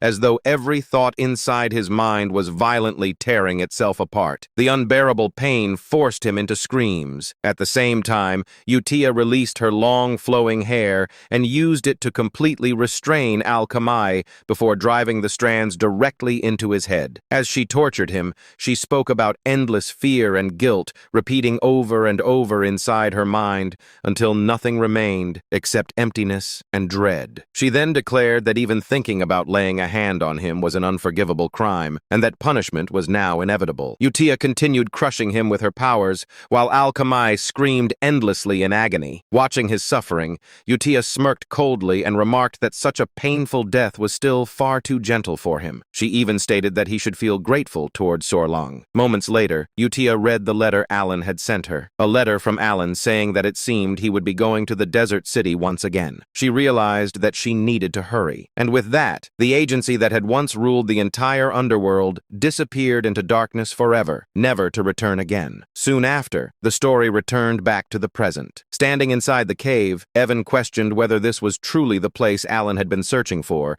because absolutely nothing seemed to be working. Alan confirmed that this was indeed the correct location, but even he could not understand what could possibly have happened there. Despite the eerie silence, the enormous mansion hidden inside the cave still looked incredibly impressive. Evan then noticed the massive piles of gold stored throughout the mansion and immediately suggested taking everything with them. He desperately hoped Alan would not refuse by claiming they were forbidden from touching anything. At the same time, Alan quietly realized that if Al-Kamai were truly present, nobody would have been allowed to touch even a single treasure. That alone confirmed that something terrible had happened to him. A grin slowly appeared on Alan's face as he finally agreed to take everything, especially the potions and jewelry. Evan could barely believe Alan was being serious. Not long after, both of them began hauling away enormous amounts of treasure. The carriage became so overloaded with gold that some of it could not even fit properly and started falling out. The absurd situation made it feel as though they had stumbled upon endless wealth without doing anything at all. And in that place, money truly ruled everything. Contrary to Alan's earlier worries, they safely reached their next destination while carrying mountains of treasure behind them. After completing his journey,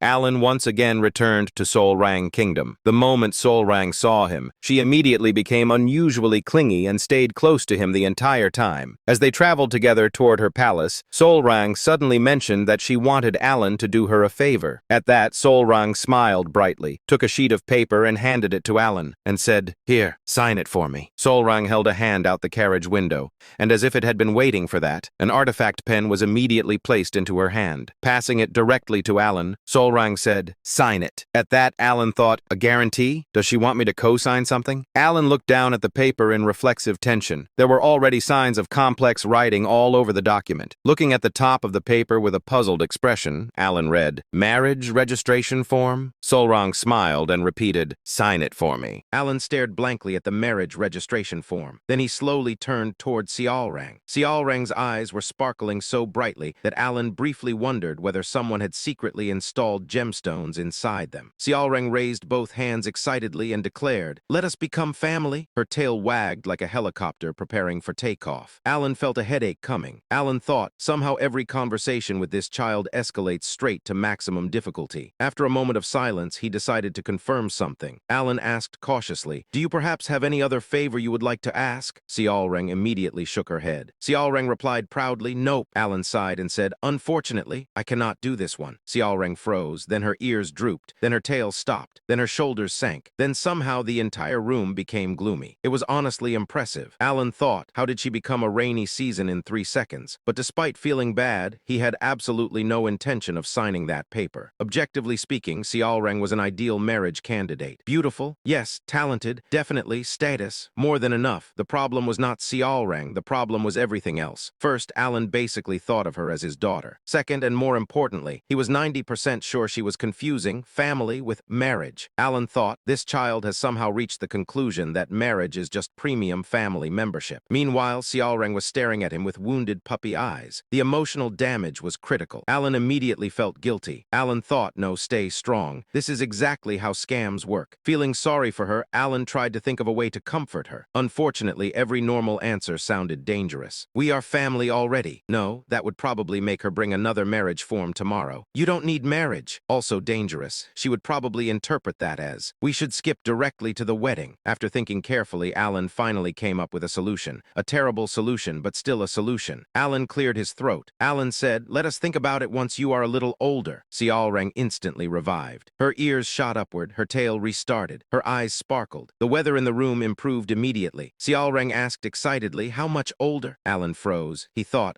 this was the follow-up question, the dangerous one. Now he had to choose carefully. Too short, problem. Too long, also problem. After several seconds of intense mental calculation, Alan gave what he believed was a harmless answer. Alan replied, 2 years. Silence. Then Xiaorang's entire face lit up. Xiaorang cheered, "Okay." Alan blinked. Alan thought, wait, why are you happy? That was supposed to be a rejection. In Xiaorang's head, however, something completely different had happened. Alan thought, let's discuss it in 2 years. What Xiaorang heard, I am currently accepting reservations. Xiaorang happily folded the marriage form. Xiaorang declared confidently, then I will come back in 2 years. Alan felt a chill run down his spine. Alan thought, why does that sound like a threat? Meanwhile, Xiaorang was already making plans. Xiaoreng thought happily, 2 years. I just have to wait 2 years. Nearby, invisible wedding bells were already ringing in her imagination. The scene then shifted to the Ashtalon kingdom. In a quiet office, Duke Komalin, with a face too young to believe belonged to a middle-aged man who had held a ducal title for over 20 years, looked over documents and abruptly opened his mouth. So it has become difficult to exert influence in the kingdom of Asteria? The Duke was muttering alone in an office where no one else seemed to be present. And yet, yes, that is correct. They have wiped out all of our people over there. With that answer, a man emerged from the shadows and knelt before Duke Komalin. It was Shutro, the man who, on the Duke's behalf, held vast power in Ashtalon's underworld. The Duke continued questioning him. Did the organizations that received Abysston or Abyssal cores collapse that easily? Shutro hesitated briefly before answering. There were not yet any organizations on the Asterian side suitable to receive Abysston or Abyssal cores. The Duke said, I see. So there was no one to recruit. Shutro lowered his head. My apologies. Kalfa had expanded its power far beyond our expectations. The Duke showed no concern over the apology. Instead, he calmly released Black Mana and killed the assistant on the spot. Without wasting another moment, the Duke summoned Ingela and handed the remaining work over to him. He then spoke about the ongoing experiment. Lord Carmine was still locked inside the isolation chamber. Absorbing the Abyss Jade had only filled him with overwhelming anxiety. While the Abyss body had completely destroyed his ability to control his aggression, the Duke concluded that Carmine had never been a worthy enough vessel to achieve the expected results. Even so, he was not surprised, since Carmine had only been used as a replacement after losing another test subject. Every guinea pig used in his experiments possessed enough power to withstand the absorption of an abyssal body. Unfortunately, the specimen from Colony had already been lost, and the recent experiments had failed to produce satisfying results. Among them all, Kalman remained the only true success. The story then shifted to a few weeks earlier. At that time, the Pilgrim had showered Kalman with valuable gifts in exchange for assassinating Count Alan. However, despite all that support, Kalman still failed to eliminate him. The narrative then returned to the present. The Duke admitted that he had believed Kalman could handle the mission alone. Looking back, he realized that his only mistake had been underestimating Count Alan's true strength. He then ordered Ingela to keep a close watch on the Kolin underworld. Although he claimed not to hold grudges, the situation had become increasingly irritating, and he wanted it dealt with as quickly as possible. The Duke instructed Ingela to send the corrupt nobles to offer their condolences to Palladio. By damaging his reputation, cracks would naturally begin to spread among Asteria's nobles. Since those nobles constantly sought their support, the Duke intended to use the situation as an opportunity to expand their influence even further. Finally, he made it clear that the plan had to be carried out at all costs, believing that everything they were doing was ultimately for the good of everyone. Sometime later, Alan arrived at the Forgotten Ruins. Xiaoreng immediately sat down near the entrance. She declared proudly, I shall wait here. Alan nodded. Then he immediately left before she could pull out another marriage registration form. Honestly, after the previous incident, Alan was beginning to treat paper documents with the same caution one would reserve for cursed artifacts. Soon afterward, Alan reached the central tower. Without hesitation, he climbed all the way to the great chamber where he had met the mysterious being before. The moment he arrived, a familiar voice greeted him. Oh, you have come. The creature appeared as though it had been waiting the entire time. Unlike before, however, its appearance was now much clearer. It still looked like a living shadow, but Alan could finally make out certain details. Antlers, a tail, a humanoid body. Alan muttered, a dragon woman? The dragon woman seemed pleased. The dragon woman replied, oh, you can see me now. It leaned forward slightly. The dragon woman continued, I suppose defeating an outer god raised your rank enough. Honestly, I expected you to fail. Alan stared at it. Alan replied flatly, I almost died. The dragon woman nodded and said, yes, but only almost. Alan thought, why do ancient beings always act like nearly dying is a minor inconvenience? The dragon woman remarked, still something doesn't make sense. Its tail formed a question mark, literally. The tail actually formed a question mark. The dragon woman asked, how exactly did you kill an outer god? Alan answered honestly, self-nature manifestation. Silence. The dragon woman blinked, then blinked again. Then she burst out laughing. Alan stared and asked, what exactly is funny? The dragon woman wiped imaginary tears. She replied, the part where you said you achieved self-nature manifestation. That's a good one. Alan's expression remained completely blank. Unfortunately, that only made the situation funnier. The dragon woman pointed at him. She gasped, wait, you're serious? Alan nodded. The dragon woman immediately laughed even harder. At this point, it looked less like an ancient mysterious being and more like someone who had just heard a legendary joke at a family gathering. Eventually, it managed to calm down. The dragon woman sighed. The dragon woman explained patiently, listen, self-nature manifestation requires requires mind image. Alan frowned. He repeated, mind image. The dragon woman froze, then slowly looked at him. She asked, you don't know what mind image is? Alan replied honestly, no. The dragon woman immediately started laughing again. She pointed dramatically and declared, you don't even know what mind image is and you're claiming self-nature manifestation. More laughter. At this point, Alan was beginning to get annoyed. The dragon woman said sympathetically, look, defeating an outer god is impressive. Lying about your achievements afterward isn't. She added kindly, if you're embarrassed, I'll allow you to leave and come back pretending this conversation never happened. The dragon woman grinned and waved him away. She said, go on, we'll restart. Alan's eye twitched. Alan asked, you really think I'm lying? She nodded immediately, absolutely. Alan crossed his arms and asked, and what if I'm not? She pointed dramatically at itself. She proclaimed, if you can prove it, I shall call you master from this day forward. The creature looked extremely pleased with itself, because from its perspective, this was completely impossible. It was basically offering a reward for someone proving they could casually fly to the moon. The dragon woman laughed and added, can you prove it? Alan immediately answered. He replied, remember that promise. Annoyed by her attitude, Alan wondered whether he still had enough mana left. Even so, he decided he had to give it a try. He immediately began channeling his mana and cast the powerful spell Snowflake Formation. Glory of the Snowy Mountains, Blind Man's Fatality, Ice Crystal Halberd. The overwhelming display of mana instantly shocked the dragon woman. Alan calmly reminded her of the promise she had just made. Instead of accepting defeat, the dragon woman became furious. She accused Alan of lying about not knowing spirit projection from the very beginning. She refused to acknowledge the result, insisting that it was completely unfair and that it didn't count. After proving his abilities, Alan reminded the dragon woman of the promise she had made. Although she reluctantly accepted him as her master, she still pouted in frustration. She genuinely wanted to know whether he truly had no idea what spirit projection was. Alan once again insisted that he knew nothing about it. Unable to believe him, the dragon woman demanded to know how he had managed to perform such a feat. Alan explained that he had simply structured his incantations according to their principles and memorized their names. He pointed out that this was exactly what she had instructed him to do during their previous meeting. The dragon woman then began explaining the true nature of magic. She revealed that magic was not something superficial that merely followed principles. Instead, it required accessing and manifesting the laws engraved by the original mage. Once someone understood the incantations, the sentences, and the ritual gestures, they could freely manifest and reshape the essence of magic. As Alan listened, he realized that this was essentially what he had been doing all along. However, the dragon woman clarified that to manifest the essence through sentences, a mage first had to invoke spirit projection. She further explained that spirit projection corresponded to the memory of the very first time a mage engraved a law using incantations, principles, sentences, ritual gestures, and the manifestation of essence. Those memories formed the foundation of every spell. Hearing this, Alan concluded that sentences actually had two completely different purposes. The dragon woman explained that without spirit projection or a mage capable of inheriting that legacy, she could never have believed him. Sentences were the key to understanding magical laws. The few clues she had accidentally revealed were far from enough. Without spirit projection, achieving that understanding should have been impossible. Alan calmly replied that he had always cast his spells the same way, by reciting the incantation while performing the ritual gestures. At that moment, Alan suddenly realized that their ways of thinking were completely different. The dragon woman believed that true understanding had to come before casting magic. In contrast, Alan had gradually understood the meaning only after repeatedly using the spells themselves. That realization led him to another conclusion. It seemed that becoming a mage through self-study alone might actually be impossible. Wanting confirmation, Alan asked another question. The dragon woman was left completely shocked that he had figured all of that out by himself. She could not understand how he had managed it. Alan simply explained that this was how he had always learned magic. Before the conversation could continue, an alarm suddenly echoed through the area. The dragon woman realized that her time had run out and explained that they would not be able to continue their conversation for quite some time. Before disappearing, she advised Alan to obtain Sparrow's staff so he could receive its incantations and sentences. Alan wondered whether Sparrow's staff was a sentient weapon. The dragon woman revealed that it belonged to a madman who had implanted his own personality into the weapon. Alan then pointed out that sentences were supposed to be secret techniques, making it unlikely that the owner would ever willingly hand them over. The dragon woman replied that the weapon's owner had never managed to find an heir. She believed he was probably still desperately searching in frustration. Finally, she told Alan that she would be waiting for him. If everything he had said was truly the truth, then he would eventually be able to wield the magic of a true mage. She even believed he might one day be capable of pushing those mysterious mysterious beings back. With those final words, the dragon woman completely vanished. After some time had passed, Alan sat inside the carriage on the way back from the forgotten ruins. Surprisingly, he was not thinking about the secrets he had originally come to uncover. Instead, his thoughts kept returning to the dragon woman's words. If you do not understand the phrases, the sentences, and self-nature manifestation, then magic cannot be used. Alan had repeated those words to himself countless times already. Alan thought, then how exactly have I been using magic this entire time? The dragon woman had seemed completely serious, which meant one of two things. Either she was wrong, or reality itself was wrong. And Alan was beginning to suspect the second option. Alan sighed. Alan thought, the more I learn about magic, the less I understand it. After giving up on finding an answer, he shifted his attention elsewhere. Sparrow's staff. Fortunately, he knew exactly where it was. The royal treasury of Colony. He had entered the treasury several times through quests before. In fact, he had walked out carrying random treasures often enough that the guards had probably started expecting it. The problem was that among all the treasures inside, Sparrow's staff was infamous. Alan thought, that thing is terrible. Actually, calling it terrible might be too generous. Out of every treasure available, Sparrow's staff was almost always the last thing anyone would choose, which only made the dragon woman's recommendation more suspicious. Alan thought, if she specifically told me to get it, then it probably hides some absurd secret. After a long period of consideration, he finally made a decision. Alan nodded. Fine, I'll register for the Colosseum first. After that, he would retrieve Sparrow's staff, hopefully without getting involved with another insane ancient being. His hopes were not particularly high. Suddenly, a head appeared beside him. Sialreng shouted, benefactor. Alan flinched. Alan asked, what is it this time? Sialreng demanded, pat my head. Alan stared, then he sighed and replied, fine. The moment he placed his hand on her head, something strange happened. His hand barely moved. Instead, Sialreng aggressively moved her own head beneath his palm, back and forth. Alan watched silently. Alan thought, am I petting her? Or is she petting herself using my hand? Meanwhile, Sialreng looked happier than anyone had a right to be. A few minutes later, the carriage stopped. Completely. A massive crowd blocked the central street. People packed both sides of the road as far as the eye could see. A beastkin scout returned after investigating. The beastkin reported, Lady Sialreng, the road is completely blocked. After thinking briefly, Alan shrugged. He said, we're stuck anyway, let's see what's happening. The group stepped out of the carriage. Curiosity naturally got the better of Alan. As he approached the crowd, he noticed an enormous procession moving through the street. Then he saw the Holy Knights. Alan immediately recognized them. Alan thought, the Holy Kingdom. A moment later, one particular white carriage stopped directly in front of him. The crowd fell silent. The carriage door slowly opened. A young girl stepped out. She wore black sacred robes decorated with crimson embroidery. Alan tilted his head. The girl looked strangely familiar, but he couldn't remember where he had seen her. Then she began walking directly toward him. Not toward the nobles, not toward the officials, toward him. The moment this happened, Sialreng's eyes widened. Sialreng screamed, this is bad. Her tail immediately began wagging in panic. Meanwhile, the girl continued walking. She passed directly by Sialreng. A few moments later, the girl stopped in front of Alan. Then she gently took his hand in both of hers. The girl smiled warmly. The girl said, teacher, it has truly been a long time. Then she opened her eyes. Crimson irises appeared, and instantly Alan remembered those red eyes. Alan said, Utia. His brain finally caught up. The mysterious girl, the saint candidate, the troublesome disciple. Alan looked at Utia and could not help feeling amazed. Seeing her through a screen and seeing her in person were completely different experiences. The Utia before him smiled warmly, spoke gently, and carried herself with an elegance that made her seem almost untouchable. Alan thought she really became someone incredible. At that moment, a small child passing through the street suddenly widened his eyes. He pointed excitedly and shouted, the beautiful saint! Utia blinked. Then she let out a small laugh, smiled, and replied, I am no longer a saint. I'm a cardinal now, so you should address me properly. Silence. Alan froze. Even Sialreng blinked. Alan thought, a cardinal? Only then did it fully sink in. Utia had truly become a cardinal, one of the highest positions within Rosario. Meanwhile, the child did not understand the importance of the title at all. The child hurriedly picked a flower from nearby. He knelt dramatically and declared, you are still prettier than all the saints. Utia blinked again. The child's father turned pale. He shouted, I apologize. The child proudly raised the flower and said, please marry me. The father immediately grabbed the child. He shouted, we are leaving. The child was dragged away while struggling. He shouted, but she's beautiful. The father shouted, stop proposing to cardinals. The two disappeared into the crowd. Utia quietly accepted the flower. Meanwhile, Alan was still processing the previous information. Cardinal. An actual cardinal. Utia looked toward him, smiled, and asked, since we met unexpectedly, would you like to continue our conversation somewhere more comfortable? She then asked Sialreng what she thought about it. Sialreng immediately nodded vigorously and eagerly proposed heading straight to the guild headquarters. And so, the group began heading toward Xiaorang's guild. Inside the carriage, the atmosphere felt strange. Xiaorang sat quietly. Her tail was not moving. Her ears drooped. She looked utterly depressed. Evan looked back and forth between everyone. Eventually, he leaned toward Alan. Evan whispered, "What happened to her?" In response, Alan brought up the fact that a cardinal from Rosario was an extremely influential figure and asked if Evan understood what that meant. Confused, Evan asked why that mattered so much, then explained that a cardinal held the highest position directly below the pope. According to church protocol, a cardinal possessed the authority to issue an outcall, something capable of triggering an actual holy war. Alan said, Utia became a cardinal. The realization that Utia had reached such a position completely shocked Evan. He slowly turned his head toward Utia. For some reason, Evan suddenly sat up straighter. Meanwhile, Alan himself remained lost in thought. He never imagined that pure faith alone could raise someone this high. He had expected many things: a respected saint, a famous healer, a beloved figure, but a cardinal. Even he had never imagined that. Still, as long as Utia herself was happy, that was enough. Alan smiled slightly. Alan thought she truly found her own path. Then another realization suddenly struck him. For years, they had exchanged letters. Utia listened to his advice. She respected him. She called him teacher, and now she was one of the most powerful people in the Holy Kingdom. Alan thought, wait, does this mean I have connections now? For the first time in his life, Count Palladio, leader of Kalpa, king of the underworld without realizing it, teacher of a cardinal. Alan suddenly felt an unfamiliar emotion: security. Meanwhile, Utia quietly looked toward Alan. Utia thought, teacher seems happy. And Alan himself simply sat there, completely unaware that everyone around him was becoming more frightened of him by the minute. Alan thought, it really is nice to have someone influential supporting you. Everyone else thought, just how many terrifying connections does he have? Soon the group arrived at the guild headquarters and sat down together. The moment they entered the room, Xiaorang immediately became energetic again. Xiaorang happily said, Benefactor, please make yourself comfortable. Alan nodded and replied, thank you. Just as Alan was about to sit down, Xiaorang immediately rushed toward the seat beside him. She declared, I'm going to sit right next to you. At that exact moment, Utia slowly turned her head. Her red eyes opened. She said absolutely nothing, but her eyes clearly said, if you wish to die, sit there. Xiaorang froze. Her ears stood up. Her tail stopped moving. Cold sweat ran down her back. For some reason, she suddenly felt as though the moon itself had begun judging her existence. Xiaorang thought, danger, extreme danger. Without saying another word, she immediately sat beside Utia. Not beside Alan, beside Utia. She even sat with perfect posture, like a criminal standing before a judge. Utia smiled warmly. She said, good choice. Meanwhile, Alan remained completely unaware. He asked, you came to Colony because of some business? Utia smiled gently. She replied, yes. I do not think I will stay very long. Then she looked directly at Alan. Utia smiled. She said, you may already know, but I wanted to tell you personally. I have become a cardinal. A soft smile appeared on her face. Utia added, and I am very happy to see you again, teacher. Alan replied, me too. But he continued looking at her. The girl before him seemed far too kind. Her smile was warm enough that calling her a saint would not feel strange at all. And that image clashed heavily with the one engraved in his memories. Alan thought, the Utia I knew in psychedelia was completely different. The destructive being, the future sin, the terrifying existence that had once shaken the world. Compared to that image, the girl sitting before him looked almost unreal. Alan thought, she truly grew up well. For some reason, he felt especially proud. Among all of his children, Utia perhaps gave him the greatest relief. Meanwhile, Utia quietly observed him. She thought, teacher keeps staring at me. Perhaps he missed me. Meanwhile, beside her, Xiaorang quietly narrowed her eyes. She leaned closer. She whispered, this is not a coincidence, is it? You only came here because of Benefactor. Utia smiled. She asked, oh, if this is not a coincidence, then what exactly are you implying? The temperature around Xiaorang suddenly dropped. The smile on Utia's face remained, which somehow made everything much worse. Utia calmly said, are you accusing me of violating the moon's directives? Xiaorang froze. Utia's red eyes narrowed slightly. She continued, are you saying I fabricated an excuse merely to come here? A terrifying pressure filled the room. Even the air seemed to grow heavier. Xiaorang suddenly felt dizzy. Her tail trembled. Her ears shook. Xiaorang stammered, the directives? She swallowed. She continued, why, you're right. She lowered her head. She said, sorry. Meanwhile, Alan was still thinking about how proud he felt. Several minutes later, he finally noticed something. Xiaorang was sitting perfectly still. Her tail was not moving, which for Xiaorang was essentially a national emergency. Alan frowned. He thought, Xiaorang has been acting strangely nervous around Utia. He looked toward them. Alan asked, is everything all right between the two of you? I hope you are getting along. Utia smiled immediately. She replied, how could that be? She looked toward Xiaorang. Utia smiled. She asked, Xiaorang and I get along very well, right? Xiaorang tried to smile. The result was horrifying. It resembled someone being forced to sign a confession. Xiaorang Xiaoreng nodded. She replied, very well. Meanwhile, inside her head, Xiaoreng thought, when did we become close? And what exactly was that murderous aura earlier? The atmosphere somehow became even worse. Alan looked between the two girls. Alan thought, why does this feel like a peace treaty between enemy nations? Still, since both of them claimed they were close, he decided not to ask further. That decision lasted approximately 5 seconds. Xiaoreng suddenly looked toward him. She asked, benefactor, after 2 years you will think about it, right? Alan froze. Utia blinked. The marriage registration incident. The disaster. The nightmare? Alan carefully replied, well, when that time comes, I will think about it. Utia tilted her head. She asked, think about what? Alan opened his mouth. Unfortunately, Xiaoreng was faster. Xiaoreng proudly declared, he said he will seriously think about marrying me in 2 years. Silence. Utia froze. Alan died internally. Utia slowly turned toward Alan. She asked, what? Xiaoreng puffed out her chest. She thought victory. Meanwhile, Alan wanted to jump through the window. But suddenly, Utia laughed. She smiled calmly. She said, teacher, you do not need to explain. Xiaoreng must have made an unreasonable request. Teacher probably rejected her. But because Xiaoreng would become sad, teacher had no choice but to comfort her. She smiled brightly. She concluded, therefore, the 2 years are simply an unavoidable lie. The logic somehow became more confusing with every sentence. Alan stared. He thought, she reached the correct answer using completely incorrect reasoning. Utia said teacher only said it because he had no choice. Xiaoreng immediately exploded. That is not true. He said he would think about it. Utia replied, because he had no choice. Xiaoreng shouted, you are wrong. Utia smiled. She replied, you are too young. Xiaoreng crossed her arms. She declared, the vice guild leader said that a 5-year age gap is appropriate. Utia smiled. She replied, you are still too young. Xiaoreng immediately counterattacked. She declared, the one who cannot is you. Utia blinked. She asked, and why is that? Xiaoreng proudly answered. She declared, because you are old. Silence. Utia continued smiling. She replied, there are only 2 years between us. Xiaoreng nodded. Then she uttered the forbidden words. Xiaoreng declared, Rin said your estimated age is over 1,000. Silence. 1 second, 2 seconds, 3. Then, boom. Xiaoreng disappeared. The floor disappeared. The floor below became visible. Alan stared. His brain completely stopped functioning. Utia slowly looked downward. Then she turned toward Alan with a gentle smile. She said, this building is somewhat weak. Alan blinked. He looked at the hole. He looked at Utia. He looked at the hole again. He asked, the building is weak. Utia nodded. Alan pointed downward. He asked, really? Utia smiled. She answered, it suddenly collapsed. Alan thought for several seconds. Then he remembered former sin, ancient being, extremely powerful, possibly over 1,000 years old. Alan immediately nodded. He replied, I understand. At the same time, he engraved an important lesson into his heart. Alan thought, a woman's age is forbidden territory. He paused, especially if the answer contains 4 digits. Several minutes later, Xiaoreng returned. Or rather, she was returned. She sat perfectly upright. She said nothing. She moved nothing. She resembled a puppet whose soul had temporarily left its body. Alan looked at her. Alan thought, she has seen something terrible. The atmosphere slowly recovered. About 30 minutes later, Utia finally stood. She smiled. She said, I believe I should leave now, teacher. Alan nodded. He replied, you said you had business here. Utia answered, I will remain in colony for around 3 weeks. She smiled gently. While you stay here, I will come visit often. Xiaoreng immediately became nervous again. Alan remained completely unaware. He replied, all right. Then suddenly she clapped her hands. She asked, teacher, you mentioned earlier that you would enter the Colosseum, correct? Alan replied, there is something I need from the royal treasury. Sparrow's staff? Utia thought briefly. Then she smiled. She said, I see. Then I shall come see you again soon. With those words, she departed. After confirming that the white carriage had headed toward the royal castle, Alan looked toward Xiaoreng. Only then did she finally release the breath she had been holding. Xiaoreng thought, the disaster has passed. He thought, I should begin preparing for the Colosseum. Unfortunately for him, the Colosseum was currently the least dangerous thing waiting for him. The next day, Alan headed toward the F-rank death match together with Xiaoreng. While walking beside him, Xiaoreng proudly pointed toward Alan's standard F-rank gladiator tag. She excitedly reminded him, I already told you that the process would only take a second. She continued boasting that there had been no reason for him to worry so much. According to her, waiting in line all night had been completely unnecessary. Hearing that, Alan quickly realized that simply bringing Xiaoreng along had been enough to finish the entire process within a single minute. At the same time, Alan focused on his true objective. The only way to gain access to the royal treasury was by reaching a rank. Even so, he believed that if he played his cards correctly, reaching that level should still be possible. Soon, 2 days passed. The long-awaited F-rank death match finally began. The host enthusiastically welcomed everyone to the F-rank death match. He proudly described it as the bloodiest battle of them all. Unlike ordinary individual duels, which required participants to pile up multiple victories over time, this brutal event offered a complete completely different reward. The winner would immediately skip several ranks and advance straight to D rank. As the atmosphere grew more intense, the host explained that battles like these always followed one simple rule. The strongest fighter became the first target. Because of that, it seemed that Count Palladio had already become the center of attention. A massive target had been placed on his back. Finally, after building up the tension, the host officially signaled the start of the battle. The moment the battle began, all of Alan's opponents charged at him at the same time. Facing the overwhelming assault, Alan quickly analyzed the situation. Until now, he had only relied on a single spell while fighting overwhelmingly powerful opponents one-on-one. However, against multiple enemies at once, he realized that he needed to completely change his strategy. Alan understood that he needed to create a much wider area of effect. At the same time, he needed enough destructive power to eliminate every single F-rank gladiator surrounding him. Without hesitation, Alan immediately activated his spell, Snowy Lands. Right after that, he summoned a massive ice crystal. The enormous crystal instantly stunned everyone watching the match, but Alan did not stop there. He continued casting reinforcement spells one after another. Reinforcement, compression, vacuum, primordial regression. As the spells combined together, several incredibly powerful crystal spheres began forming around him. The overwhelming energy radiating from them shook the entire battlefield. Then, in a single devastating attack, Alan unleashed the crystal spheres toward all of his opponents at once. The impact completely overwhelmed the other gladiators. Within moments, every opponent in the arena had been defeated simultaneously. The entire audience was left speechless by the unbelievable display of power. Soon after, the official announcement echoed throughout the arena. Alan had been declared the winner of the F-rank death match. With that victory, he was immediately promoted to D rank. Even after winning the battle, Alan's entire body continued trembling from fear and exhaustion. His heart pounded violently as he struggled to calm himself down. Although he had managed to defeat everyone, the experience had pushed him to his limit. Fortunately, he had succeeded in taking out all of his opponents at once. However, expanding the spell's range had instantly drained almost his entire mana pool. Sweat poured down his body. Alan realized that he seriously needed to improve the regulation of his spell sequences. At the same time, he understood that he also needed a proper method to control the flow of mana itself. While Alan was still recovering, Evan suddenly approached him. He praised Alan's performance. Then he revealed that Utia had sent him a gift. The moment Alan looked at it, he immediately recognized it. It was Sparrow's staff. The sight completely surprised him. Alan had originally believed that accessing the royal treasury required proving one's worth through the arena first. Because of that, he had already accepted the disappointment of giving up on the treasure he truly wanted. But now, everything had worked out perfectly for him. Evan explained that Utia simply thought Alan would appreciate the gift. Judging by his reaction, she had clearly been correct. Hearing that, Alan felt unexpectedly emotional. Receiving such a thoughtful gift from his oldest daughter genuinely touched his heart. Then, the next day arrived. After restoring his mana, Alan finally picked up Sparrow's staff and prepared to activate it. All he needed to do now was pour mana directly into the staff itself. The moment he did, Sparrow's staff suddenly awakened. It immediately began speaking. The staff demanded to know who had dared to wake it. Alan calmly introduced himself. He explained that a dragon woman had sent him there because she claimed the staff once belonged to a mage. Hearing that explanation, the staff mocked the situation. It commented that among all those fools, there had apparently been at least one idiot after all. Without wasting time, Alan directly asked whether the staff could teach him incantations and spell sentences. However, Sparrow's staff reacted with disbelief. It questioned whether Alan truly believed he could use such magic without properly understanding it. The absurdity of the idea amused the staff so much that it nearly drove itself crazy. In the end, the staff coldly declared that it neither possessed the desire nor the intention to pass down its legacy. After saying that, it simply demanded to be left alone. Right then, Evan suddenly arrived once again with urgent news. He informed Alan that an A-rank gladiator named Persian had officially challenged him to a duel. The announcement completely stunned Alan. After all, he was still only D-rank. Alan could not understand why someone at A-rank would challenge a fighter like him. To him, it felt completely shameless. Evan then explained that an A-rank gladiator would never risk losing their rank without a reason. Even so, Alan found the situation incredibly strange. But after thinking about it carefully, he suddenly realized something important. This duel was actually his chance to reach A-rank immediately. According to the arena rules, Alan himself was normally only allowed to challenge gladiators ranked C-rank or below. Because of that restriction, this unexpected challenge felt like an unbelievable lucky break. With renewed confidence, Alan turned towards Sparrow's staff. He proposed making a bet if the staff truly doubted him. Hearing that, Sparrow's staff suddenly burst into laughter. The idea instantly caught its interest. After being bored for so long, the staff finally felt that things were about about to become entertaining. The very next day, the entire Colosseum was overflowing with excitement. One reason, Count Palladio, or rather, Alan. Ever since the Battle Royale, everyone wanted to see the mysterious Count fight again. Meanwhile, standing on the opposite side of the arena, Pilchen calmly watched Alan walk into the arena. The audience erupted into deafening cheers. Pilchen smiled. He thought, perfect. Normally, an A-rank fighter challenging a D-rank fighter was a terrible deal. If he won, nobody would praise him. If he lost, he would be demoted all the way to D-rank. It was practically all risk and no reward. So why challenge Alan? Simple. Attention. Pilchen thought, defeat the famous Count and become even more famous. Recently, rumors about Count Palladio had spread everywhere. The Battle Royale had only made things worse, or better, depending on who you asked. Pilchen wanted every bit of that spotlight, because there was another rumor. One of the legendary Baba Yaga seats would soon become available, and the royal family would personally choose one of the A-rank fighters. Pilchen thought, if I crush Count Palladio in front of everyone, that seat is basically mine. He smiled confidently, of course. He wasn't stupid enough to underestimate Alan. Only an idiot underestimated someone who kept surviving impossible situations. But he had done his homework. Pilchen thought, Ice Mage. That was everything Alan had ever shown. And Pilchen was a flame beastman. Fire naturally suppressed ice. As far as Pilchen was concerned, this was basically destiny. The announcer raised his voice. He shouted, begin. Pilchen exploded into action. A sea of flames erupted around him. The already scorching arena became even hotter. Several spectators immediately began sweating. The audience gasped. At the opposite side, cold mist spread around Alan. Ice slowly swallowed the battlefield. The collision between heat and cold distorted the air itself. Pilchen smirked. He thought, just as expected. He drew both swords. He thought, should I finish him immediately? He paused. Pilchen thought, no, I'll let him show off a little first. Then I'll knock him out. Unfortunately, that plan survived for exactly 3 seconds. Alan calmly raised one hand. Alan said, a ray of thunder. Blue lightning exploded across his body. The audience blinked. Pilchen blinked. The commentator blinked. Everyone collectively thought the same thing. Wasn't he an ice mage? Electricity danced through the arena. Blue sparks covered Alan from head to toe. Alan calmly continued. Decomposition. The lightning scattered into countless glowing blue particles. They floated through the arena like thousands of fireflies. Beautiful, terrifying, confusing. Pilchen stared. He thought, since when? Then Alan quietly spoke again. Fusion. The blue particles suddenly returned. His body began flickering like a mirage, like he existed, and didn't. Pilchen narrowed his eyes. Pilchen thought, whatever. A mage is still a mage. He kicked off the ground. Flames erupted beneath his feet. He shot forward like a cannonball. Pilchen thought, magic takes time. This is over. He raised both swords. Victory was already playing inside his head. Then, Alan looked directly at him, without changing expression, without moving. He calmly formed a hand seal. Alan said, universal flux. Then Alan whispered one final sentence. Rage in form. The entire arena exploded with blue lightning. For one instant, Alan disappeared. No. He became lightning itself. Pilchen's eyes widened. He thought, impossible. That became his final thought. His body slammed into the arena wall so hard that the stone exploded apart. Dust filled the battlefield. Silence, 1 second, maybe less. Nobody understood what had happened. They had only seen two things. First, Pilchen flying through the arena wall. Second, Alan standing calmly, wrapped completely in blue lightning. Every flap of his black coat released another violent arc of electricity. The lightning slowly faded. The blue glow disappeared. The coat gradually returned to its normal black color. Only then did the stunned commentator finally remember he had a job. The commentator screamed, the winner is Count Palladio. The arena exploded. Thousands of spectators jumped to their feet. Cheers, applause, screaming. People nearly lost their minds. Meanwhile, Alan wasn't listening to any of it. Alan thought, damn it, I almost died. Literally, not figuratively, not dramatically, actually died, ironically. Running out of mana wasn't the dangerous part. The dangerous part was the spell itself. Alan thought, what kind of lunatic creates magic like this? The moment he activated Rage in Form, his body had literally become lightning. Not metaphorically, not lightning fast. Actual lightning, his flesh, his bones, everything converted into mana. One mistake, one tiny mistake, and he would have scattered across the arena like glowing dust. Alan thought, that's not transformation. That's suicide with extra steps. The spell demanded absolute perfection. Every mana circuit, every magical pattern, every microscopic structure. If even one collapsed, so would he. He had spent over a second secretly reconstructing his own body while everyone thought he was posing dramatically. Even then, blood continued flowing beneath his sleeves. Alan winced. He thought, this hurts like hell. Then another thought entered his mind. Sparrow's staff. Alan imagined the staff innocently sitting in Evan's hands somewhere outside. Alan thought, did that bastard deliberately teach me a spell designed to kill its owner? The more he thought about it, the more believable it sounded. Alan sighed. He thought, I need to beat that sparrow. Not long long afterwards, Xiaoreng noticed the large number of bandages covering Alan's body and immediately became extremely tense after seeing his condition. She stared at him from head to toe, as if trying to figure out which part of him was still functioning. Despite the injuries, Alan calmly reassured her that he was fine now. Somehow, that explanation only made him sound even less convincing. Meanwhile, Sparrow Stick struggled to accept what had happened and simply could not understand how such a result was even possible. The more he thought about it, the less sense it made. Even so, the outcome of the bet had already been decided. Alan had won. Sparrow had lost. No amount of staring at Alan was going to change that fact. After that conversation, the scene shifted to the following day as the group traveled toward the castle. During the journey, Alan thanked Xiaoreng for helping him. At the same time, he reflected on the unexpected influence of a Baba Yaga. Even after reaching a rank, he had originally believed he would need to wait an entire week before receiving permission to enter the royal treasury. However, the authority carried by the title of Baba Yaga far exceeded his expectations. Xiaoreng simply laughed and clung to Alan's arm, brushing off his gratitude as if it were nothing worth mentioning. As they continued forward, Alan focused on another realization. He understood that if used correctly, his mana could establish a telepathic connection. Just as he was organizing his thoughts, he suddenly turned towards Sparrow Stick. It was time to collect his prize. Alan reminded Sparrow about their bet. The moment those words were spoken, Sparrow visibly stiffened. Instead of answering, he immediately changed the subject so naturally that anyone listening would have thought the bet had never existed. Then, as if nothing had happened, Sparrow proposed an entirely different offer. He wanted Alan to become his heir. Not only that, he wanted Alan to sign a contract and officially become his disciple. Alan looked at him in disbelief. Had they not already talked about this yesterday? He reminded Sparrow that they had already agreed to think about it later. Unfortunately, Sparrow apparently remembered a completely different conversation. He refused to give up and insisted that the opportunity was something most mages could only dream about. Alan responded coldly and reminded Sparrow of one very important detail. The loser of the bet shouldn't speak so confidently to the winner. Those words hit Sparrow surprisingly hard. Even so, he stubbornly continued trying to persuade Alan. He proudly explained that the laws he had created were incredibly powerful. Furthermore, if those techniques continued improving across future generations, they could overwhelm every other mage with ease. Alan honestly wanted to learn Sparrow's magic. The problem wasn't the magic. The problem was Sparrow, more specifically, the contract. He remembered the dragon woman mentioning that Sparrow had never found a proper heir. Looking at Sparrow now, Alan finally understood why. The old man looked less like a legendary mage and more like a desperate salesman who absolutely refused to let his customer leave. Because of that, Alan decided he needed to speak with the dragon woman before making any final decision. The conversation then shifted once more when Alan brought up Sparrow's earlier insults. He reminded Sparrow that he had once called him useless without spirit projection. Sparrow immediately looked embarrassed. He admitted that he had been ignorant back then and insisted that he had already apologized. Unfortunately for him, Alan showed no interest in accepting the apology. Instead, he casually remarked that he was apparently too stupid to qualify as Sparrow's heir. The sarcasm landed perfectly. Sparrow was immediately irritated. Somehow, despite being the one desperately trying to recruit Alan, he was now the one getting angry. After walking for what felt like an eternity through endless mountains of priceless treasures, Alan finally arrived with Xiaoreng at the king's audience chamber. Without hesitation, he knelt. Alan respectfully said, "A fighter greets the king of colony." Normally, he would have introduced himself as a count, but today, he was here as a Colosseum fighter. The king nodded with satisfaction. He said, "Raise your head." Alan looked up. King Carmaxes sat upon the throne, a broad-shouldered, imposing man whose very presence screamed royalty. The king laughed loudly. He said, "Count Palladio, I greatly enjoyed your match. It was truly spectacular." Alan politely bowed his head. The king asked, "I heard you wish to enter the royal treasury." Alan replied, "That is correct." The king nodded several times. He said, "Excellent. Anyone who proves themselves in the Colosseum has earned that right." Alan smiled politely. Alan said, "Thank you for your majesty's generosity." The king suddenly leaned forward. A strange smile appeared on his face. The king casually said, "Still, I was thinking of giving you one more gift." The king proudly declared, "I have a daughter." Alan's brain blue-screened. Alan thought, "What?" His soul nearly left his body. The king looked completely serious. Alan wanted to pretend he had suddenly gone deaf. The king laughed. He said, "Of course, whether you accept that gift is entirely your choice. Think about it carefully." Alan smiled awkwardly. frantically. Inside, he was screaming. Alan thought, why does this keep happening? Am I secretary wearing a marry me sign? The king calmly called out Maxim. Escort him to the treasury. Maxim bowed. He replied, understood. As Alan left, the king suddenly noticed something. Xiaoreng hadn't moved. She was still standing there. The king blinked. He asked, Baba Yaga, aren't you going with him? Xiaoreng slowly turned toward him. Just moments ago, she had been smiling brightly. Now, her expression was completely blank. She quietly said, hey. The king's smile stiffened. Golden eyes stared directly into him. Xiaoreng coldly said, enough of that. The room instantly became freezing cold. Meanwhile, on the other side of the castle, Maxim stopped before a gigantic pair of doors. Maxim said, this is the royal treasury. He slowly opened the doors. An enormous room filled with treasures appeared. Before Alan entered, Maxim gave one final warning. Maxim calmly said, you may take one item. One, if you attempt to leave with more than one, something unfortunate may happen. Alan immediately nodded. Alan replied, I understand. He absolutely understood, after all. Some idiots had actually tried stealing from the royal treasury before. They usually stopped existing shortly afterward. Without another word, Alan entered. His eyes widened. Treasures stretched endlessly in every direction. Legendary swords, ancient spears, rare jewelry, powerful artifacts. Some items were carefully displayed. Others were literally piled into heaps. It looked less like a treasury. Unfortunately, Alan ignored almost everything. Legendary sword? No thanks. Sacred spear? Pass. Golden crown? Not interested. He walked straight toward one forgotten corner. 30 minutes later, he finally smiled. Hidden beneath a pile of random accessories was a tiny dagger, or something pretending to be a dagger. Its handle was ridiculously thin. It honestly looked more like an oversized letter opener than a weapon. Anyone else would have ignored it immediately. Alan happily picked it up. Alan thought, found you. The contract token of the blindfolded. That was its true name. It wasn't useful right now, just like Heinkel's ring. It first needed to be unsealed in Laxus. Still, this was exactly what he had come for. Alan nodded happily. He thought, perfect. Everything is going according to plan, which probably means something terrible is about to happen. Soon afterward, he left the treasury. Maxim escorted him back toward the throne room. As they walked, Alan sighed internally. He thought, now, how do I politely refuse the king's daughter without starting an international incident? He spent the entire walk trying to invent an answer. None of them sounded safe. Eventually, he arrived. The atmosphere immediately felt weird. The king was smiling, but it looked forced, very forced. Meanwhile, Xiaoreng looked happier than ever. Xiaoreng happily waved. Xiaoreng called out, benefactor. The king awkwardly cleared his throat. He asked, did you choose everything you wanted? Alan bowed. He replied, yes. Thank you for your majesty's generosity. The king nodded rapidly. Almost too rapidly. The king hurriedly said, excellent. He immediately continued, then you should be on your way. He coughed awkwardly. The king added, oh, and regarding what I mentioned earlier, let's just pretend that never happened. It was merely a joke. Alan blinked. Alan thought, huh. He slowly nodded. Alan replied, of course. The king laughed. It sounded painfully forced. The king said, I look forward to seeing you again. Someday. The audience ended just like that. No inspection of the treasure. No further conversation. Nothing. Alan left looking thoroughly confused. Outside, he glanced toward Xiaoreng. Alan asked, Xiaoreng, I noticed you didn't really show much courtesy toward His Majesty. Is that acceptable? Xiaoreng casually replied, I'm the first Baba Yaga, so he said I don't have to follow formalities. Don't worry about that. Alan hesitated. Alan said, the king must have granted you permission. Xiaoreng nodded. Xiaoreng replied, exactly. She sounded as though they had merely discussed today's weather. Alan still found it strange. Even if she was a Baba Yaga, shouldn't she still bow before a king? Unfortunately, Psychedelia had never explained that part, so Alan simply gave up. Then another question crossed his mind. Alan asked, did you happen to speak with His Majesty while I was inside? Xiaoreng smiled innocently. Xiaoreng replied, just ordinary conversation. Alan blinked. He asked, ordinary? Xiaoreng nodded enthusiastically. She happily explained, we talked about food and things to be careful about and other ordinary things. In the office of Colony's royal castle, King Carmax's let out a long sigh as he recalled what had happened earlier. Carmax's thought, that was the first time I've ever seen her expression change that much. He was thinking about Xiaoreng. Until now, he had never once seen her smile so brightly. Whether at the Colosseum or inside the royal castle, the Xiaoreng he knew was almost always expressionless, which was exactly why her cheerful face beside Count Palladio had been so shocking. But that wasn't the real problem. Enough of that. Carmax's remembered those words clearly. The moment Count Palladio left the room, Xiaoreng's bright expression vanished completely. Her face became blank. Her voice became cold. And for a brief instant, Carmax's felt as if the air itself had frozen. His throat tightened. His instincts screamed. What she had done was, by any normal standard, an act of rebellion, speaking casually to the king, showing open hostility, releasing killing intent powerful enough to make his skin crawl. Any noble in the kingdom could have called it treason. And yet, Carmax's had said nothing, because he had two reasons. First, he knew Xiaorang's true strength, not merely the fame of the first Baba Yaga, not merely the title of the Golden Flash. He knew the real monster behind those names, and with two Baba Yaga seats still vacant, Colony desperately needed her power. Second, he himself had been trying to use Count Palladio. Carmax's knew perfectly well that Palladio was Xiaorang's benefactor. Even so, he had deliberately brought up marriage. Among nobles, marriage was politics. If Palladio refused, he would owe the king a favor. If Palladio accepted, Carmax's would gain a rising star whose fame was spreading across the entire kingdom. And more importantly, he would gain influence over Xiaorang herself. Carmax's thought, if I could bring Count Palladio to my side, I could finally manage the first Baba Yaga. That had been his calculation. And there was another reason. Count Palladio was also connected to Utia Blurdia, the increasingly influential cardinal of the Holy Kingdom of Rosaria. From a political standpoint, he was almost too valuable to ignore. Carmax's sighed. I knew she cared about him, but I never expected the backlash to be that severe. He rubbed his forehead. Then another question surfaced. Just what exactly is Count Palladio? At that moment, a knight's voice came from outside. Your Majesty, the Cardinal requests an audience. Let her enter. Carmax's immediately straightened. Normally, he might have delayed the meeting, but Colony currently needed the Holy Kingdom's support. He couldn't afford to refuse a cardinal. In fact, he had recently broken royal tradition and granted Utia access to the treasury despite her not even being a fighter. The door opened. Utia entered, and Carmax's instantly felt that something was wrong. She didn't bow, not even a slight nod. More importantly, she wasn't smiling. Throughout every previous meeting, Utia had always worn a gentle smile. Now her face was completely expressionless. Carmax's thought, did something happen? He only had a moment to wonder. Utia walked straight toward him. Her red eyes stared directly into his. And then she asked in a calm, emotionless voice, Your Majesty, I heard something and wish to ask whether it is true, if that would be acceptable. Carmax's replied, Of course, what is it? He realized he could not refuse the cardinal's request. From the very beginning, he had needed Rosario's support, and he had even agreed to offer one of his treasured possessions in exchange. Although traditions were important, securing their support had always been his highest priority. Carmax had believed everything was progressing exactly as planned, and he wondered what on the earth could have happened. Utia looked directly into his eyes. Then she asked, I heard that you tried to give Count Palladio, no, my teacher, a rather troublesome gift. She was meaning the marriage between his daughter and Alan. She paused for a moment. Then her voice became even calmer. She asked, Is that true? The room suddenly became unbelievably quiet. Carmax's looked into her eyes, bright red, completely emotionless. No anger, no sadness, no happiness, nothing, which somehow made them infinitely more terrifying. Carmax's thought, why do I suddenly feel like I'm standing before the final boss? A drop of cold sweat slowly rolled down his hand. He wasn't even sure why. Utia hadn't raised her voice. She hadn't released any aura. She hadn't threatened him. She had simply asked a question, and somehow, that was even scarier. Utia tilted her head slightly. Utia asked again, Your Majesty, will you answer me? Another bead of sweat appeared, then another. Carmax's suddenly realized something. Earlier today, Xiaorang had almost frozen him to death over Count Palladio. Now, Utia had arrived with exactly the same subject. Carmax's thought, wait, did I accidentally offend the world's most overprotected noble? His political instincts screamed at him. Danger, extreme danger. He had originally believed Count Palladio was simply a talented young count. Now, one Baba Yaga had nearly declared war over him, and a cardinal had arrived personally to interrogate the king. Carmax's thought, just who is this man? The more he thought about it, the less ordinary Count Palladio became. Meanwhile, Alan, completely unaware that two walking catastrophes were defending his honor, completely oblivious to the diplomatic crisis happening because someone had casually tried to set him up on a blind date. The scene then shifted back to Alan as he headed toward the dragon woman while carrying Sparrow's staff. Even though she had shown little interest in meeting him during their previous encounter, he still decided to visit her again, hoping this time she would answer the many questions that had been bothering him. To his surprise, the dragon woman revealed that she had actually been waiting for his arrival all along. After Alan reminded her about the promise she had made, she praised his excellent memory before turning towards Sparrow's staff to ask whether it was finally satisfied. The staff quietly confirmed that it was, allowing the dragon woman to move on to the real reason behind Alan's visit. She immediately shifted the conversation towards Sparrow's staff and asked whether Alan had truly succeeded. Alan calmly explained that he had managed to manifest the staff's essence, although the entire process had been far more dangerous than it should have been. The answer genuinely shocked the dragon woman. She admitted that she had never expected such a reckless method to actually succeed and even found the result difficult to believe. Wanting confirmation, she asked Sparrow's staff directly, and the staff immediately confirmed that everything Alan had said was true. Curiously, however, the staff had begun trembling uncontrollably, leaving Alan Alan silently wondering why it suddenly seemed so nervous. Satisfied with the confirmation, the dragon woman finally decided to keep her promise. She reminded Alan that although he had already met every requirement to speak with her during their previous meeting, their conversation had been postponed until now. Realizing this was finally his chance, Alan decided to ask his questions one by one. The first topic he brought up was something she had mentioned the very first time they met. Back then, she had claimed that his caliber was too low to speak with her, and had described caliber as the standard by which the world judged every living being. Alan wanted to know exactly what she had meant. Without hesitation, the dragon woman revealed that she had been referring to Alan's divine caliber. Hearing those words immediately caught him off guard because, although he had considered that possibility before, he had never truly believed it. From everything he knew, there was simply no reason someone like him should possess divine caliber. Even killing ordinary gods should not have allowed him to obtain it, let alone increase it. Alan pointed out that even defeating the outer gods should not have produced such a result, and the dragon woman calmly agreed. She explained that, under normal circumstances, an ordinary human could never obtain divine caliber because humans lack the vessel required to contain it. She then revealed that this vessel was created through faith itself. For humans, that faith manifested as piety. Hearing that explanation, Alan immediately realized what she was implying. If piety created the vessel, then humans could actually obtain divine caliber through the faith others placed in them. The dragon woman confirmed that his conclusion was completely correct. She explained that if Alan had possessed no divine caliber whatsoever, he would never have been capable of seeing her in the first place. That was also the reason she had encouraged him to confront the outer gods. By repeatedly facing those beings, his originally insignificant divine caliber had gradually grown until it finally reached the point where she could acknowledge him. Instead of clearing up his confusion, however, the explanation only created an even greater mystery. Alan could not understand who could possibly have enough faith in him to create divine caliber. His reputation alone should never have been capable of producing such a result, making the entire situation feel increasingly strange. Every answer only seemed to create even more questions than before. Wanting to understand the power itself, Alan shifted the discussion toward the gods. He pointed out that divine caliber granted them extraordinary abilities that almost felt unfair, and wondered whether he would eventually gain similar powers himself. Sensing the excitement behind the question, the dragon woman simply smiled before giving him an easy comparison. According to her, Alan's current level of divine caliber was comparable to nothing more than a small local god worshipped within an isolated region. Her answer immediately made Alan realize that even divine caliber itself existed in different levels. He then brought up another point, reminding her that he had already defeated two outer gods. However, the dragon woman explained that defeating them did not mean he had absorbed all of their divine caliber. At best, he had only managed to eliminate them temporarily. Even so, she emphasized that merely standing against outer gods already required divine caliber in the first place, proving that Alan possessed far more than he had originally believed. As the dragon woman continued observing him, something about Alan suddenly caught her attention. She quietly wondered whether he could actually be the heir to someone's will. The more she thought about it, the more interesting the situation became. Alan had already accomplished countless feats that should have been completely impossible without divine caliber, yet he had remained completely unaware of its existence until now. In the end, however, she decided that the important part was that Alan finally understood the truth. Confident that he still had many unanswered questions, she encouraged him to continue asking while she patiently listened. Following the list he had prepared beforehand, Alan continued asking one question after another. He wanted to know about the mysterious heir to that unknown will, the true identity of the outer gods, the mysteries and ritual gestures of the great forgotten god, and even the archives hidden beneath the tower. Unfortunately, the dragon woman offered very few direct answers. Whenever Alan asked about the archives or the great forgotten god, she simply explained that they merely described the current state of the world. She even mentioned that a mage had once been described in exactly the same way, but refused to elaborate any further. Naturally, Alan was left unsatisfied. It felt as though every answer only hinted at an even greater mystery hiding behind the scenes. Realizing that she was deliberately avoiding the details, Alan changed his approach and asked a different question. If obtaining divine caliber had been so important, then there had to be a reason she insisted on leading him down that path. This time, the dragon woman admitted that there was indeed a reason. She explained that every question Alan had asked ultimately pointed toward the same destination. No matter whether he sought the truth behind the outer gods, the forgotten history of the world, or the mysterious heir, every path eventually led to one place: the deep depths. According to her, the answers Alan desired were all waiting there, and for now, simply knowing that destination was enough. Naturally, Alan wanted to know what the deep depths actually were, and why she refused refused to explain everything directly. However, the dragon woman revealed that it was not because she did not want to answer him. Rather, she could not speak about the past aloud. Certain beings were constantly listening. She explained that somewhere within absolute darkness, mysterious entities continuously devoured the very roots of history itself, swallowing the past into an endless abyss. Even more frightening, the beings responsible for bringing the age of gods to an end were beginning to return once again. Hearing those words, Alan immediately realized why she had been so cautious from the very beginning. Whatever secrets she was hiding were dangerous enough that merely speaking about them could attract unwanted attention. Since she could not reveal any more information directly, the dragon woman instead handed Alan a pendant. She instructed him to travel to the eastern coast and find the last surviving mermaid. If he presented the pendant to her, the mermaid would guide him to the deep depths, where the answers he sought supposedly awaited. Alan quietly accepted the pendant. Conveniently, the journey already matched his existing plans, since he needed to travel to Roxas anyway to release another artifact. Rather than making a separate trip later, he decided he could investigate both matters at the same time. Before ending their conversation, Alan remembered one final question that had been bothering him ever since his encounter with the god of chaos. According to that god, mysterious blue beings and black beings had been watching him from the shadows. Wanting confirmation, Alan asked whether those words had actually been true. The dragon woman casually confirmed that they were. However, instead of sounding concerned, she simply advised Alan to think of it as receiving recognition from a great god. To her, that attention was not necessarily a bad thing, even if Alan still had no idea what it truly meant. With all of his questions finally answered, the dragon woman made one last request of her own. She asked Alan to leave Sparrow's staff with her for the next 2 years, promising that she would return it afterward. The moment those words were spoken, Sparrow's staff immediately panicked. It began trembling violently and desperately tried to make it clear that it was perfectly happy staying with Alan instead. Unfortunately for the poor staff, Alan completely ignored its silent pleas. Trusting the dragon woman, he casually handed Sparrow's staff over, unintentionally betraying the artifact without giving it a second thought. After leaving the chamber, Alan apologized to Sialreng and Evan for making them wait so long. However, he quickly realized that neither of them had spent that time waiting patiently. Instead, the two had been happily eating crispy potato fries together as if nothing important had happened. Seeing the unexpected scene, Alan could only sigh before explaining that it was finally time to return to the guild and begin preparing for their journey to Roxas. The following day, everyone gathered outside the gates of Colony to see Alan's group off. Before they departed, Sialreng once again reminded her godfather not to forget signing the marriage agreement before they met again, making Alan pretend he had heard absolutely nothing. At almost the same time, Utia also arrived despite her busy schedule. She had come personally to say goodbye. Alan thanked her for making the time, but as he looked around, another familiar face suddenly caught his attention. Standing near the city gates was none other than King Carmax's himself. The king explained that he had personally come to wish Alan a safe journey. However, the moment Utia let out a knowing chuckle from the side, the atmosphere instantly became awkward. Alan did not notice anything unusual, but King Carmax's immediately understood exactly why she was smiling. Trying his best to maintain his composure, the king forced an awkward laugh before presenting Alan with a gift. He insisted on handing it over personally. The unexpected generosity immediately made Alan suspicious. He had always lived by one simple principle: never refuse money. However, this situation felt completely different. A gift from the king himself was never just a gift. As far as Alan was concerned, there had to be political motives hiding behind it somewhere. Normally, he would not have minded, but this time he felt it would be wiser to politely refuse. With a respectful smile, Alan thanked the king for his generosity before explaining that he did not deserve such an expensive present. Unfortunately, King Carmax's refused to take no for an answer. He immediately grabbed Alan's hands and repeatedly insisted that there were absolutely no hidden intentions behind the gift. According to the king, he simply liked Alan and wanted to give him something. Nothing more, nothing less. Seeing that the king had absolutely no intention of backing down, Alan eventually gave up and accepted the gift. Only after Alan's carriage finally disappeared into the distance did King Carmax's let out a long, exhausted sigh. Beside him, Utia smiled with obvious satisfaction. She quietly remarked that their negotiations had gone rather well. The king could only nod weakly. After everything he had gone through, he honestly never wanted to deal with Count Palladio again. The experience had drained him so completely that, for the first time in 13 years, he was genuinely tempted to start using the magic herb he had sworn to quit. Meanwhile, Alan and Evan continued traveling inside the carriage. To calm himself, Alan pulled out his newly acquired gold and carefully divided the coins into several small pouches. As he counted each stack one by one, an unfamiliar feeling slowly spread across his face. Peace. It had been a very long time since he had felt this relaxed. For once, he believed the county's financial deficit might finally begin shrinking. Watching him happily organize his money, Evan casually commented that Alan seemed to dream of living a peaceful life. Alan admitted that it was exactly what he wanted. To him, nothing sounded better than quietly managing his territory without constant trouble. Evan could only laugh. Considering everything surrounding Alan's life, hearing him talk about peace sounded almost ridiculous. Everywhere Alan went, disasters somehow followed. Alan simply shrugged and insisted that he was only a little busy at the moment. Evan smiled before joking that the situation would probably continue for several more years. After all, no one could predict what the future had in store. Not wanting to think about troublesome matters anymore, Alan suddenly changed the subject. He casually requested sweet potatoes for dinner. After watching Evan cook them the previous day, Alan had become completely convinced that Evan was now an expert at making roasted sweet potatoes. Evan stared at him in disbelief. For several seconds, he genuinely wondered whether Alan was joking. Unfortunately, Alan looked completely serious. Realizing there was no escape, Evan could only let out a helpless sigh while wondering how roasted sweet potatoes had somehow become his new specialty. 2 weeks after leaving Colony alongside the merchant caravan, Alan finally returned to his own territory. After storing away the mountain of gifts the king of Colony had insisted on giving him, the group packed only the necessities and resumed their journey toward Lania. Since the road happened to pass through Roxas, the trip doubled as a short vacation before business resumed. Although Alan barely noticed the scenery because his mind had been occupied ever since leaving the dragon woman's domain, Evan couldn't help noticing that his lord had been staring absent-mindedly into space for what felt like hours. Meanwhile, Alan's thoughts kept replaying the dragon woman's words over and over again. According to everything she knew, only mages capable of spirit projection could wield laws and essence manifestation. Yet Alan had somehow shattered that supposedly absolute rule. After considering every possibility, she had reached only 2 conclusions. Either Alan was some unimaginably ancient supernatural existence, or he had somehow forgotten his own past. Neither answer sounded remotely believable to Alan. If he truly possessed that kind of overwhelming origin, why had he nearly died so many times already? An all-powerful being shouldn't have spent half his life desperately surviving disasters one after another. As for the forgotten gods, to Alan that had always been nothing more than background lore from the game. The chants, the rituals, the strange hand signs, he only memorized them because they increased damage. That was literally the extent of his scholarship. Meanwhile, everyone else apparently treated those same gestures like forbidden knowledge capable of rewriting reality. Even the memory theory made little sense. Someone had to live through something before forgetting it. The more he thought about everything, the more questions appeared, each somehow creating 3 new mysteries behind it. Seeing Alan sink deeper into thought, Evan finally asked if something was wrong. Alan simply smiled and assured him everything would eventually work itself out. At least, that was what he told Evan. Inside, however, Alan had already made up his mind. No matter what secrets surrounded his existence, they could wait. His first priority remained exactly the same: confirm whether another catastrophe was about to descend upon the world. Hearing that, Evan immediately declared that no matter what happened, Alan could always rely on him. Alan nodded with satisfaction, then rewarded his loyal subordinate with an expensive dessert. Evan blinked. "My lord, I wasn't worrying because I wanted snacks." Alan ignored the complaint. Food was obviously the universal solution. Watching the luxurious sweets appear in front of him, Evan sighed before respectfully putting both hands together in prayer. Alan tilted his head. "What are you doing?" Evan explained it was a religious custom to offer thanks before eating. Alan nodded in understanding. What he didn't know was that Evan's actual prayer sounded something like this: "Dear heavens, please don't let dinner be sweet potatoes again." Alan stared in confusion after hearing Evan grumble about sweet potatoes. Only then did he discover the horrifying truth. Apparently, eating sweet potatoes every single meal eventually became torture. A revelation that completely escaped someone capable of surviving on emergency rations for weeks. A few days later, Alan finally arrived in Lartania, but instead of rushing straight to Murd's place, he decided to stop by a nearby shop first. After everything that had happened, showing up empty-handed felt wrong. Sure, he wasn't expecting the artifact appraisal to be free, but visiting someone's home without even bringing a small gift just didn't sit right with him. Besides, he still remembered the last time he had barged into Rhine's office because of an outer god emergency, then left without so much as a thank you gift. Looking back, even Alan had to admit that was a little embarrassing. Remembering the old fountain pen sitting on Rhine's desk, he figured a new one would make a simple but thoughtful present. So while carefully carefully searching through the shelves for something elegant enough to look respectable without screaming, "I'm trying to bribe you." A nearby conversation suddenly caught his attention. Several customers were whispering about shocking news spreading throughout Lartania. Another member of the triumvirate had died, first Reet, now Vima, leaving Rhine as the sole survivor. Under normal circumstances, that would already be enough to throw the city into chaos. Unfortunately, people never stopped at the reasonable explanation. The newest rumor was far more entertaining. Apparently, Rhine had personally eliminated the other two members. Even worse, according to the gossip, the whole conflict supposedly started because someone had insulted her godfather. The moment Alan heard those words, his hand froze in midair while holding the fountain pen. What? For several long seconds, his brain completely stopped working. His first thought wasn't about the murders. It was about the terrifying conclusion everyone had somehow reached. They made me the final boss. Alan genuinely couldn't understand how reality kept twisting itself into something so ridiculous. He simply gave Rhine a few books, answered a couple of questions, occasionally solved world-ending disasters before breakfast, and somehow the entire continent now believed she was massacring powerful officials just because someone had spoken badly about her mysterious godfather. At this point, Alan wasn't even surprised anymore. If he stayed in Lartania for another week, someone would probably claim he created the continent just because he was bored. Meanwhile, completely unrelated to Alan's growing headache, the story shifted toward one of Caliban's greatest legends. Among the five swords, one name stood above almost everyone else: Deus Macalian, the second sword of Caliban, the man whose unofficial achievement of defeating Reinhardt had become common knowledge despite never being officially acknowledged. His strength, reputation, and overwhelming presence had already elevated him into something resembling a living legend. Of course, every legend came packaged with extremely questionable rumors. Despite being one of the greatest master knights alive, whispers claimed Deus had an unhealthy obsession with magic. Servants occasionally reported seeing him practicing swordsmanship alone at night, only to suddenly stop swinging his blade, stretch one arm dramatically toward the moon, and begin pretending to cast spells nobody else could see. Naturally, absolutely nobody dared laugh in front of him, mostly because everyone preferred keeping their ribs intact. Still, compared to his achievements, those strange stories barely affected his reputation. Unfortunately, there was one person who absolutely couldn't stand hearing Deus's name: Prince Tyrion, Caliban's infamous second prince, the kingdom's certified troublemaker. Unlike his older brother, who actually looked qualified to become king, Tyrion had spent years collecting embarrassments like they were family heirlooms. His greatest masterpiece had been trying to flirt with Deus Macalian's younger sister, using what he believed were charming pickup lines. The result, a royal duel, sanctioned by the king himself. Tyrion entered the arena believing he would teach Deus a lesson. Instead, Deus personally introduced every single bone in Tyrion's body to the concept of extreme disappointment. Ever since that glorious humiliation, Tyrion hated Deus with every fiber of his being. Unfortunately for him, today's problem once again involved the very man he despised. A secret letter had arrived requesting that he apply political pressure on Count Palatio. Normally, targeting a foreign noble from Asteria would have been a diplomatic nightmare. Even though both kingdoms belonged to the Confederation, interfering in another nation's internal affairs was dangerous. Except, whoever sent the request had already prepared everything: evidence, excuses, political justification. A perfect opportunity. Tyrion wouldn't suffer much backlash, and in return, the mysterious sender would owe him a favor.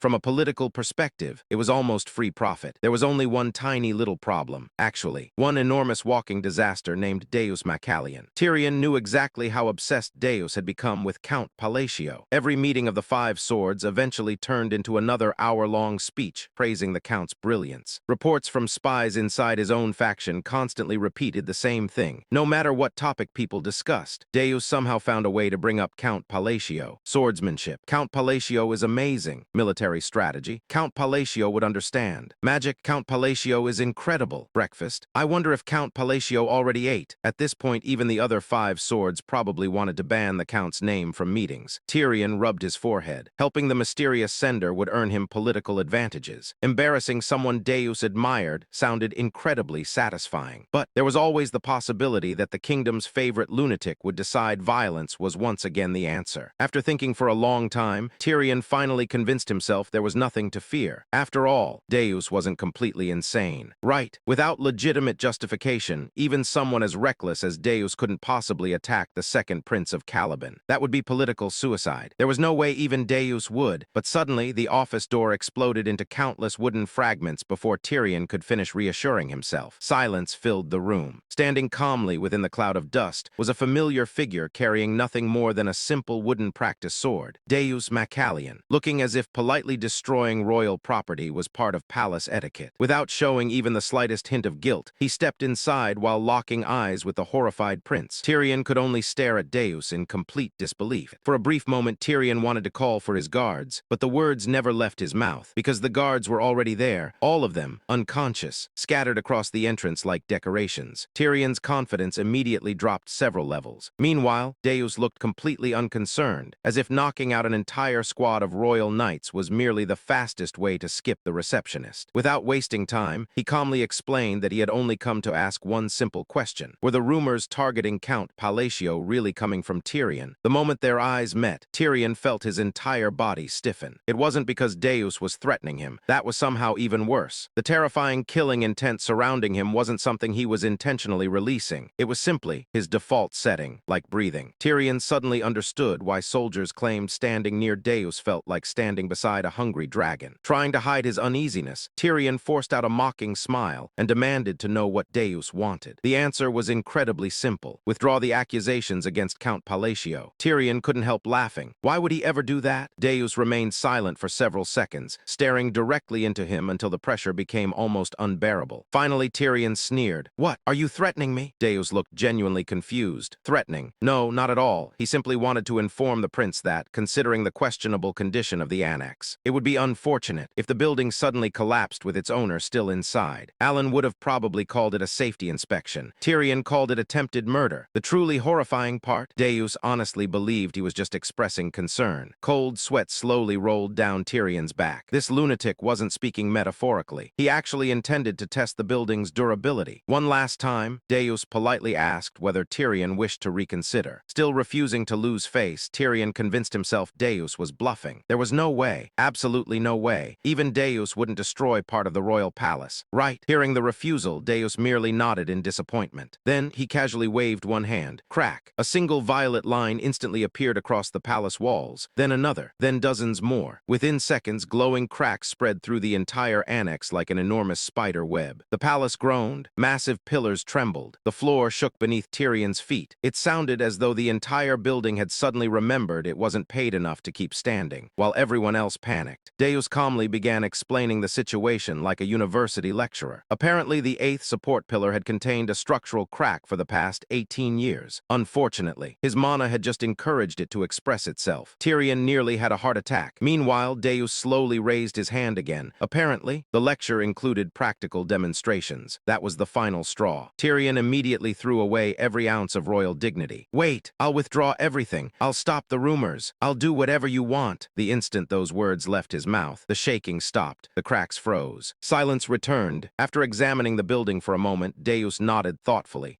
It seems the structure isn't as unstable as I feared." Tyrion simply stared at him. He no longer knew whether to scream, cry, or recommend immediate psychiatric treatment. For the first time in his life, he met someone capable of threatening an entire palace while sincerely believing he was performing routine maintenance. With the main issue settled, Deus moved on to something even more important. The cover story. According to the official version of events, the reason he had forcefully entered the annex was because Tyrion had harassed his younger sister. Tyrion's eyes nearly popped out of their sockets. What kind of explanation was that? Then again, compared to explaining why half the palace almost collapsed, it somehow sounded more believable. Swallowing his pride, Tyrion reluctantly agreed. Internally, however, he was already making plans. Fine, he would endure today, but once Deus lowered his guard, he would make him regret everything. Unfortunately, Deus seemed capable of reading malicious thoughts as easily as books. Before leaving, he calmly looked back over his shoulder. "Oh, one more thing. If you're planning something, you may want to reconsider." Tyrion's smile instantly disappeared. Then Deus delivered the finishing blow. After all, it would be rather unfortunate if the king suddenly discovered the prince's close relationship with Ashtalon's criminal underworld. The color completely drained from Tyrion's face. How? How could Deus possibly know something that secret? For someone still dreaming of the throne, that information was far more terrifying than the collapsing palace itself. One word from Deus, and Tyrion's royal career would end before lunchtime. Satisfied that the message had been understood, Deus simply smiled. He trusted the prince would make the correct decision. Then, he quietly walked away, leaving behind one emotionally destroyed prince, and an annex that probably needed therapy after everything it had experienced. The moment Deus disappeared from sight, Tyrion completely exploded. Furniture, documents, chairs, anything within arm's reach immediately became a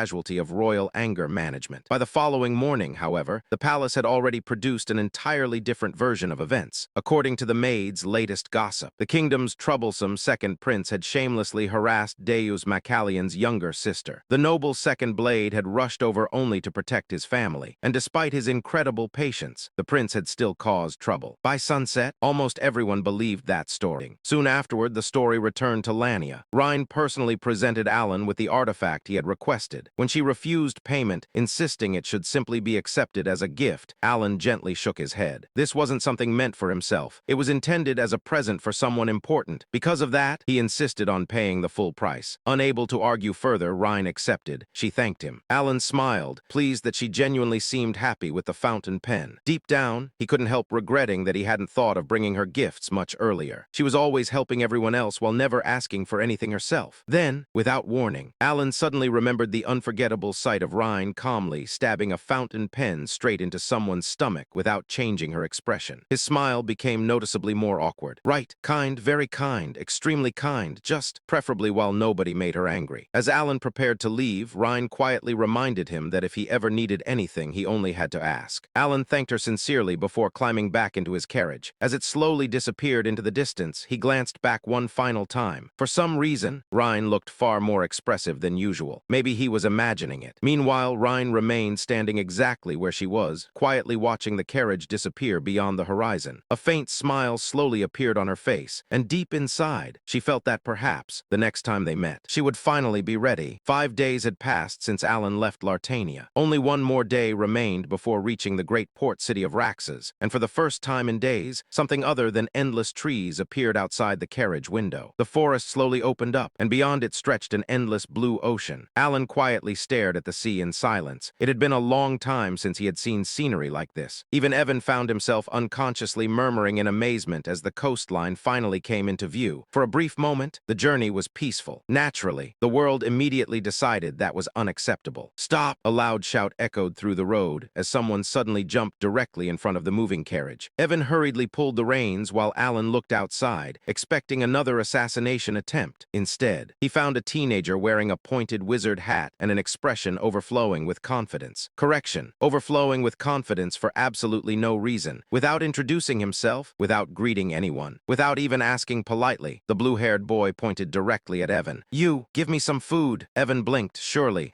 he had misheard. Unfortunately, the boy repeated himself with even greater confidence, wondering why the servant wasn't responding fast enough. Inside the carriage, Alan slowly leaned out of the window. The moment the boy saw someone who looked more important, his expression brightened immediately. Perfect. Now he could negotiate with the rich-looking person instead. Completely ignoring the awkward silence surrounding him, he cheerfully explained that he simply wanted some food. As if randomly stopping noble carriages in the middle of a forest was a perfectly normal survival strategy. Alan remained silent for several seconds, then asked the only reasonable question. "Who are you?" The boy proudly placed both hands on his waist. Finally, the moment everyone had apparently been waiting for. With maximum dramatic effect, he loudly introduced himself as Felon, a third-rank wizard of the Blue Tower. He waited proudly, clearly expecting applause, maybe admiration, possibly free food. Alan simply stared at him and said, "I see." That disappointingly calm reaction failed to shake Felon's confidence in the slightest. Instead, he puffed out his chest even further. Receiving a favor from a wizard, he explained, was an incredibly rare opportunity. Today, Alan had been blessed with exactly such an opportunity. All he had to do was feed him. Felon even modestly admitted that although he wasn't quite as talented as his older sister, he was still undeniably a genius. Translation: "You should feel honored to buy me lunch." Alan couldn't decide what impressed him more, the confidence or the complete absence of shame, just as he was wondering how someone could become this bold. A familiar voice suddenly exploded from nearby bushes. "Felin, I told you not to run off by yourself." Alan immediately recognized that voice. A second later, Peenia burst out of the bushes. She was already preparing another lecture before finally noticing the carriage, more specifically, the person in front of her. Time stopped. Her entire body froze. Meanwhile, completely oblivious to the incoming disaster, Felon proudly pointed toward the carriage. "Don't worry, sister. We're about to get food." The sentence never finished. Peenia's staff descended with terrifying precision. Felon immediately kissed the ground face first. Apparently, years of magical training had not included learning how to survive older sisters. Before anyone could even process what had happened, Peenia instantly dropped to her knees. "I'm so sorry." Alan blinked. Evan blinked. Even the birds probably blinked. blinked. The atmosphere became so awkward that the wind itself seemed unsure whether it should continue blowing. Meanwhile, Felin Chryson was, without question, a genuine genius. At such a young age, reaching the third rank already placed him among the most talented young magicians anywhere on the continent. Unfortunately, there existed one enormous problem: his sister, Penia Chryson. When your older sister became the youngest Vice Tower master in history, being a genius somehow became average. No matter how talented Felin was, standing beside Penia automatically turned him into Penia's little brother. Strangely enough, Felin didn't resent her at all. He admired her more than anyone. Watching his sister effortlessly perform magic beyond his reach filled him with pride rather than jealousy. To him, Penia was practically invincible, which made the current scene completely incomprehensible, because the same terrifying woman who casually threatened nobles was now nervously smiling at Alan, speaking politely, bowing repeatedly, apologizing every other sentence. Felin genuinely wondered whether someone had secretly replaced his sister. Alan greeted her as though nothing unusual had happened. Penia awkwardly answered every question while maintaining perfect manners. Watching everything unfold, Felin's brain finally gave up. This makes no sense. Evan looked toward him. What doesn't? Felin slowly pointed at Penia. My sister can actually speak politely? Evan looked at Felin. Honestly, he understood the confusion. Felin immediately began listing examples to prove this wasn't normal. Just yesterday, Penia had slapped a noble heir 3 times before freezing him solid for acting arrogantly. Listening to the story, Evan quietly reached another important conclusion. Wizards are terrifying. Every time he met one, his prejudice somehow became stronger. Meanwhile, Alan casually asked whether Felin was Penia's younger brother. Penia immediately apologized again. She hurriedly explained that Felin had spent almost his entire life inside the Blue Tower studying magic. As a result, he possessed outstanding magical talent and absolutely no understanding of normal human society. Alan smiled. Honestly, that explained everything. There isn't any need to apologize. He simply didn't know. Hearing those words, Penia visibly relaxed. She bowed again in gratitude. Unfortunately, Felin still hadn't recovered. Sister, why are you talking so politely? The staff struck again before he could finish. Apparently, Penia intended to beat common sense directly into him. Watching Felin twitch on the ground while Penia hurried over for yet another apology, Alan suddenly remembered something from the game's character settings. Penia had always been described as possessing questionable morals. Looking at today's events, that profile suddenly felt incredibly accurate. Trying to change the subject, Alan casually mentioned that everyone happened to be traveling toward Raxas anyway. Since their destination was the same, why not simply travel together? Penia immediately panicked. She said no, then quickly corrected herself. I mean, it's not that I don't want to. Her eyes desperately searched for an escape route. She looked less like a legendary Vice Tower master, and more like a mouse cornered by an extremely polite cat. Alan became confused. If she truly didn't want to, there was no need to force herself. He even reassured her that refusing was perfectly acceptable. For some reason, those words frightened her even more. She said, I'll come. Alan blinked. Are you sure? You really don't have to? She begged. And no, please, let me come. Her desperate expression somehow made it seem as though Alan had threatened her, despite the fact he had done absolutely nothing. Watching Penia nervously force herself to accept the invitation while standing beside the unconscious Felin, Alan couldn't shake the strange feeling that everyone around him kept misunderstanding something. After that unexpected encounter, Penia and Felin climbed into Alan's carriage, and the group continued toward Raxas together. Before long, Alan's curiosity got the better of him. He couldn't understand how 2 mages from the Blue Tower had somehow ended up stopping random carriages in the middle of a forest and demanding free food. Penia immediately looked embarrassed. She explained that the Tower Master had sent them on an important mission, but somewhere along the journey, things had become slightly complicated. Before she could carefully choose her words, Felin happily answered for her. The problem, according to him, was incredibly simple. They had escaped. Apparently, after a small disagreement with the merchant caravan they had been traveling alongside, they decided leaving was the best solution. In Felin's dictionary, small disagreement meant committing several crimes. He proudly insisted they had only been trying to punish a scammer who deserved it and definitely hadn't intended to make a scene. Penia's expression immediately turned pale. She hurriedly cut him off before he proudly listed every crime in chronological order. Alan quietly watched the siblings. One was desperately trying to hide the truth. The other seemed determined to publish an autobiography. Trying to change the subject as quickly as possible, Penia mentioned that since everyone was heading toward Raxas anyway, she happened to possess some useful information. The atmosphere instantly became serious. According to reports spreading across the coast, ships had recently begun disappearing near the relic coast. Not sinking, not crashing, simply vanishing. Treasure hunters claimed they had witnessed vessels being dragged beneath the sea by some invisible force. Naturally, countless rumors followed. followed. The most common explanation blamed fishmen. The problem: fishmen were supposed to have disappeared long ago. Nobody had seen one for ages. No one could prove the rumors, but nobody could completely dismiss them either. Alan's expression slowly stiffened. That information bothered him far more than anyone else realized. Because according to the game's storyline, fishmen shouldn't even exist yet, no matter how much he considered the butterfly effect caused by his own actions. This event simply refused to fit. Outer gods were different. Their appearances had always been flexible. Depending on countless variables, they could descend earlier or much later. Fishmen, however, were tied to a fixed point in the story. Their arrival wasn't supposed to happen this soon, which meant only one explanation remained. Something powerful enough to alter the world's entire timeline might already be approaching. Another outer god. The possibility left Alan unusually silent for the rest of the journey. Eventually, the carriage crossed into the Principality of Korkia and reached the bustling harbor of Kaiman, located just outside Roxas. As Evan surveyed the port, he explained that they had reached the end of the land route. From here onward, the capital could only be reached by sea. Their next destination waited across the ocean. Finding a suitable ship proved surprisingly easy. Finding an honest captain was impossible. The captain casually announced the fare: 100 gold per person. Silence filled the dock. Even the seagulls seemed offended. Peenia immediately exploded. She pointed out that the price was outrageous, nearly 10 times higher than normal. The captain simply shrugged. His boat, his rules, anyone unwilling to pay could wait 2 weeks for the next ferry. His arrogant confidence made one thing painfully obvious: someone powerful was backing him. Otherwise, nobody would dare rob travelers so openly. Alan quickly realized arguing would accomplish absolutely nothing. Time mattered far more than money. Without another word, he handed over 400 gold. The captain's face immediately lit up brighter than the sun. Suddenly, customer service existed again. Everyone was warmly welcomed aboard. Watching Alan casually spend such an absurd amount, Evan nearly fainted. "My lord, that was robbery." Alan simply smiled. Waiting 2 weeks wasn't an option. Besides, the king of Colony had practically buried him beneath gifts and rewards, compared to everything he'd received. 400 gold barely hurt, although, as he looked toward Peenia, a sudden thought crossed his mind. Wait, aren't mages supposed to be rich? Too late. The money had already been spent. Not long afterward, the ship departed from Kaiman and sailed across the open sea. Surprisingly, Alan found the voyage rather enjoyable. The ocean breeze was refreshing. The endless waves were peaceful. Everything felt relaxing. Everyone else was having the worst day of their lives. Evan spent nearly the entire trip hanging over the railing. Peenia wasn't much better. Even Felon began worrying about his invincible older sister. Alan quietly observed the tragic scene. Apparently, seasickness ignored status. Nobles, knights, archmages, everyone became equally miserable. For the first time, Alan found himself genuinely appreciating his current body. His tiny mana core somehow prevented him from suffering the same fate. Who would have thought one of its greatest advantages was resisting motion sickness? Unfortunately, peace on the sea never lasted very long. A sailor suddenly began beating an alarm drum with desperate urgency. The cheerful atmosphere vanished instantly. The crew rushed across the deck in panic. Even the captain looked alarmed. When he demanded to know who was attacking them, the answer arrived almost immediately: pirates. Ships rapidly surrounded them from every direction before countless armed men leaped onto the deck. Chaos erupted. Alan's eyes immediately scanned the battlefield. Oddly enough, his greatest concern wasn't the pirates. It was the ship itself. One careless explosion, one overly powerful spell, and everyone would be sleeping with the fishes. To make matters worse, Peenia and Evan were still barely capable of standing thanks to seasickness. The pirates quickly surrounded the passengers. One man stepped forward and calmly pressed a dagger against Alan's throat. One wrong move, and he would die. After quietly assessing everything, Alan made the logical choice. For now, cooperate, wait for an opening. Meanwhile, the captain suddenly dropped every ounce of dignity. Instead of protecting his passengers, he begged. He offered cargo, money, anything, deep inside. He only cared about surviving long enough to complete his secret delivery for someone known as the Sea Wolf. Then, he made things even worse. Trying to sweeten the deal, the captain proudly pointed toward Alan and the others. There was a noble aboard, several talented mages. Selling them would make the pirates incredibly wealthy. All he wanted in return was his own life. Watching the shameless betrayal, Evan nearly exploded with anger. Alan, on the other hand, wasn't surprised at all. This was exactly the kind of selfish behavior he expected. While quietly observing everyone, Alan noticed something interesting. Peenia had secretly broken the magical restraints binding her. Without attracting attention, Alan began preparing to free himself as well. The captain continued desperately advertising his own passengers like expensive merchandise. Then, a new voice interrupted him. One calm sentence. One simple complaint. The man certainly talked too much. The captain froze. His entire face turned white. Standing before everyone was the infamous Sea King. The legendary legendary pirate who had united 6 of the 7 archipelagos, a monster responsible for sinking more than 50 ships, a man who personally killed pirate captains for entertainment, the conqueror who defeated the infamous Blacktooth across the seas. His name alone inspired terror. People called him the demon of the ocean. The Sea King glanced toward the prisoners with mild curiosity. He found it difficult to believe there was actually a noble among them, desperate to prove himself useful. The captain immediately pointed toward Alan. At that exact moment, Pina couldn't understand why Alan still hadn't made a move. Then came the unbelievable truth. The feared Sea King was actually Raiden. Rather than acting like history's most terrifying pirate, Raiden looked genuinely confused. What was Alan doing on an ordinary merchant ship? Alan calmly explained he had simply been traveling toward Roxas. The surrounding pirates stared in complete disbelief. Their terrifying leader, the man capable of wiping out entire fleets, was smiling, actually smiling, at someone. Pina and Felon exchanged silent glances. Who exactly was Alan? Every answer somehow created even bigger questions. Laughing warmly, Raiden joked that Alan should have informed him beforehand. Alan admitted he planned to visit after finishing his work. He simply hadn't expected their reunion to happen in the middle of a pirate raid. Quietly, Alan observed Raiden more carefully. According to the game, players had only ever encountered him after his complete transformation. White hair, white eyes, a monstrous appearance. His normal human form had never once appeared. Thanks to his game knowledge, combined with Evan's earlier description, Alan finally confirmed beyond doubt. This truly was Raiden, the only human form history had never shown. Almost immediately, Raiden noticed Evan. His terrifying aura disappeared overnight. He happily greeted Evan as though meeting an old friend. Still struggling against seasickness, Evan sincerely thanked him for saving everyone. Then, without even blinking, Raiden executed the captain. Simple, clean, instant, selling innocent passengers, especially his own employer, crossed a line even pirates refused to tolerate. Apparently, professional standards still existed among criminals. After disposing of the captain, Raiden warmly invited Alan to travel under his personal protection. Better yet, since they hadn't seen each other for so long, why not stop by the 7 archipelagos first? Alan accepted without hesitation. He wasn't particularly pressed for time. Still, one thought quietly lingered in his mind. Had Raiden already become one of the 5 mortal sins? The possibility alone made the future feel significantly darker. Half a day later, the pirate fleet finally reached its destination. The moment everyone stepped onto solid ground, Evan nearly cried with relief. Pina looked equally grateful. Even Felon stared around in amazement at the sheer size of the island. Alan slowly surveyed the surroundings. This wasn't what he expected. There were no filthy pirate camps, no collapsing wooden shacks, no lawless wasteland. Instead, before him stood a remarkably organized city, clean streets, thriving markets, order everywhere. This was Raiden's personal territory, the center of the 6 unified archipelagos, the island known throughout the seas as the First Archipelago. Far away from Alan, the last island of the 7 archipelagos was preparing for war. Unlike the 6 islands that had already fallen under Raiden's control, the 6th island remained the headquarters of the infamous pirate crew known as the Sea Wolves. At the heart of the island stood an enormous wooden fortress, heavily fortified and surrounded by countless pirates preparing for the inevitable invasion. Inside that fortress, its leader was in a very bad mood, Turdogan, the infamous pirate known throughout Raxas as the Destroyer. A deep scar ran vertically across his face, while his right leg had long since been replaced by an extravagant jewel-studded prosthetic, a strange combination of battlefield brutality and pirate vanity. Unfortunately for everyone around him, he had just received terrible news. One of his supply routes had disappeared completely. Communication had stopped, ships hadn't returned, and judging from the evidence, someone had attacked them. The nervous sailor delivering the report barely managed to finish speaking before Turdogan asked the obvious question. Who did it? The answer came with visible hesitation. Raiden. Silence filled the room, an uncomfortable, terrifying, life flashing before your eyes kind of silence. Then Turdogan suddenly smiled. Well, not exactly smiled. He simply called the sailor over. The poor man hesitated. His survival instincts screamed that walking forward was an absolutely horrible idea. Unfortunately, ignoring your pirate captain was somehow an even worse one, so he slowly approached. Big mistake. The next second, his head exploded. Literally. Blood painted the office walls as the headless body collapsed onto the floor. Most people would probably stop there. Turdogan wasn't most people. Apparently killing someone once wasn't emotionally satisfying enough. He grabbed the corpse by its clothes and continued beating it with enough force to crush what remained of the skull, punch straight through the chest, and eventually tear an arm clean off. By this point, the man had already died several punches ago. Anger management clearly wasn't among his hobbies. Right then, another pirate entered the office. He didn't even react to the horrifying scene, which probably said a lot about workplace conditions inside the Sea Wolves. After receiving a simple order, several pirates quietly dragged the mangled remains away, treating the entire incident as just another normal day at work. Then the discussion returned to the real problem. How many sacrifices were still needed? The answer, at least 1,500 more. Turdogan clicked his tongue in annoyance. After sacrificing so many people already, they still weren't finished. Worse, Raiden could arrive at any moment. His deputy Zelenka tried offering some optimism. After all, they had the mermen now. As long as the battle happened at sea, victory should be possible. Right. Instead of answering immediately, Turdogan walked toward the large window overlooking the fortress courtyard. Outside, an utterly horrifying scene unfolded. The corpse that had just been removed from his office had already become lunch. Hundreds of mermen swarmed over the body like starving piranhas, crunching, tearing, devouring every piece of flesh they could reach. From a distance, they almost resembled humans. Almost. Their bodies were covered in sickly green scales. Their faces looked disturbingly similar to deep-sea creatures. And their completely black eyes contained nothing. No intelligence, no emotion, no humanity, only hunger. Within moments, the corpse disappeared beneath countless snapping jaws. Dark red blood coated the monsters' mouths as they finished feeding. Watching the gruesome feast, Turdogan couldn't deny one fact. They were powerful. Against ordinary fleets, an army of mermen fighting in the ocean would be practically unstoppable. Any normal pirate force would be wiped out before reaching shore. Unfortunately, Raiden wasn't normal. That single fact ruined everything. The memory surfaced automatically. Years ago, when Raiden had controlled only one island, every pirate captain across the archipelago had united to eliminate him before he could grow stronger. Instead, they had witnessed a nightmare. Raiden didn't simply fight at sea. He dominated it. He moved underwater as naturally as breathing, hunted blessed captains with his bare hands, and personally sank more than a dozen ships without needing anyone's help. Calling him a pirate barely felt accurate. He had been more like a natural disaster wearing human skin. Even now, remembering that battle made Turdogan instinctively frown. The merman alone wouldn't be enough, not against that monster, which was exactly why he had accepted that man's offer. The memory returned once more. A mysterious figure wrapped entirely in black had appeared before him years ago, just as death at Raiden's hands had seemed inevitable. Instead of killing him, the stranger offered temptation. Do you desire power? Power strong enough to kill Raiden, power strong enough to conquer the world itself. The price, feed human flesh to the mermen, continue offering sacrifices, gather enough souls, earn their favor, and eventually become a god. Slowly, Turdogan reached into his coat and retrieved the strange artifact the mysterious man had entrusted to him. Its surface glowed with a faint turquoise color, while rows of sharp fangs protruded from every side, making it resemble a living creature more than an object.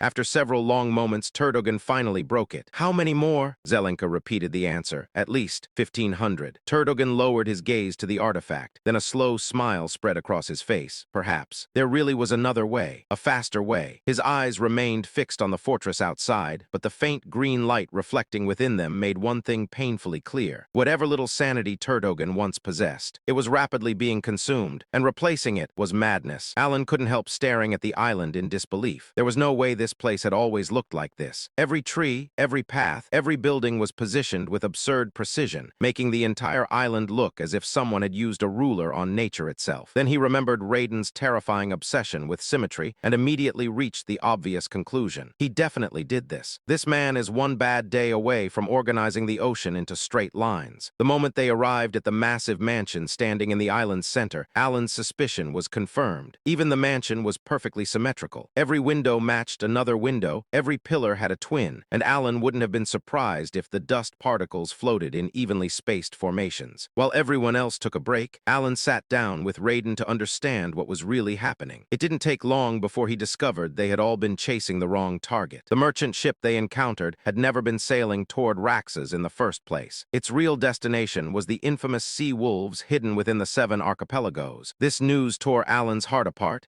He was devastated over the money he had paid. While Evan flew into a rage, cursing that despicable captain, Raiden calmly explained that he had intercepted the vessel because it was supplying the sea wolves with something important: human flesh. The words instantly wiped the relaxed expression off Alan's face. Even in a world filled with demons, monsters, and every nightmare imaginable, cannibalism remained one of the few things everyone agreed was absolutely disgusting. The moment Alan heard those 2 words, another thought appeared in his mind almost automatically. The mermen, mermen? He immediately asked whether the sea wolves had connections with the mermen, and Raiden's surprised nod was all the confirmation he needed. As Raiden explained the situation, Alan slowly pieced everything together. While Raiden had been conquering the 7 archipelagos, the sea wolves suddenly appeared alongside the mermen and turned the entire region into chaos. Even stranger, nobody knew how a bunch of ordinary pirates had managed to control creatures that should have obeyed no one. That single mystery was enough to give Alan a headache. Outer God. The connection was impossible to ignore. The mermen collecting human flesh, the mysterious pirates, everything pointed toward preparations for summoning one of the outer gods. If that happened, Raxus wouldn't simply face a disaster, it would practically disappear from the map. Without wasting time, Alan asked whether Raiden intended to eliminate the sea wolves. Naturally, Raiden answered as if revenge had already been scheduled on his calendar. After cutting off their supply route, he planned to wipe them out completely in 3 days. What confused Alan wasn't the plan, it was the reason. Apparently, according to Raiden, Alan himself had given him this opportunity for revenge. When exactly did I do that? Unfortunately, asking that question would probably lead to another confusing misunderstanding, so Alan wisely kept that thought to himself. Instead, he requested permission to join the operation. Stopping the delivery of human flesh meant preventing the outer god's descent, protecting Raxus, safeguarding the 7 archipelagos, and conveniently keeping Raiden alive at the same time. It was simply too important to ignore. Raiden happily agreed, adding that as long as he personally got to cut off the enemy leader's head, he had absolutely no complaints. A perfectly reasonable condition, at least by Raiden's standards. As the conversation continued, Alan slowly realized something unexpected. Despite every terrifying rumor surrounding the so-called demon of the seas, Raiden wasn't actually murdering random people for entertainment. Well, not usually. He casually explained that he only killed people depending on the situation, then pointed out today's unfortunate victim as an example. According to him, the man had made the fatal mistake of insulting Alan. That was apparently enough to qualify as a death sentence. Oddly enough, that somehow sounded better than Alan had expected. When Alan first heard stories about Raiden, especially from Peña, he had genuinely worried the young man had completely lost his mind and become another member of the 5 sins. Now, he wasn't so sure. Yes, Raiden was still a pirate. Yes, his methods were concerning. And yes, he smiled a little too brightly whenever decapitation became part of the conversation. But compared to the actual 5 sins, shockingly normal. Then Raiden casually dropped another bizarre observation. From his perspective, Alan himself was the strange one. Every person who met Alan somehow changed dramatically afterward. Heroes became stronger, villains reconsidered their lives, powerful figures started acting differently, and entire nations somehow shifted direction. Naturally, Raiden's conclusion was perfectly logical. Maybe Alan had been secretly hypnotizing everyone. Alan could only stare at him. There were countless explanations for everything that had happened. Hypnosis wasn't even in the top 100. Still, hearing Raiden say it so confidently made Alan briefly wonder whether he had accidentally unlocked some hidden passive skill called professional misunderstanding. Eventually, Alan shifted the conversation toward his original destination. He still needed to visit Raxus, not for sightseeing, not for treasure, but to meet one incredibly annoying individual, Appraiser Election. The mere thought of that name almost made Alan sigh. Unlike ordinary artifacts, the treasures he currently possessed, including Heinkel's ring and several relics recovered from the colony, required someone exceptionally skilled to evaluate them. Unfortunately, Election happened to be one of the few people capable of doing it. He also happened to possess one of the worst personalities in the entire game. Players remembered him less for his talent and more for charging random prices depending entirely on his mood. Some days he'd ask for pocket change. Other days he'd demand enough gold to bankrupt a kingdom simply because someone knocked on the door too loudly. Even clicking on him repeatedly in the game usually rewarded players with insults so creative they considered committing virtual crimes. Still, there wasn't much choice. Finding another master appraiser would require wandering through dangerous dungeons and labyrinths while praying to luck itself. Raxus was simply the easier option, so Alan reluctantly admitted he wanted to meet Election. Raiden quietly listened, asked whether Election was the only person Alan needed there, and after receiving confirmation, simply smiled before telling his older brother to get some rest. The answer felt suspiciously simple, but Alan was too tired to question it, so he went to sleep. The next morning, Raiden proudly walked into the room with the biggest smile Alan had seen all week. Behind him stood a middle-aged man who looked moments away from collapsing. Raiden beamed. "Boss, I brought him." Alan blinked. Standing beside Raiden was none other than Appraiser Election himself, violently shaking from head to toe. The legendary appraiser, the same man famous for insulting customers before even saying hello, was currently bowing so low he looked ready to kiss the floor while desperately begging for mercy. Meanwhile, Raiden looked genuinely confused. refused. He insisted he had invited the man politely. Election immediately agreed. Yes, extremely politely. Very, very politely. He absolutely had not been dragged across the ocean by one of the world's most feared pirates. Definitely not. Then Raiden innocently asked why he was trembling if everything had been so polite. Election immediately stopped breathing. Alan silently watched the scene unfold. Yesterday, he had almost convinced himself the rumors about Raiden becoming one of the 5 sins were exaggerated. Today, those suspicions came back stronger than ever, because somehow, only Raiden could kidnap a man, terrify him into tears, and still honestly believe he had been the perfect gentleman the entire time. Alan couldn't help bringing up the one question that had been bothering him ever since Election arrived. The appraiser wasn't just some ordinary merchant. He was protected by powerful underground organizations throughout Raxas, making him nearly impossible to reach. Yet somehow, Raiden had managed to bring him here in less than a day. Curious, Alan asked how he had done it. Raiden simply smiled and casually explained that he hadn't really had a conversation with those people. He had merely brought Election over, politely. The moment those words left Raiden's mouth, Alan immediately understood the horrifying truth hidden behind that innocent smile. If there had been no conversation, then there had been no negotiation either. There was only one possible explanation. Everyone standing between Raiden and Election had probably been slaughtered before they even had the chance to speak. Alan silently decided that perhaps it was better not to ask for any more details. Meanwhile, the terrified Election carefully accepted Heinkel's ring and began examining it with trembling hands. To Alan's complete surprise, barely 10 minutes later, the appraiser announced that everything was already finished. Alan stared at him in disbelief. A proper appraisal should have taken at least 2 hours, yet Election had somehow completed the entire process in a fraction of that time. Fear, it seemed, was capable of dramatically increasing work efficiency. Just as Alan was wondering how that was even possible, Raiden looked toward Election with another calm but terrifying stare and casually warned him not to hold any grudges against them. The poor appraiser nearly collapsed on the spot, frantically insisting that he would never dream of holding a grudge against such kind and reasonable people. Watching the once arrogant appraiser reduced to a trembling wreck, Alan unexpectedly began feeling sorry for him. Considering the circumstances, he decided there was no reason to keep tormenting the poor man any longer. After confirming that the appraisal had been completed successfully, Alan instructed Raiden's men to escort Election back safely. Since the artifacts had already been appraised, there was no longer any need for Alan to travel all the way to Raxas himself. The pirates immediately grabbed Election and hurried him away before Raiden could change his mind. As he disappeared down the hallway, Election repeatedly thanked Alan for sparing his life, tears filling his eyes as though he had narrowly escaped execution. Alan could only watch in silence, still amazed that someone famous for insulting customers was now expressing overwhelming gratitude simply for being allowed to leave alive. Several days later, Alan and the others continued their journey by ship toward the Sea Wolves' headquarters. During the voyage, Alan noticed that Evan looked unusually cheerful. Unlike everyone else on the ship, he wasn't suffering from even the slightest hint of seasickness. Curious, Alan asked whether it was because of the medicine Evan had taken earlier. Evan happily confirmed that it was, explaining that the medicine created by the Vice Tower Master worked like a miracle cure against seasickness. Hearing that, Alan instinctively turned toward Peenia. The more he thought about it, the more incredible her talent seemed. Creating medicine that could completely eliminate seasickness wasn't something an ordinary alchemist could accomplish. Alan couldn't help wondering whether Peenia was actually a genius. Then he compared her overwhelming talent with his own situation and let out a silent sigh. Forget becoming an alchemy genius. If only his mana hole were even half as large as everyone else's, he would already be perfectly satisfied. While Alan's group peacefully sailed toward the 7 archipelagos, events were unfolding far away in the southern region of the continent. Near the border with Caliban stood the headquarters of a horrifying criminal organization known as Bloodshackle. Thousands of innocent people had disappeared within its walls, where they were turned into drugs and sold through an enormous underground network. Bloodshackle had also become one of the largest suppliers of human flesh drugs and the slave trade, spreading misery throughout the surrounding kingdoms. Inside the headquarters, the organization's ruthless leader, Dart, was no longer the confident crime lord everyone feared. Instead, he was trembling uncontrollably, desperately begging for mercy as he claimed he had merely been following orders. Every ounce of arrogance had vanished from his face. Standing before him was Deus. Scattered throughout the room were the mutilated corpses of Dart's subordinates, their bodies suspended inside an enormous web of silk after being slaughtered without mercy. The horrifying sight completely shattered Dart's remaining courage. He pleaded for his life again and again, hoping for even the smallest trace of compassion. He received none. Without uttering another word, Deus ended the man's life in an instant, cutting Dart cleanly into 2 halves. The leader of Bloodshackle died before he could finish begging, bringing the criminal organization's reign to an abrupt and brutal end. After the execution, another figure silently emerged from the shadows. Haydn, the Blue Moon operative, respectfully approached Deus and delivered the latest intelligence. According to their investigation, Bloodshackle itself wasn't the true mastermind behind the entire operation. It was merely one branch within a much larger network. Their investigation had already identified several nobles from Asteria, including Count Barthez and Count Brielle, while at least 3 additional nobles were also believed to be involved. Unfortunately, uncovering everyone responsible wasn't proving easy. Haydn explained that Yuna was still gathering information because the organization's chain of command had been deliberately structured to hide those at the top. Every layer existed solely to protect the people truly responsible, making the investigation much slower than usual. Deus found that unusual. Haydn was normally capable of uncovering information with astonishing speed, so he questioned why this investigation had taken longer. Haydn simply smiled before explaining that everyone within the Blue Moon shared the same unwavering belief. Every member served the Great Moon with absolute loyalty, and every resource they possessed was being devoted to uncovering the complete truth. They intended to expose every single person connected to the organization, no matter how deeply they were hidden. After hearing the report, Deus made his decision without the slightest hesitation. There would be no mercy. Anyone who dared target the Great Moon had already chosen death. Every noble involved, every conspirator, every accomplice, none of them would be allowed to survive. Because for the Blue Moon, there was no forgiveness for those who threatened their master. Everything they accomplished, every enemy they eliminated, every order they carried out, was done for one reason alone. Everything was for the Great Moon. Alan revealed that from the very first day they set sail, everything had gone surprisingly smoothly as they sailed side by side with Raiden's fleet. It almost looked like the beginning of a peaceful vacation, which, considering Alan's luck, was obviously a terrible sign. As the journey continued, Evan watched Penya arguing with her brother and couldn't help wondering, why did Alan even bring her along? The answer was actually much simpler than everyone imagined. Alan had already concluded that Penya was incredibly capable. More importantly, he needed someone who could act as a massive mana battery, making her the perfect companion for the expedition. A few days earlier, Alan had invited her to join them. At first, Penya had no intention of accepting. Alan calmly reminded her, "You originally came here to investigate the fishmen. Since the Sea Wolf pirates are involved, I'm giving you the choice to come with us." The moment Penya heard that, she immediately agreed. Alan blinked in surprise and wondered. That was unexpectedly easy. However, he couldn't understand why she suddenly looked so nervous whenever she stood near him. The truth was painfully obvious to everyone except Alan himself. Almost the entire world was terrified of him. Ironically, the man everyone believed to be an unstoppable monster was actually the biggest coward in the room. If he had the option to avoid danger altogether, he would have gladly taken it. Back in the present, Evan watched Penya following Alan without hesitation and thought, weren't the rumors saying she never listened to anyone? Was everyone completely wrong? Alan, meanwhile, misunderstood the entire situation. He reflected on everything that had happened and thought, I just kept going along with things because I had nothing to lose. Somehow everyone started misunderstanding the situation, and now it's probably too late to explain. Rather than clearing up the misunderstanding, he silently decided to let fate deal with it. Naturally, fate refused. Meanwhile, the pirate governors serving under Captain Raiden kept staring at Alan with expressions full of jealousy. Luna Bloodsail, the governor of the second archipelago, frowned before asking, what makes this noble so special that Captain Raiden protects him like this? Jackal Darksteel, the governor of the sixth archipelago, grabbed his own hair in frustration before complaining. He joined yesterday and already has the captain's trust. How is that fair? Tar Thundercrush, the governor of the fourth archipelago, casually called Luna an old lady before saying, stop complaining so much. Garrett Deadsea, the governor of the fifth archipelago, honestly admitted, I'm so jealous. Honestly, I'd be less jealous if he had become part of the captain's personal guard. Sabina Ghost Crown, the governor of the third archipelago, carefully observed Alan before saying, no matter how I look at him, he doesn't seem stronger than a rank 2 or maybe a rank 3 mage. Tar shrugged before replying, maybe he's hiding a powerful trump card. Sabina noticed Tar didn't sound completely convinced either. Tar simply smiled before saying, it doesn't matter what I think. If Captain Raiden trusts him, then that's enough for me. Before anyone could continue talking, Captain Raiden suddenly announced, the Sea Wolf pirates have arrived. Everyone prepare for battle? The atmosphere immediately changed. The governors rushed to their positions. The crew prepared their weapons. Alan and Penya also got ready for the coming fight. Far away, Turtigan watched the entire scene with a smug smile before mocking them. What a bunch of fools. Then, with a single command, everything descended into chaos. Instead of attacking Raiden's fleet, the savage fishmen suddenly turned against Turtigan's own forces. They tore through their allies without hesitation, slaughtering them before devouring their bodies. The surviving pirates pirates stood frozen in disbelief. One of them looked around in confusion and wondered, aren't those supposed to be on our side? Even Alan stared blankly at the battlefield and thought, yeah, I definitely didn't expect that. Meanwhile, Turdigan simply smirked, as if this horrifying massacre had gone exactly according to plan. Moments later, horns began growing from his head. Still smiling proudly, he removed his mask before declaring, the required souls have finally gathered. He slowly raised his head before continuing, the time has come for me to ascend into a god. Violent mana exploded around him as his body rapidly transformed. At the same time, he ordered the fishmen, protect the one you truly serve. Immediately, countless fishmen burst out of the sea and launched a massive assault against every one of Raiden's ships. The governors immediately charged into battle. Meanwhile, Raiden calmly extended the mana flowing through his chains, searching for enemies hidden beneath the sea. The instant he located them, his trident struck them down one after another before they could even surface. As the battle continued, Raiden noticed a gigantic organic cocoon standing in the middle of the battlefield. Inside rested a sleeping human body wrapped tightly in dark tendrils. Several fishmen surrounded it, protecting it with everything they had. Raiden remembered his captain's earlier warning and thought, he said this cocoon was our highest priority, but what exactly is it? Before he could investigate further,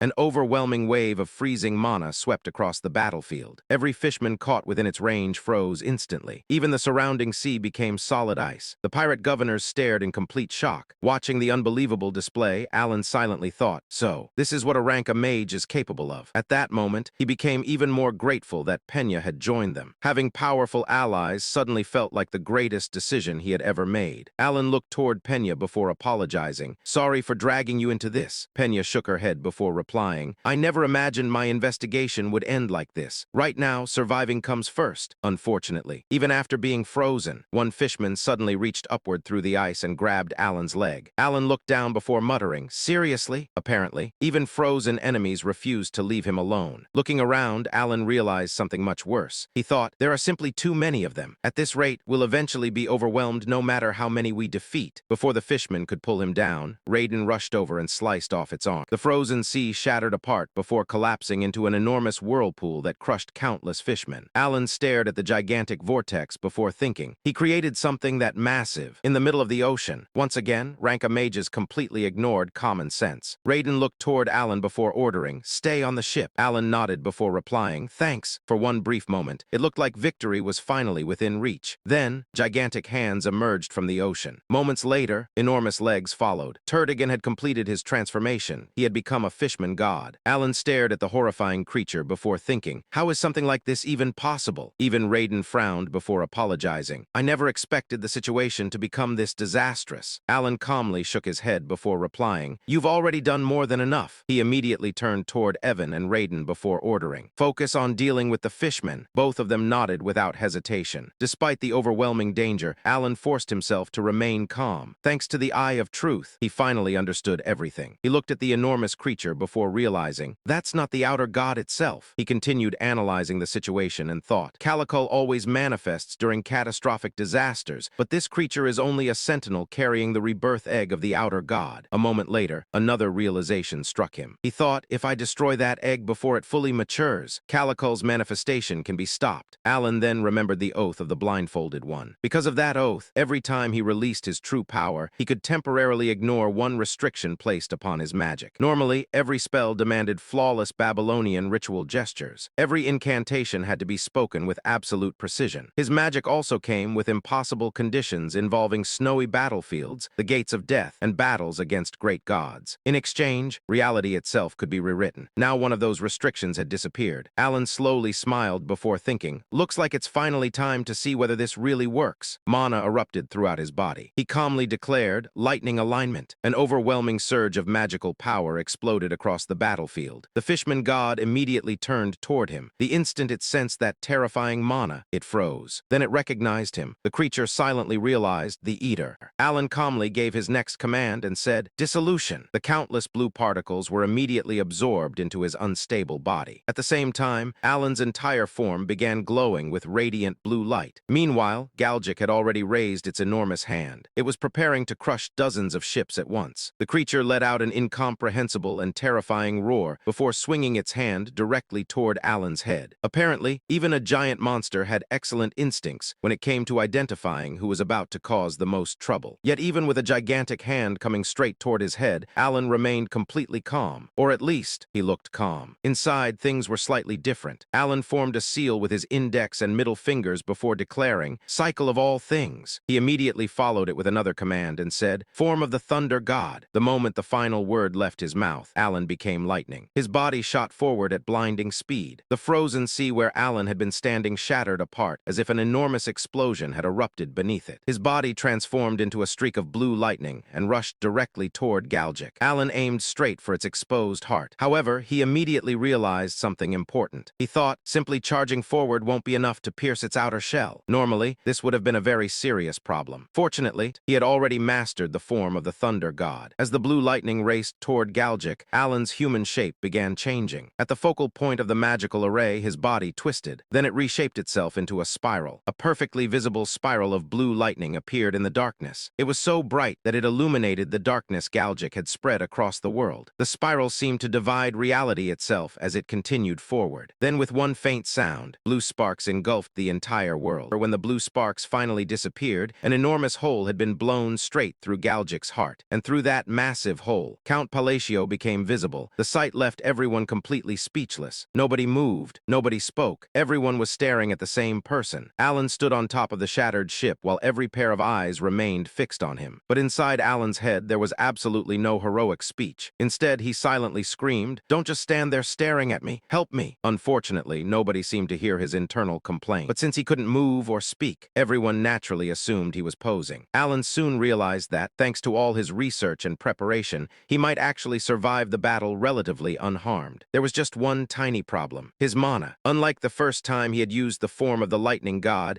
when he had completely exhausted his mana but could still walk out of the arena on his own. This time, modifying the form of the lightning god had consumed an absurd amount of mana. Alan realized he had pushed the technique much further than before. Unfortunately, his body had apparently submitted a formal complaint. He couldn't move, he couldn't speak, and he couldn't even pretend to be fine anymore. Just then, Raiden appeared after cutting down the remaining fishmen and finally reached Alan's side. Seeing Raiden arrive safely, Alan finally felt relieved. He thought, "Thank goodness, at least someone can help me now." But that relief lasted approximately 3 seconds. Alan couldn't move, he couldn't speak, and he was slowly sinking with the ship. Then he realized the worst possible detail. He thought in horror, "I can't swim." Unfortunately, there was no one available to hear him, so Alan could only silently scream while slowly sinking into the sea. But before he could panic any further, the previously calm ocean suddenly erupted with green scales. Before Alan could react, the green scales grabbed Raiden and began dragging him into the depths. Alan immediately lost his chance to think. Seeing Raiden being pulled away right in front of him, Alan instinctively threw himself from the deck and into the sea. At least, that's what it looked like to the pirates. In reality, the green scales had simply swept across the deck Alan had been standing on. So from everyone else's perspective, it looked like Alan had heroically jumped into the ocean. Meanwhile, Alan was probably thinking something completely different. As he plunged beneath the waves, Alan frowned. Fortunately, the rigidity caused by his mana exhaustion was slowly disappearing. That meant he would probably be able to reach the surface before suffocating. But then, Alan noticed something enormous staring directly at him. A gigantic eye. Alan's expression immediately changed. He thought in horror, "Kalakul?" Despite the fact that it was still twilight above the surface, the depths of the sea were as dark as an abyss. And inside that darkness was an enormous eye. It was the same eye Alan had seen countless times in the game. The eye that drowned everyone who met its gaze. Alan stared at it in disbelief and thought, the manifestation shouldn't have happened yet. According to everything he knew, the outer god's manifestation shouldn't have occurred after Galgic was killed. Yet somehow, the outer god had descended anyway, and it was looking directly at him. From the pitch-black depths below, the enormous eye remained completely silent. Then, a deep booming sound spread through the unseen depths. The sound seemed to enter Alan's mind directly. A primal fear immediately began twisting inside his brain. His entire body trembled. His thoughts became blurry. Every instinct inside him screamed the same thing: escape, right now. Alan's mind began repeating the thought uncontrollably. He thought, no, if I run, I mustn't. His consciousness began slipping away. Run, away. Then the thought completely took over. I must. Run. Alan was slowly losing control of his own mind. And unfortunately, Raiden was suffering from the exact same problem. His thoughts twisted under the influence of the terrifying entity. One command continued repeating inside his mind. Run away, run away, run away. Raiden instinctively began waving his arms around, desperately searching for something he could grab. Eventually, his hand found a piece of wooden debris from one of the pirate ships that had been destroyed by the mermen. Raiden looked looked at the sharp edge of the wood, and strangely enough, he felt relieved. He thought, I can escape. Then he raised the wooden debris with his right hand. He aimed the sharp edge toward his own neck, and without hesitation, he prepared to drive it into himself. At the last moment, Alan placed his hand there. Blood dripped from it, startling Raiden and causing him to regain some of his senses. Seizing the moment, Raiden stabbed his own leg, forcing himself to snap out of the illusion. Raiden gritted his teeth before realizing what had almost happened. He thought, I almost made a terrible mistake. He had nearly allowed the creature lurking in the abyss to completely control his mind. Raiden looked around desperately, searching for his boss. Then he found Alan, and Raiden's expression immediately became confused. Alan was calmly drinking a potion, underwater, while an outer god was terrifying everyone around him. Raiden stared at him in disbelief and thought, he's drinking a potion right now? To Raiden, Alan looked completely magnificent, calm, majestic, almost as impressive as the great moon. Meanwhile, Alan continued staring directly at Kalak-Kul, but the truth was much simpler. Alan was basically thinking, if I stop drinking this, I'm probably going to collapse. Raiden simply didn't know that, and another misunderstanding was born. Kalak-Kul suddenly recognized Alan. The outer god seemed to identify him as the Star Eater. Alan, however, didn't seem to understand what it was talking about. The outer god appeared surprised. It seemed almost disappointed that Alan didn't remember it. Then Kalak-Kul suddenly disappeared. Alan stared at the empty darkness. He thought in confusion, wait, it manifested for all of that and then just left. He had been ready to pull Raiden out of the water, but his magic had failed. The terrifying noise around them also made it impossible for Alan to hear everything clearly. However, he thought he might have heard Kalak-Kul call him the Star Eater. Before Alan could figure out what that meant, he suddenly started coughing. His vision blurred, and he slowly lost consciousness. Raiden immediately rushed toward him and urged his boss to regain control of himself. After that incident, Raiden conquered the Sea Wolf territory and eventually unified all 7 archipelagos. He later became the sovereign of the Eastern Sea. As for Alan, he had to deal with the consequences of completely exhausting his mana. Still, when he remembered how terrible his condition had been in the past, he considered himself relatively lucky this time. After Kalkik's death, Kalak-Kul was also easily eliminated. It had only manifested in an incomplete semi-divine state. The most likely reason was the lack of sufficient human sacrifices. A few days later, after recovering from his injuries and mana exhaustion, Alan prepared to head toward the deep depths. When Alan arrived, Raiden's crew members immediately greeted him, and for some reason, they all started calling him Big Boss. Alan looked around in confusion. He thought, Big Boss? The White Moon crew had somehow decided that this was an appropriate title for him. To Alan, it sounded less like respect, and more like he had accidentally become the leader of a criminal organization. One of the crew members invited him to hang out in the guard room after he finished meeting the captain. Alan agreed. However, as he walked through the area, he noticed the crew members looking at him strangely. Then 2 of them suddenly became excited. They praised Alan and called him their hero. One of them excitedly said, Big Boss, you're incredible. Another added, you jumped into the sea without hesitation to save our boss. They were especially impressed that Alan hadn't cared about the unknown enemy waiting beneath the water. According to them, Alan's only concern had been saving Raiden. Alan became extremely embarrassed. He awkwardly cleared his throat. Actually, I didn't jump into the sea to save anyone. The deck broke beneath me. The governors also greeted Alan respectfully, and they called him Big Boss too. Alan's expression immediately darkened. He thought, why is everyone calling me that? The governors eagerly assured him that if he needed anything, he only had to ask. They would handle everything immediately. Alan had officially reached his limit. He quickly urged everyone to leave. Then he ran away,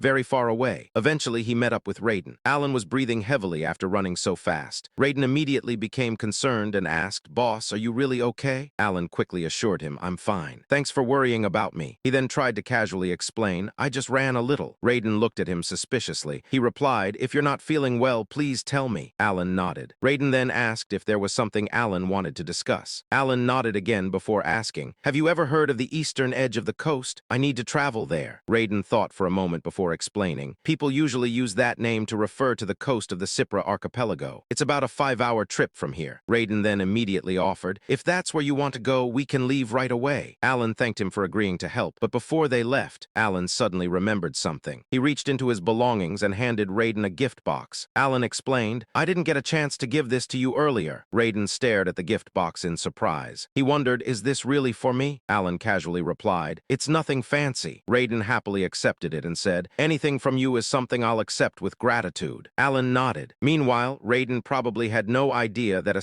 simple gift had somehow made his boss look even more mysterious. The scene then shifted to the coast of the Cypra archipelago. Alan had business to handle there, so he got off at the island. Raiden and Evan wished him well. Raiden told him, "Take care of yourself." Alan replied, "You too." As Raiden looked back on the journey, he thought the trip had actually been quite comfortable this time. There was only one thing that bothered him, the constant staring. Everyone had been staring at Alan, and somehow, Alan had been staring back at the sea. The two mages also had business in Cypra, so they accompanied Alan and Raiden to the island. After arriving, everyone prepared to go their separate ways. Penya's brother was still amazed by Alan's immense mana. He finally understood why Penya always addressed Alan so formally. At first, he had thought Alan was small and fragile. After witnessing his abilities, his opinion had changed completely. He now considered Alan his hero. He probably thought Alan was some mysterious and overwhelmingly powerful figure. Alan, meanwhile, was getting tired of people putting him on a pedestal. He thought, "Why does everyone keep misunderstanding me?" A short while later, Alan finally stood alone in front of the sea. No crew, no governors, no one calling him big boss. Finally, peace. Alan let out a relieved breath. He thought, "Finally, I'm alone." He took out the necklace given to him by the dragon woman. Alan remembered her instructions. He was supposed to find the mermaid at the eastern edge of the coast and give her the necklace. According to the dragon woman, the mermaid would guide Alan to the deep depths after receiving it. The only problem was, Alan had never encountered a mermaid anywhere in the game. So naturally, he assumed she wouldn't simply appear on the beach waiting for him. He looked around. Nothing. No mermaid, no mysterious figure, just the sea. Then someone behind him suddenly asked, "What are you doing with that necklace?" Alan froze. He slowly turned around, and there she was. A beautiful green-haired mermaid was sitting on a rock.